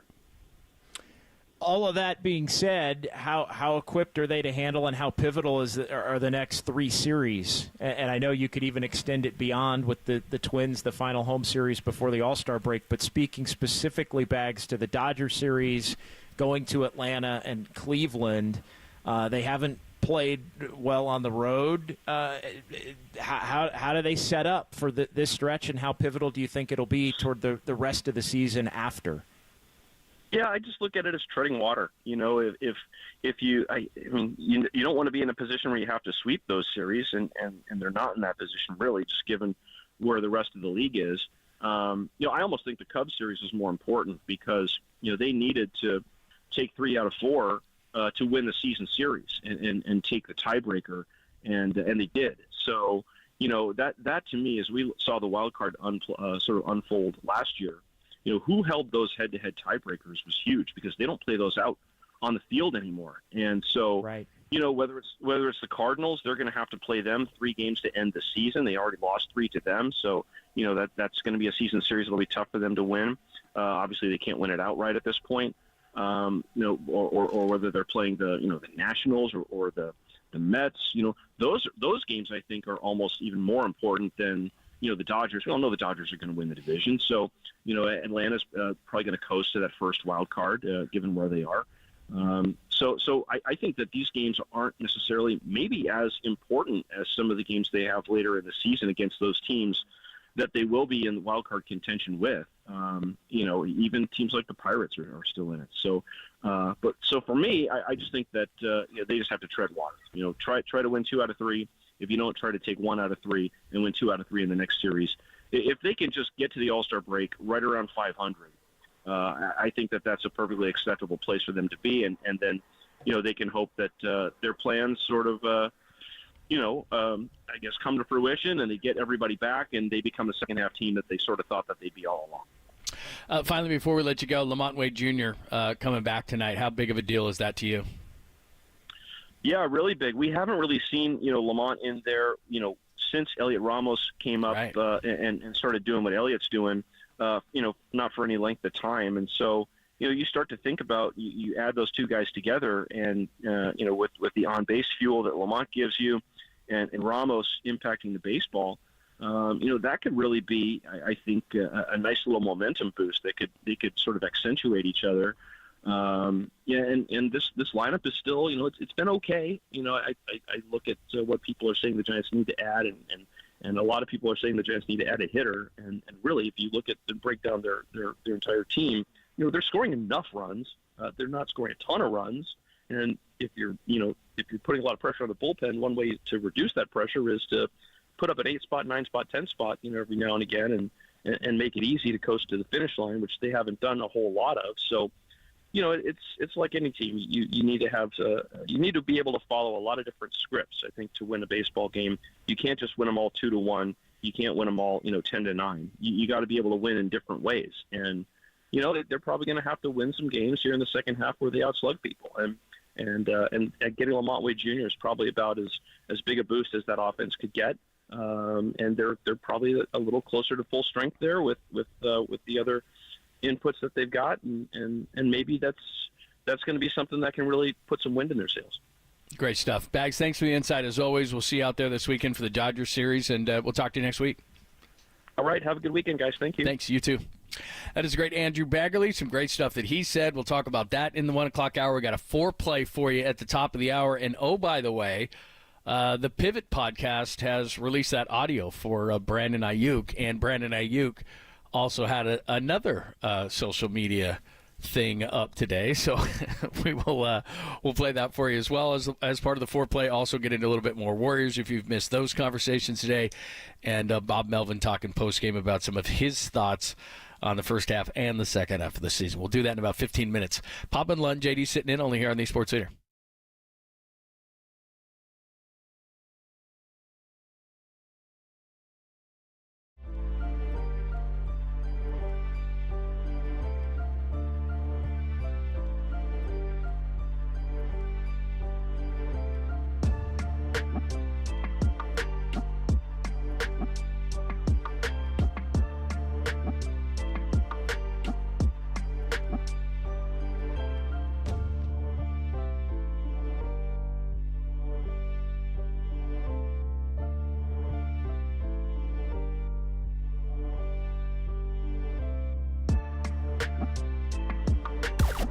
Now, from the O'Donnell Financial Group Sports Desk. Learn more at odfigroup.com. O'Donnell Financial Group, because planning is a process, not a product.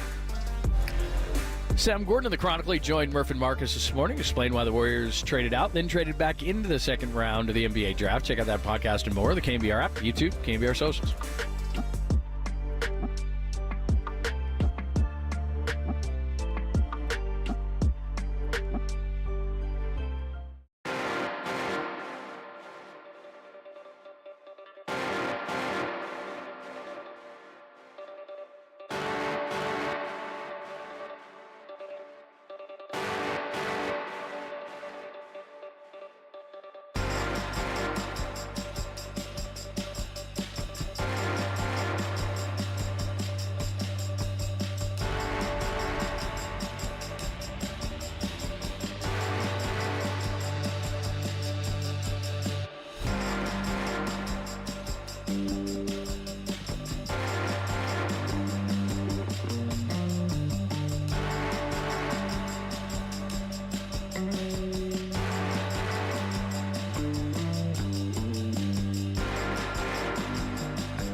Time for some foreplay with Papa and Lund. I'm Dirk Diggler. 4 chunks of audio that really get you going. I have a gift, and I am trying to not be selfish about it, but to use it. On KNBR 104.5 and 680, the sports leader. What can I bring for you on this glorious afternoon? Well, Hector, here's the game plan. You're going to bring us 2 absolute martinis. You know how I like them, straight up. And then precisely 7½ minutes after that, you're going to bring us 2 more. Then 2 more after that, every 5 minutes until one of us passes the out. We'll do the foreplay in just a second, but that cut right there, which we play every single week at this time, that takes on a different significance with you, because I know for a fact that you, JD, are a martini aficionado, straight up. I am. I can't be dirty. I like it dirty. Yeah, the dirty martini. Ones. Yeah, extra dirty. Yeah, pour all the juice in. Yeah, you know, it's funny because my wife is the same way, and I'm not going to say I get embarrassed, because there's the potential she's just flying back into town. There's the potential that she's driving home right now, and this would be fresh in her mind, and she would come into my studio, and that would be the first thing that we would argue about. But they never bring her the martini dirty enough. Never, never, never. It needs to look like a pond, pool or pond. Pond would be nice for you. It needs to look like a pond. And so 9 times out of 10, the server will come and they'll set the martini down, and then I'll look at the server and say, could you just bring like a side of juice? The juice. I mean, bring the juice. Bring like a side of the olive juice. And if they have the blue cheese ones, that's the fancy joints.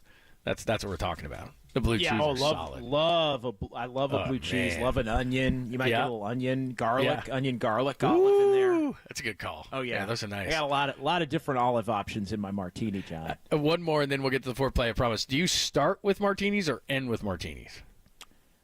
Usually start. Okay. Yeah, because then you don't have to. If it's a good martini, you start with a martini. You don't need to go very far. That's true. Then you can kind of slow down from there. See, that's the mistake I make. I'll start having a few. Oh, no, yeah. And I'll feel really good. And then I'll go, you know what sounds good, a martini. And then I'll pop a couple of those, and it's like, it's just straight booze. And so at the end of the night, and then you wake up the next day, and you always go, why did I have those martinis? I love scotch. I love scotch. Thank you. That may or may not have happened to me this week. And then somebody put a Bloody Mary in front of me. That was yesterday. How did you, by the way, everything work out okay? You had a long day there. Everything worked out okay? It was good. No, it was great. It was, the Warriors and their odd, their odd moves yesterday, having 52 and ended up going and getting Lindy Waters, and then ending up with the pick that they gave up through OKC and Portland, and just an odd road to get back to the point where they end up adding a couple of players. But no, we had a great time out at Harmonic Brewing. Always fun out there. Copes was out there. Derek Papa was out there. Greg Silver does a marvelous job on the show with me last night at the controls. And, we were trying to make sense of a lot of the rumors we've talked about the last few days. And it was good to be out there. Beautiful night. And, no, man, I love this stuff, man. It's been fun. I wish Pop the best, and it's been fun filling in all week. And, looking forward to continuing the conversations. We'll do it this 1 o'clock hour. Let's start with your foreplay, the 4 pieces of sound you need to hear right now. Bob Melvin, this is what we were just talking about with Andrew Baggerly. Bob Melvin talking about keeping the guys fresh in the bullpen. It's a lot. So, we're trying to, depending on where we are in the game, trying to keep guys available, trying to keep guys available for the next day, have length one day, have some length the next day. Other than Webby, we're getting some short starts right now. So it's a little bit of a mix and match every day to make sure you have enough guys to cover 9 innings. I understand how he feels. I don't get length one day or the other day, but that's beside the point. How are they going to do this? Because he just said that we're not getting anything other than Webb as far as length. And then, Hicks isn't going to be able to go deep innings. Harrison, when he comes back, not deep innings. The 3 guys that we constantly talk about that are hurt in Snell, Cobb, and Ray, they're not coming back throwing 7. They're going to have to be eased back into this thing. I mean, there's no end in sight for the rotation. Young guys that come up, Birdsong went 4 2/3. There's no end in sight for the workload for the bullpen. Well, here's how I do think they can do it. Is get those guys that we keep talking about over and over back in the fold. And it's not that they're going to do it alone, but the one thing that their presence will do is it will take Spencer Howard out of the role where he has to be one of these guys that's going to throw a bunch of innings one day, and then Bivens is the guy the next, and Randy Rodriguez is the guy. Like, I think if you have the guys that you're counting on, you can start to rotate the Spencer Howards and the Spencer Bivens and the Randy Rodriguez and some of those guys who have pitched well, I think, for the most part, well enough to, maybe even Hayden Birdsong's involved in that. But if you get those guys back, you can almost create a rotation of guys that are even going up and down from Sacramento to try and keep everything stocked to where you're not completely overtaxing Duvall and Rogers and Walker and even Jelly. So I think even just knocking the pecking order down a bit to where you're not so dependent on the Howards and the Birdsongs and the Bivens, I think that would help. But that means Snell and Ray and maybe Cobb, being back in the fold to at least make these starts on a lot of nights. Well, and I know we brought this up before too, which is, talking to Hicks yesterday, and he was saying everything right in the postgame and how he's feeling good and he's going to do whatever they say. And because Bags asked him point blank, because he wrote that piece, what can you do here? You're already over your limits, and everybody talks about Verducci effect and all that kind of stuff. So they probably don't want to put him too much further over that. The rotation obviously needs the reinforcements to come back, but when they do come back, I do wonder if one of the ways to pull back Hicks innings is he your 7 guy, Walker's your 8 guy, and Duvall's your 9 guy? Because I like what he's doing, and I love that he's transitioned into a starting pitcher, and I give him a ton of credit for what he's done. But, out of a relief role, for anybody who watched him in St. Louis or Toronto, he's throwing 101, 102 bullets. And that wouldn't be a bad thing late in the game. No, that wouldn't be a bad thing late in the game. So I think that's another potential option. So I think they have enough depth that they didn't know they had. Not depth right now, but depth if they get people back. Like, I think they've found more quality pitchers because of the circumstances they've been in, which I think all could benefit them if they can just get the main guys that they've counted on back. And I think even Snell just goes a long way. Get Harrison back, get Snell back, and then you've got Webb and Snell and Harrison to go with Hicks. Maybe, like you said, you change that role up a little bit. But then you've got him in addition to the Howards and the Bivens and the Rodriguez and those guys. All right, there's Bob Melvin, and, of course, we're going to talk about this pen thing until everybody comes back and they start to figure out all the roles and maybe give these guys a little bit of a break. Here is Farhan Zaidi. He was on yesterday with Tolbert and Copes. He says he's feeling better because he feels better about getting some of these players back. It feels a little bit better now having Hayden come up, do what he did, knowing that some of these guys are on the way back. I mean, obviously it's a big series against LA. It's a big series when we go to Atlanta. Cleveland's playing unbelievable baseball. But, again, when you feel like, we're going to get Lamont Wade back tomorrow, which is a huge, huge boost to us, we've really missed him. So you just want to feel like you're going into battle with, with all your guys. And, it's starting to feel more and more like that. And, look, I think it's a fair point. This is a huge stretch for us against 3 of the best teams in baseball, and we've got to be able to compete with them. But, again, I think we're feeling better and better about the health of our club and what it looks like when we're all at 100%. Well, when he talks about the health of the club, and I thought Bags brought up a great point, which is they haven't had Lamont Wade Jr. with this version of Elliot Ramos. So you got a couple of guys who are pretty good hitters that probably are going to go back-to-back in this lineup, probably 2-3, something like that. Maybe Ramos moves down to the 3, something like that. But that's great for the offense. But when he says get healthy, it's a huge start tonight. I know that we're all going to be watching the Giants game tonight, but it's huge what happens in Sacramento tonight with Blake Snell. Because I don't expect him to be the 982 pitcher. I expect him to be, everybody's telling me, second half. All right, let's see the second half. And tonight, it's not only physically what you want to see, but what he said after his last start was really alarming. He was a mental mess. No doubt. And you want him to come out of it and feel good about where he's at, but you also want him to come out of it and feel good about coming back and being reinserted into the rotation like the next go-round, which would put him, in line to have that start against Atlanta in all likelihood. But they need him. And they need him. They need his head right, and they need him. And I keep taking numbers away, right? Because everybody gets 32 starts basically, and now we're halfway through the year. So what are we talking? 14, 15 starts basically for Snell between now and the end of the year. They need 14, 15 great starts from Blake Snell at the point in which he returns to the rotation. That's the kind of thing. If this team's going to flip it and be better in the second half and go 8 over 500 and all these things we talked about earlier, if that's going to happen, Blake Snell's got to be a major part of it and start pitching like an ace and start pitching like a Cy Young candidate. Yeah, and I'll tell you, he just talked about the stretch, and we're going to say this because we do this all through seasons for every single team. This is the key stretch. This is the key stretch. This is the key stretch. But you could be near that bottom with the Marlins and the Rockies. Dodgers coming in. The Braves aren't scoring a ton of runs, but they're still the Braves. And then the way that Cleveland is playing. And, oh, by the way, Cleveland's got the number one pick in the draft coming up. Now, I know it's not like the number one pick in football or basketball or something like that. But, I mean, Cleveland's the best team in the league and has the number one pick in the draft. So they're in a pretty good spot right now. But these teams are coming up. Then it's Toronto, who you're getting a pretty hot Vlad Guerrero right now. And I know everybody wants them to be out of it, but they're okay. And then the Twins, who are a playoff team after that. So going into the All-Star break with like these next 5 series, you could either feel really good about yourself at the break, or you could be like, damn, are we going to have to sell here? I mean, these pitchers are coming back and all, but and you and I have had this conversation. I don't think they're going to sell because that's waving the white flag, and Farhan could be waving the white flag on his Giants career.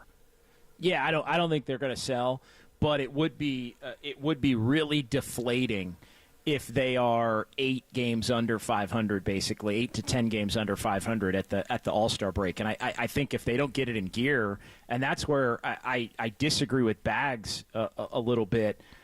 With these games are not important, or at least sweeping them is not important, or even winning series is not important. Like he was almost saying, hey, you go 3-6 in the next 9, and that's good enough. And yes, mathematically you're still going to be in it, but you go 3-6 in the next 9, and you're at your low point for the season coming home on July 8th, and then the 9th against Toronto, and the 6 games against the Jays and against the Twins. You are staring a bad, at that point, a bad week from being 9-10 under at the break. And I just don't.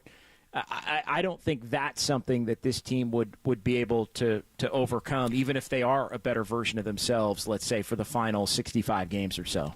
By the way, Foreplay getting you through the pieces of sound you need to hear today. Anything you like, 415-808-KNBR, 415-808-5627. We're also on YouTube and Twitch as well. I love the conversation that everybody's got going on in there, so you can always chime in. One of the main topics we've been talking about all day long, and it's because pen to paper can happen on Sunday, so we want to kind of get you ready for everything. And you said something before the show that we're going to continue to talk about at 1:15, which is Clay could be in another uniform on Monday. Let that sink in. But here's something from Paul George. This was back in July of 2023, so almost a year ago. He was on Draymond's podcast talking about what could have been if the Warriors had drafted him. When you look at and I'm, shout out Epe Udo, but he gets drafted 6th to the Warriors. What could have been? Steph, me that year, the following year, Clay, the following year after that, you. What could have been? You know what I mean? Nice. you gotta think about that when I was a GM. I mean, I think it worked out, obviously, me going 10th to Indiana, but when you think about it, it was like, damn, that could have been a crazy, Warriors was on some they did that. Shout out Epe Udo. He starts out with shout out Epe. Man, that kind of stuff. You could woulda, shoulda, coulda, everything to death in sports. Who could have drafted? Who you could have signed? Who you this, that, and the other. But man, when he says it out loud like that, it's like, damn. Shout out Epe Udo. I mean, they won a bunch of titles and stuff, but damn. I mean, that would have been nice. Yeah, it would have been. It definitely would have been. But who knows nice. how everything else goes? It doesn't. Yeah, just because you take somebody doesn't mean everything else works the exact same way. Yeah. No, the other one. I mean, there are all kinds of guys that. I mean, you could play that game throughout the course of history. The question, though, now, and I know we're going to get into it here, is can the Warriors convince Paul George to go to Steve Ballmer and say, I want to play with a couple of these guys now as my career winds down, and they're willing to pay me. You don't want to pay me. Let's figure it out. I think that's what everybody's kind of holding their breath on here for the next really 24 to 48 hours. No doubt. All right, we'll get into a little bit more of Paul George. And not only that, what's going on with Klay Thompson, some things that have been written and said. Anthony Slater reported some interesting things, as well as Sam Amick. So we got some things to get you caught up on before the weekend of potential craziness and Klay possibly wearing another uniform. And finally, and let me check in with the studio. Are we good with the Ayuk sound? Okay. So we have we can play the Ayuk looking like he's going to bash through the 49ers HQ this morning. That was one thing that happened on social media before the show. But we've been telling you what has been said between Ryan Clark and Brandon Ayuk on the Pivot podcast, which is part of Ryan Clark's deal, the Pivot podcast. But we didn't get the audio because they hadn't released it until this morning. So here is Brandon Ayuk talking about his frustration in not getting a deal done with the 49ers and a couple other issues here. And let me stop you there. I feel like right now I'm in the right place, in the right spot with the right quarterback right now. But we're not on the right terms. So. I mean, where should I really even start? Bro, you on ESPN every day, and they talking about your contract. Because he's the next guy. He's the star wide receiver that's the next domino to fall. When I wake up in the morning, I turn on the TV, they talking about me. I get on my phone, they talking about me. But right now, it's about one thing. Best pure or natural receiver on your team. If an OG can give you any advice, it's to continue to keep it away from me. It was leaked how much you were offered. It's a little bit frustrating for actual numbers and actual stuff like that to come out. I felt it was a little bit disrespectful, a little bit unfair to me. It's a dirty game. I want a Lamborghini, but I can't afford it. You can't afford a Lamborghini, you can't have one. And in that analogy, your ass is a Lamborghini. All right, so there's a few interesting things, and that was just kind of obviously a promotional clip that is now out at Pivot Podcast. But a couple of things that was said. He didn't deny, because Mike Silver's the one who came up with the number on our show, and he said $26 million, and he didn't say that wasn't accurate. He just said it was frustrating that the number got out, and clearly he's asking for more money than that. And then so Brian Clark is in there. There's a couple other former NFL players in there, but one of the questions that was asked, he said, from an OG, let me just give you a little advice, keep it out of the media. And he's done anything but that, because we're talking about this a lot, but he's fueling the fire with all the things that he's doing through social media. Yeah, and I think he felt that he had to basically get back or get his side out or try to create some doubt as to his commitment level to be factored in as part of the negotiation. But to your point, yeah, he didn't say that there was anything necessarily untrue. He clearly has a high opinion of his play, which I think is fair. He should, and he's a damn good player. And again, he's somebody I think that the 49ers should pay here moving forward and get the deal done and all of that. So, yeah, I mean, look, I mean, I still think cooler heads prevail. I don't know what your take is based on that clip, but I think, the meeting that was called was important, and I think there's still time for the 49ers and Ayuk to figure this thing out. I don't think there's any question, and I've never felt more sure of it. They're going to get something done. They don't want him to play on the $14 million. He doesn't want to play on the $14 million. They're not going to play the game of make him play on it, tag him. It's just not their style. And so I think they're going to get something done. Having said that, I completely understand what Brandon Ayuk's gone through because, well, no, I don't, because I've never been in that situation. But I understand from the standpoint of all these other guys are getting paid. I was asked by Kyle to do X, Y, and Z and have done it. I was asked by the 49ers to block. I was asked by the 49ers to, hey, don't get upset. We got 5 or 6 mouths to feed on this offense. I do believe that if he was in another situation, whether it be Amon-Ra St. Brown or if he was in Kansas City, God forbid, or anything like that, he's a 100-catch guy for 1,500, 1,600. If you switch place with CeeDee Lamb, because CeeDee Lamb gets so many targets. There are a lot of short, quick targets, quick hitter targets, and he's expected to run after the catch. He'd have 110, 120 catches if he was in Dallas. I think he could do all those things. There's no question about it. But it's a process that the 49ers go through every single year, and whether it bit them in the butt this time, which it did because they waited so long that the number went up so much higher, but it's going to get done. But the one thing that I would imagine, not even imagine, I know the organization well enough, they just don't like this stuff. And I like Brandon Ayuk, and you're right, he's great. But he's been immature through the process. Like even this morning, so he does a video this morning where he's making it look like he's bashing through the doors of the 49ers. Right. And this is my house and all.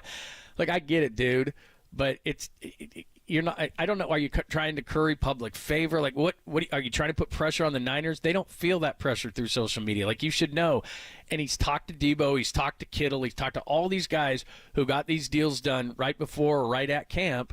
So he knows exactly what the process is. The difference is all these other guys have gotten paid ahead of him, and that didn't happen in any of these situations with any of the 49ers players. Right. And I still think, though, that's all the more reason why get it done before camp or right at the beginning of camp so everybody can move on, everybody can stop being in their feelings about it, and the team can focus on the one common goal. Yeah. No, I would agree. It's fun for us to talk about. Do I think it's making a difference whether the 49ers want to sign him or not? No.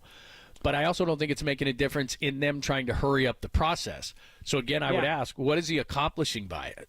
I don't think anything. Well, no, I just think at times he's been caught feeling a certain kind of way, and he's needed that to manifest itself. I mean, we all go through things on a daily basis, whether you're feeling a little bit overwhelmed or you can't quite keep it all together, where you kind of snap in the moment and you want to make a little point as to, the things that maybe you think are not being done or a way that you're being treated that needs to change. And so, as composed as we all like to be, every once in a while something kind of puts you over the edge. And I think Brandon Ayuk at times, he comes off, as I've said, as extremely mature in the conversations that I've had with him and interviewing him at practice and after games and things like that. A guy that there isn't a lot of BS involved with. But then in this particular instance, he's got a little bit of that wide receiver mentality, so it changes things. So I think you got to be open to the fact that, these negotiations have been difficult, and at times, as he said, he's taken it personally, and maybe that's reflected some of the things that have come out on social media. Even I also think he has the belief that he's just kind of messing with everybody too. Like, I think some of it he kind of thinks is funny, which is, our guy Danny Dunn had said, there's a little, and I don't want to go too far, but like, is there a little Antonio Brown to it, right? Like, you just like you think it's like you think something's funny. Like you just think everything's kind of a joke and ha ha ha, and I'll delete it later, that kind of a thing. And that you don't want, obviously. Well said. All right, give us your thoughts. 415-808-KNBR, 415-808-5627. All right, we'll come back and we'll get you ready for the weekend as far as the NBA news is concerned, and what is the latest with Clay and what is the latest with Paul George, all those things surrounding the Warriors. JD did a great job along with the rest of the crew last night in breaking down the draft and the offseason and what's going to happen. He did it last night. It was very cool from Harmonic, so we'll get the latest on what's going on with the Warriors and what you need to look out for this weekend. We'll do it next, only here on the Sports Leader.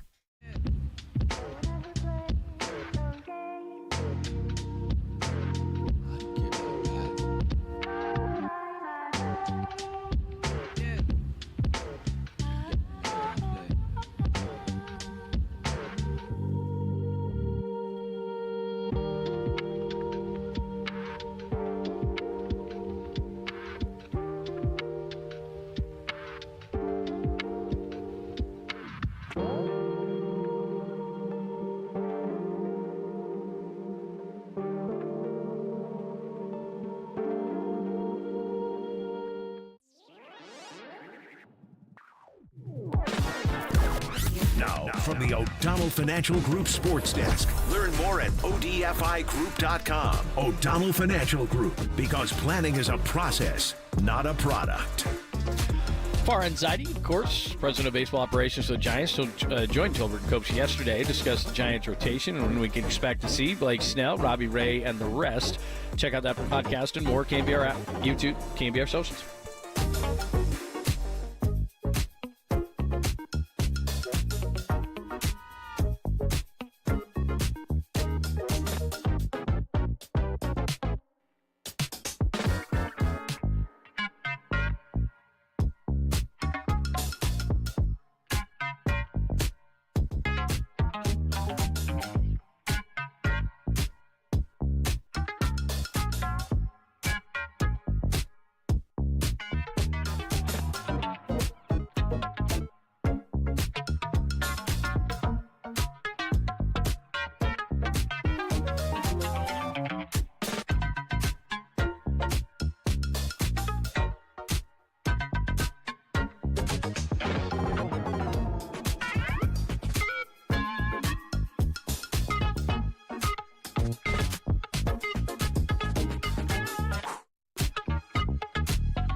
And now, time for the Protect Your Assets with David Hollander Business and Technology Report.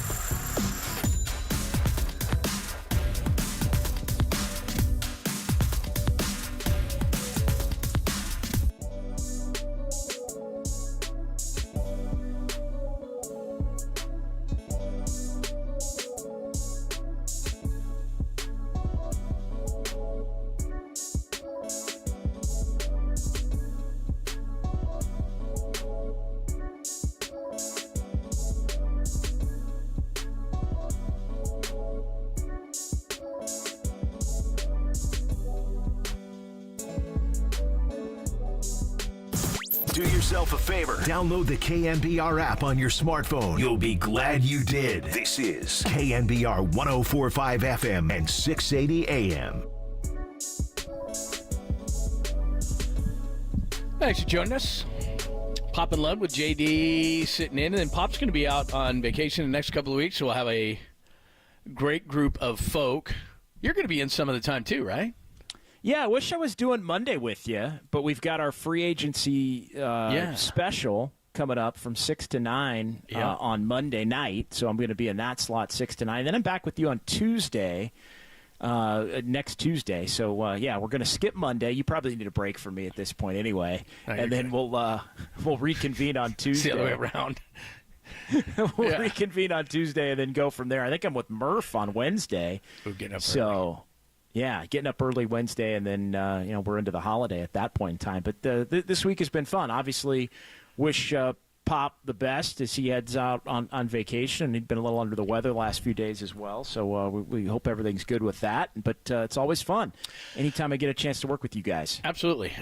Here's the thing. We're going to just get into this, and we only have a few minutes, and then we're going to continue to do this into 1:30 because there's something that just came out, too. So we've been talking about Paul George, and I want to get your update on that. And for those who missed it, what you're talking about with Klay Thompson and all this kind of stuff. But let me just share a quote from Brian Windhorst of ESPN, and he was really the one who started all this stuff with the Warriors' interest a couple of days ago in Paul George. But he reports that the Clippers are still not offering Paul George the max contract. And again, this is Steve Ballmer, the richest owner in the NBA, and he says, quote, "The Clippers are not acting like they're desperate to keep him," unquote. So that's the side I wanted to hear, is that I understand why the Warriors are all in, and the reports are that they're willing to basically move mountains and so forth to get Paul George here.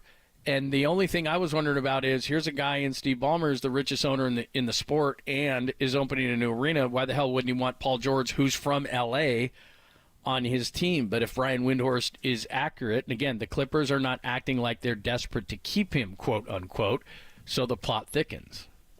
It definitely does, and I think, again, that could be a ploy to try and get the Clippers to up the offer, in addition to the rest of this, saying, hey, he could end up potentially with the 76ers outright as a free agent, or opt in and say, hey, I want out, and going to the Golden State Warriors. All of this is going to have to be pre-orchestrated regardless of what ultimately he chooses, but that has been the sense for a while around the league, and it's been reported on in a couple of different ways. The fact that the Clippers really want Paul George at 34 years old to take more of the Kawhi deal. And I go back to how we started the show and the Anthony Slater, Sam Amick report from today. And the part that I read to you earlier, there's an understanding that he, Paul George, wants every year and every dollar available to him by way of the league's collective bargaining agreement. And so if the Clippers are not going to be willing to do that, I think you might take them out of the equation by tomorrow night when PG has to make his decision. And we've seen that it seems like the Warriors are more than willing to jump in and move mountains and do everything they can to try and get him and maybe pay him, which is that's the part that I kind of gulp about. But at the same time, I still think it gets you closer to where you want to be than you are right now. Well, and this thing on the Clippers is amazing to me, because I would just think if I was Ballmer, that's where I'd want to go. But the fact that this is being said and this is being reported is interesting to me, because they've got to pivot. They've got to have a pivot on their mind, right? If they're not willing to pay Paul George that money as a team that can be a contender, and remember, Kawhi's been hurt a lot, but he's on that team. James Harden's on that team. The reports coming out now that Russell Westbrook is going to leave the Clippers, that they'd rather go in a different direction at point guard, which is fine.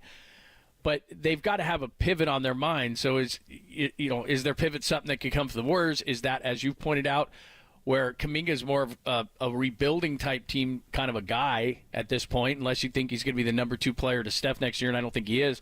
And you've talked about like a guy who would get rerouted in maybe a 3-way to a team like Chicago that's rebuilding and trying to move pieces. And then a guy like DeRozan, again, another L.A. guy who's 34, goes to the Clippers. Does Ballmer think that that's a better situation for the Clippers to have him? And they've tried it with Paul George, and that's not going to work. I mean, I like DeRozan. I don't think he's the all-around player that George is. I'd rather have George. But, it's interesting how these puzzle pieces might start fitting together. And I've gone from there's no way that Paul George, all these logistics can work out, to now thinking to myself, if the Clippers are really saying that they're not going to step up, hey, people could sit here and say that the championships are the biggest thing for players. They're not. It's financial security. It's number one, and number 2 isn't even close. And I'm talking about the majority of players. So if Paul George from the Warriors has a 4-year max contract at the age of 34, and he doesn't quite think they're at the place he wants to be from a winning standpoint, he doesn't care. I mean, I don't know Paul George, but I know that the 4-year max deal is number 1 on the list.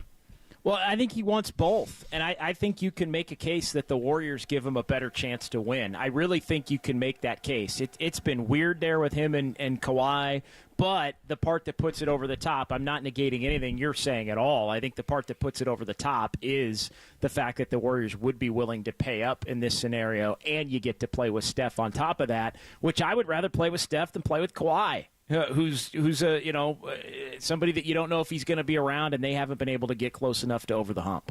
All right, give us your thoughts on that. 415-808-KNBR, 415-808-5627. Interesting stuff from Brian Windhorst. The Clippers are not acting like they're desperate to keep him, quote unquote, and they are still not offering the max contract. Let's get you caught up on Klay Thompson. Coming up next, we'll give you an update on the poll as well. That was our poll. And JD's got the latest on what could potentially be happening with Klay, including maybe his market expanding and where that puts the Warriors in that pursuit. And could they actually get Paul George and Klay Thompson in both for next year? We'll get into that conversation coming up next. Still got some remnants to the top of the hour, and then Tolbert and Copes only here on the Sports Leader.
Dub Nation, wherever you are around the globe, stream Gold-Blooded Radio 24/7, 365 on KNBR.com. This is the sports leader.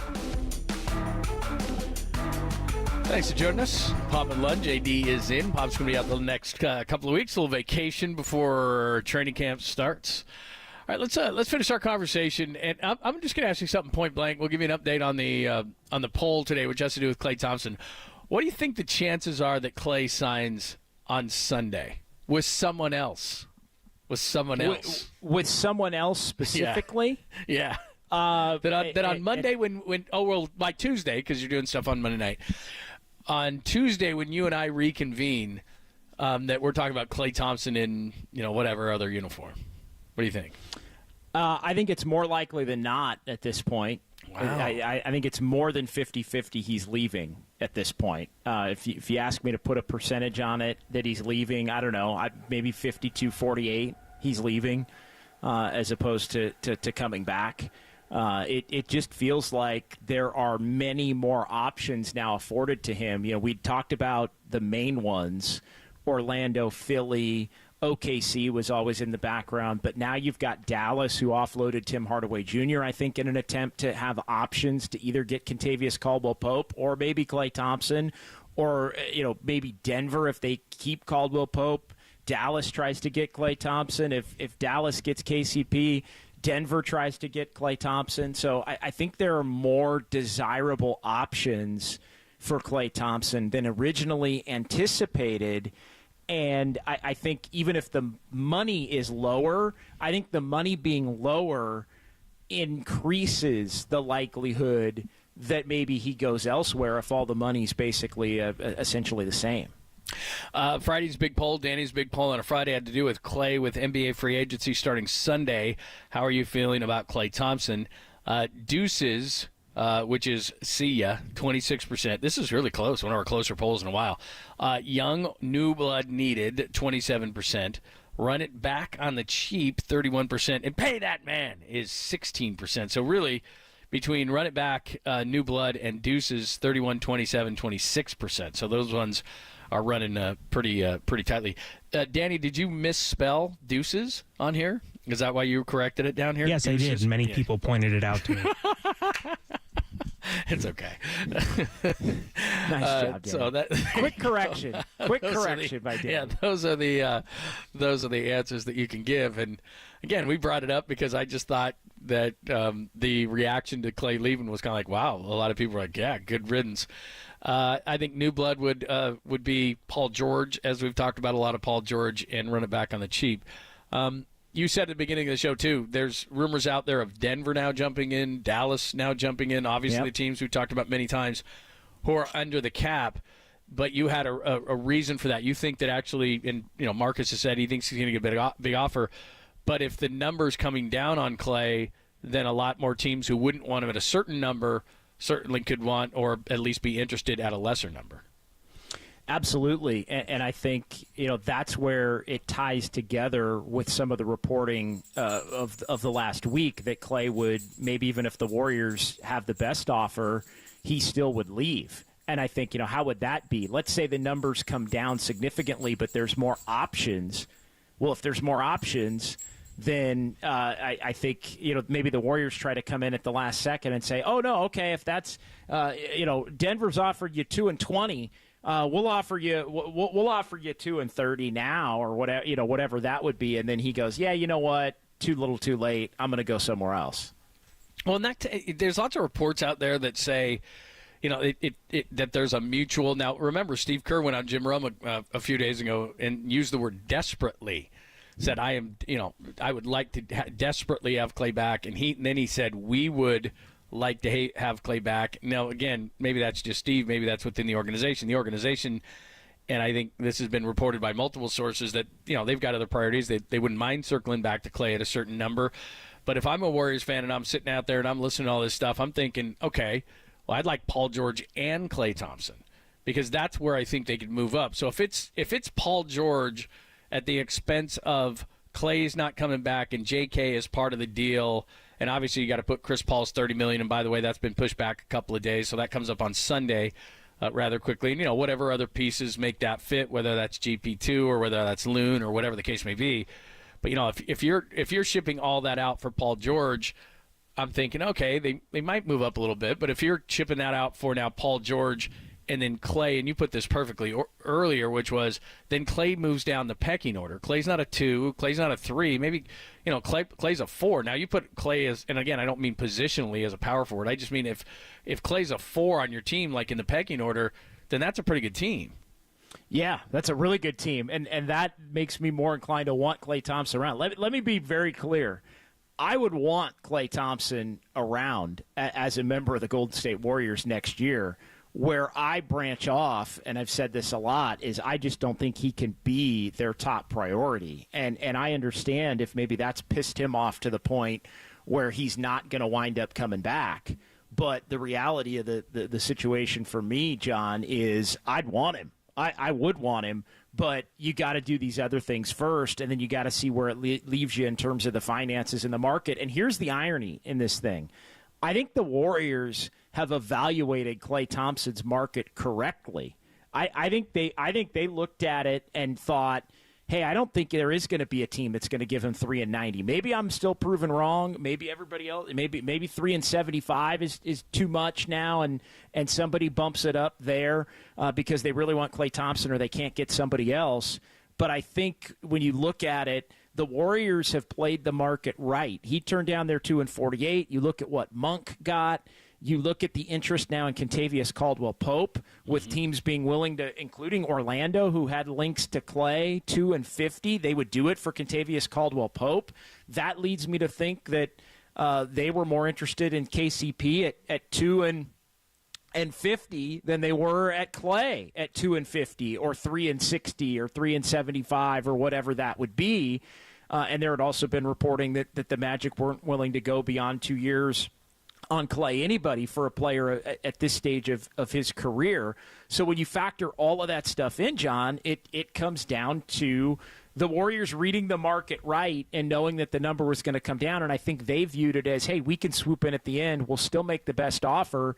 It'll be maybe even less than the original offer going back to last fall. And I think Klay's now putting out there, well, if that's the way it's going to be, then I may just take less to go somewhere else to kind of put the pressure in some ways back on the Warriors. Do you buy, though, that there's a narrative out there that says, that either side has decided, you know what, it's probably time that, Klay gets frustrated clearly.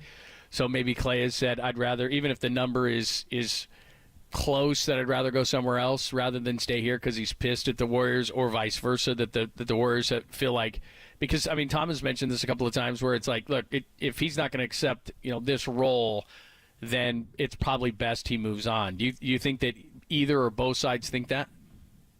Yeah, I do. I think that is something that's being grappled with on both sides. I fully believe Tom when he says that. I think it's spot on. I think Klay was really frustrated the last couple of years. Klay felt the weight of not being the player that he used to be and the impact of that with this organization. It wouldn't surprise me in the least if there was a part of Klay that thought, hey, I go somewhere with a fresh start and I'm not viewed in another uniform like the guy that has to be the dude who won 4 championships. Right. Now, it depends on where you go and the expectations maybe for that team, but I think he really has had a difficult time dealing with the fact that everybody is watching Klay Thompson not be the Klay Thompson that he used to be, and then he's getting asked about it after games, and he's getting all ticked off, and he's angry, and he doesn't want to accept certain roles, then he does. I think at times it impacted his play in a negative light. I think at times, and I've said this, it impacted the Warriors' locker room in a negative way. And so all of those things have to be cleared and on point in addition to the money if this thing can move forward and everybody can be better off for it. A lot of good stuff on the text line right now, 415-808-5627, 415-808 KNBR. Keep them coming to the top of the hour, and then Tolbert and Copes will jump in. Just one real quick thing, and then we'll get to some remnants coming up next. I think that's interesting what you said about Klay, and maybe there's pressure here because you were the Klay that helped us win championships, and you were a two-way player and all this guy. I mean, the ultimate 3-and-D guy, and maybe going somewhere else will make that easier. I think the opposite. I think that if let's say he goes to Denver, you don't have that equity built up in the closet. And so if you go and you shoot an 0 for 10 like you did the last time out, and you're not the defender you were that people remember because they just don't follow other teams as closely, that they'll let out a bunch of boos and think, we just paid you $25 million. You stink. I mean, for all the things that are said on social media about what Clay isn't anymore, I can't imagine a scenario in which they start booing him at home or something like that. Like, I could see him going to maybe not Denver because that's not that kind of sports town. But let's say he goes to Philly just for the sake of conversation and gets off to a slow start there. They're not nice. They don't care what you did at Golden State. They don't care how many rings you got. You didn't do that here. And so you get, you start out the first, 5-6 games, and a few of those are at home, and you lay up a goose egg or a 3 for 12 and 0 for 6 from 3. They're going to let it go right away. And that's not going to be easier than playing here, is it? Yeah, Philly's the one. I think you could make the case anywhere else would be. I mean, Philly's the one for the obvious reasons that I think you could put in that category. I think any of the other places, Dallas, Denver, Orlando, anything else would be in a different would be in a different stratosphere. I think that the weight of the Warriors and him not being the same guy and accepting roles and other players potentially coming in making more money and being higher on the pecking order. Like, I'm not saying he can't handle it, but he's got to come to grips with it for this thing to work if it's going to work. But I'll give you Philly, John. I'll give you Philly. I went to the extreme one. Well, yeah, you go to because they're going to do that to anybody. Right. They'll do that to Joel Embiid. I mean, they'll do, whoever, Bryce Harper. But I'll also say this about Philly. I'll say, and you're right about Philly. I'll say this about Philly, and I'm not, what if Philly went and got Paul George? He opts out, and they sign him, and then they sign Clay to a lesser deal, and Clay's the fourth option there with Embiid, Maxey, and PG, and Clay's the fourth option. That would be ridiculous. Yeah, it might be tougher, but I think that would be the kind of team that Klay Thompson would thrive on. Again, I think the lower you put Klay Thompson on the pecking order, the better Klay Thompson you're going to get, and that's regardless of where he goes. Like, him going to Denver, while he would not fill the void of Kentavious Caldwell-Pope as a two-way player, and Kentavious Caldwell-Pope is a defensive monster still. Ask Steph Curry in their matchups, even this year. Kentavious Caldwell-Pope, he's a championship player. He's a 16-game player. Klay will not fill the void of KCP defensively and as a two-way guy, but Klay Thompson with Murray and Jokic and Michael Porter Jr., like, offensively, he definitely can help add and take a little bit of pressure off of the rest of those guys because he'd be at a minimum the fourth man and maybe even fifth if you factor in Aaron Gordon. Good stuff from JD, giving us good insight. And, again, he'll do that more on Monday night, and a bunch of stuff happening over the weekend, whether they be rumors, but they can start putting pen to paper on Sunday. All right, we got a bunch of remnants that we got to get. Plus, we get more and more Brandon Ayuk out of this podcast that he was on, so we'll try to get you a couple of other things that, we heard some of the things he said, we read some of the things he said, but now we're hearing some of the things he said. Plus, a bunch of good stuff on the text line. Like I said, you can keep them coming to the top of the hour. Read the best ones next, and then Tolbert and Copes at 2, only here on the Sports Center.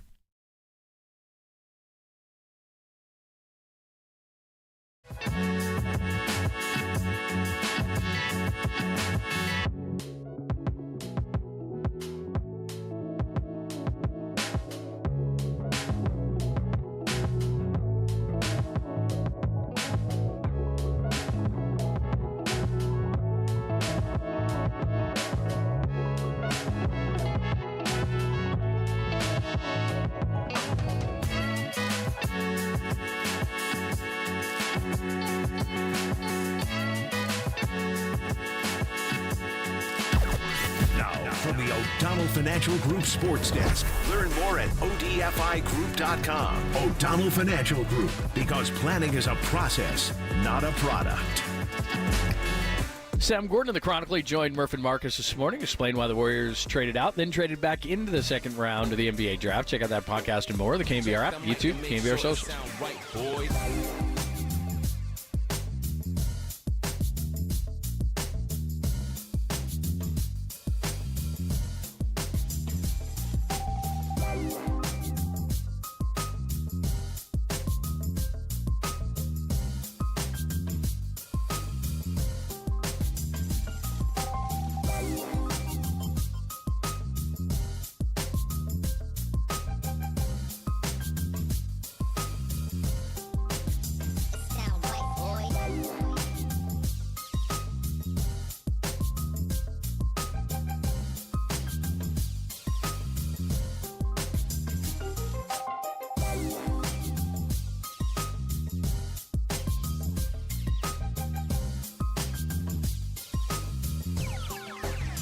sound right, boys.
Sound right, boys.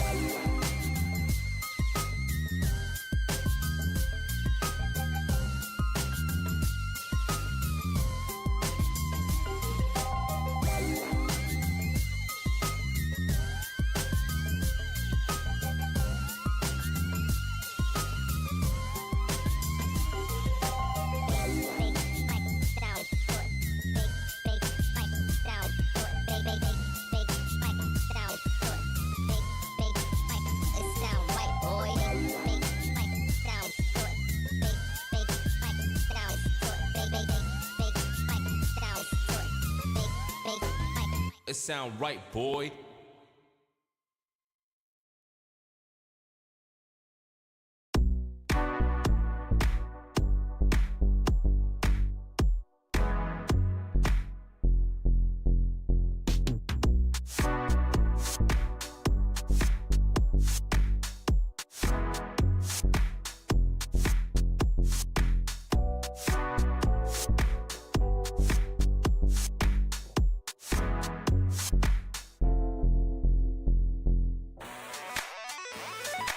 Look like the little fish in the big pond. Make the big splash, ain't got the big bag. Oh, my, look how things change. They know I'm the one. Daddy taught me how to flip my wrist. I'm my father's son. Think I'm pistol packing, how that ratchet on me like a gun. They should put the basket in the casket after I am done.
and Lund continue live from the KNBR Casino Matrix Progressive Jackpot Studios. Casino Matrix, Progressive Jackpots are here. Where are you? Just drop in. Please play responsibly. 1-800-GAMBLER. That's why I'm like, when you talk about social media and it's a quarterback right there, I'm thinking about what I could do with him. I'm thinking about if the Niners don't want me to come back to play with them, I'm thinking about what I could do. I know what I could do. So. How about that? That's more from the latest from the podcast that Brandon Ayuk was on. And when he said there's a quarterback right there, they flash over to Jaden Daniels, who's sitting on a couch. So there you go. You know, when I see stuff like that, I just think it's leverage, though. Does he really think that, or is he's just trying to leverage the Niners? And The 49ers just don't operate that way. You can do all the podcasts you want and bring Jaden Daniels with you. I just don't think it's going to move him off the dime. Maybe they paid more, but it's not going to be because he sat on a podcast and said, I want to play with Jaden Daniels. Because, they probably did talk to the Commanders. The Commanders said, we'll give you this. And the Niners went, nah. What do you think of that? Yeah, I think he's just trying to show that he's got options. And at the end of the day, he doesn't have options unless the 49ers say he has options. So I think you have to factor that in as well. I don't know. He's been – and this is not the most descriptive way to put it, but he's been all over the place in this whole thing. He has been. He's been all over the place, and it's been out of what I deem his normal character to be as somebody that covers the team and covers, has been in the locker room and done interviews with him after games and stuff like that. Like this. And look, everybody's got the personality that they are when they're away from it and the personality that they are buttoned up and professional. And look, he's as professional as they come. I think in the normal circumstances, but this clearly has gotten to him, and it's affected him, and he's got an opinion, and it's his livelihood. Like, how could he not? But I think he's just trying to push back and try to feel like he has some semblance of control over a situation where the reality is he doesn't have hardly any. Interesting stuff. And, again, that we keep getting clips from Brandon Ayuk, so we'll keep playing those for you, I'm sure, all day long. A couple other things. 650 says PG-13 is always hurt.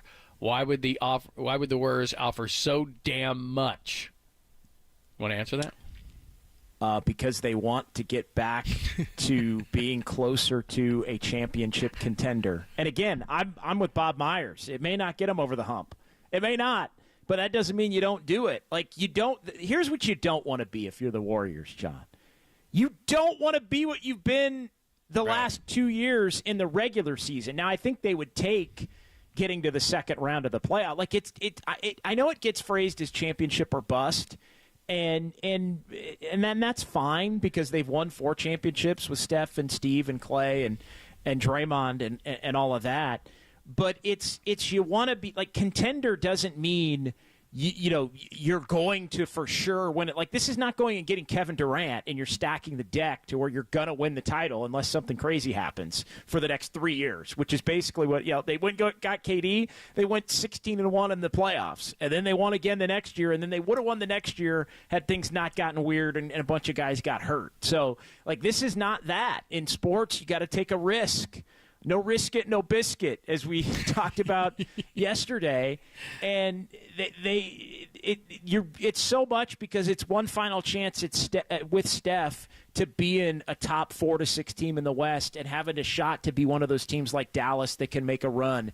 And you can't worry about 27, 28, or 29. I think I know the answer to this one, but this is just random. I'm just reading texts as we end up the show. And again, Tolbert and Copes at the top of the hour from the 707. This is just random. JD probably drinks espresso martinis. Is that true? I do. Not regularly. You told me the other day you didn't like them. We were talking about them, actually. I like them. No, I like them, but I like them, but I don't. I wouldn't drink them. I don't drink them in the evening. Like some people would drink them in the evening. Like that would be a day drinking. Like it's mimosas, bloodies. I might have one in the morning if it was a day drinking kind of a day. Then I see people have them almost as a nightcap, and I wouldn't do that. So. Well, I do that often. I do like. I know he was trying to disparage you with that, but I like espresso martinis. But usually, what I'll do is because they just taste so good that you'll drink a couple of them, and then at the end of the night, it's just one of those things where you wake up in the morning and you go, all I had then you start adding up your drinks, and like drinks 7 and 8 were like espresso martinis, and you're like, oh, because they're just straight booze. They taste like a good coffee drink, but it's straight booze, and so you forget. No, that'll do it, and you forget, and then it hits you later on, John. Yeah. By the way, this is crazy, but not going to happen. But I'll just read them anyway. 415 trade Curry for picks. Yeah, not happening. Just letting you know. Just telling. Maybe in 3 years. Exactly. 209 says, can we sell Farhan or just DFA him ASAP? Wow. I don't blame this stuff on Farhan, man. I'll fully admit it, and people have ripped me for it. I was behind Blake Snell. I was behind Chapman. I didn't mind Soler. Like when they did that flurry of signings, right before the end of spring training or after spring training, in I guess his case, in Snell's case, I was for it. I was for all of them. I wanted them to spend money, and I wanted them to spend the right money like I didn't think they did on the Haniger and all those people. I was okay with it, but it just hasn't been great. It hasn't been good. It hasn't been great, and I'm with you. I was for all of it as well, but here's the deal. It's a results-oriented business, and so you can be for it, and we were both for it, and that can be fine. But if they wind up winning in the 70s, it doesn't matter. Like, trying ain't good enough. You got to have results. And so, yeah, we all know he had to do it. But if it doesn't work out and this team isn't a good team, or the guys that you look back at the end of the year and they didn't perform, then he's the one that's ultimately going to be held accountable for it. Good stuff. Thanks to Andrew Baggerly today. It's always great to catch up to Extra Bags. Very knowledgeable about the Giants, and he used words and terms on the first half, which were great. So just go to KNBR.com, and you can hear that one and all of the interviews on KNBR from all the shows. Thanks to Danny. Thanks to Walter. Thanks to you, JD. We're going to get you back next week as well, but Monday you've got some stuff to do, so we'll miss you on Monday, but we'll talk to you on Tuesday, man. Appreciate you, my man. Take care. Have a great weekend. You too. That is the great John Dickinson giving us great insight all week long. It's been a lot of fun working with JD, and I've known him for years, so it's a lot of fun doing the show with him. Thanks again to everybody. Thanks for listening. Have a great weekend. Tolbert and Copes coming up right now on KNBR AM and FM San Francisco, the Sports Leader, a Cumulus Media station. The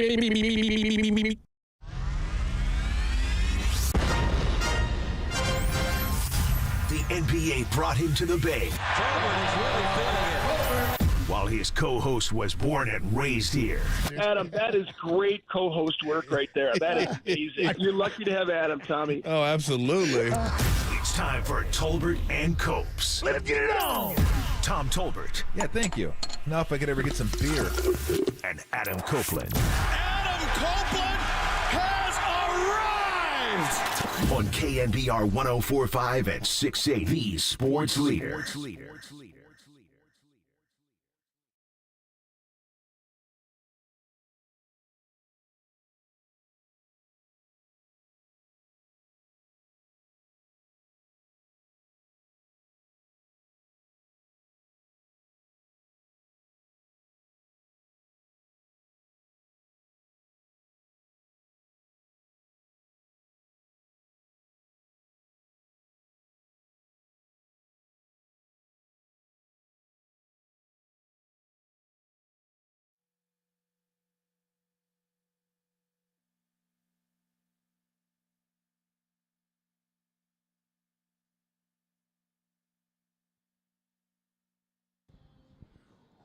What is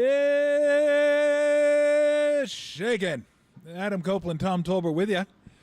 We're going to be out at 58 Social, getting ready for the Doyers and the Giants. Beautiful day today. Come on out, grab a beer, grab something to eat. Opens up at 4. I'm sure there'll be a big crowd here. So come on by, say hi, enjoy the sun. It's a beautiful day. Went for a walk today, just gorgeous outside. It's one of those days you're just happy to be in the Bay Area, happy to be alive, great family, great company. No place I'd rather work. There's no way I would leave this place unless that job at the salt mines open up. Then maybe I might look into it. There's a possibility. Yeah. But I just say, what a great day. What a great day to be alive. Yeah, you're reminded everywhere you look, everywhere you turn. The skies, the people. You're absolutely right. Everywhere you turn. What's up, dude? How was your morning? It's good? It was actually good. So I did go for a walk, and it was beautiful out today. And double banger today. Weston's birthday today. Happy birthday, West. You remember this year? 29 years old. Yeah. You remember this year, dude. 29 Nice. years old to our firstborn. So happy birthday, Wes. Love you, buddy. He's just an amazing young man. What he's done, raising his daughter, all the adversity he's had to go through is just really, really amazing. And I'm so proud of that young man. And then there was Camila's. She went to preschool for the first year this year. So they had the preschool promotion. What a farce that was. But it was still... it was really cute. A lot of the stuff they did was really, really cute. They sang songs, and she was dressed. She had a really pretty dress on, and it was real cute. The kids were having a good time. How long did it last? Not that long. The runtime was okay? No, the runtime was great. It was probably an hour, maybe. That's not bad. Maybe even less than an hour. Get in, get out. Yeah. No, look, you go to those things, and Our grandson Kai is like a month and a half now, so I got another one of those to look forward to at some point. But let's be honest, because I know we'll get into the debate a little bit today because it was so funny. But me and my buddies were going back and forth last night, and on our platforms that we'd be running on if we were going to run for office. Yeah. Mine has always been the Monday after Super Bowl's holiday. Monday after Super Bowl's holiday, I very well could get elected on that. Just the Monday. My other buddy said, "How about no spam calls? Like no spam calls." I go, if you could do that, I go, there's no way you can. If you could do that, that's pretty amazing. That's up there with like lowering taxes. Yeah. Yes. No spam calls. Absolutely. Yes. No spam calls. Monday after Super Bowl, a holiday, and there's only 2 graduations. There's a high school graduation and a college graduation. That's it. Period. There's no middle school. No promotions. No 4th to 5th grade. No 7th to 8th. No 8th to 9th. What about moving up ceremonies? No. Like you shouldn't be. It's like being rewarded for doing your job. Like if you can't make it from 3rd grade to 4th grade, you got bigger issues than that, like going to promotion. So everybody should make it from 3rd to 4th grade. And when you go to preschool, I mean, really, all you got to do is color inside the lines half the time and you get promoted. I think so. You're all good. I don't. That's my whole the whole. Well, what's he saying, Billy Madison? He's like 1st and 2nd grade were easy, but multiplication, division, this is gonna be tough. And you get to 3rd grade, man. It all falls under the umbrella. It all falls under the ribbon trophy for everybody, orange slices for everybody umbrella. Like, hey, let's just keep everyone happy and let's give everybody their orange slices and pat them on the shoulder and say, hey, you did a good job, even though deep down we know they suck. Like, hey, good job out there. I know that ball almost decapitated you in right field, but you went for it, buddy. Good job out there. Instead of saying, if you wouldn't have been picking that daisy, you might have saw the ball come off the bat and you would have had a better chance of catching it. Oh, maybe I shouldn't be blaming you. Maybe I could blame your parents for dropping you off to use us as babysitters. That's why I hate parents. So anyway, let's move on. Back to the platforms. Last night I have it all figured out. I got it all figured out. I mean, last night was it won't get in the way of my golf game. Dude, that was I hit the ball a long way. You got to hit it a long way. I challenged to play me to win the club championship. If you're going to win the club championship, you got to hit it long. I hit it a long way, and I won it. I told you. It wasn't the senior. It was a regular one. I beat them all. Did I promise fireworks? Did I promise entertainment last night? I thought it was pretty entertaining. It was entertaining. If it wasn't so sad. It was so sad. It wasn't so damn sad. It would have been entertaining. I was like, I kept thinking, oh, these are our choices. I was like, this is a tough deal. And everybody's like, well, there's RFK Jr. I'm like, oh, great. Jeez. I mean, is there anybody that's like normal that we can say, okay, at least that guy seems relatively normal? Like, I think Biden's relatively normal. He's just ancient. Yeah. So for like as old as he is, he seems like exactly what I kind of thought. It's like right on the head. But to get back to my positive tip before we go down the road, I went for the walk today, and most people on the walk said hi. It was very, very cool. Even some of them, they still say they remember listening to the show where I said that. And they're like, every time I walk by you, I just want to say hi. I know you appreciate that, and I do appreciate that. So it was really cool. A lot of people saying hi, a lot of people nodding or waving, whatever, on their walk, probably because the weather was so good and they were feeling good. And even this lady who, I mean, she was old. And maybe even older than Biden, because we have like an old person's home. I forget what it's called around the corner. Okay. And the helper there was like, she was in a wheelchair and she was wheeling around to get some fresh air, and I said hi to her, and she said hi, and I thought that was pretty cool. She didn't have to say hi. I wouldn't have blamed her if she didn't say hi, but I mean she said hi.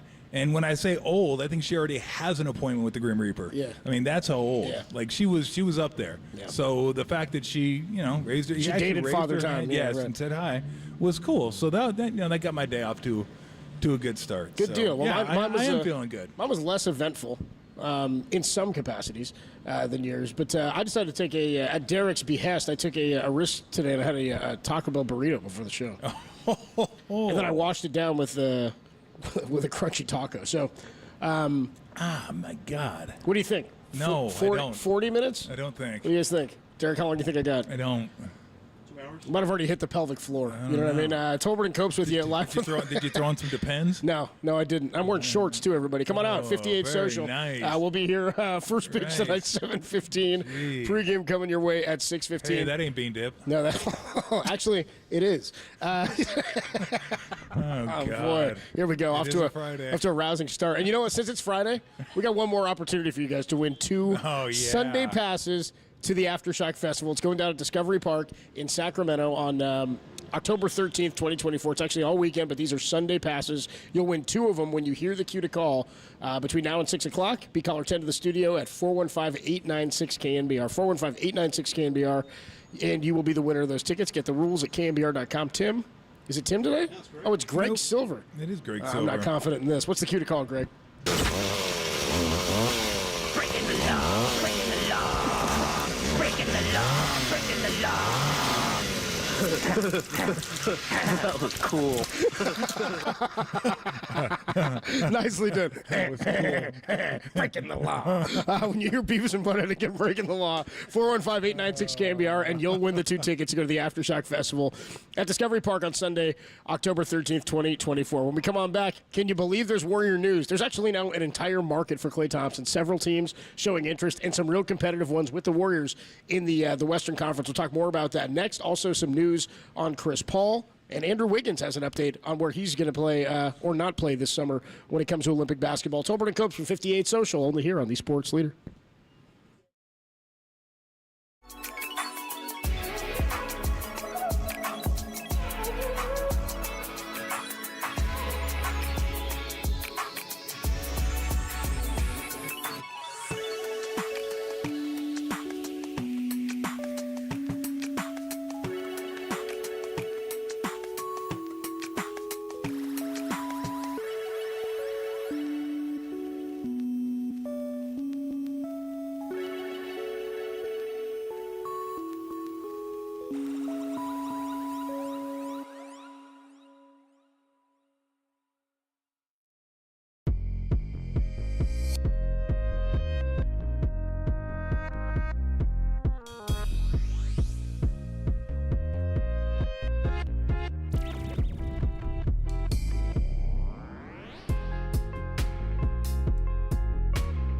Sam Amick and Anthony Slater, the Denver Nuggets, are showing interest in Klay Thompson along with the Philadelphia 76ers. For any Warriors updates, keep it locked right here. KNBR, the Sports Leader.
Now, time for the Protect Your Assets with David Hollander Business and Technology Report.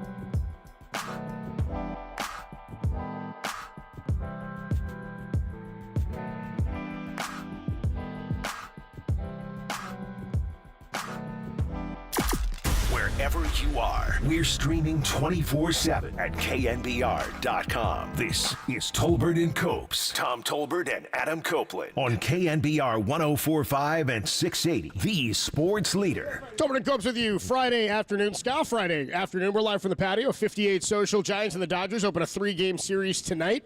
Giants open a 9-game stretch here that's going to be, at least on paper, pretty damn tough. Maybe in reality, pretty damn tough as well. We'll get into that just a little bit later. Their favorite tonight, though. They Knack? moved to a favorite. Oh, the Giants moved to a favorite tonight. Yep. So they might be favored in one game. And this, I said yesterday, they might not be favored in all 9 games. They are favored tonight, I believe. Small favorite. Because it was like they 112, 111. Yeah, they were plus 110 yesterday, or plus something like that. For yesterday's game. So we'll check back on that around the tips and picks time. See if the Giants are favorites for tonight. I can't imagine they are for the rest of the weekend. No. And if they are, it's because this guy Knick-Knack Paddywhack's throwing tonight, right? Knick-Knack Paddywhack. Dodgers. Give the dog a bone. Yeah, I hope. Speaking of dogs, look at that corgi. Very cute.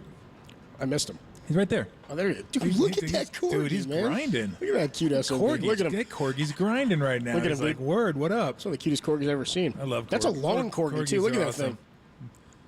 Anyway, moving on. So the latest on the Warriors. Look at the coat on that. I know. corgi. Look at that thing. Dude. It's a little hot out for that That's coat. beautiful. Yeah. Yeah, it's a nice one. He's checking out the Maze statue. You see him? Yeah. Corgi loves his maze. Don't pee on it. No, come on, Corgi. Come on, Corgi. Corgi must be a Dodger fan. What the hell's Dude, going on? It's not as cute anymore. That Corgi. No, not cute at all. According to Sam Amick and Anthony Slater, the Denver Nuggets are now showing interest in Klay Thompson as a potential replacement for Kentavious Caldwell-Pope. What do you think about that fit in Denver? Yeah, before I get to that, since we're speaking of animals, corgis. Yeah, I had to help a goose across the street today. You didn't even mention this in your walk. because there was there were cars coming, and the goose was in the middle of the road. So I'm trying to usher the goose across the road. Everybody's like making fun of me for it. I'm like, I'm not going to let the goose get hit. Are you kidding me? I want to usher the goose to safety. Did he bark or anything? Or did you do like the? No, but they can be Be vicious. very sometimes. careful with the geese. Yeah. Even though this was a goose because it's singular, I'm helping it across the street, and I almost got it there, and then it turned on me. Oh, no! So I started backing away from it, and it started going back into the street. I'm like, "What are you doing?" Trying to help you. Oh, they'll hiss that. Oh, yeah, they'll hiss that. I'll tell you what, birds so scare the hell out of me. It was tough, but I finally got him across, and I felt like, you know what, I did something good for the day. I'm done then. Hey, look, if I can help the goose, even if I don't help a human, that's fine by me. But helping the goose, I feel good. There you go. You got a goose call. It's a duck call, which is good for the goose, right? Or the gander. But that's very good. Yeah, I can't do that. I don't think it was Jingle Bells quite. All I got is the Donald Duck. Whoa, that maybe is your best impression. Yeah, but I can't talk. You can just do the voice. I can't say words. I can do him when he's mad. He goes. That's perfect. See, if you get that down, then I'll try to get my Mickey down. Yeah. And we can get some. Is it? I always forget. That's Donald, right? That's Daffy Donald, Duck yeah. is Looney Tunes. Yeah, he's like, suffering succotash. Yeah, you're despicable. He spits a lot. Yeah. He's getting hunted by Elmer Fudd just like Bugs. Duck season, rabbit season, duck season, rabbit season. Yeah. Rabbit season, duck season, fire. Daffy's. You're despicable. Despicable. Daffy's got more of like a chapped ass about it though. He's like he's pissed that it's hunting season. He's big chap. Bugs is like kind of hyped about it. He's like ready to get back at Elmer. Oh yeah. He's like he'll kiss him on his lips and everything. Absolutely. You know? I think. Look, I think Denver's a good fit for Clay. I think I talked about that yesterday. That I thought that would be a team, depending on what they do. Now I don't know what they're going to do with Kentavious Caldwell-Pope. I know they just traded Reggie Jackson and some seconds to Charlotte, so that opens up some salary cap space. I think he was due to make $5 million next year. I'm not sure exactly what that does to their cap. Jamal Murray just signed I think it was 5-year, $200 million deal with the Nuggets. But no, can you imagine Clay just standing outside the three-point line with Jokic wheeling and dealing? Waiting, yeah. I mean, if you play with Jokic, you're getting shots. Period. You're just going to get shots. All you got to do is cut and move, and Jokic is going to find you. So, no, if I'm the Nuggets, because I thought about that, I go, wow. Even if they don't lose Caldwell Pope, I think that'd be a really, really good fit for them. But again, it's going to come down to the money, and maybe at this point it doesn't come down to the money as much because Clay is saying, well, screw it. If it's all the same, I'm going to go where I want to go, and if you guys don't want me that bad to pay me the most, then despite you, I'm going to go somewhere else. I don't know what his feelings are exactly. I know they're not warm and fuzzy right now, but I don't know how much animosity is there. But no, I do like the Nuggets for him. How much does it change Denver? I mean, the exit of Quintana, it changes their offense for sure. Well, is Caldwell Pope gone? I think so, yeah. Oh, is he? Okay. Did they say where he's going? I think he may be signing with Orlando, so that would be the change. That would be the swap-off. So if they sign him, then Clay's now. Well, I think Kentavious Caldwell-Pope's a better defender at this stage of his career than Clay is. Clay's a better shooter, even though Kentavious Caldwell-Pope is still he's a good shooter. Clay's a fantastic shooter, and he will be better within that offense. He won't be expected like Jamal Murray is going to do a lot of the heavy lifting. Jokic will do most of the heavy lifting. You got your cutter in Gordon, and you got another guy out there that can drill threes, and Porter Jr. So, yeah, that would be I think he could kind of maximize what he has left in that type of offense. He would here too, but again, here there's a lot of mental baggage here that there wouldn't be in Denver. So yeah, that's interesting. It seems like the kind of team he'd want to go to in terms of where their level of success is or where they're projected to finish this season. And what you're talking about with Jokic being the centerpiece, he can be a shooter on the outside. It might be a great a role or opportunity for him. What about Philadelphia? Sixers are also expected to show interest in Kalina. Philadelphia freedom. And they've been brought up already, but now that I've heard Denver, I feel like, and the other one that's out there is Dallas. Dallas apparently could have interest as well. I mean, look, anybody can use a shooter. Sure. Right? You stick a guy on the court that can hit 40% of his threes, then, and look, he's not a bad defender. I don't want to make it sound like he's not. He's just not what he was. And that's what you kind of compare him to is what he was. He can still defend. It's just harder for him to keep guys in front of him than it used to be. Now with Clay, you're not getting a lot of playmaking, although at times he showed you he could do it. You're not getting a lot of rebounding. At times he showed you he could rebound as well. What you're getting him for is shooting. And when you have Kyrie out there and Luka out there creating and doing their stuff, that's a deadly combination. Now, his defense on that, like they don't have a great defensive team anyway. They got better when Gafford and P.J. Washington came over. And Luka had some spots this year where he looked better defensively. It was just a horrible matchup for him against Boston. They just picked on him over and over and over. But I would say out of those three, Denver to me would be number one. Philly number two, although I've heard Philly's number one option is going to be Paul George if they could try to get in on that, and that Clay would probably be a fallback there. But again, you're looking at putting a great shooter out on the court with Embiid and Maxey. So a guy that can break the defense down off the dribble and a guy that if you don't double team can score all over the court, and Embiid, one of the best in the game. I think all three of those make sense. I'd put Dallas last, Philly second, Denver first. I think if you put him out there with Murray and Jokic and Gordon and Porter Jr., those five, that could be a devastating five-man offensive unit. That's for sure a top. I think it's a top two potential team. We'll see what happens with Memphis, but I mean that's the type of roster that I think makes you really, really dangerous. Yeah, they were a top two this year. Yeah, I absolutely think they could be a top two. I think they could repeat that with that. Some of the other news today: Adrian Wojnarowski reporting the Warriors and Chris Paul intend to move back that date to guarantee the $30 million. That'll give some more flexibility there and some time as they try to figure out what they're going to do with him in whether or not he's going to play here. I feel like if Chris Paul's playing here this season, something went wrong this offseason. He ain't playing here this year. He can't. No. It can't be. That can't be the way they go. That would be the most shocking thing. Would mean they couldn't pull anything else off. That would just be no. They're not. They can't. Chris Paul won't be here. It's either option one is trade him. Yep. Option two is waive him. That's it. Yeah. And they're not paying $30 million for Chris Paul this year. It is not. And if they are, then my jaw hit the floor because I just can't believe they would do something like that. My guess at this point is they're going to end up waiving him because I'm not sure anybody's going to want him for $30 million, but the 2 extra days gives them some flexibility. I'm sure they're talking to him, talking to his representation. I don't know. They're probably still in on the Paul George. I had heard that there were conversations, that nothing was that close. So maybe this gives them a couple more days to try to figure that one out. It gives them till Sunday, till free agency Correct. starts, basically, which would help them facilitate a trade potentially if there were contract restrictions. Yes. That's what it does. So I could be wrong on this. Everybody we've talked to that I've asked, though, agrees with me that no, if the Warriors don't want him for $30 million, why does anybody else want him for $30 million?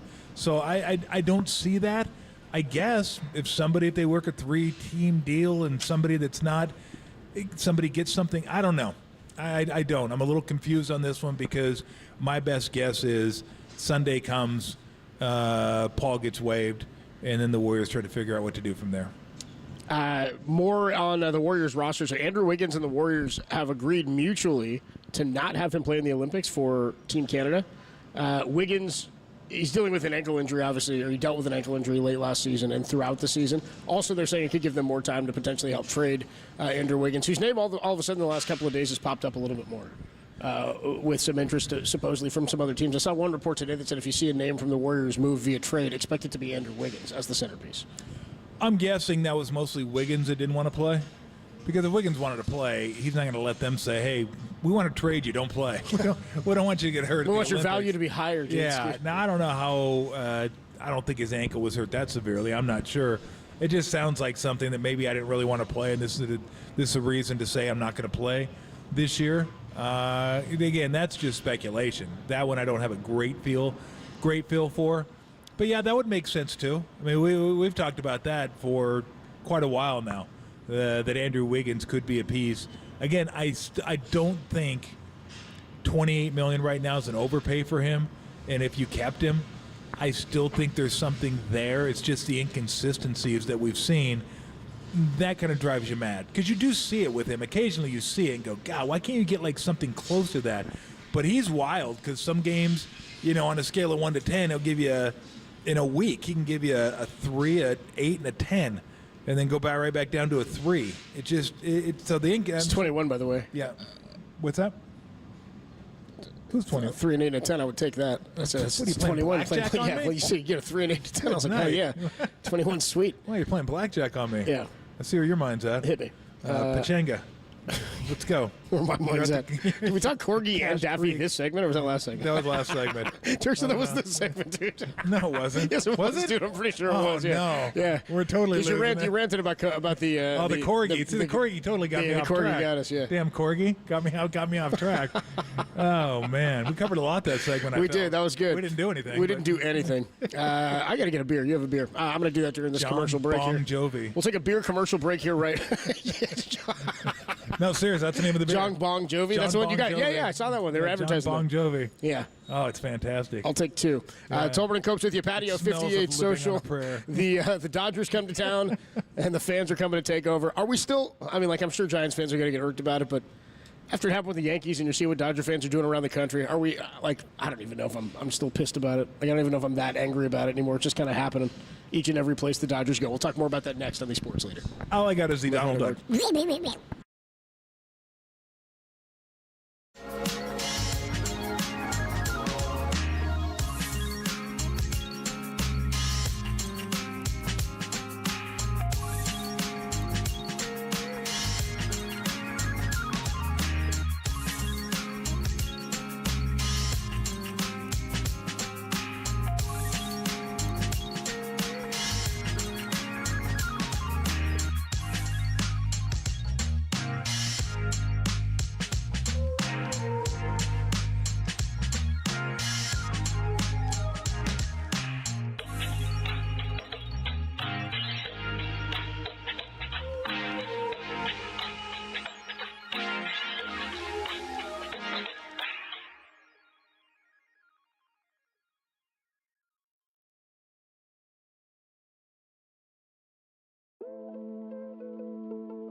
Back to Tom Tolbert and Adam Copeland. Tolbert and Copes. Download the KNBR app and listen anywhere, anytime. We are KNBR 104.5 and 680, the sports leader.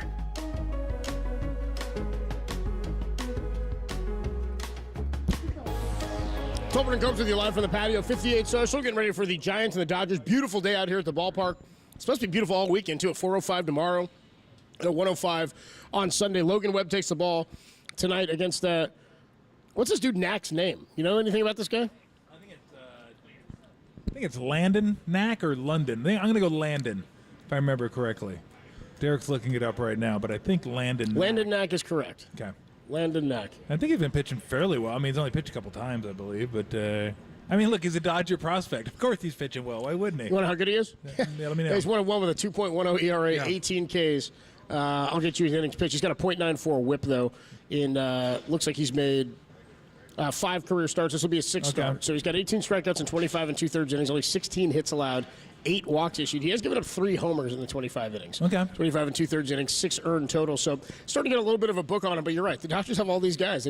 He's another one of these prospects. They've got Tyler Glasnow at the top. Bobby Miller's establishing himself as a dude. Gavin Stone has been tough. Stone's been good. Stone has been fantastic. I mean, they've got all kinds of guys. So just the latest in the Dodger line of prospects that they continue to develop. But still, pitching is going to be their biggest need.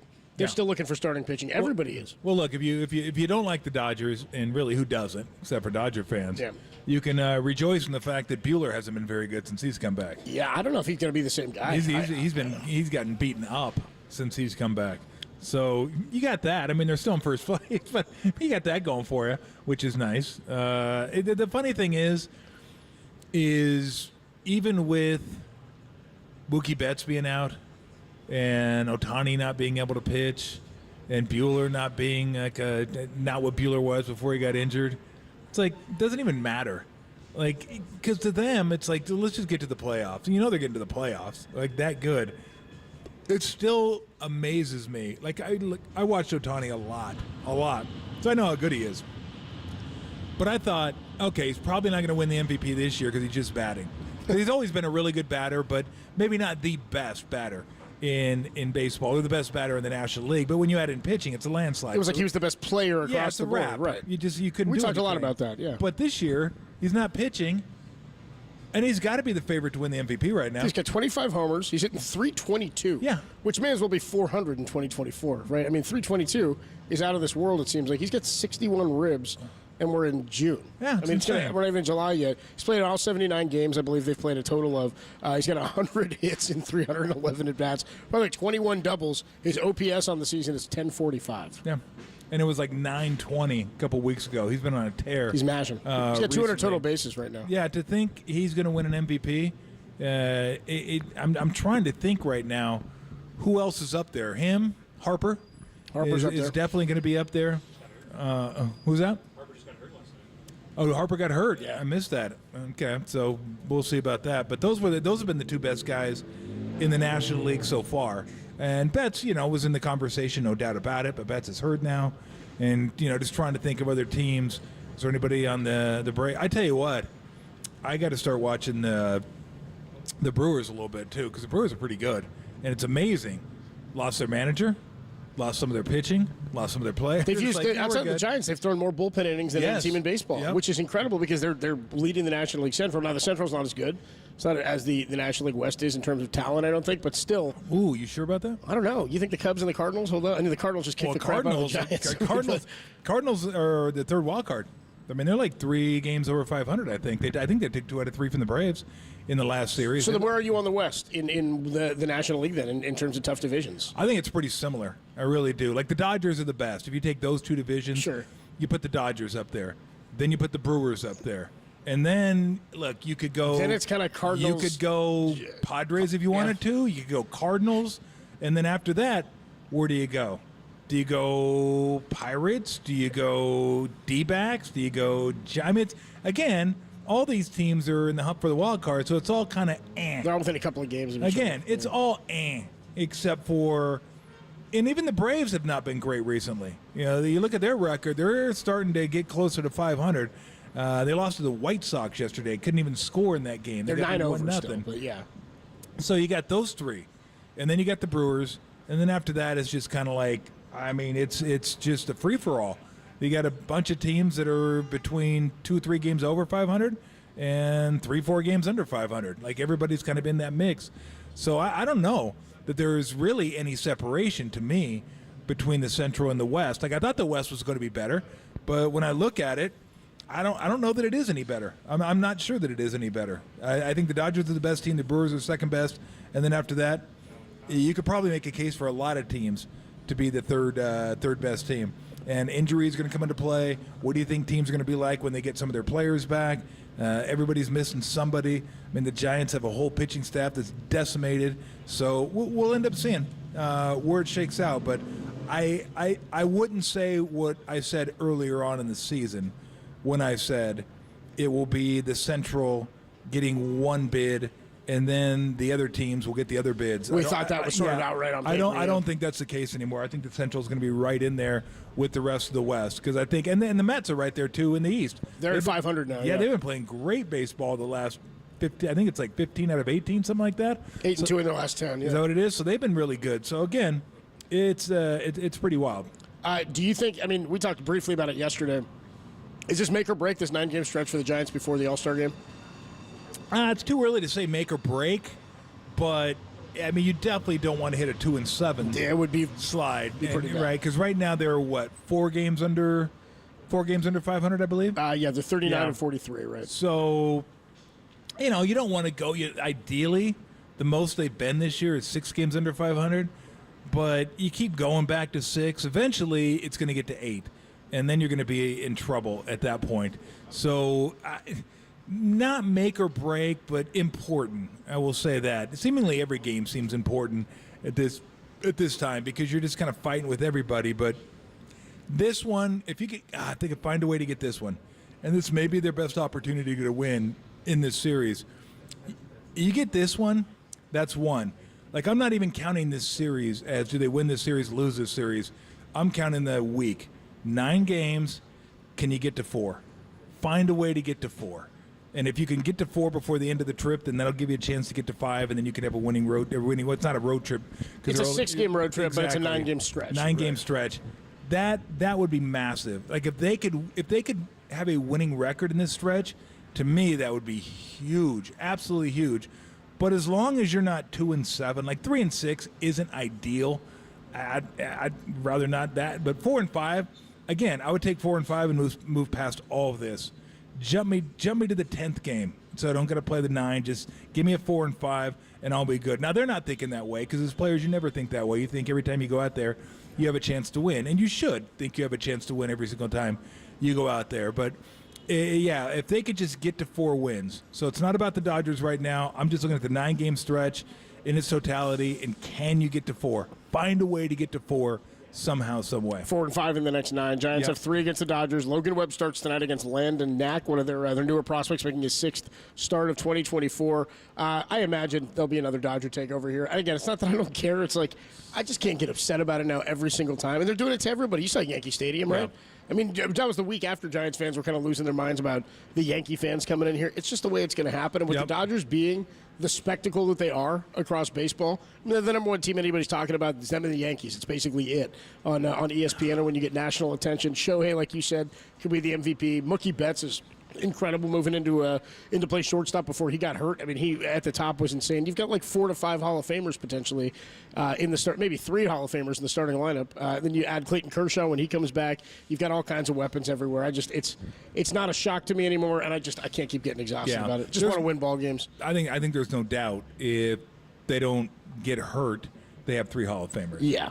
Mookie, Ohtani, and Freeman. Yep. Those are three Hall of Famers. So.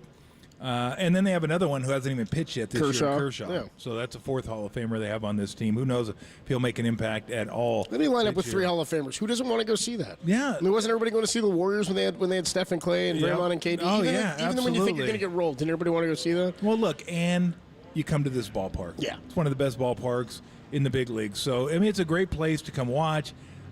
Tickets are available. It's not like it used to be where it's sold out every game or close to it. So it's easier to get tickets. It is what it is.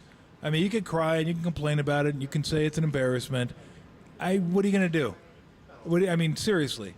It almost cracks me out when people whine, oh, this is embarrassing. They're coming to our city. They're coming to our town and taking it over. Embarrassed by who? What are you going to do? I'll tell you what. You go buy all the tickets, okay? If you have that much money, just buy all the tickets like the 76er owners did and then give them away.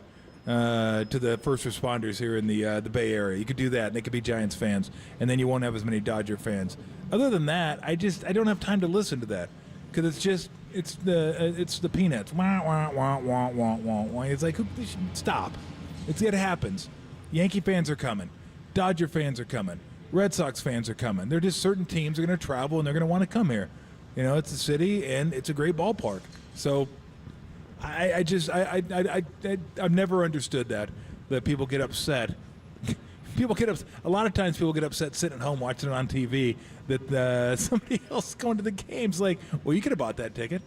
Get on, get on one of the seat apps and buy a ticket if you want to go to the game. So I just don't have time for that. To me, it's not that big a deal. I'm just sort of exhausted by it now. By the I don't want to call it faux anger because I don't like it either. But also, again, what are you going to do? Exactly. I'm trying to win a ball game. There's nothing to do. That's it. Just trying to win a ball game. Nothing to do. The Dodger fans are going to be here. Trying to find a way to get to 4. Period. You know what I mean? Was everybody here mad when the Giants fans traveled everywhere?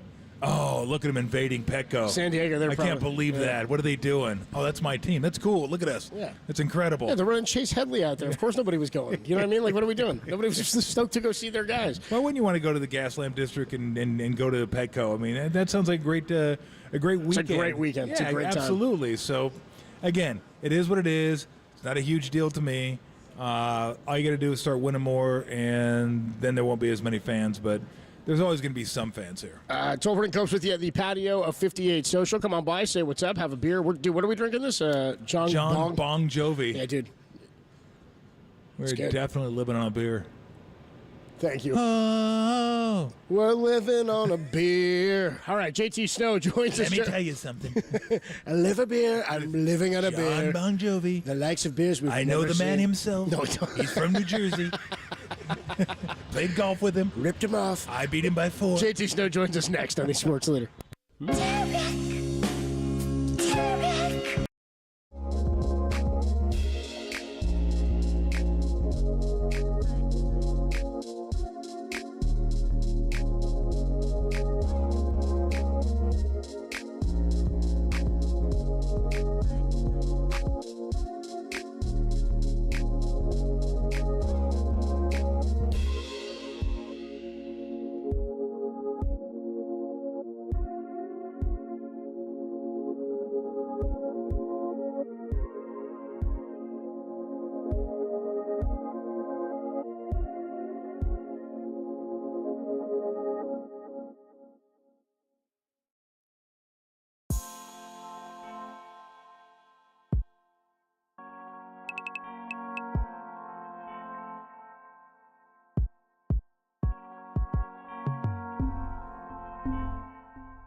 Chris Paul's $30 million guarantee was today, but Adrian Wojnarowski reports that the Warriors intend to move it back to a later date to help facilitate a trade by Sunday. For any Warrior updates, keep it locked right here on KNBR, the sports leader.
Winter is coming.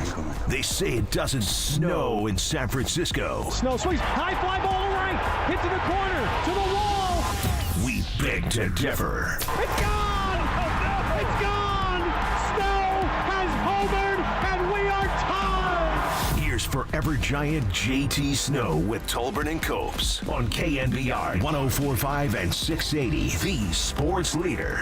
We do it every week with former Giants first baseman JT Snow and the current bench coach of the Oakland Ballers. JT joins us every week courtesy of the Uma Guest. By the way, he's brought to you by the Hayward Police Department. Visit haywardpd.com today to learn more about how you could be the difference. JT Snow joins us. What's up, JT? How are you, man?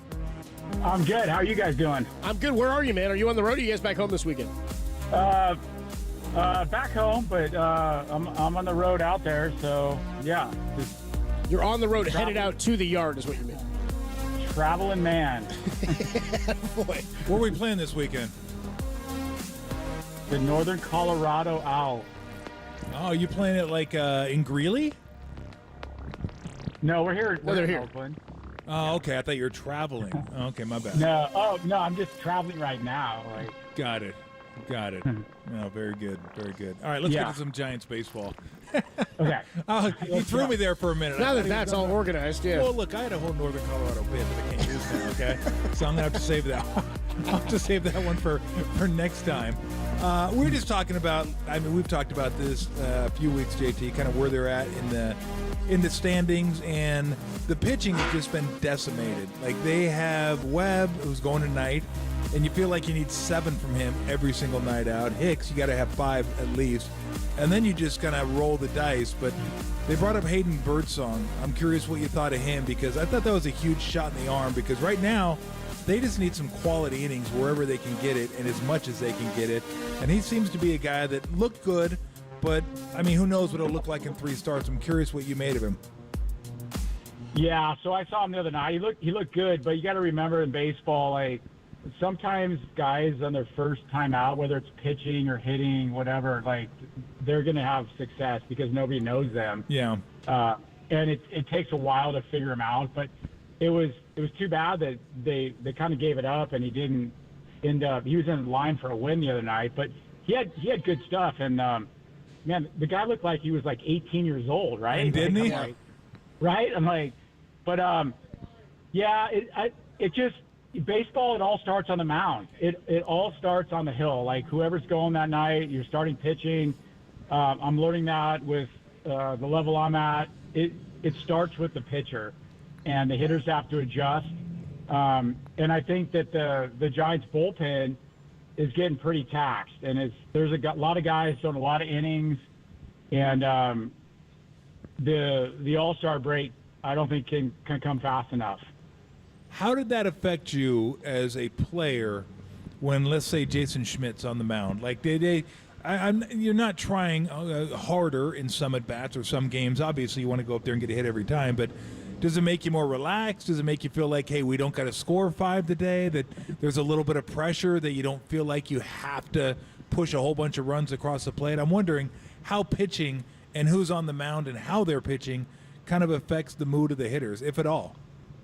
Yeah, well, it does. And when you have your ace on the hill, if you can go out and get a couple runs, especially early, we might be able to hold on or we might be able to add on and win. But the thing with Logan Webb over his career, and especially this year, is that first inning has been troublesome, yeah. Right?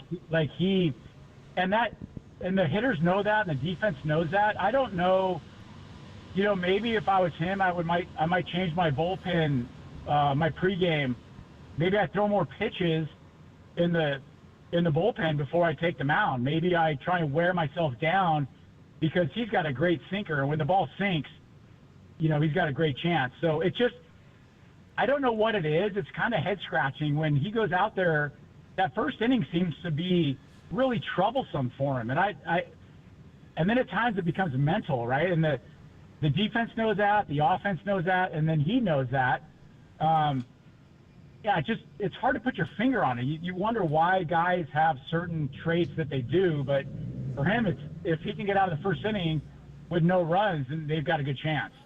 talking to JT Snow on the UMA guest line. I was thinking about a guy on the 2002 Giants, Ryan Jensen, won 13 games. He was a rookie for you guys. I want to say Kurt Ainsworth started the year on the big league roster, too. You had a couple of rookies. Jensen stayed up, but that first half for him, he might have won 10 games or 9 games. And then the league had kind of figured him out. He didn't stick around in the majors for all that long after the 2002 season. When you see a guy start to establish himself, a guy like Hayden Birdsong, I know he's only had one big league start. What are you looking for to know that he's made the adjustments that the league has adjusted to him? Well, I think, like you said, like the league's going to adjust you, and if a guy has a certain out pitch that he gets guys out with, the league's they're going to find that out quick, and they're going to make adjustments to that. And they don't care if he throws his fastball, curve, slider, but if he's got an out pitch like a changeup or a split, they're going to start honing in on that, and they're going to start waiting for that, especially when he gets ahead and counts. So that's why baseball is so hard, right? It's like, you go out there and you have success early, but everybody's watching. You have advanced scouts sitting in the stands. They're making notes. They're relaying it to the team. You can't get away with anything. So to stick around and be up here for a long time, you got to be good, and you got to make adjustments. So the first time around the league, you can fool some guys the first time playing teams, but the next time around, you got to make pitches, and you got to maybe go a little off chart and maybe go against the grain. And that's when the pitcher the catcher relationship becomes so huge, because you got to like trick some guys. You got to pitch backwards because the league will catch up to you fast. But it's tough. It's not easy when you're playing every day, and then you got 5 days to scout a guy and wait him out and see what he's got and see how he's done against other teams. Talking to JT Snow, we do it every single week throughout the course of the Giants season. I've always wondered this, and I joke about it sometimes, JT, but I'm curious to get your thoughts. I've always said if I'm pitching, I'm going to try to hit one guy a game early on, and I love it. And maybe every other game, just to kind of let you know that I might do it or I might get a little wild. But I'm wondering, does that even affect hitters? Does that, like, if you see somebody on the mound that's kind of wild and doesn't know where it's going, does that affect you much? Because they say, oh, hitters don't want to dig on them. Like, well, most of these guys, they're not scared. They go up there, and you're a pro, they're a pro. And they figure you're going to throw it around the plate somewhere. But does that affect? If a guy's a little bit wild and isn't afraid to pitch inside or hit somebody, does that affect you mentally at all, or does it make you even focus more? It absolutely affects you. Like, you're right. You're spot on. Like, if you have a guy that – so we always used to say, like, pitchers – they want to move the hitter's feet or they want to move their head, right? So up and in or down and in, move their feet, move their head, get them off the ball.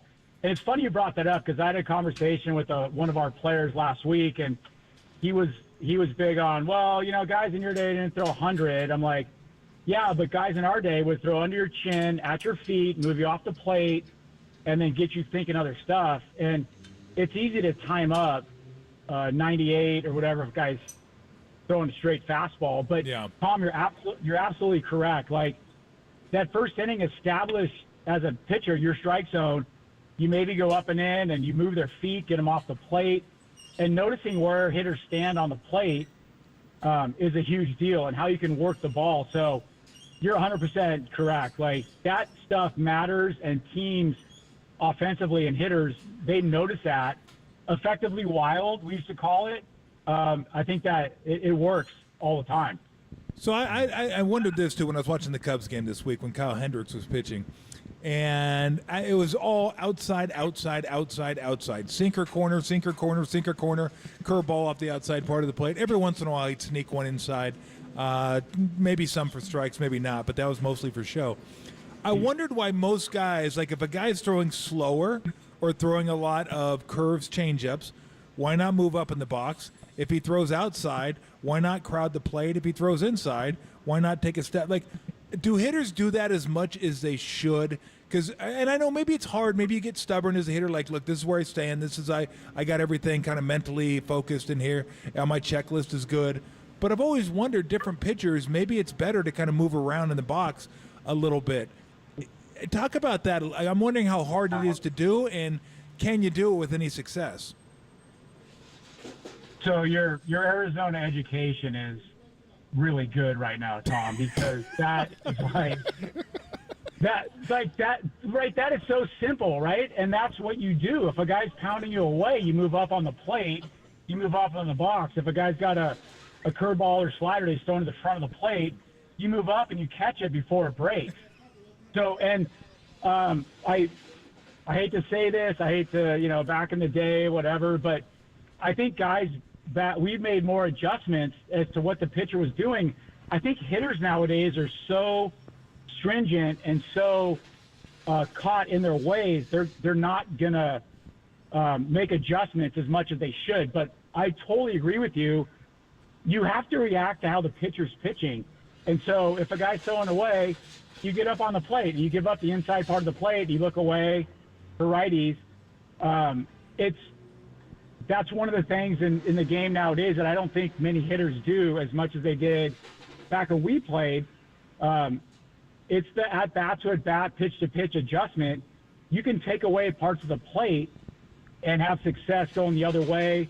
Make him prove to you that he can pound you inside for a strike. Until he does that, just get it right on the plate and look for the ball away and hit it to right center. So it's really not that hard. It's really pretty easy.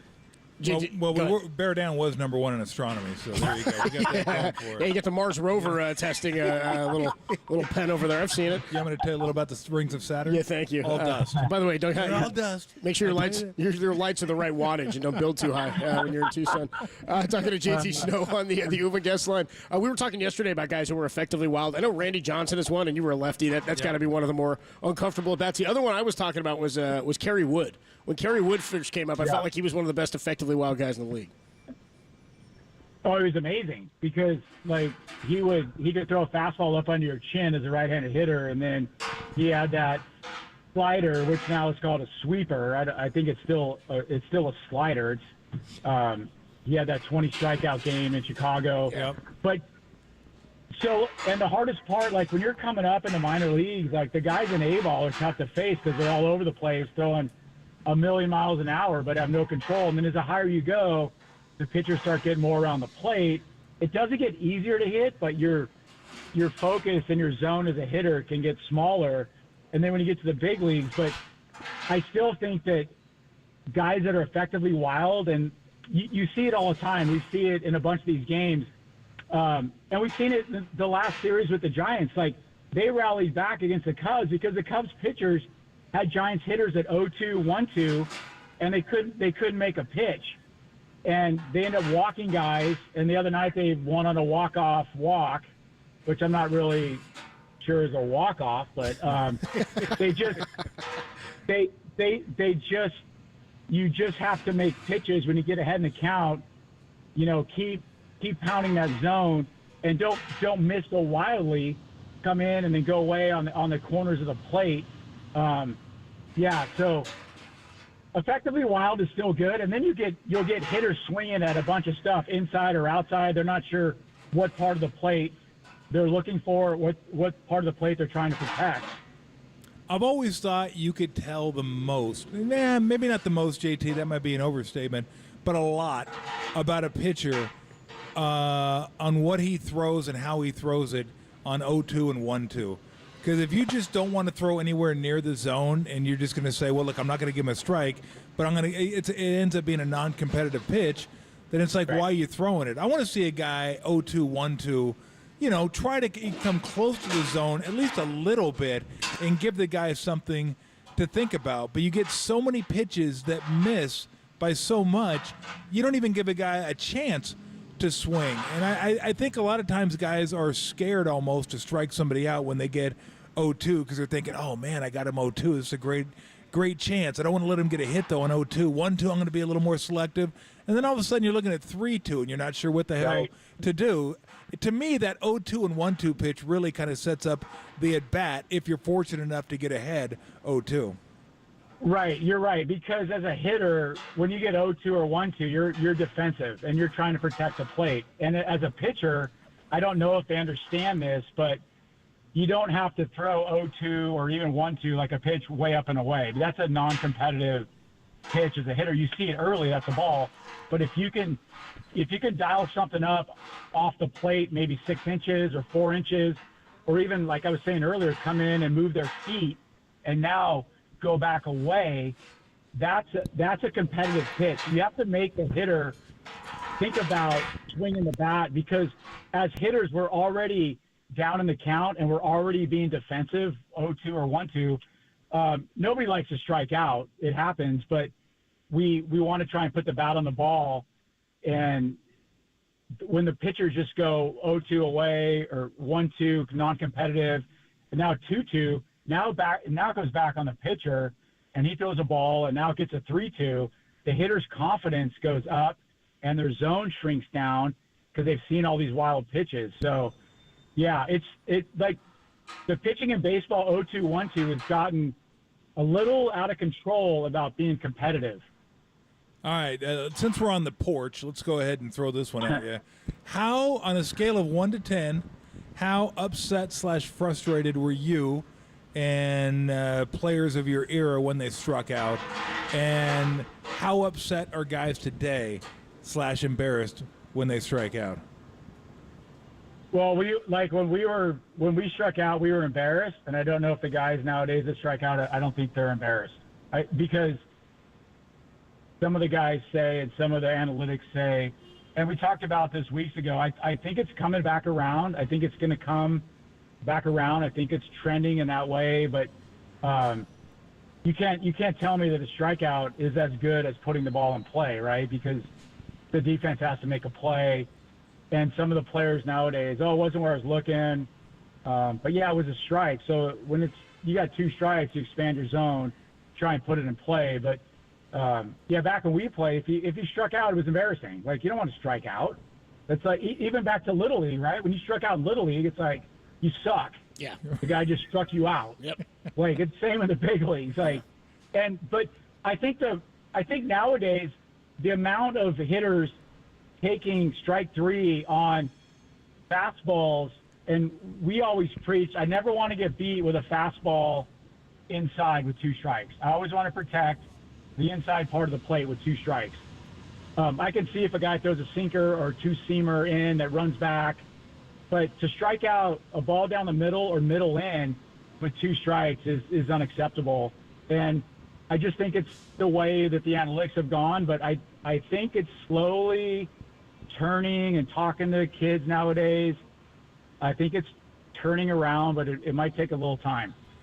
Yeah, I think I read somewhere the analytics said a strikeout's better than a hit. Yeah. Oh, maybe I didn't read that. No, it was a walk. It was a walk. Oh, okay. It's better than a walk. That was it. You don't reach base, it's better. So I think I told you guys a couple of weeks ago, but one of my old teammates, Bill Miller, was like, if you're up there and you think you're getting into a double play with nobody out, just strike out. Just strike that's out. a good analytic, Yeah, right? yeah. Right? That's a good analytic. Don't into a double play. Like, just strike out, leave it up to the next guy. So here's one for you, JT. I always wonder this. On a double play, if you hit into a double play, bases loaded, nobody out, you hit into a double play and the run comes in to score, you don't get credit for the RBI. I think that's a load of bull. I was like, I put the ball in play. It's not my fault. I think you get credit for a sac fly and an out, but because you make 2 outs, you don't get credit for the RBI. I've never liked that. Yeah, I think it's because I don't think you should be rewarded for making 2 outs on one play. Like, the sac fly is like 1 out. Like, if you make 2 outs on one play, like, that, you just got to suck that up. And Sorry, no. Yeah. Sorry, Adam. The team's happy, but you're pissed because I get no RBI. All you gotta do is hit the ball in the air. Just hit the ball in the air. It's top 9. It's a go-ahead run, JT. The game was tied. I didn't give you that whole scenario, but that's where I was. You know what I mean? It was a meaningful run. Right. Well, then the manager and the coach will pat you on the back. Hey, we won the game, did a double play. Good job. And yeah, we're moving up in the playoff standings. So good job. You got to hustle for the fielder's choice, so then you get the out with the RBI. That's something I wouldn't mind seeing a stat for, because my guess is, and I could be wrong on this one, but my guess is back in, like, when I followed baseball, when you played baseball, because the game was different and the approach was different, more teams at a higher rate got the runner home from third with less than 2 outs. It seems like today it's less than a coin flip. Like, you're almost thinking, hold your breath. Oh, I really hope they can get this guy in from third, because the strikeout's always a possibility. They pull the infield in a lot more than they used to. It's just a different game. But again, I don't know what the stats would say. But I guess what I'm saying is I'd be surprised if that era, your era, didn't get the guy home from third base at a higher clip than they do today? I think, and that's a good point. I think we just practice it more. Like when in batting practice, and I did this with our kids the other day. We did situations, and I did this with. I was coaching my son's Little League team. He's 10 years old, and I would throw batting. And we do situations like nobody out, man on third, infield back. Just hit a ground ball, get him in. That's a good at bat. Man on third, infield in, hit a fly ball. You got him in. That's a good at bat. And I think that the situational hitting today, when you watch games night in and night out over the course of the season, the situational hitting, I don't think it's as good. And it's really not that hard, because I think a lot of the hitters now want to go up and I want to hit 100-mile-an-hour X velocity. I want to do this. I'm going to bang it. I'm going to do this. Bomb, bomb, bomb. It's like sometimes you don't need to do that. And when I was coming up with the Angels, our DH was Chili Davis, and I remember one game, man on third, I hit a ground ball, the run scored, I made an out. I came back, I was pissed, and Chili came up to me, he goes, "Hey kid, that's how you drive in 100." And I didn't understand at the time, but he made sense. He's like, "That's how you drive in 100 runs," and he was right. Like, don't just be about positive outcomes and driving in runs and picking guys up and having a good quality at bat, a positive at bat. Man on second, nobody out. Get the guy to third, because the percentages, back to analytics, say that guy in third with less than 2 outs, he's going to score a lot. So, yeah, the situational hitting is – I don't think they practice it as much as we did. And I remember when I was playing my last 1 or 2 rounds of batting practice, our hitting coach would be behind the cage, and he's like, "Nobody on, nobody out. Hit me a double." I tried to ball in the gap. Man on second, nobody out. I tried to pull the ball to the right side. Man on third, infield in. I tried to hit a fly ball. But in batting practice, these guys all want to hit line drives everywhere, exit velocity. And that's really not the game, because when you get in the game, the situation presents itself, and you have to respond and produce to the situation. Yeah, it's interesting because the game has changed so dramatically, yet this year we're seeing the lowest number of runs scored in a long time. Teams are having a hard time. It's like worst league batting average across baseball since the 30s or something like that. It's awful. JT, always remember, it's terrible. Always remember, JT, just because you're on the porch doesn't mean you're wrong. I totally agree with you, and I have kids now that are in their mid-20s, and they remind me of that all the time. So you just have to. That's okay. Tell them they're going to be on the porch too one day. Yeah, you know what, Tom? Everyone has your turn. Everyone has their turn at the porch, JT. Right. And you know what? You just take a sip, whatever you're drinking, and just relax and just acknowledge it. Exactly. That's all you got to do. Just relax, as Frankie Goes to Hollywood says. Well, on my porch, you get an RBI and a double play. So, JT, we'll talk to you next week. That's not an RBI. Yeah, Chili Davis said that's not how you drive in 100, kid. That's not, over here. That's not how you drive in 100, dude. Have a good weekend, JT. Oh, he's the best. Have a good one. JT Snow, a longtime Giants first baseman. Good insight. Ballers at home this weekend. Nice if you're going to be out in the East Bay. Cruise on over to a Ballers game. Going to be a nice weekend for some baseball against the Northern Colorado, whoever they're playing. I don't know. They're the Bears in college. I don't know what they are in the. I don't know what they are in this league. Shout out Ed McCaffrey. Pioneer League. Yeah, the Pioneer League. That's right. Yeah, I'm not sure what their nickname is. How about this, Tom? Northern Colorado dopers. They sell like weed in that state, I think. You're California first state fair to have marijuana sold on the premises, and you're going to be able to ingest it there. No, the California State Fair. Oh, okay. There wasn't not the Alameda County Fair. Oh, there wasn't dope at that one. No, there was. I'm sure. I would wager anything. Yeah. Yeah, there's no doubt. I don't think they had a tent inside. But I couldn't buy any. No. So I can get a corn dog, but not dope. Corn dogs, Jackie. I want a corn dog infused with dope. Is what I want. I guarantee you that's out there. This corn dog's amazing. We'll get on that. It's not even that amazing, but you'll think it is. Ready for this? I'm not even eating a corn dog. I'm just eating a stick. Oh, this corn dog. It's amazing. Corn dog. What? More Brandon Ayuk BS next on the Sports Leader. You might get COVID.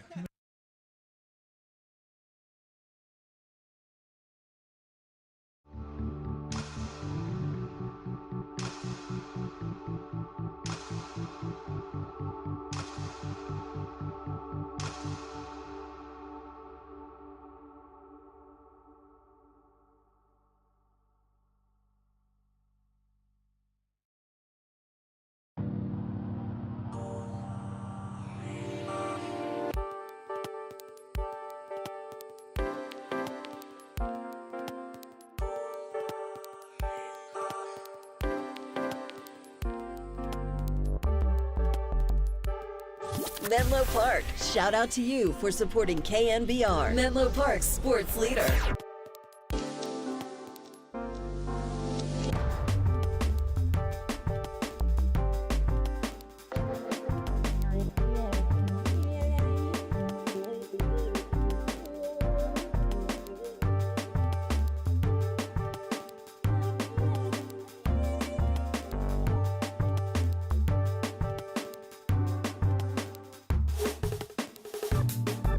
The Giants start their three-game series tonight against the hated LA Dodgers. 7:15 first pitch. Pregame 6:15. Lamont Wade Jr. is expected to return to the lineup. Listen to all the action right here on the Sports Leader.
back to Tom Tolbert and Adam Copeland. Tolbert and Copes. Download the KNBR app and listen anywhere, anytime. We are KNBR 104.5 and 680, the sports leader.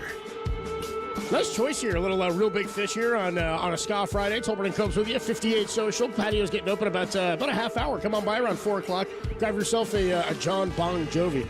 Feels pretty good. I like this one. Sucking these down. We just caught up with JT Snow. We're also going to catch up a little bit later with Marcus Thompson. He's going to join us in about 10 minutes at 3:30. Dave Fleming will join us. Is he on the patio with us today? Dave Fleming's going to stop by at 4 o'clock today. We'll get you the Sharks' number 1 pick update. They've got the number 1 pick in the draft and the number 11. Is that what you were just saying, Tom? They've got 11 as well. So 2 top 11 picks. We'll update you on those when we get them. Tips and picks to come. And then we'll let you know what Farhan had to say yesterday. He joined us yesterday afternoon, as he does every couple of weeks. You think if we say Sharks number 1 pick, Macklin Celebrini enough that Nicole will show up on the thread? Well, what do you say? What do you say, Thread? We've got that listener Nicole. What do you say? She's on the YouTube chat usually. She writes it all caps. Beetlejuice. I can't do it. We can't do it. Otherwise, Nicole's going to show up. If we say Celebrini, she might. If we say Sharks 3 times. Don't do it. And she'll get mad that we're talking Somebody Sharks. said that on the thread. They said, you said Beetlejuice. I told you not to. That's pretty funny. There's some pretty funny dudes on the thread. There are. YouTube chat is a whole lot of fun. Check it out. KNBR.com and KNBR app. YouTube on the KNBR page and twitch.tv/thesportsleader. All right, everybody. More Brendan Ayuk BS. Oh, brother. I know. Here we go. This morning, he posted a clip of himself driving into the 49ers facility. And I guess here's the audio of him driving into the facility. What do you say? This my my open up the gate.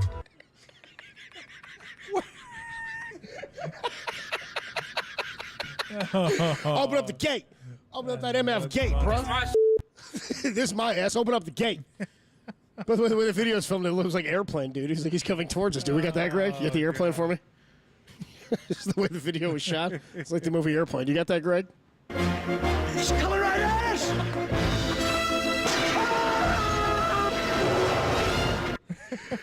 Picked the wrong week to stop sniffing glue. Oh, man. I can't remember his first name. What was that? I know it's Bridges, but I can't remember. It's a Lloyd Bridges? Lloyd Bridges, Lloyd yeah. Bridges, yeah. Just you woke up in the middle of the night, just chain smoking, dude, the whole time. Pretty good. So Brandon Ayuk did they've been advertising this. This is what happens now. An athlete sits down on a podcast and they just advertise it for weeks at a time, and then they give you a couple of clips from the podcast, and then none of us listen to the full pod because like, this is an hour and a half long. You gave me the best clips. You gave me the highlights already on YouTube. I don't have to hear the whole thing. His interview with the Pivot Podcast and Ryan Clark, it comes out today, I guess, Brendan Ayuk. Here's a little preview of what he had to say in that Pivot Podcast. And let me stop you there. I feel like right now I'm in the right place, in the right spot with the right quarterback right now. But we're not on the right terms. So. I mean, where should I even start? You on ESPN every day, and they talking about your contract. Because he's the next guy. He's the star wide receiver that's the next domino to fall. When I wake up in the morning, I turn on the TV, they talking about me. I get on my phone, they talking about me. But right now, it's about one thing. Best pure or natural receiver on your team. If an OG can give you any advice, it's to continue to keep it away from the media. It was leaked how much you were offered. It's a little bit frustrating for actual numbers and actual stuff like that to come out. I felt it was a little bit disrespectful, a little bit unfair to me. It's a dirty game. I want a Lamborghini, but I can't afford it. You can't afford a Lamborghini, you can't have one. And in that analogy, your ass is a Lamborghini.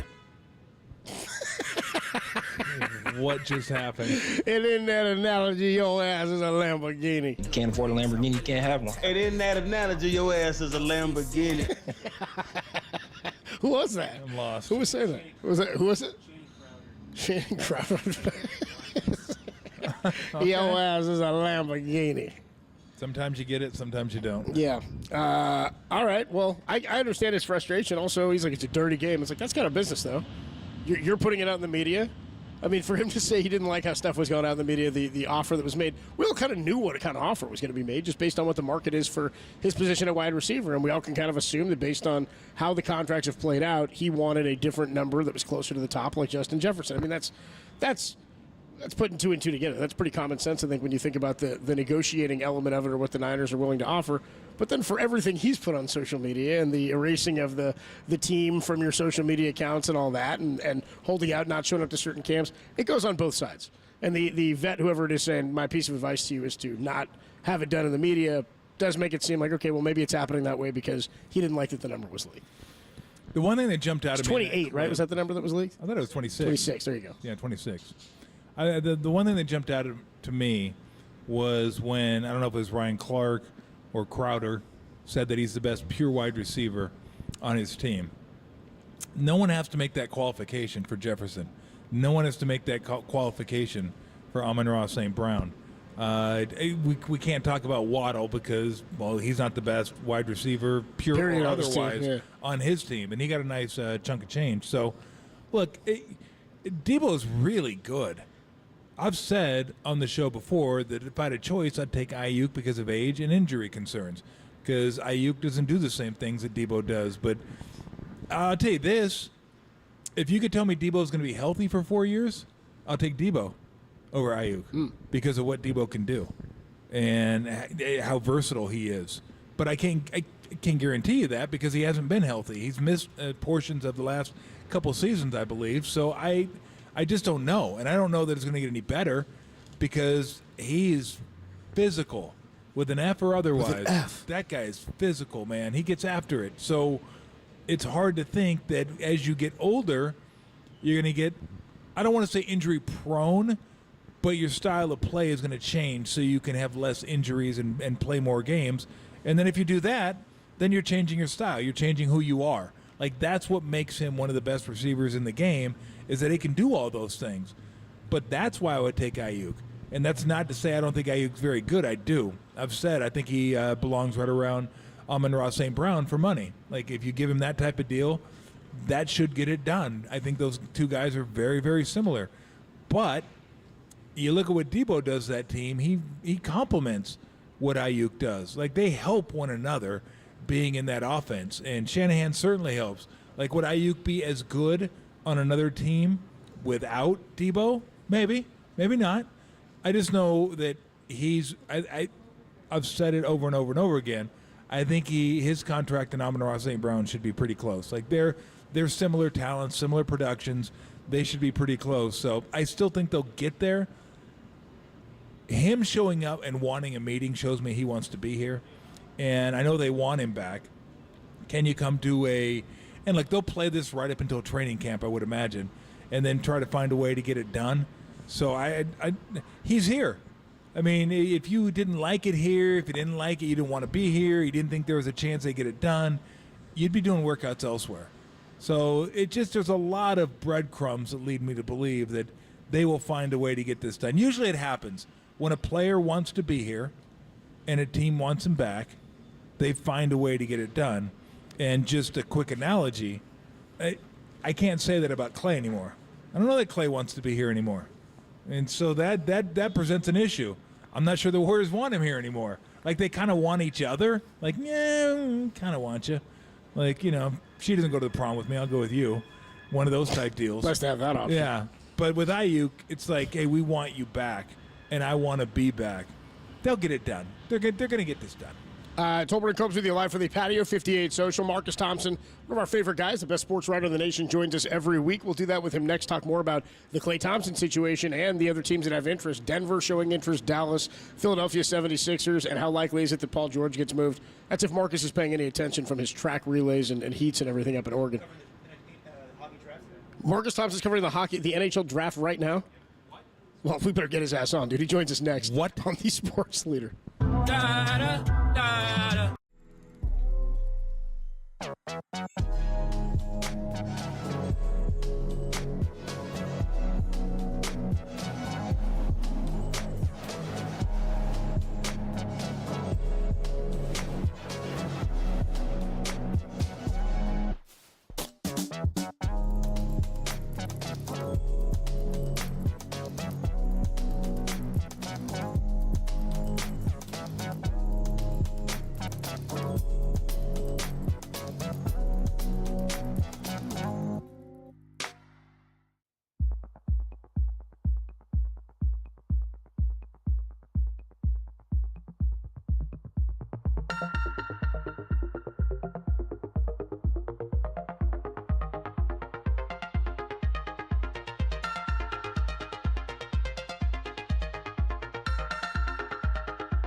That was cool.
It's time for Tolbert, Copes, and Thompson. Tom Tolbert and Adam Copeland with The Athletics, Marcus Thompson on KNBR 104.5 and 680. The Sports Leader. Sports Leader. Dude, this is like the theme song for the TV show Kablam from Nickelodeon in the 90s. Marcus Thompson of The Athletic, best sports writer in the nation, joins us every week here on Tolbert and Copes. We're live from the patio of 58 Social, getting ready for Giants and the Dodgers. Marcus, when we talked to you last year, you were in Oregon for the Olympic track trials, and you went from Oregon. I assume you stopped back home briefly, but now you're in Vegas for the NHL draft this evening. What's up, man? I actually didn't stop at home. I was like, I'm a G, so I'm riding this out. Right now, I'm in the Sphere at the NHL draft, my first time in the Sphere, and it's crazy cool. Like, this is dope. Like, I want to come here, like, for real. Like for a show, for a concert or something, yeah.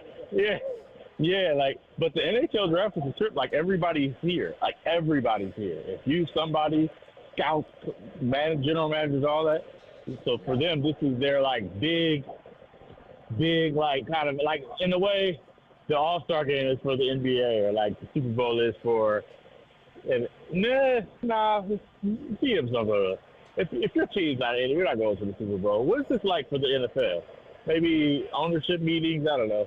Everybody's here, though, and my badge has been checked a little often. So yeah, I bet. Yeah, I imagine so.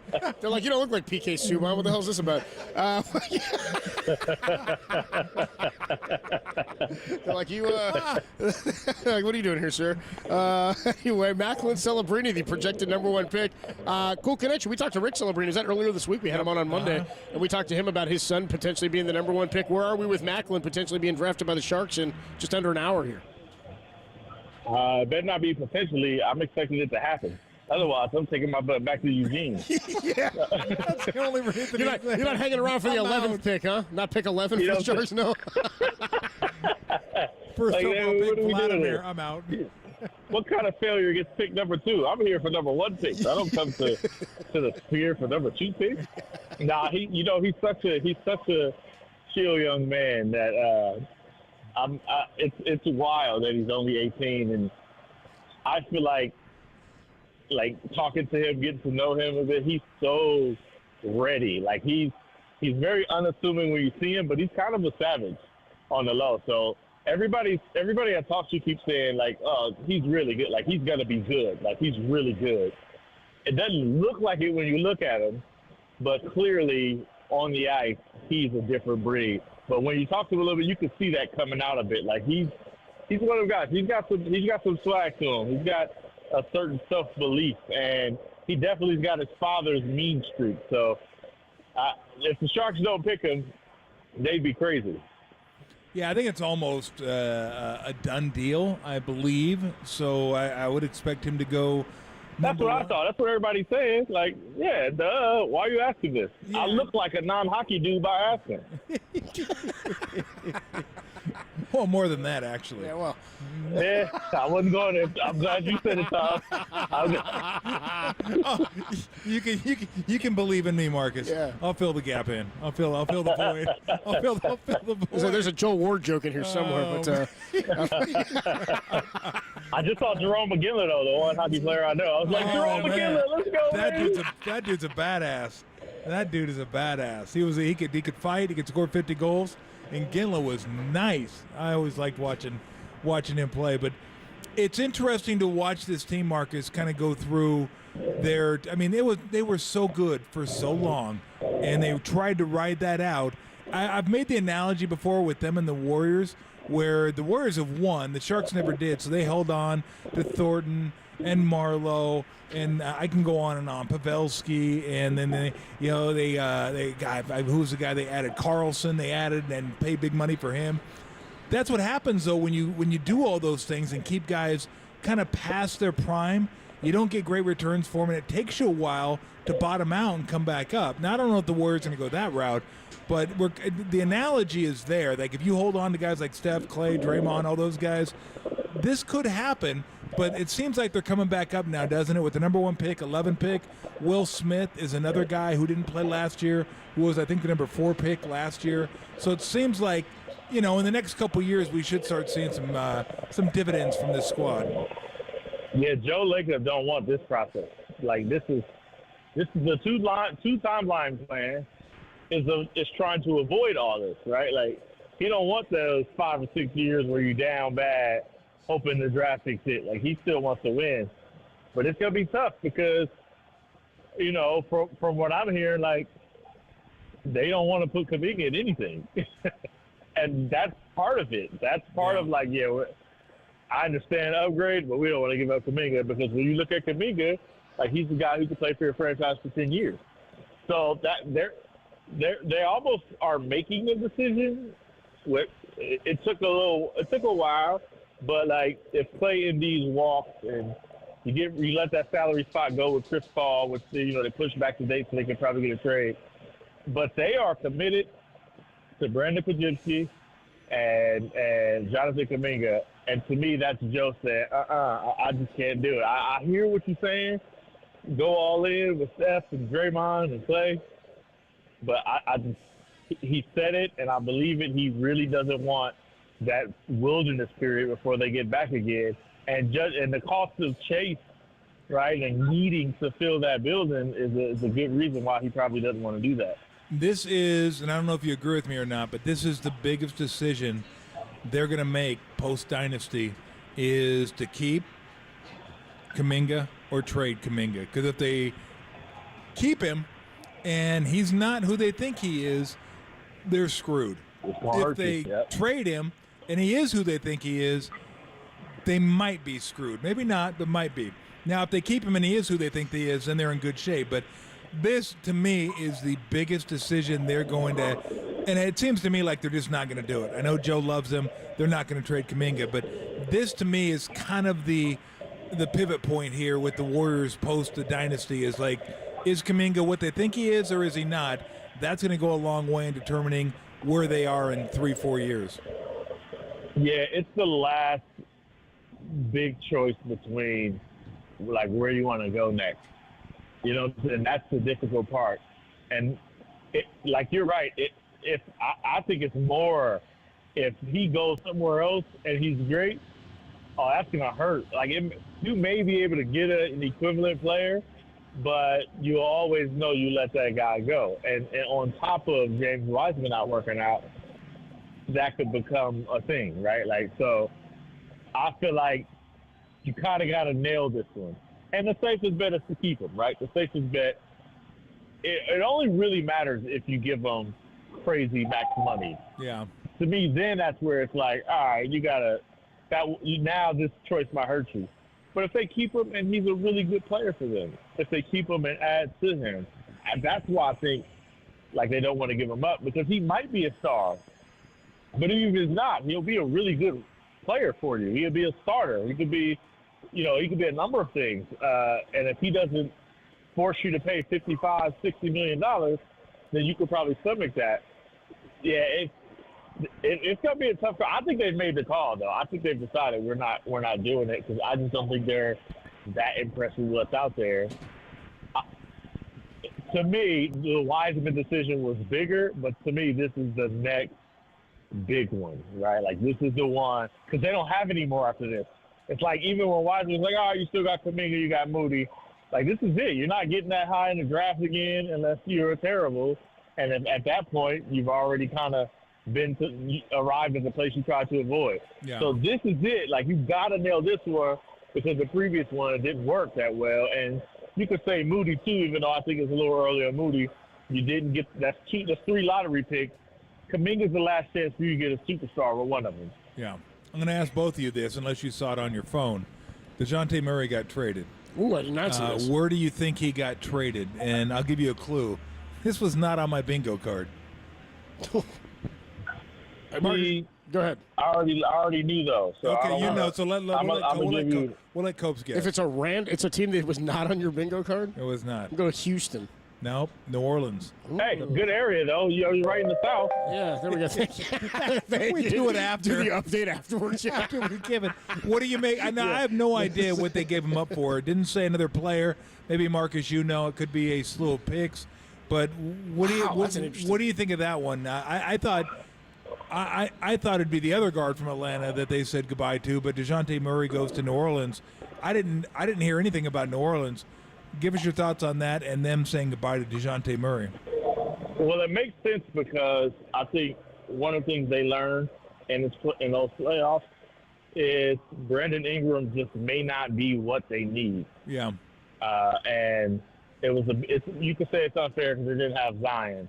But when it's always going to be a possibility you don't have Zion, like it's just always going to be a possibility you don't have Zion, you need that second guy to be able to run the show. He's got to be able to carry you. And it really didn't work out. They were better without Ingram, right? That's the part that was problematic. It was like, hey, man, like, get this dude off the court and we can win some games. So, to me, this is them saying we need another complimentary piece next to Zion. And I do feel like DeJounte is good with that. He's a guard who defends, and they were running out there with C.J. McCollum. But you got to be able to score, too. And they got Herb Jones. They got these guys who can defend but not score but not defend. Any guy who can do both. And I do feel like DeJounte fits that way. But also, he's a dog, and they need a dog, right? And I don't know that Brandon Ingram. So this might mean Brandon Ingram's available. Because they're not paying all three of them. Like, New Orleans got like $11 in some Skittles. Like, they're not paying for everybody. Talking to Marcus Thompson on the Uma guest line, is Andrew Wiggins the most likely Warrior traded between now and Monday? I don't think so. I really don't. Who's the guy that does the Let's Get Ready to Rumble thing? What's his name? Whoa, dude! Just don't say that again, dude. It's Bruce. No, it's Michael Buffer. Yep. Michael Buffer just walked by me. We whisper his name, like Candyman. Did he charge you when you said it when he walked by you? Nah, I didn't say. No, he was already way gone down. I knew better, but he looked at me and gave me a little nod like he knew me. I was like, yeah, I know you. You know who I am. He was like, Mike Greer, good luck tonight. Yeah. Ouch. Come on. Buffer, come on. It was good to see him, Bumper's Mike. whole career is in the middle of people of color. Come on. I know. He's at the barbecue, dude. He's at the cookout for sure. Yeah, he's Mr. Cookout. Yeah. But I don't think Wiggins. I don't think he's the most likely.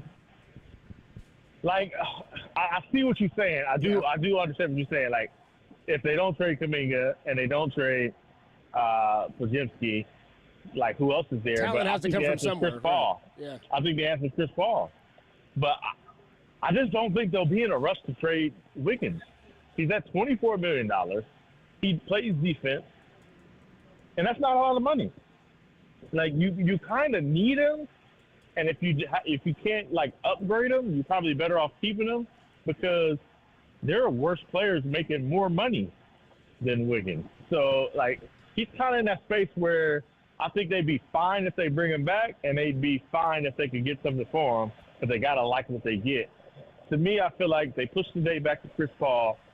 They're going to work something with Chris Paul so he can get his $30 million, and they can get something for that salary slot. I think that's kind of the most important thing. But that $30 million is gone, right? It won't be 30 to get back. They might do something where you get 15, whatever, but they need to cut that salary.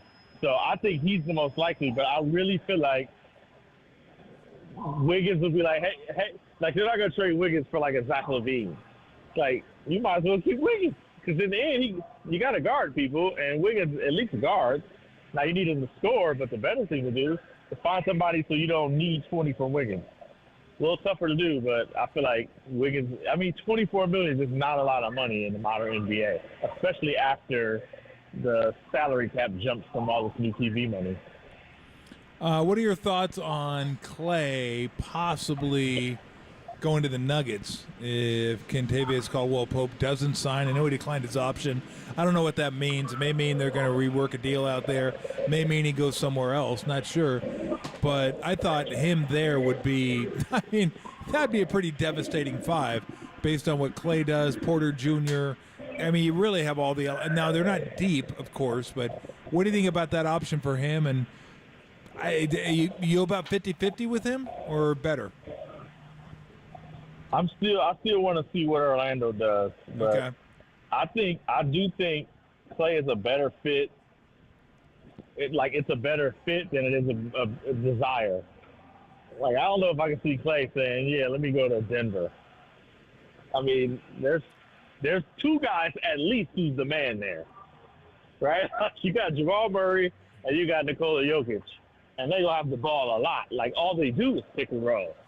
So I don't know if it's a good, like, emotional fit for Clay. It makes sense on a basketball court, but it feels like Clay's disposition is, man, y'all offered me like 20-something million, and I'm Klay Thompson, right? Like, I'm still Klay Thompson. So I don't know if he's still Klay Thompson with Denver. To me, it feels like the situation where it's like, hey, man, we really value Klay. We need you. We need you to be who we are. Like, that's going to be the attractive situation for Klay because part of this is he feels like the Warriors probably don't value him in that way. So I think in Denver, he's just like, you know, another guy who can help them win. Whereas a place like Orlando, a place like Philly, like, hey, we can't do this, and we need you to help us do this. So to me, it's a little bit different, but I also think the ball is going to be in the hands of Jamal Murray and Nikola Jokic so much that I wonder if Klay wants that because he could have that with the Warriors. And I just don't think that's appealing to him. He's still Klay Thompson in his mind.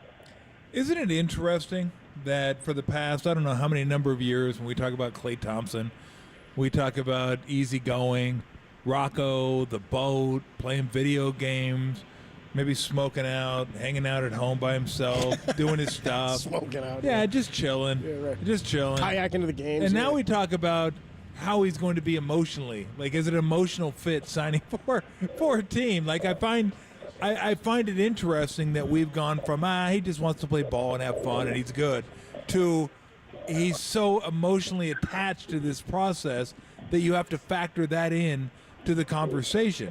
I didn't think I would be talking about this, but it seems like that's kind of where we are with this contract, Marcus, that there's a lot of emotional stuff that goes along with it. I really believe that those 2 years and those major injuries kind of changed Clay's paradigm. And we saw him deal with it live. And I just don't think you just come back the same from that. Maybe we underestimated the impact of that, but it's very clear that it's really important for him to be seen in a certain light. Whether it's, shot hunting and feel like he can do this and, or throwing 4 rings at people. Like, I just feel like there's a part of Clay that, is still not settled with the fact that he got 2 years of his prime taken away. And now people are saying, like, he's not the same Clay anymore. I mean, it makes total sense considering what he's gone through. I remember during his last postseason interview, Draymond had brought up, like the Warriors paid him $70 million or whatever the 2 years he was out.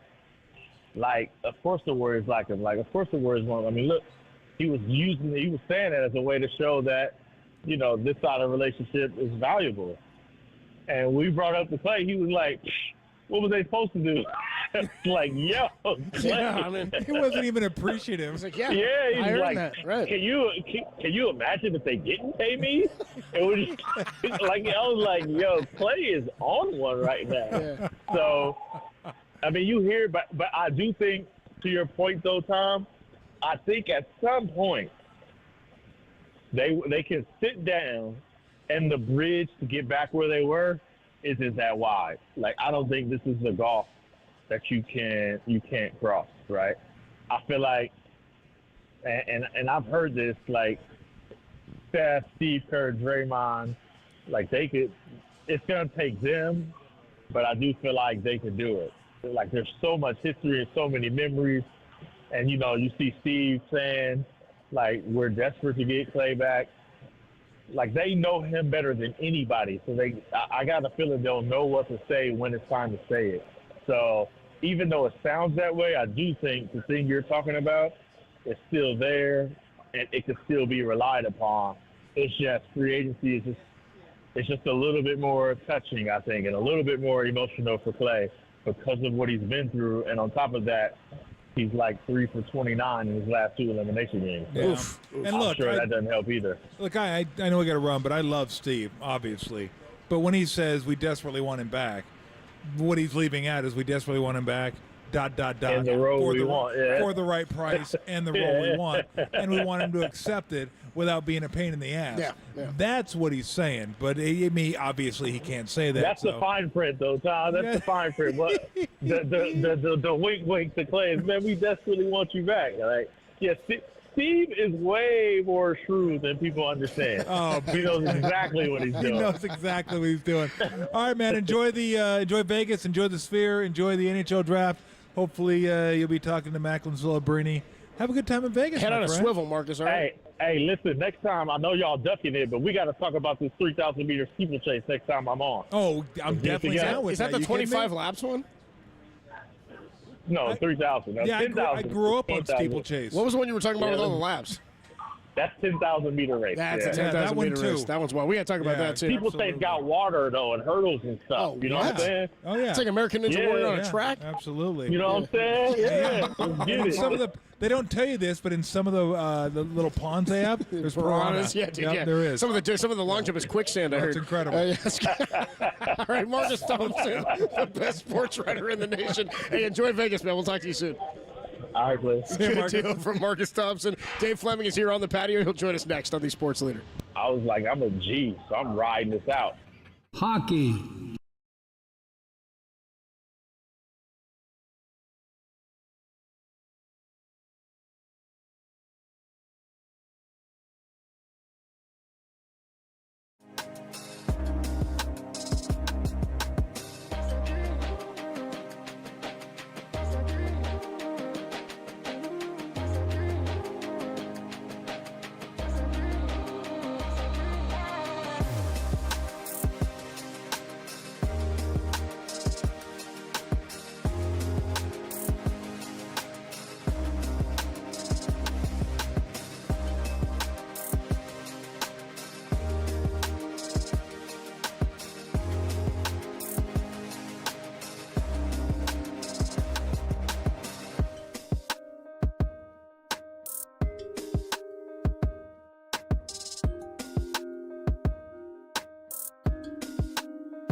Tune into KNBR this Sunday for any Warriors breaking news as John Dickinson will go live on YouTube and KNBR after Bill Lasky's Giants postgame, only here on the Sports Leader.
They're Tolbert and Copes, or Tom Tolbert and Adam Copeland if you want to be formal about it. Got Google Nest? If so, listen to the sports leader at home. This is KNBR 104.5 at 680.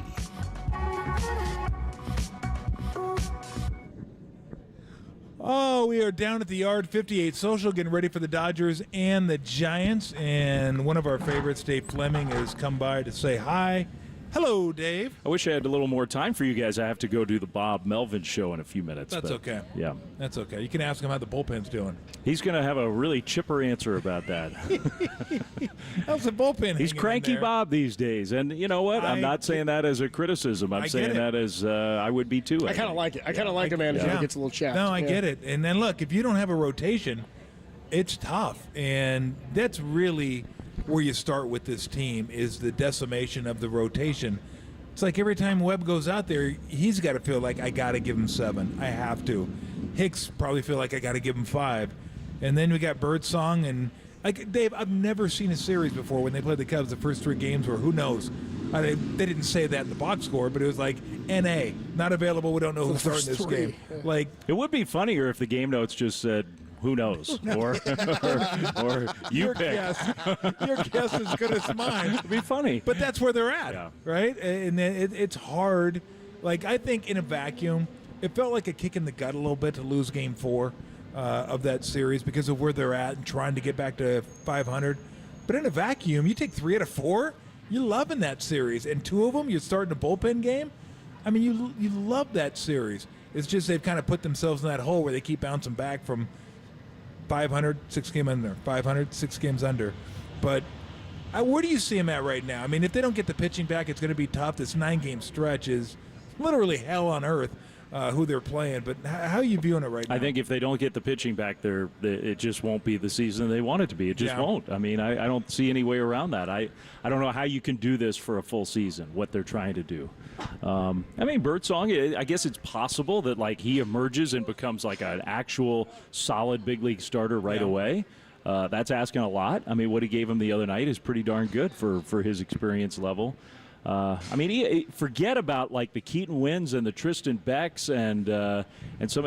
If all you had was, I mean, they were sure by now Cobb would be back. Yeah.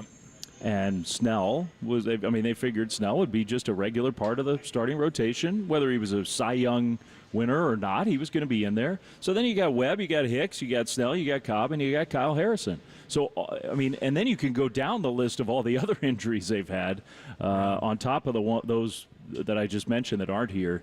Everything has gone wrong for that group, and I feel bad for everybody because I don't know who you blame. I mean, I hear some fans complaining about this was predictable. I don't think this was really predictable. I mean, you give Blake Snell that contract, he's going to be in there. He's been, you know, for the most part, he's a pretty durable guy. He doesn't go deep into every game, but he's a durable guy. Cobb gave every indication that it was going to be June at the latest that he'd be back.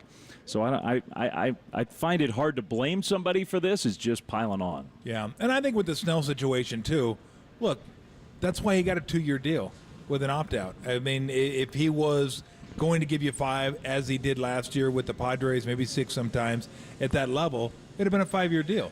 But that's kind of been Snell. So I think teams are going to look at trying to sign pitchers now who didn't have a spring training. Look at what Montgomery's doing. He's not pitching very well down in Arizona as well. So it's been a little bit of an issue. But no, you're right. You look at it, and it was one of those Murphy's Law types deal. Everything could go wrong, has gone wrong for him. How important is this 9-game stretch? Because to me, we had Farhan on yesterday. I go, is this survival mode?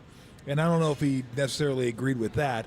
But to me, it's like just get to 4. You got 9 games to try to get to 4. 4 and 5 feels like let's just get 4 and 5 and move on because you're taking on the second best team in the National League, the best team in the American League, and either the third or fourth best team in the National. Like this is the toughest stretch they'll have all year. I would if you told me 4 and 5 right now, I'm grabbing that and running the other way. Me too. I mean, no question about it. So yeah, I think it's total survival mode. I mean, the players are never going to look at it that way. No, they shouldn't. And they shouldn't. But you and I can look at it that way because that is a reality. And they haven't played well enough on the road. You know, they've gone on the road and struggled in the warmer weather cities with ballparks where you got to outslug a team. That's definitely going to be Atlanta.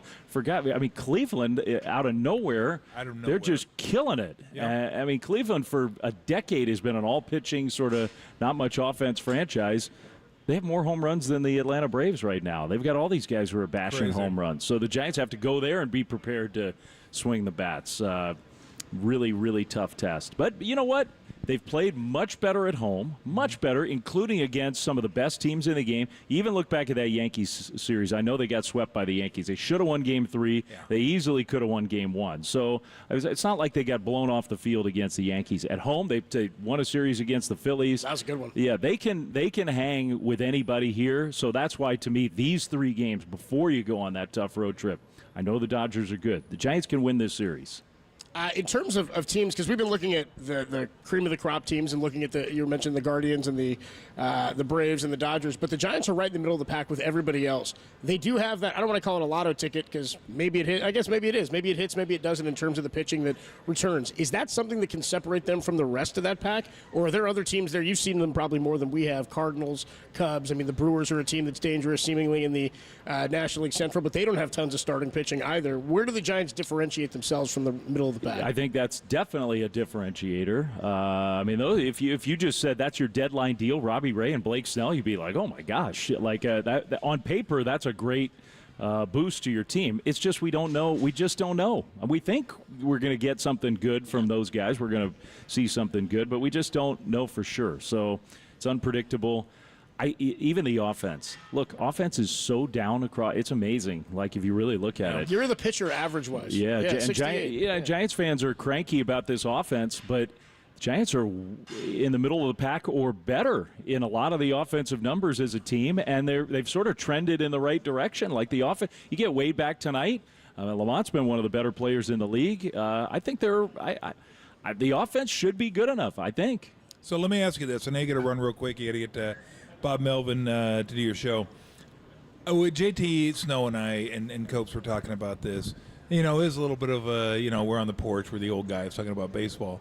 But being that the offense is down so much, isn't it time maybe that the pitching is caught up to the hitting to think about hitting in a different way and stop trying to hit the ball out of the park or backspin the ball or trying to launch angle the ball? Like, maybe it's time just to get on base and be a little more defensive with 2 strikes and put the ball in play and try to string a couple singles together.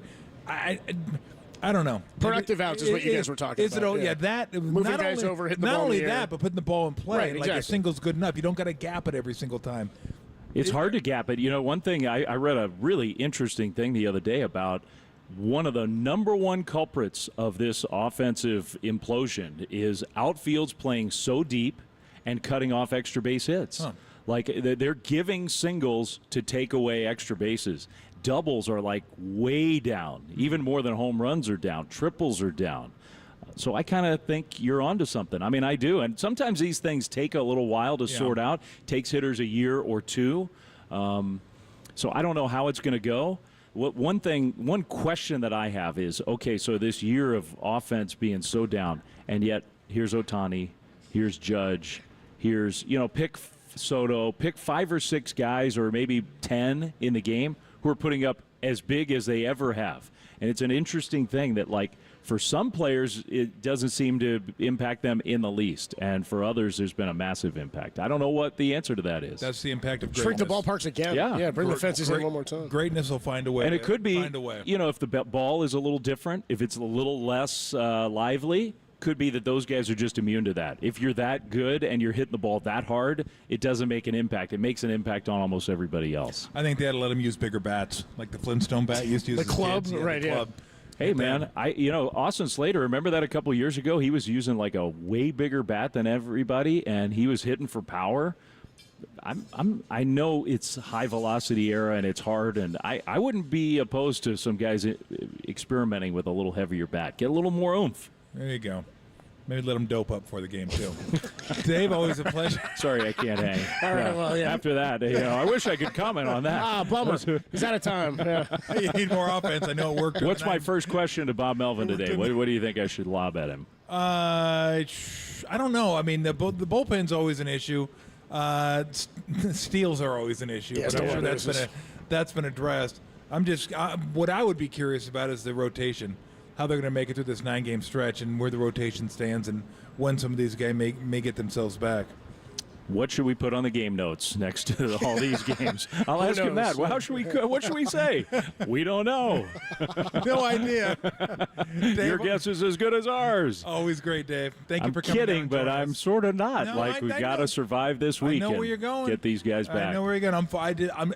For me, it's a race to 4. Yeah. Get to 4 somehow. Sign me up right now. Get to 4. Sign me up. Here we go. If we get 1 tonight, that's 3 more to go. Let's do it. Wait, no, that's a great way to start. 1, and then we need 3 the next 8. What a rallying cry. Yeah. Let's get 4. 1 game wonder for the next 9, and we're good. Yeah.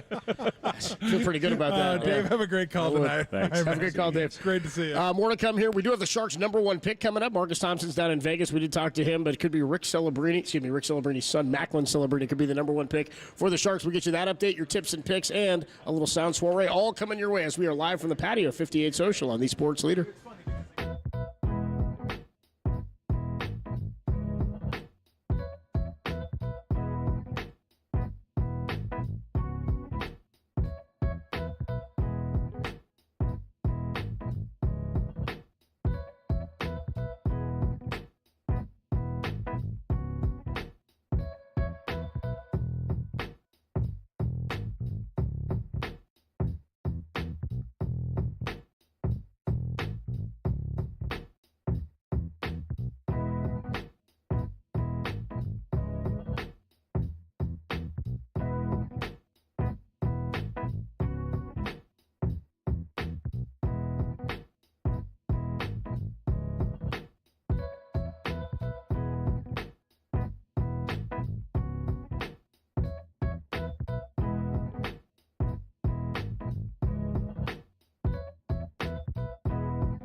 Sam Amick and Anthony Slater, the Denver Nuggets, are showing interest in Klay Thompson along with the Philadelphia 76ers. For any Warriors updates, keep it locked right here. KNBR, the Sports Leader.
Play KNBR at your pad on your Apple HomePod. Tolbert and Copes now continue on KNBR 104.5 and 680, the sports leader. Here we go. Let's go Sharks! With the first overall selection in the 2024 NHL Draft, the San Jose Sharks are very proud to select from Boston University, Macklin Celebrini.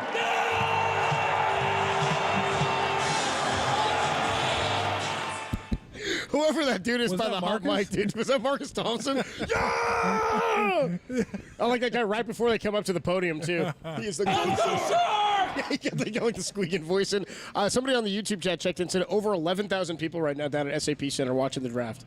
Pretty cool, man. Wow. Sharks fans and San Jose sports fans need something to cheer about, too. But the Sharks haven't been as bad as they were. Quakes are struggling right now. They've got a rivalry match against the Galaxy with the California Classico going down tomorrow at Stanford Stadium. But pretty cool with the number 1 pick, the number 11 pick. You pointed out they had the number 4 last year. He hasn't played yet. This is going to be a core of guys that they're counting on to be the next wave of Sharks hockey that, for the most part of my life, was very successful. I used to comp them to the prior to making their Stanley Cup Finals run. Mm-hmm. I used to comp them to the Dallas Mavericks, especially after the keep that around, dude. Especially after the year that the Mavericks lost to the Warriors. Best record in the NBA, 60-win team. Warriors knock them out in the first round. Sharks win the President's Trophy that year. Who they lose to? The Ducks. I think they lost to the Ducks in the first round that year, wasn't it? That it was? I could be wrong. Somebody correct me if I'm wrong here on the. I know there was one year they're up 3-0 on the line. Kings. I'm not sure what that year was. Oh. 14? Is that it? Maybe that was it. Maybe it was the Kings. Because they went to the Stanley Cup in 15. Yeah. There you go. But that might have been the year I'm talking about. Bottom line is here, number 1 overall pick, Celebrini, local ties here. And you got to love a kid going number 1 to your team out of some beanpot hockey. That's cool. Like, I'm not going to sit here and tell you I know anything about Macklin Celebrini. I don't know what kind of player he is. I don't know what kind of speed he has. I just know he's the number 1 pick. And I know he's Rick Celebrini's son. That's all I know. So it'll be interesting to watch him. If he plays this year, he'll have a decision to make whether he wants to turn pro or stay at Boston. If he comes, will Will Smith come? They're starting to build hopefully some good young players, draft some good young players, and turn it around. I would say in two years maybe we'll see the dividends, hopefully, maybe 3, and then start moving from there. So they have the 11th pick too. So they're going to have 2 picks this year. In the top 11, so I would assume, I don't know, but I would think defenseman. If there's a defenseman around that part of the draft that they could get, so we'll see. We're gonna have a chance to talk to him in the next week or so, hopefully, and his thoughts about being able to play, at home, and being able to play 40 minutes from where his dad works. Pretty cool. Now, Rick probably won't be able to go to a lot of games. They line up with seasons, yeah. Seasons line up, so that'll be kind of rough, but it's still pretty cool. And I would expect that on off nights you may see some Warriors out at the tank too, watching Macklin. Well, Draymond, I want to say, went out were they in Boston? There was somebody. Chicago. They were in Chicago earlier this year, and he got out to see a game because he wanted to go see Macklin Celebrini play, which was pretty cool. I think we had audio of it, but that's pretty cool. Draymond got out there. Yeah, I wouldn't be shocked at all. Yeah, Draymond breaking down hockey. Yeah, like I break down hockey. Like I do. Not going to happen. Yeah. So, no, it's cool. It's exciting. It makes it more exciting because you feel like you have a connection with it. He's from the area. He's Rick's son. And you feel like there's some kind of connection instead of somebody that you have no idea. He's from Canada. He's supposed to be good, but there's no connection to the area. So we'll see how it works out. I mean, it'd be nice to see them start getting going again and get back to the playoffs again. I mean, it was almost a given for close to 20 years that they were going to be in the playoffs. Like, that was just foregone conclusion. They were going to be in the playoffs. It was where they were going to be seated and do they have a chance to win a cup this year. A lot of those years was, yes, they do have a chance to win a cup. They got to 1 cup against Pittsburgh, didn't get a chance to get it done, but it took them a while. I don't blame them for hanging on to the guys they had, but that's the cost of it. You hang on to guys that late, and you got to do a rebuild. And it's taken them a while. They've been at the bottom for a while. And hopefully the picks they have come to fruition, end up being really good NHL players, and they start on the ascent, and they can start getting back in the playoffs every single year. That's what you want, right? To be competitive enough to be right there, and that's what you talk about adding the talent they did when they brought in Dan Boyle. Because their fans are great. Carlson, they brought in what's his name from Burns. Edmonton. They brought in Burns. Yeah. That was a little bit earlier, but yeah, I mean they just brought in players. Campbell. I mean they're trying to always supplement. Vander Kane, remember that?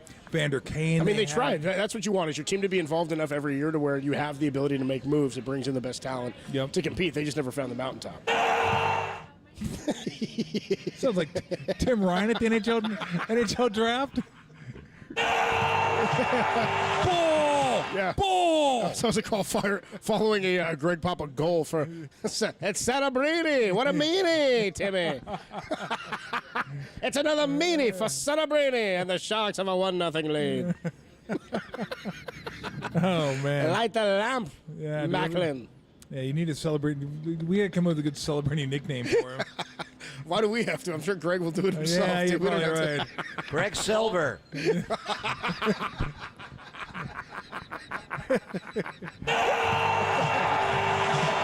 Stupid.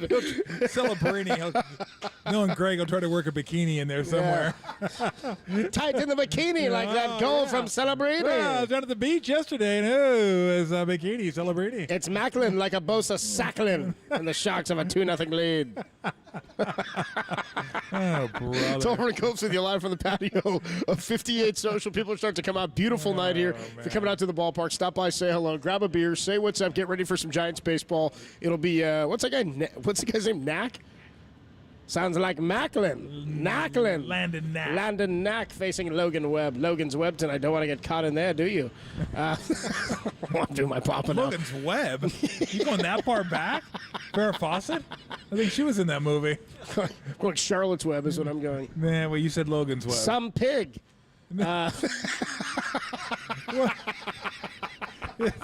Okay. We're careening around the world. We're just dancing around now. We've got a tips and picks for you. I don't know what we're tipping or picking, but we'll do it next on the Sports Leader. Let's go Sharks!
Enjoy KNBR in FM at 104.5 FM. Now back to Tolbert and Copes. Tom Tolbert and Adam Copeland on the Sports Leader. Tips and picks segment. Who was sponsored by? Copes has to read. Hang on.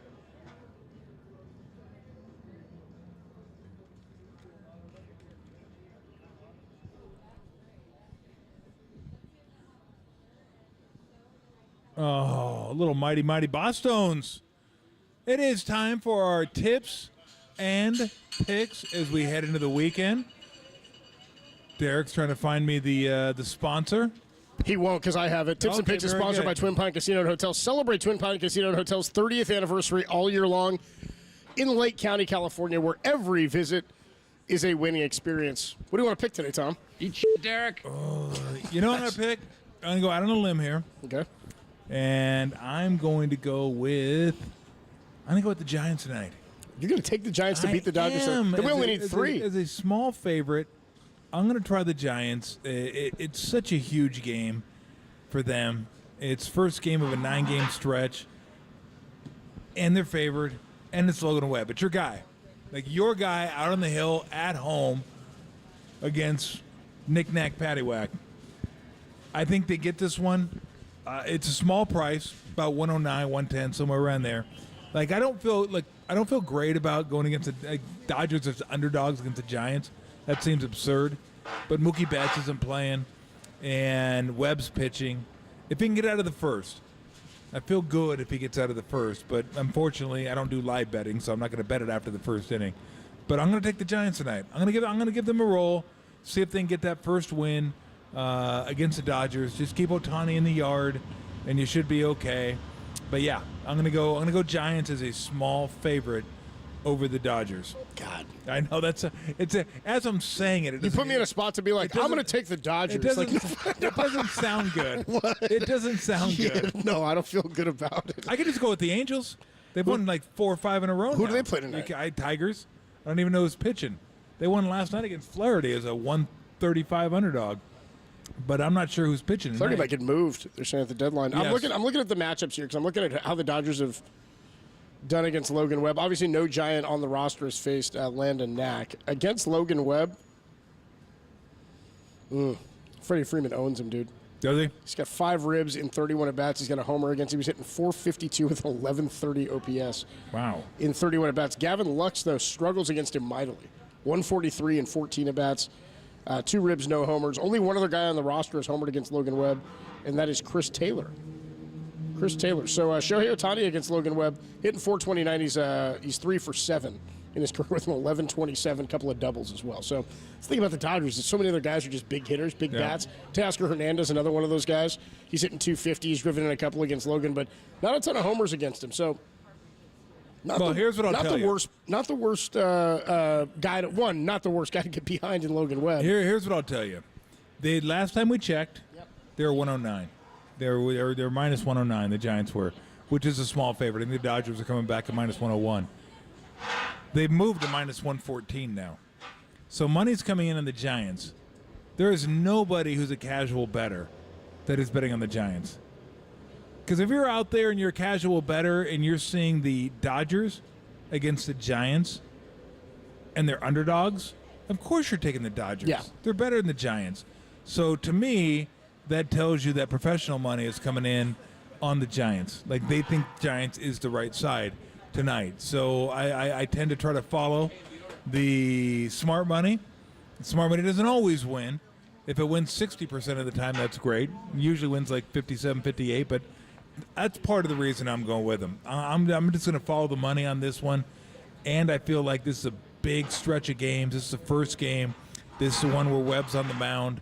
So, I'm going to suck it up. I don't like going against the Dodgers. It's not that much fun. But it feels better when Mookie's not out there because now Ohtani goes up to the leadoff spot. You don't have Mookie, Ohtani, and Freeman, which just seems like brutal, especially when it comes up like the third time and there's like one of the 8-9 hitters on base. There's like 1 on, 2, 1 out, and you're just like, oh, God, here we go.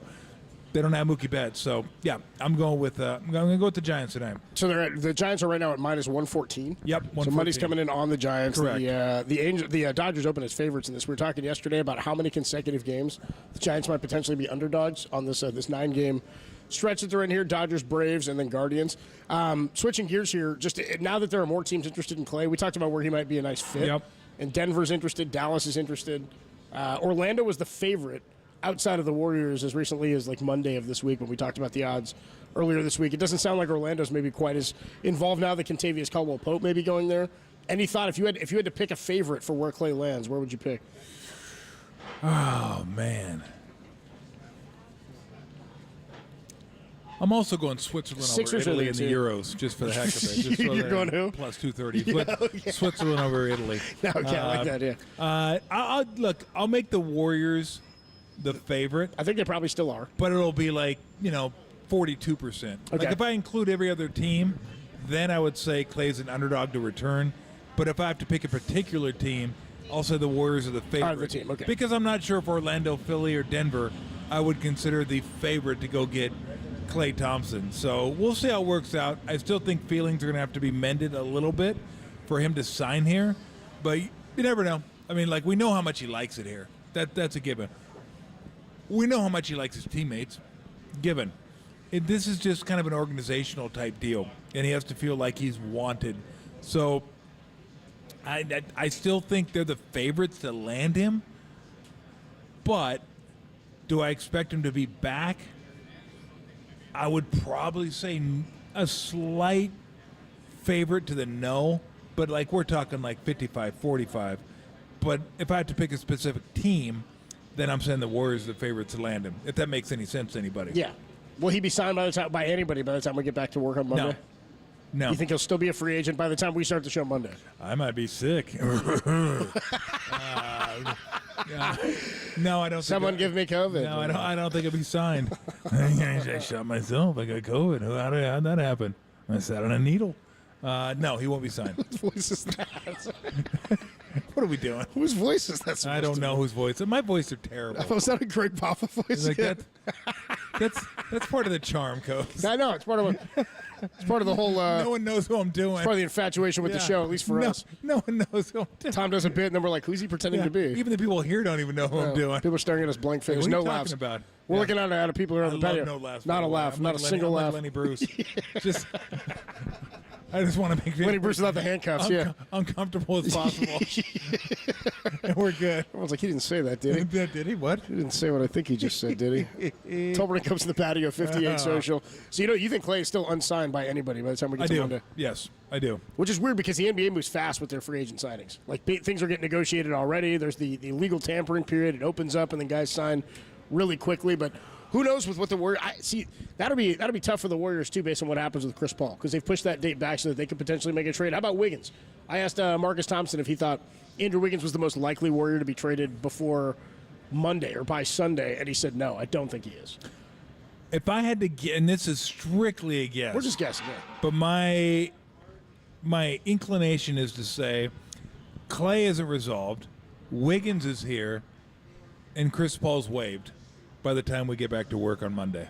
That's what I think will happen. I don't think there's going to be a market for Chris Paul over the next 2 days. Again, I haven't talked to anybody about this. This is how I read things. Chris Paul waived, Klay Thompson unsigned, Wiggins still a Warrior come Monday. Now, you know what? We'll have instant reaction on Monday. We'll Monday. We'll know.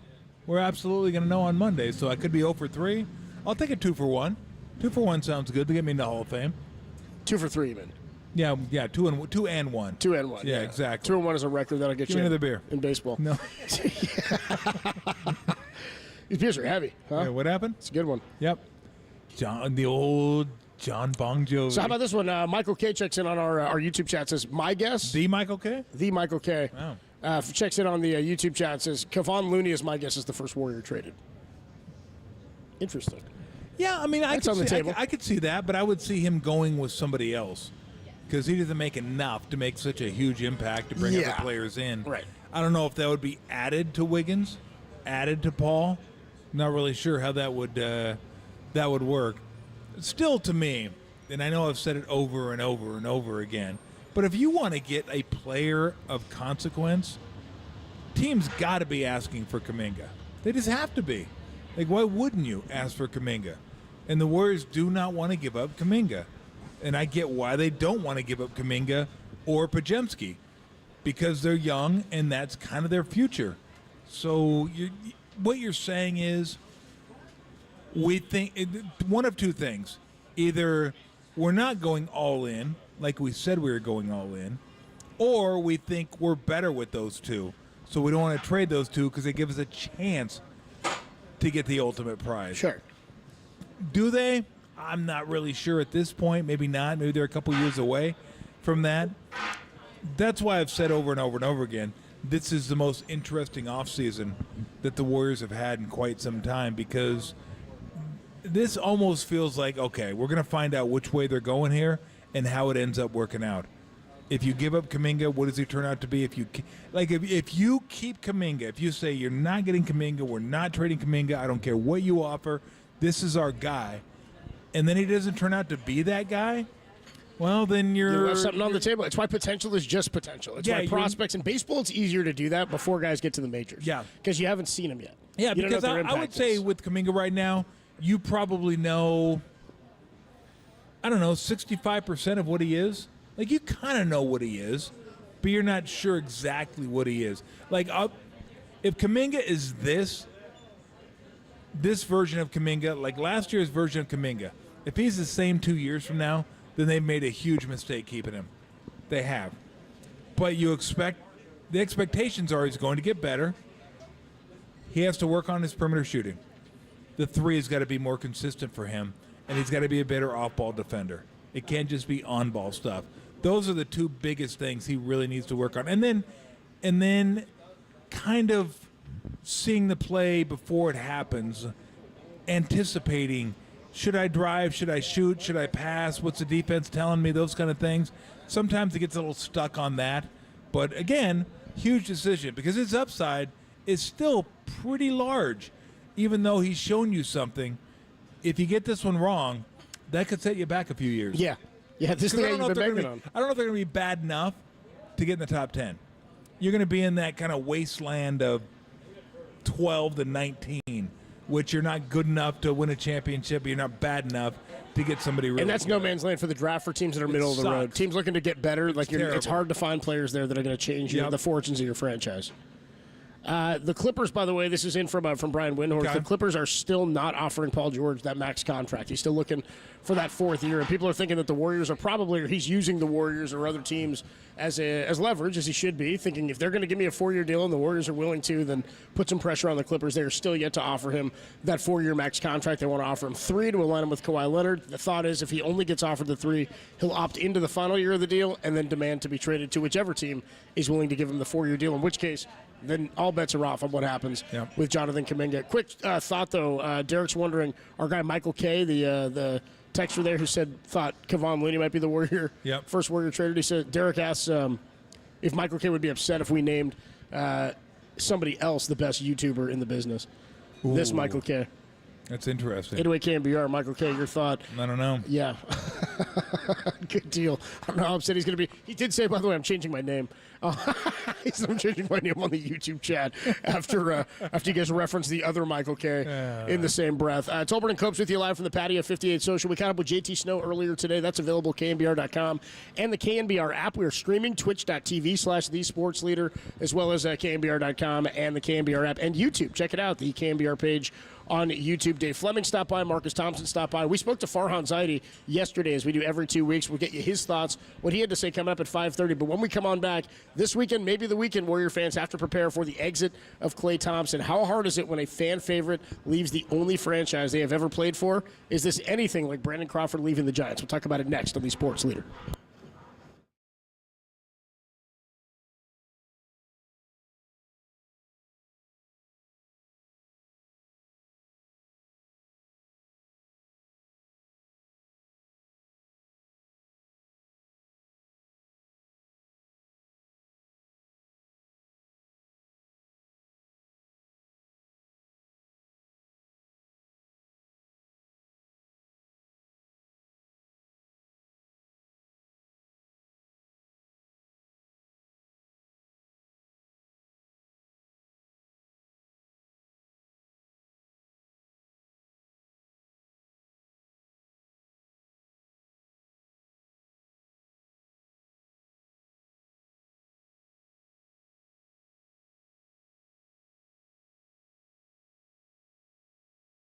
Chris Paul's $30 million guarantee was today, but Adrian Wojnarowski reports that the Warriors intend to move it back to a later date to help facilitate a trade by Sunday. For any Warrior updates, keep it locked right here on KNBR, the Sports Leader.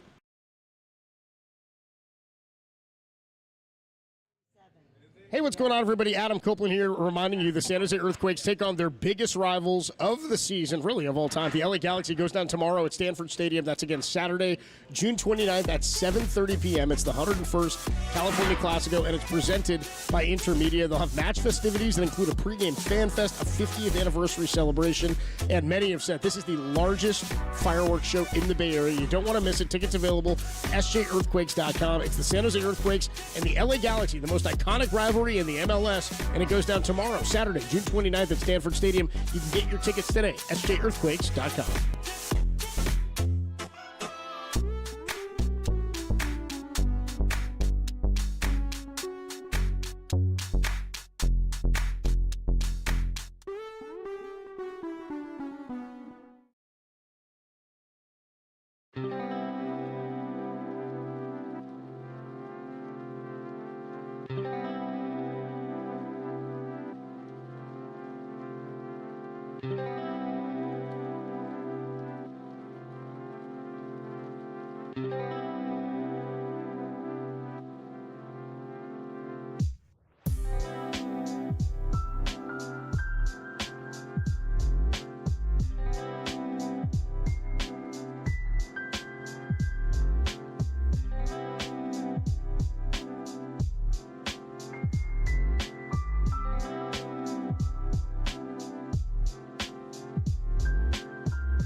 Listen to the sports leader anywhere, anytime. Download the all-new KNBR app. We are your proud home of Giants baseball. KNBR 104.5 FM and 680 AM. Tolbert comes back with you on a Friday evening here from the patio 58 Social. Giants and the Dodgers starting a 3-game series before the Giants hit the road for 6 to take on the Atlanta Braves and the Cleveland Guardians. 3 of the best teams in baseball. We are still going to hear from Farhan Zaidi, our conversation with him yesterday. We'll get that to you at 5:30. NBA free agency starts on Sunday, and I just asked you your thoughts on whether or not Clay would be a Warrior still, or would be unsigned, I should say, come the show on Monday at 2 o'clock, and you said, you said your guess would be that he's still unsigned. It's hard for fans to say goodbye to players, and there's an irrationality to it. Like, there's certainly an irrational response to Brandon Crawford not being here with the Giants this year. And I know fans aren't, like, stoked about Nick Ahmed and his performance, and there were thoughts that if Brandon Crawford wanted to come back and was willing to take a minor league deal, why not just give him the minor league contract, let him come back and mentor the young guys? People fail to remember that he hit 196 last year, and he's still not off the interstate. He's still hitting pretty poorly and is barely playing much for the Cardinals. He's serving as a veteran. He's an advisor-type guy for them. He's like having another coach on the bench, and you can get him in there. That's all fine and good. I know Giants fans wish that was the case, but you can't have it both ways. You can't compete and want to compete with teams like the Dodgers and then need Brandon Crawford to be here. You need those roster spaces for players that are going to contribute. I think the same can be said about Klay Thompson, and I don't know if fans have the same emotion around it. In basketball, it's different. I mean, obviously fans feel that way about Steph. But Warrior fans, I think, look at Steph and say, Steph's still capable of being that best guy on a championship team. And if you can't be somebody that supports that in what Klay Thompson presented this year in his play in the worst season statistically of his career, I don't know that there's a spot for him. So I wonder if fans will feel the same about Klay that they felt about Brandon Crawford. Yeah, I think they're very similar because they both won championships. Yeah. And they are both integral parts of the championship teams, and maybe even Clay more so than Brandon Crawford because he was there for all 4 of them, and he was a big part of all 4 of them, where Crawford was a big part of 2 of them because Renteria was the shortstop the first time they won in 2010 against the Rangers. But it's very similar. There are guys, they were drafted by us, in Brandon's case, brought up to the system, came up, he's been here since he was a rookie. You almost have the emotional attachment to Brandon Crawford because you have the picture of him when he was young, when the Giants were possibly going to Tampa. Didn't end up happening, but you have that. He's been a Giant fan his whole life, went to Foothill High School. So there's that. And then Clay, comes here and he plays for the team that was not very good and not very good his first couple years, and then won a championship. And look, under Mark Jackson, they kind of turned this thing around, got it going in the right direction. Then under Steve, won a championship in 2015. But I think fans love the fact that you're ours. You're ours. We're the only team you played for, and you've won championships. So I'm not sure who the pull is stronger for. I think it's probably pretty similar, and I think it's a pretty apt comparison. And it's hard. It's hard to let go of guys. You grew up watching these people, or you were 20 and you watched them, and the Giants hadn't won a championship here in forever, and they won in 2010. Brandon wasn't part of that, but 2012, 2014. And then the Warriors hadn't won since 75, and then all of a sudden, I know, Steph was the best player on the team for the 2015 year. Iguodala wins the MVP, then KD comes over.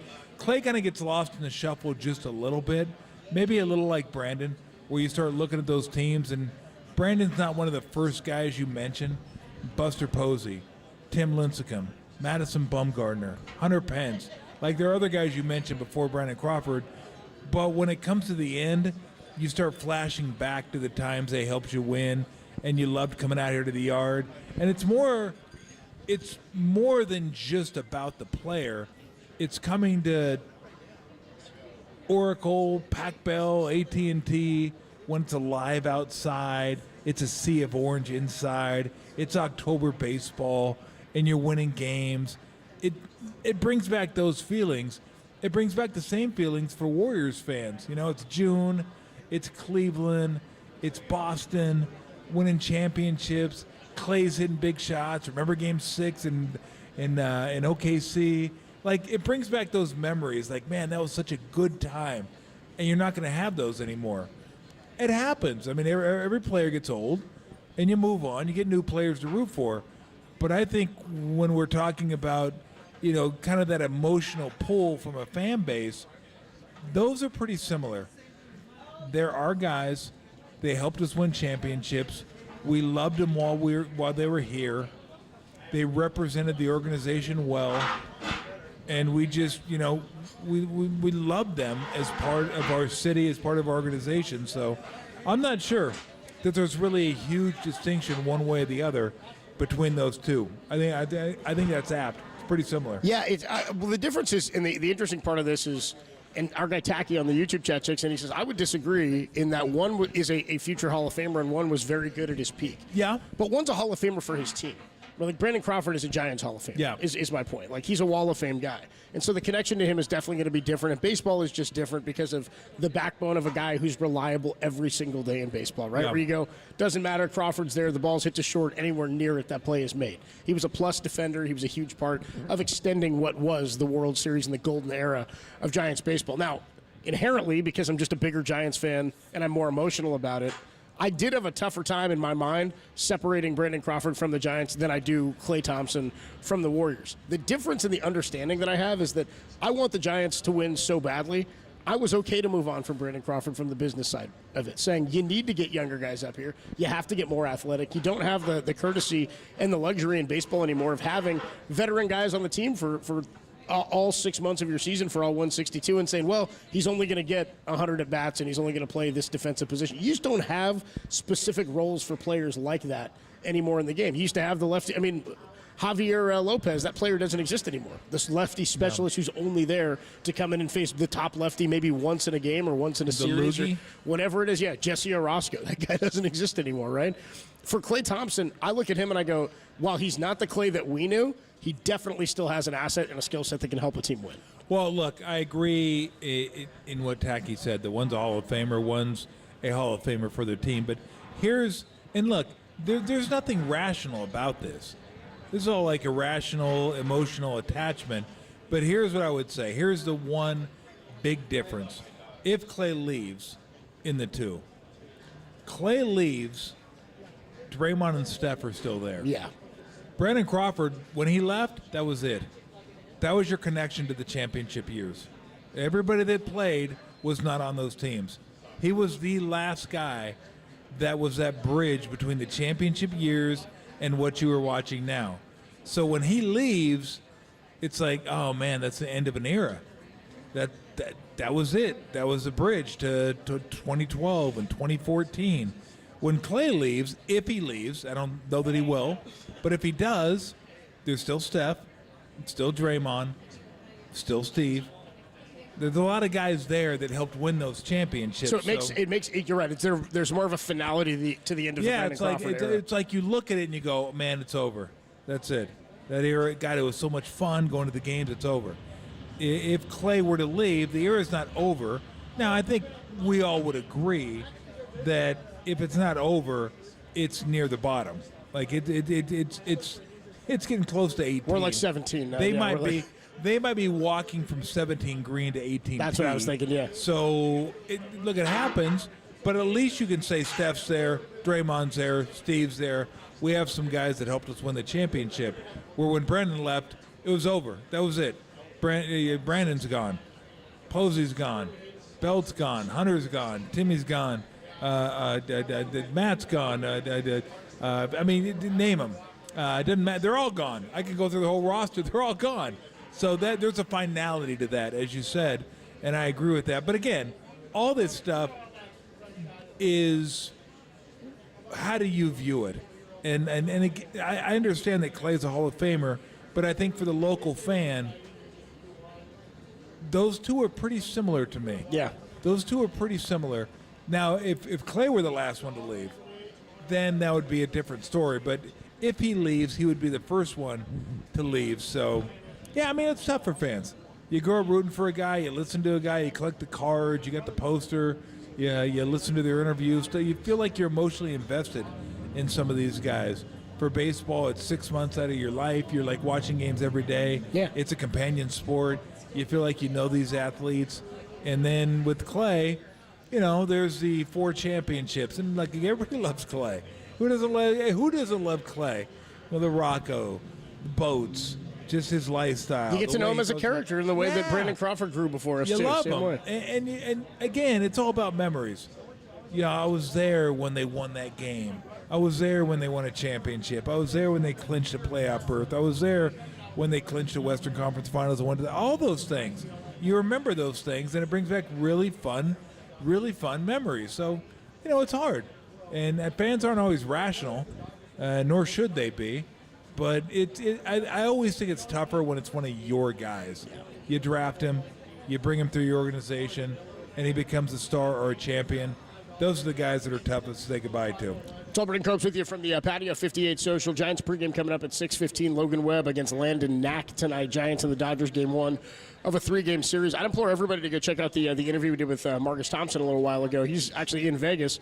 He's covering the NHL draft where Macklin Celebrini was selected number 1 overall by the San Jose Sharks. Rick Celebrini's son. He'll be the newest member of the Sharks as the number 1 overall pick out of BU. Nicely done back at the station today. What did you think about what Marcus was telling us, where we've all been discussing for a couple of days here about how, and again, I've never really thought that a player would ever give a hometown discount or a discount to a team. He might take a better deal because he wants to be there. He'll take somewhere, or he'll do something that he wants to do. But Marcus was saying, and we've talked about this at length, where Clay played for 2 years and made $80 million or near $80 million when he was injured.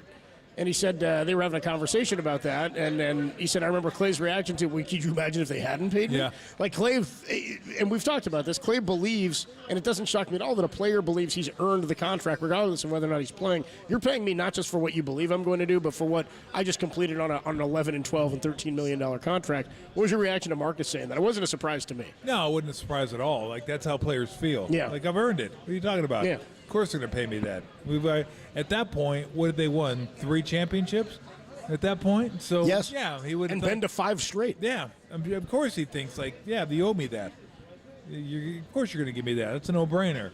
But, I mean, that's a lot of money to give somebody that's not playing. Now, just under 80. Yeah. Again, they didn't expect he'd miss his second year. They knew when they signed him he was going to miss the first year. Had no idea he was going to miss the second year. But, he got a lot of money for not playing for 2 years. And this isn't easy on anybody. Not easy on Clay. Not easy on the Warriors. Like, they want him back. Like, I believe Steve when he says we desperately want him back. But if you were to turn the page, it would be we want him back for the right price. Right.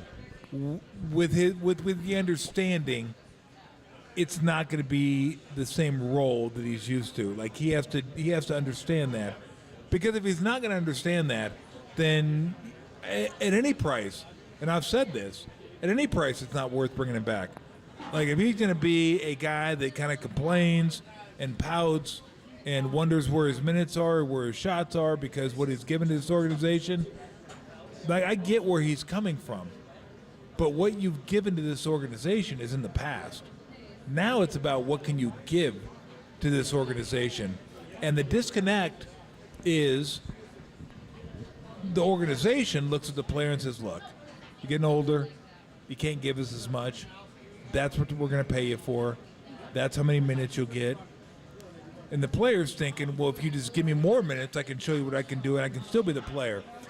I always go back to this, because this is something I think about a lot. It's the analogy with boxing. It's a boxer who had been a champion for many years, and then gets a little bit older and wants to regain the championship, loses the championship and wants to regain the belt one last time. Let me grind one last time. And he tells everybody that's all they want to do is win the belt one last time. That's what I'm focused on.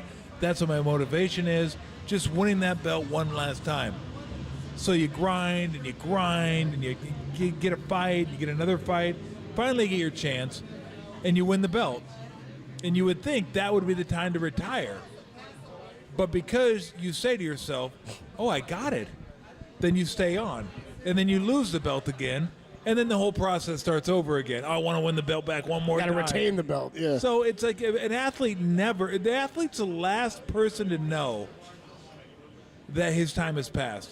He's the last person to know that he's not who he once was, because an athlete can't afford to think that way. Because as soon as you think that way, well, then that's who you are. Then it's over. You always got to tell yourself, like, I'm better than this.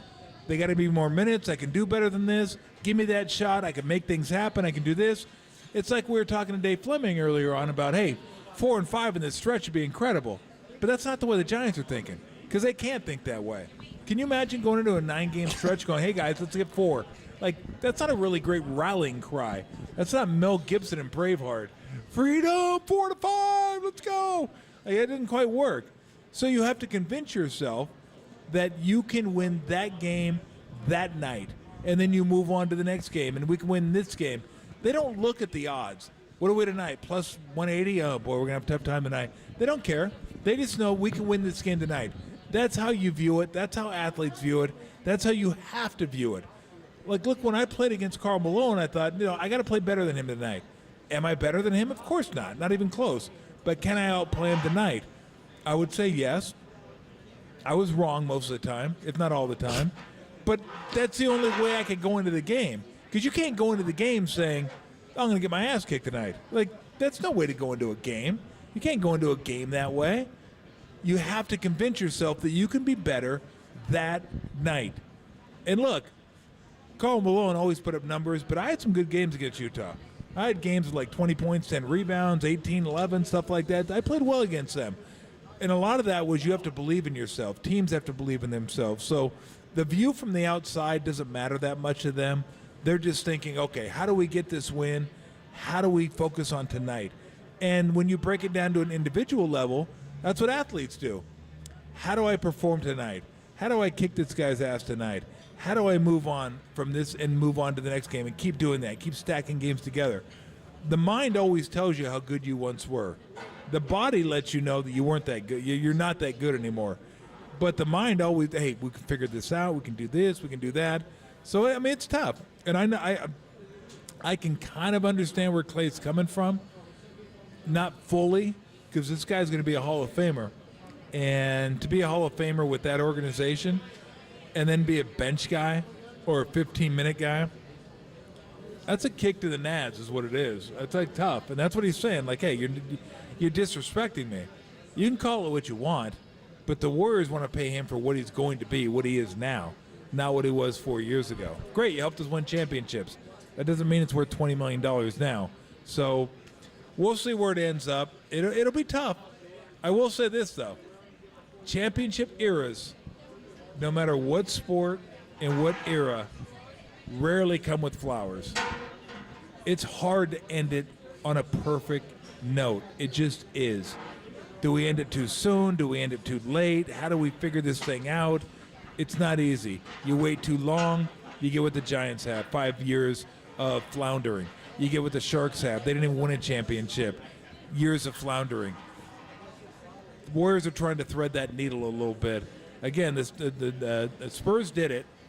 I would say they're a little fortunate in doing so, but it is not easy.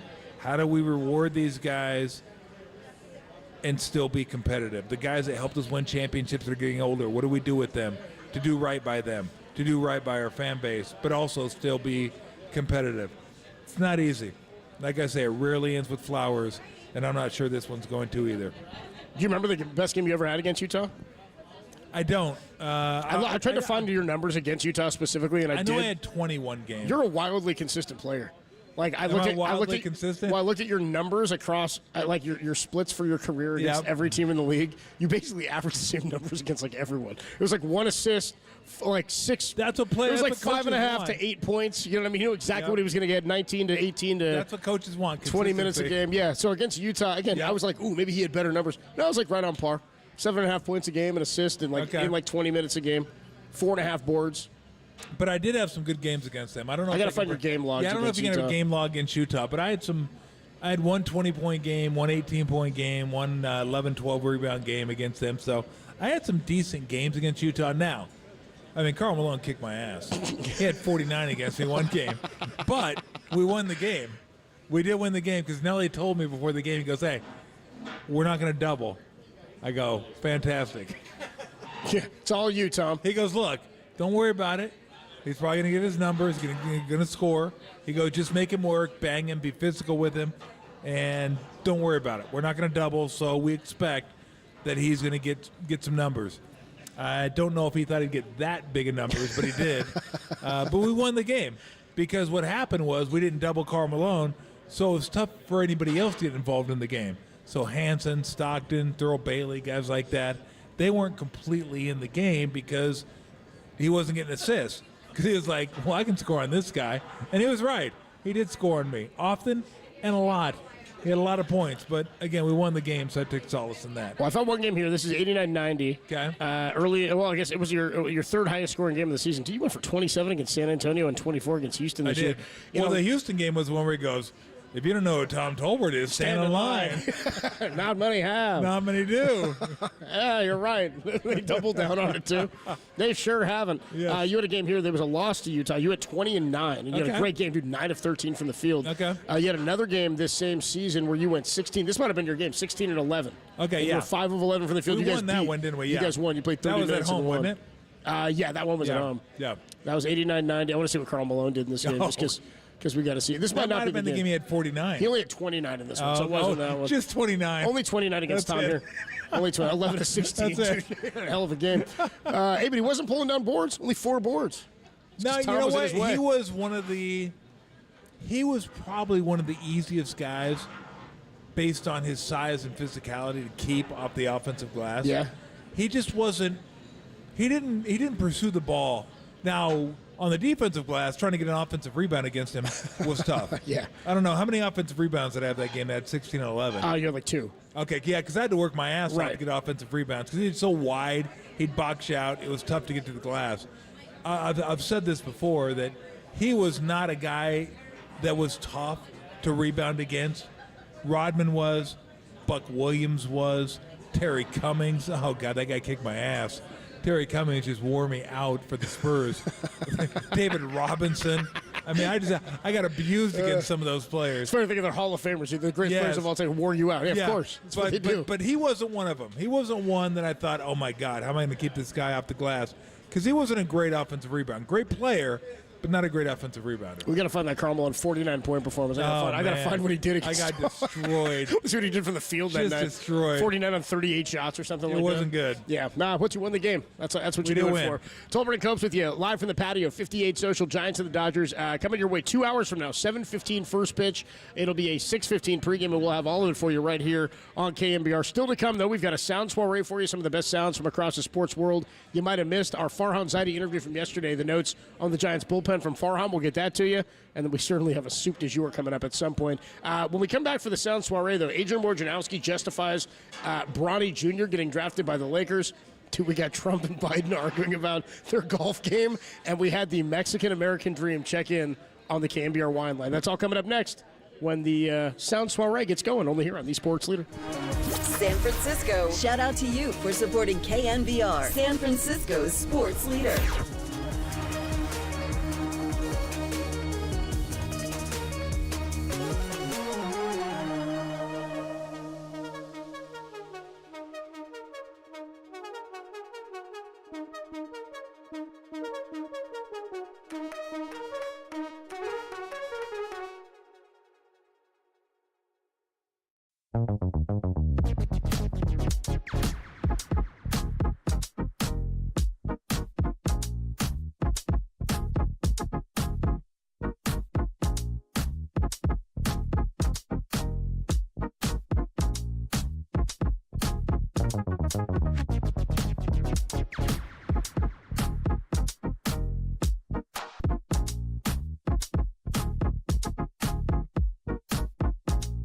The Giants start their 3-game series tonight against the hated LA Dodgers. 7:15 first pitch. Pregame 6:15. Lamont Wade Jr. is expected to return to the lineup. Listen to all the action right here on the Sports Leader.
This is Tolbert & Cope's Sound Soiree. No, I've whipped up this nasty little soiree.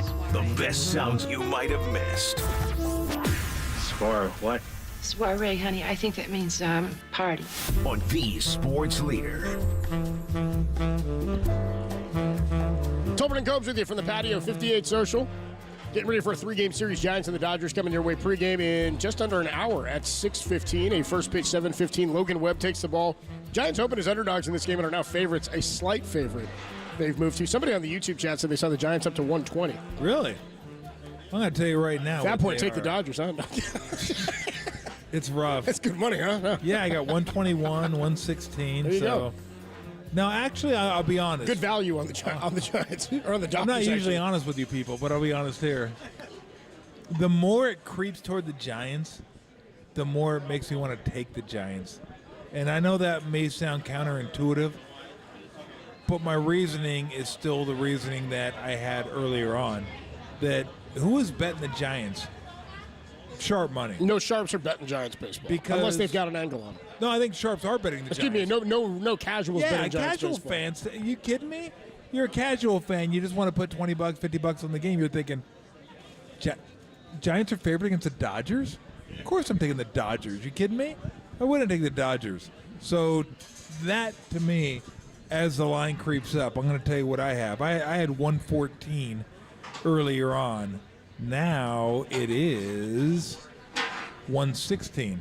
So it continues to kind of inch up a little bit.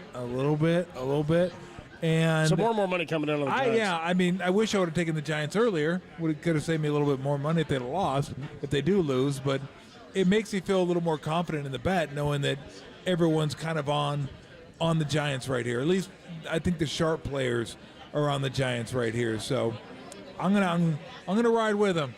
I'm not gonna feel great about it, but I'm gonna ride with them and go with the Giants. By the way, I just got handed this as a giveaway this weekend. Oh. The Mickey Mouse hat while the Dodgers are in town. That's the one they always show Luke Jackson wearing during the commercials. Yeah, that's right. Yeah, is he on the mound when he's wearing? No, I don't think he's on the mound when he's wearing. Only because he's pitching like it. Oh no! Yeah, there's the Mickey Mouse hat they're giving away this weekend. It's a quality hat with the Mickey Mouse ears. No, I'm not wearing that. I'm not wearing it. Nobody's wearing it. Nobody's throwing that on. No one's throwing that on. I mean, not between me and you. I'm a goofy guy. If we were in the studio, I'd probably do it. I'm a goofy guy. But I did my hair and everything. You know what I mean? I You pulled did. it back. I put product and all that. Did I get my Brett Michaels hat on? I can't take this off. Yeah, dude. Yeah, that hat worn by Brett Michaels and like every girl at a bachelorette party Pretty in much. Nashville, right? It really is. It really is. Well, you know what? The story Sounds like behind you this a hat. Nashville it's bachelorette not a party. great story, but I saw the hat. I'm like, I don't know how I even saw it. I don't know if I just saw it. Yeah, I want to get a straw hat. So I looked online, got a straw hat, and I go, I like that. It's cool. So I got it, and it was only like $35, $40, so it wasn't a huge expense. And it came to the house, and I put it on, and I thought, I'm not sure. I'm not sure if that's me. I'm not sure if that's something I could wear. Like, I don't know how I feel about this hat. And then today, the weather was good, and I just felt like, you know what? Today's the day. I'm going to bust this hat out. Today's the first day you've ever worn this hat? Yes, outside. And I've had it. You were wearing it inside. I've had it for 8 before, months. No, I mean, look, I'll wear it sometimes just nude, getting out of the shower, put it on, and I'll shave. Yeehaw, baby. Yeah, right. I like yeah. shave. I'm like, oh yeah, that's good. Get the hat on, shaving. I go, I bet you Brett Michaels does this. No.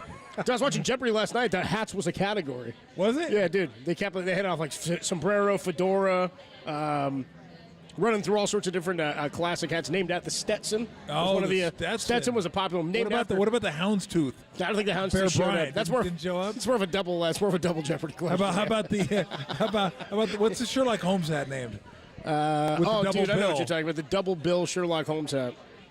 That I don't know. Anybody Derek, get know on what that is? Yeah, find out what that is, Derek. At the KNBR research You're not department, I doing think they're anything. all over that. Derek hasn't done anything all day to knock this clock over and get us beer. Let's see who wins. Let's see if Derek can get it before the chat gets it. Hey, YouTube chat. What? And they're on a delay, by the way. The YouTube okay. chat. YouTube chat. What is the name? Oh, Derek might have it. He says the double bit. It's called the Purdy Deerstalker. Like Brock Purdy? The deer stalker. Yes. The Purdy Deerstalker. What does that have to do with corn? I don't know. What does it have to do with corn? Yeah, our guy Ebe here just says that's elementary, my dear Watson. I That's an think elementary question. didn't Franklin Muley wear the deer stalker? I think he wore one at courtside. Former owner of the Warriors, he wore a deerstalker hat, which, look, it's a showstopper. You see a deerstalker hat, you're like, oh my gosh. Deerstalker showstopper. And the great thing about it is when you see deerstalker, does anybody see a deerstalker and not think Sherlock Holmes? No, everybody does. Everybody. Except for me, I go deerstalker. Just met her. Nearly. Barely know her. How great is that? You're known for a hat. Yeah, that's pretty good for a guy who like didn't invent the hat. Like the Stetson is named after a guy named Stetson. Yeah. You know what I mean? Like for somebody to just rock a hat so much, it's kind of like. Who do you think when you think of Kango? Oh, dude, come on. You kidding? Sam Jackson. Who else? Sam Jackson might be single-handedly keeping Kangol in business for the last, 25, 30 years. Oh, my gosh. Dude, my dad bought a Kangol at one point. Oh, we ripped him to shreds. Did you dude. really?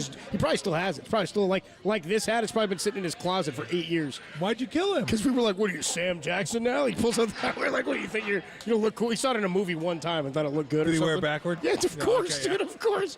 He walked out of the room and we all laughed. We laughed our asses off. He never wore it again. Yeah, but how great is a Kango? You can go from Sam Jackson to Payne Stewart. All you got to do is turn it around. Dude, you flip it around, you're Payne Stewart. You turn it backward, you're Sam Jackson. That's pretty good. It's incredible. Do you know the NFL coach that pulled off the Kango? Oh, Bruce Arians. Bruce Arians rocked, but he rocked it forwards. Yeah, he wasn't rocking the backwards. No, he wasn't rocking Sam backwards. Jackson's got some, that's a hell of a move. Like, Tom, you're not rocking this back. Not that we might know if it was backwards. Yeah, I don't know if it's backwards or not. Look, if it's a Kango, right, it's like forward, white, backward, black. Yeah. You're white, black. That's basically what it is. Marcus you're is white, you're black. How you gonna wear it? How you gonna wear your That's pretty Kango? good. That's pretty easy. Pretty easy, right? You're white, dude. Wear it forward. Yeah, just wear it forward. Trust me on that one. And wear some knickers. Dude, Bryson DeChambeau, probably because of Payne Stewart is wearing the Kango a lot. He does wear that. Well, it's exactly. He's a why big Payne wearing Stewart it. guy, right? Loves Payne Stewart. I think Payne Stewart might have gone to SMU. I know Bryson DeChambeau did, but he was a huge Payne Stewart guy. And if you notice on his golf bag, he doesn't wear the Kango, but he has it attached to his golf bag. So he still carries it with him because of his affinity for Payne Stewart. Him and Payne Stewart were fairly close, I think, when Payne Stewart was still alive. So the Payne Stewart went all out. Payne Stewart used to wear the knickers and the socks and the shirt of NFL teams when he played in certain areas because there were certain I forget who used to have those outfits, the NFL outfits. They licensed them throughout the course of the I know what you PGA mean. Tour. But yeah, he would do that. He was big into like that old school look. And Bryson DeChambeau wore the Kango for a while. He's since gone to just a regular baseball cap. But his golf bag does feature the Kango hat in honor of Payne Stewart. Grand Poobah hat says Moto JJ20 on our YouTube chat. The Grand Poobah hat? It's like Fred Flintstone. Is that like the Fez? Like the Fez? Yeah, dude. We got the little tassel hanging off the top. Dude, that's what I was thinking about. Red? Yeah, dude, exactly. Like velvet, maybe? Yeah, right, it's got a little tassel. Yes, red velvet. Exactly, Yeah, nice. I like that. Yeah. I'm down with that. Never worn that. No, never did that. Never did that. I never did the Kango. I never did the Fez. I don't like Fezes. I got to be honest. I like Pez candy, though. I like it a lot. It's really nice. Pull my head back, pull out a piece of candy. I love to do it. We love the Pez, don't we? How good could that be? By the way, we were supposed to get to some Trump and Biden sound arguing about their golf game in the Sound Soiree, which, by the way, is coming up next now because we talked hats for this whole segment. We're still live on the patio, 58 Social. Brother. Your Sound Soiree is next on the Sports Leader.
This is Tolbert & Co.'s Sound Soiree. No, I've whipped up this nasty little soiree.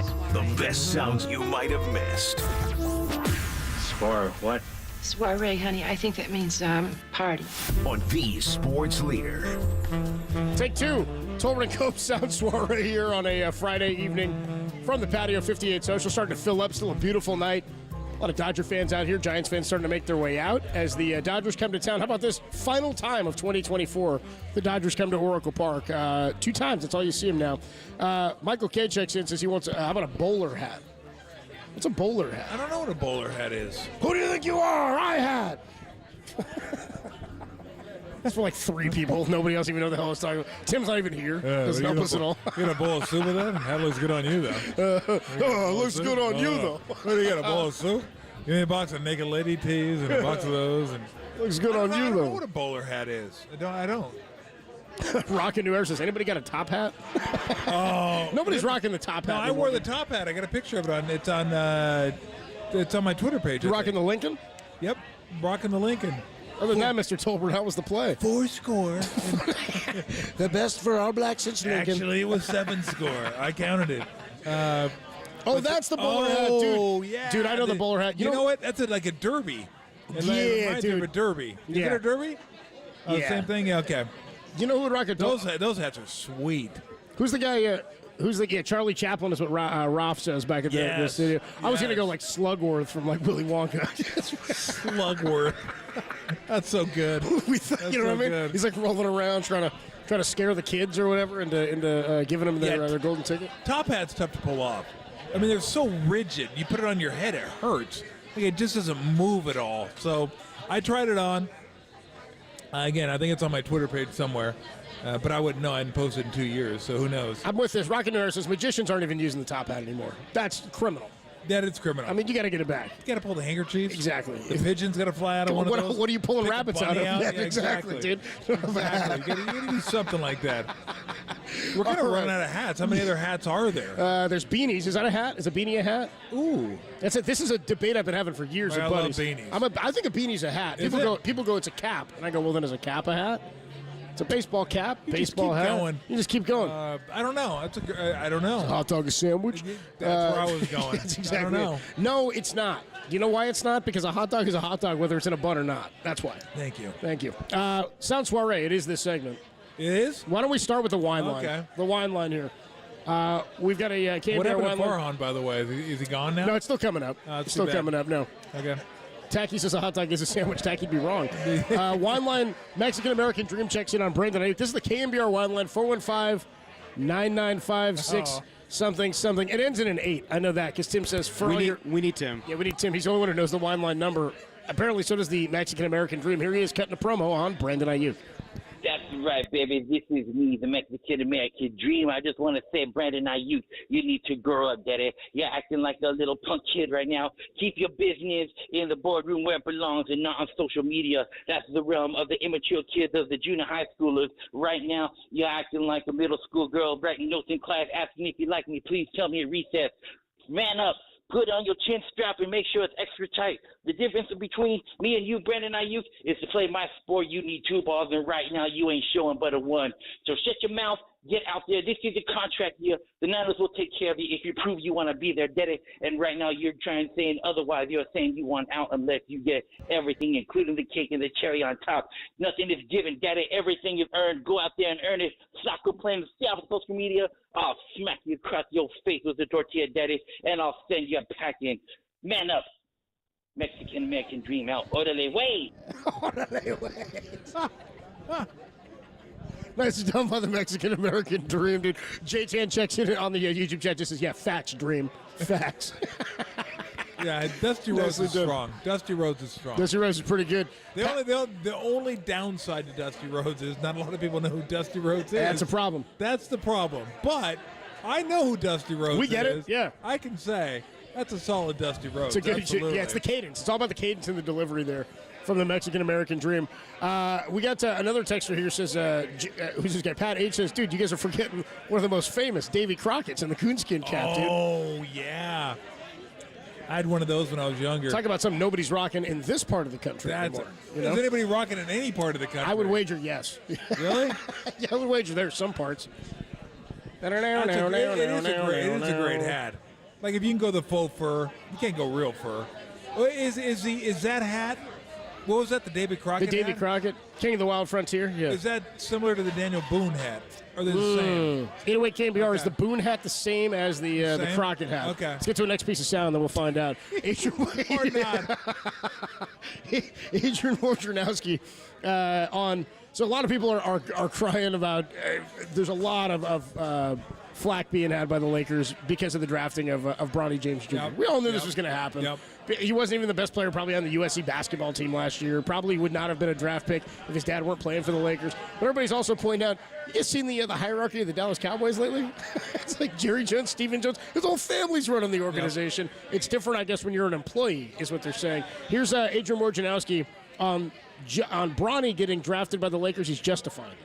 I don't want to hear these charges, people talking about nepotism. No, the NBA is full of nepotism. Full of it. The ownership level, front offices, coaching. Yep. I don't want to hear it all of a sudden because of Bronny James's father plays for the Lakers. Right. It is rampant in this league. Who cares? I have a real hard time getting worked up over this. Like, it's a 55th pick. All right? We're near the end of the second round. Like, I don't care. I just don't. If they want to draft him, draft him. It's not that big a deal to me. I will say this. There is a difference in nepotism in the front office and nepotism on the court. And fans will tell you they don't care about the nepotism in the front office as much as they care about on the court, because on the court it affects them. They're the ones paying to go to the games and watching the games. And if you're going to give me a less than product because of nepotism, that's a problem. But it's a 55th pick. It doesn't affect anything. Has anybody known, if you could name me like any one other 55th pick ever, I'll let you have the cred. I don't know. Nobody knows one. That's what my was Trace point. Jackson? What was he? I don't know. Was he 52nd? That's my point. Is it doesn't 57? matter. There's not one that anybody Look, can point to. I'm with you. It doesn't raise my blood pressure. Okay, I don't got to take more metoprolol because of that pick. I honest to God, like I'm more like you're talking right now, and I'm not even listening because I'm trying to find out if Daniel Boone wears the same hat as. Okay. I'm just looking at this girl right here, and I know if you stop that sentence right there, you'd be like, hey. Yeah, cut that. I'm wondering how many people wear a jersey of your manager. You got a Dave Roberts jersey on, number 30. Well, he did play there. Fair enough. I know. There's no way she bought that like in 2002. No way. She bought that's a new jersey. Look at that. I don't know. You think that's a jersey from like 2002 when he was leading off for the Dodgers? It could be old. I'm not sure. It could be. Speaking could of, be a manager. Speaking of, your guy, he's a fine manager. Your Tom's boy, Stole DJ the base against the Yankees. Stole the election Joe and stole Miller. the base. He did. Maury Wills, you had to stop the steal against Maury. Here's your guy, DJT and Biden, dude. Last night, brother. Dude, they started going. I told you guys, it was going to be the most entertaining thing on TV. And like I said earlier, it would be entertaining if it weren't so damn sad. It would have been a lot funnier if it just weren't so upsettingly sad. It'd be a lot funnier if I was from Panama. It'd be a lot funnier if I didn't live here. Yeah, if I wasn't American, like I'd be like, oh, this is a riot. Incredible. Like, we got more of these. These coming up. We got another one. Yeah, not so. Here's your guy, Trump and Biden. They got into an argument about their golf games. Here you go. Look, I'd be happy to have a driving contest with him. The reason I got my handicap, which when I was vice president, down to a 6. But by the way, I told you before, I'm happy to play golf with you if you carry your own bag. Think you can do it? That's the biggest lie that he's a 6 handicap of all. I was an 8 handicap. Yeah. 8. Never. But I have, you know how many? I've seen you swing. I know you swing. Let's not act like children. President Trump, we're going to. Let's not act like children. I've seen your swing. I know the swing. I know it's not an 8. It looks like an 8. It might be a 10, but it's not an 8. I've seen you swing. I know you swing. It's an incredible swing, but it's not an 8. I'll tell you that. I've seen your swing. I know your swing. It's incredible. Dude, what I said to Tom is, how great would it be if we actually got the match between Biden and Trump, dude? If they do, throw that thing on the day after Thanksgiving, I'll be all over it, dude. No question. I'll pay whatever dollar amount you want to watch these guys. It doesn't have to be 18. I'll watch them play 9. put them in a pitch and putt. That'd be fine. I just got to see these guys go head-to-head in something, dude. That would blow me away to watch that. I know you try to play a cut off the tee. You don't. You double cross yourself all the time. You'll be in the weeds. By the way, was that the most piss poor challenge for somebody? Yeah, we're talking golf. I'll play golf if you. We're talking golf. Carry your own bags. We think about that. The great thing about it was, and it wasn't great at all, was they tried 3 times to ask Trump about child support. Not child support, but what's the phrase I'm looking for? No, we got to pay for child babysitting and stuff like that. Child care? Yeah, child care. Thank you. Derek doesn't know what the hell you're talking about. Exactly. He has no idea. I don't know. It's like $11,000 a year per child, and they're trying to bring that up. They asked him 3 times. What do you say to people who can't afford child care? And he's like, I want to go back to what he said. I'll tell you what, it's all Ukraine's fault. And if it wasn't for him, they wouldn't be in that war with Ukraine. Because listen to me. All the au pairs and nannies are Ukrainian, and they have to charge more now to send money back home. And that's the only reason we don't see the kids can't afford them. You can't afford the Ukraine au pairs, and that's all his fault. That's all his fault. And I'm a 4. You said it was an 8. The biggest lies. It was a 6. It wasn't a 6. It was an 8. Cracked me up, dude. I'm like, I was with you. I'm watching this, and it was like, God, it's so funny and sad at the same time. I was laughing, and I was like, what are we doing? This is funny, and this is our future. The only solace I found in it was 4 years from now, it's over. Like, it's over. I mean, I guess if Biden wins, Trump can run again, but, oh, God. Will I die before it's over? Yo, yeah, who lives longer, Trump, Biden, or Tom, dude?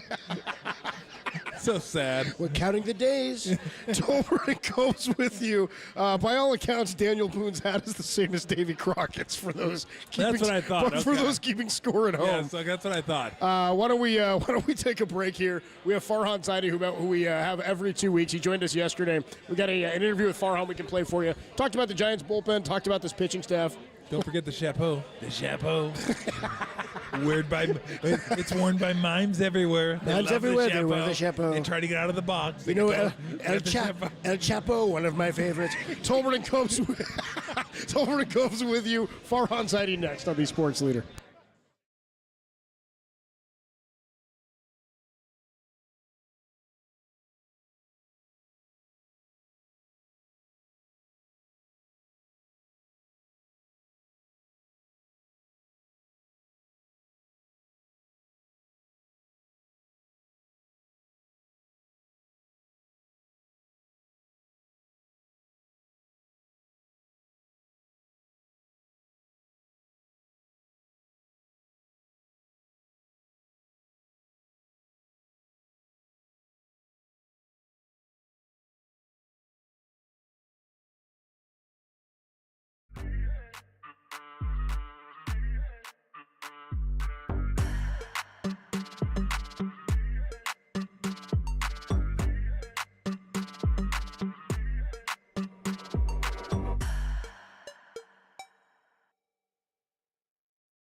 The Giants start their 3-game series tonight against the hated LA Dodgers. 7:15 first pitch. Pregame 6:15. Lamont Wade Jr. is expected to return to the lineup. Listen to all the action right here on the Sports Leader.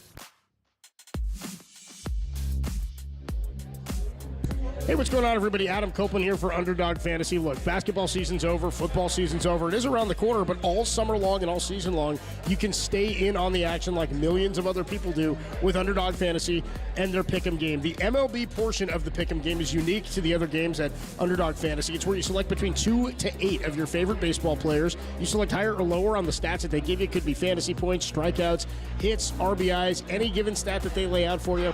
You customize it, and if your picks are correct, you can win up to 325 times your money in a single night. I'm looking tonight at Logan Webb. We were talking about which side of the game you're on this one. I like Logan Webb. I like his higher than fantasy points tonight. I also like the higher than Landon Knack's fantasy points tonight, too. A guy the Giants have never seen before. Could be in the mood or in the mode for a handful of strikeouts. Anyway, Underdog, easy to use, even easier to get started. All you've got to do is go to their mobile app and download it, Underdog Fantasy, or go to UnderdogFantasy.com and sign up. When you do, use the promo code KNBR to claim your new customer special of a mystery player pick, and they're going to give you a deposit offer. Again, Underdog Fantasy, promo code KNBR to claim your new customer special of a mystery player pick and your deposit offer. Must be 18 or older and present in a state where Underdog Fantasy operates. Terms apply. Concerned with your play? Call 1-800-GAMBLER or visit www.ncpgambling.org.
Every single interview from every single show. Hear them on demand at knbr.com/podcasts. We are the sports leader. We do it every week, every other week, bi-weekly, with Giants President of Baseball Operations, Farhan Zaidi. He joins us courtesy of the UMA guest line. What's going on, Farhan? How are you, man? Hey, guys. Doing well. Thanks. Good to be on. Good to have you, man. Nice 3 out of 4 against the Cubs, and obviously some stuff we want to get into. But first, just your reaction to the Hayden Birdsong Major League debut yesterday. How'd you think you threw? Yeah, it was really exciting. I was actually in Arizona for a couple days of draft meetings, and I was flying back during our game last night. And, you know, it always works out this way. The plane's taking off right as Birdsong's facing Cody Bellinger in the 5th inning. I see the ground out for the second out of the 5th inning. I'm like, man, he's going to get through 5. That's great. Then once we got in the air and I got back on Wi-Fi, I saw the Suzuki homer. So it just feels like it always works out that way when you're traveling. But I thought he did an unbelievable job. You could see the stuff, the poise. I think he's just going to get better and better, and it was a nice jolt in the arm for us considering, how rough the starting pitching has been with the health issues. So really, really exciting debut for him. The changeup was an interesting pitch because it looked to have a little more bite than a regular changeup, coming straight down, and he threw it up in the zone quite a bit. I don't know if that was by design or not, but I thought the changeup played really well last night. Yeah, I mean, he really kills the spin on it when you look at the pitch metrics. I don't know if Bob Melvin mentioned this after the game, but, Kurt Casale catching him between innings said, he'd never seen a pitch like that before. And Kurt's been around, so, yeah. It's kind of got that split-like movement. It's a pitch he's still getting more comfortable with. I mean, this is a young pitcher who's still kind of a work in progress, has some things to work on, but this pitch has really come on for him, and when you combine it with the fastball, his ability to throw it by guys, and really two good breaking balls that he has, it's a pretty impressive arsenal. I wanted to ask you about, real quick, the evolution of the changeup, because the changeup is a pitch that used to be thrown. If you're a lefty, you threw it to righties and vice versa, and would always be thrown, if it was thrown correctly, down in the zone. We've seen people use changeups differently now. I don't know if it's in the last 5, 6, 7 years or not, maybe even sooner or closer to that to today, but it seems like guys are throwing it up in the zone more. They're definitely throwing it to righty on righty, lefty on lefty a lot more. What was the evolution kind of behind that? Because I've always thought, when they always said, well, they don't want to throw a changeup to a righty if you're lefty, go, why not? If you're expecting a fastball, it still can play. Talk about that evolution, if you would. Well, I'll say, first of all, anytime a pitcher throws a changeup up and gets a swing and miss or something, that's like, making a bank shot without calling bank. Like, they know they got it. You're never trying to throw that pitch up in the zone. But in terms of, lefties throwing it to lefties, righties throwing it to righties, it's against convention. You don't see it that much, but, hitters and the advanced information these days is so good that it's just a different look. And, it might not play as well, in theory, but, if you have a left-handed pitcher out there and a lefty hitter and you're in the third at-bat and he hasn't seen your changeup yet, it's just a different look, and you can definitely fool guys. I mean, the changeup itself is an interesting pitch because in some ways it's kind of been marginalized with what's been happening, in pitching in baseball the last few years. There's so much of a focus on swing and miss. And, when you get in a bullpen and you're tracking pitch characteristics, there's a lot more data and information and understanding on what makes a good fastball, what makes a good breaking ball. So it's been a little bit of a lost art, and, we almost, with our younger players, are having to go back to, 20, 30 years ago when you had change-up mandates. Hey, you got to throw this 10 or 15 times a game. And you see it when these guys come up that, the changeup can be an at-bat ender. Like, you could be 0-1, throw a changeup and get a ground ball, and that's a good outcome rather than spending 5 more pitches trying to strike a guy out. So I'm sorry if that sounds a little bit too old school coming from me, but that's the reality. Like, we really need starting pitchers who have multiple looks, the changeup, the ability to get a quick out, the ability to show a different look to hitters. It's actually something that this year we're trying to place a real emphasis on in the organization. Got it. Talking to Giants president baseball operations Farhan Zaidi. The Giants Executive Show is sponsored by Benjamin Moore Paints. Experience the Benjamin Moore retail difference at our independently owned authorized retailers today or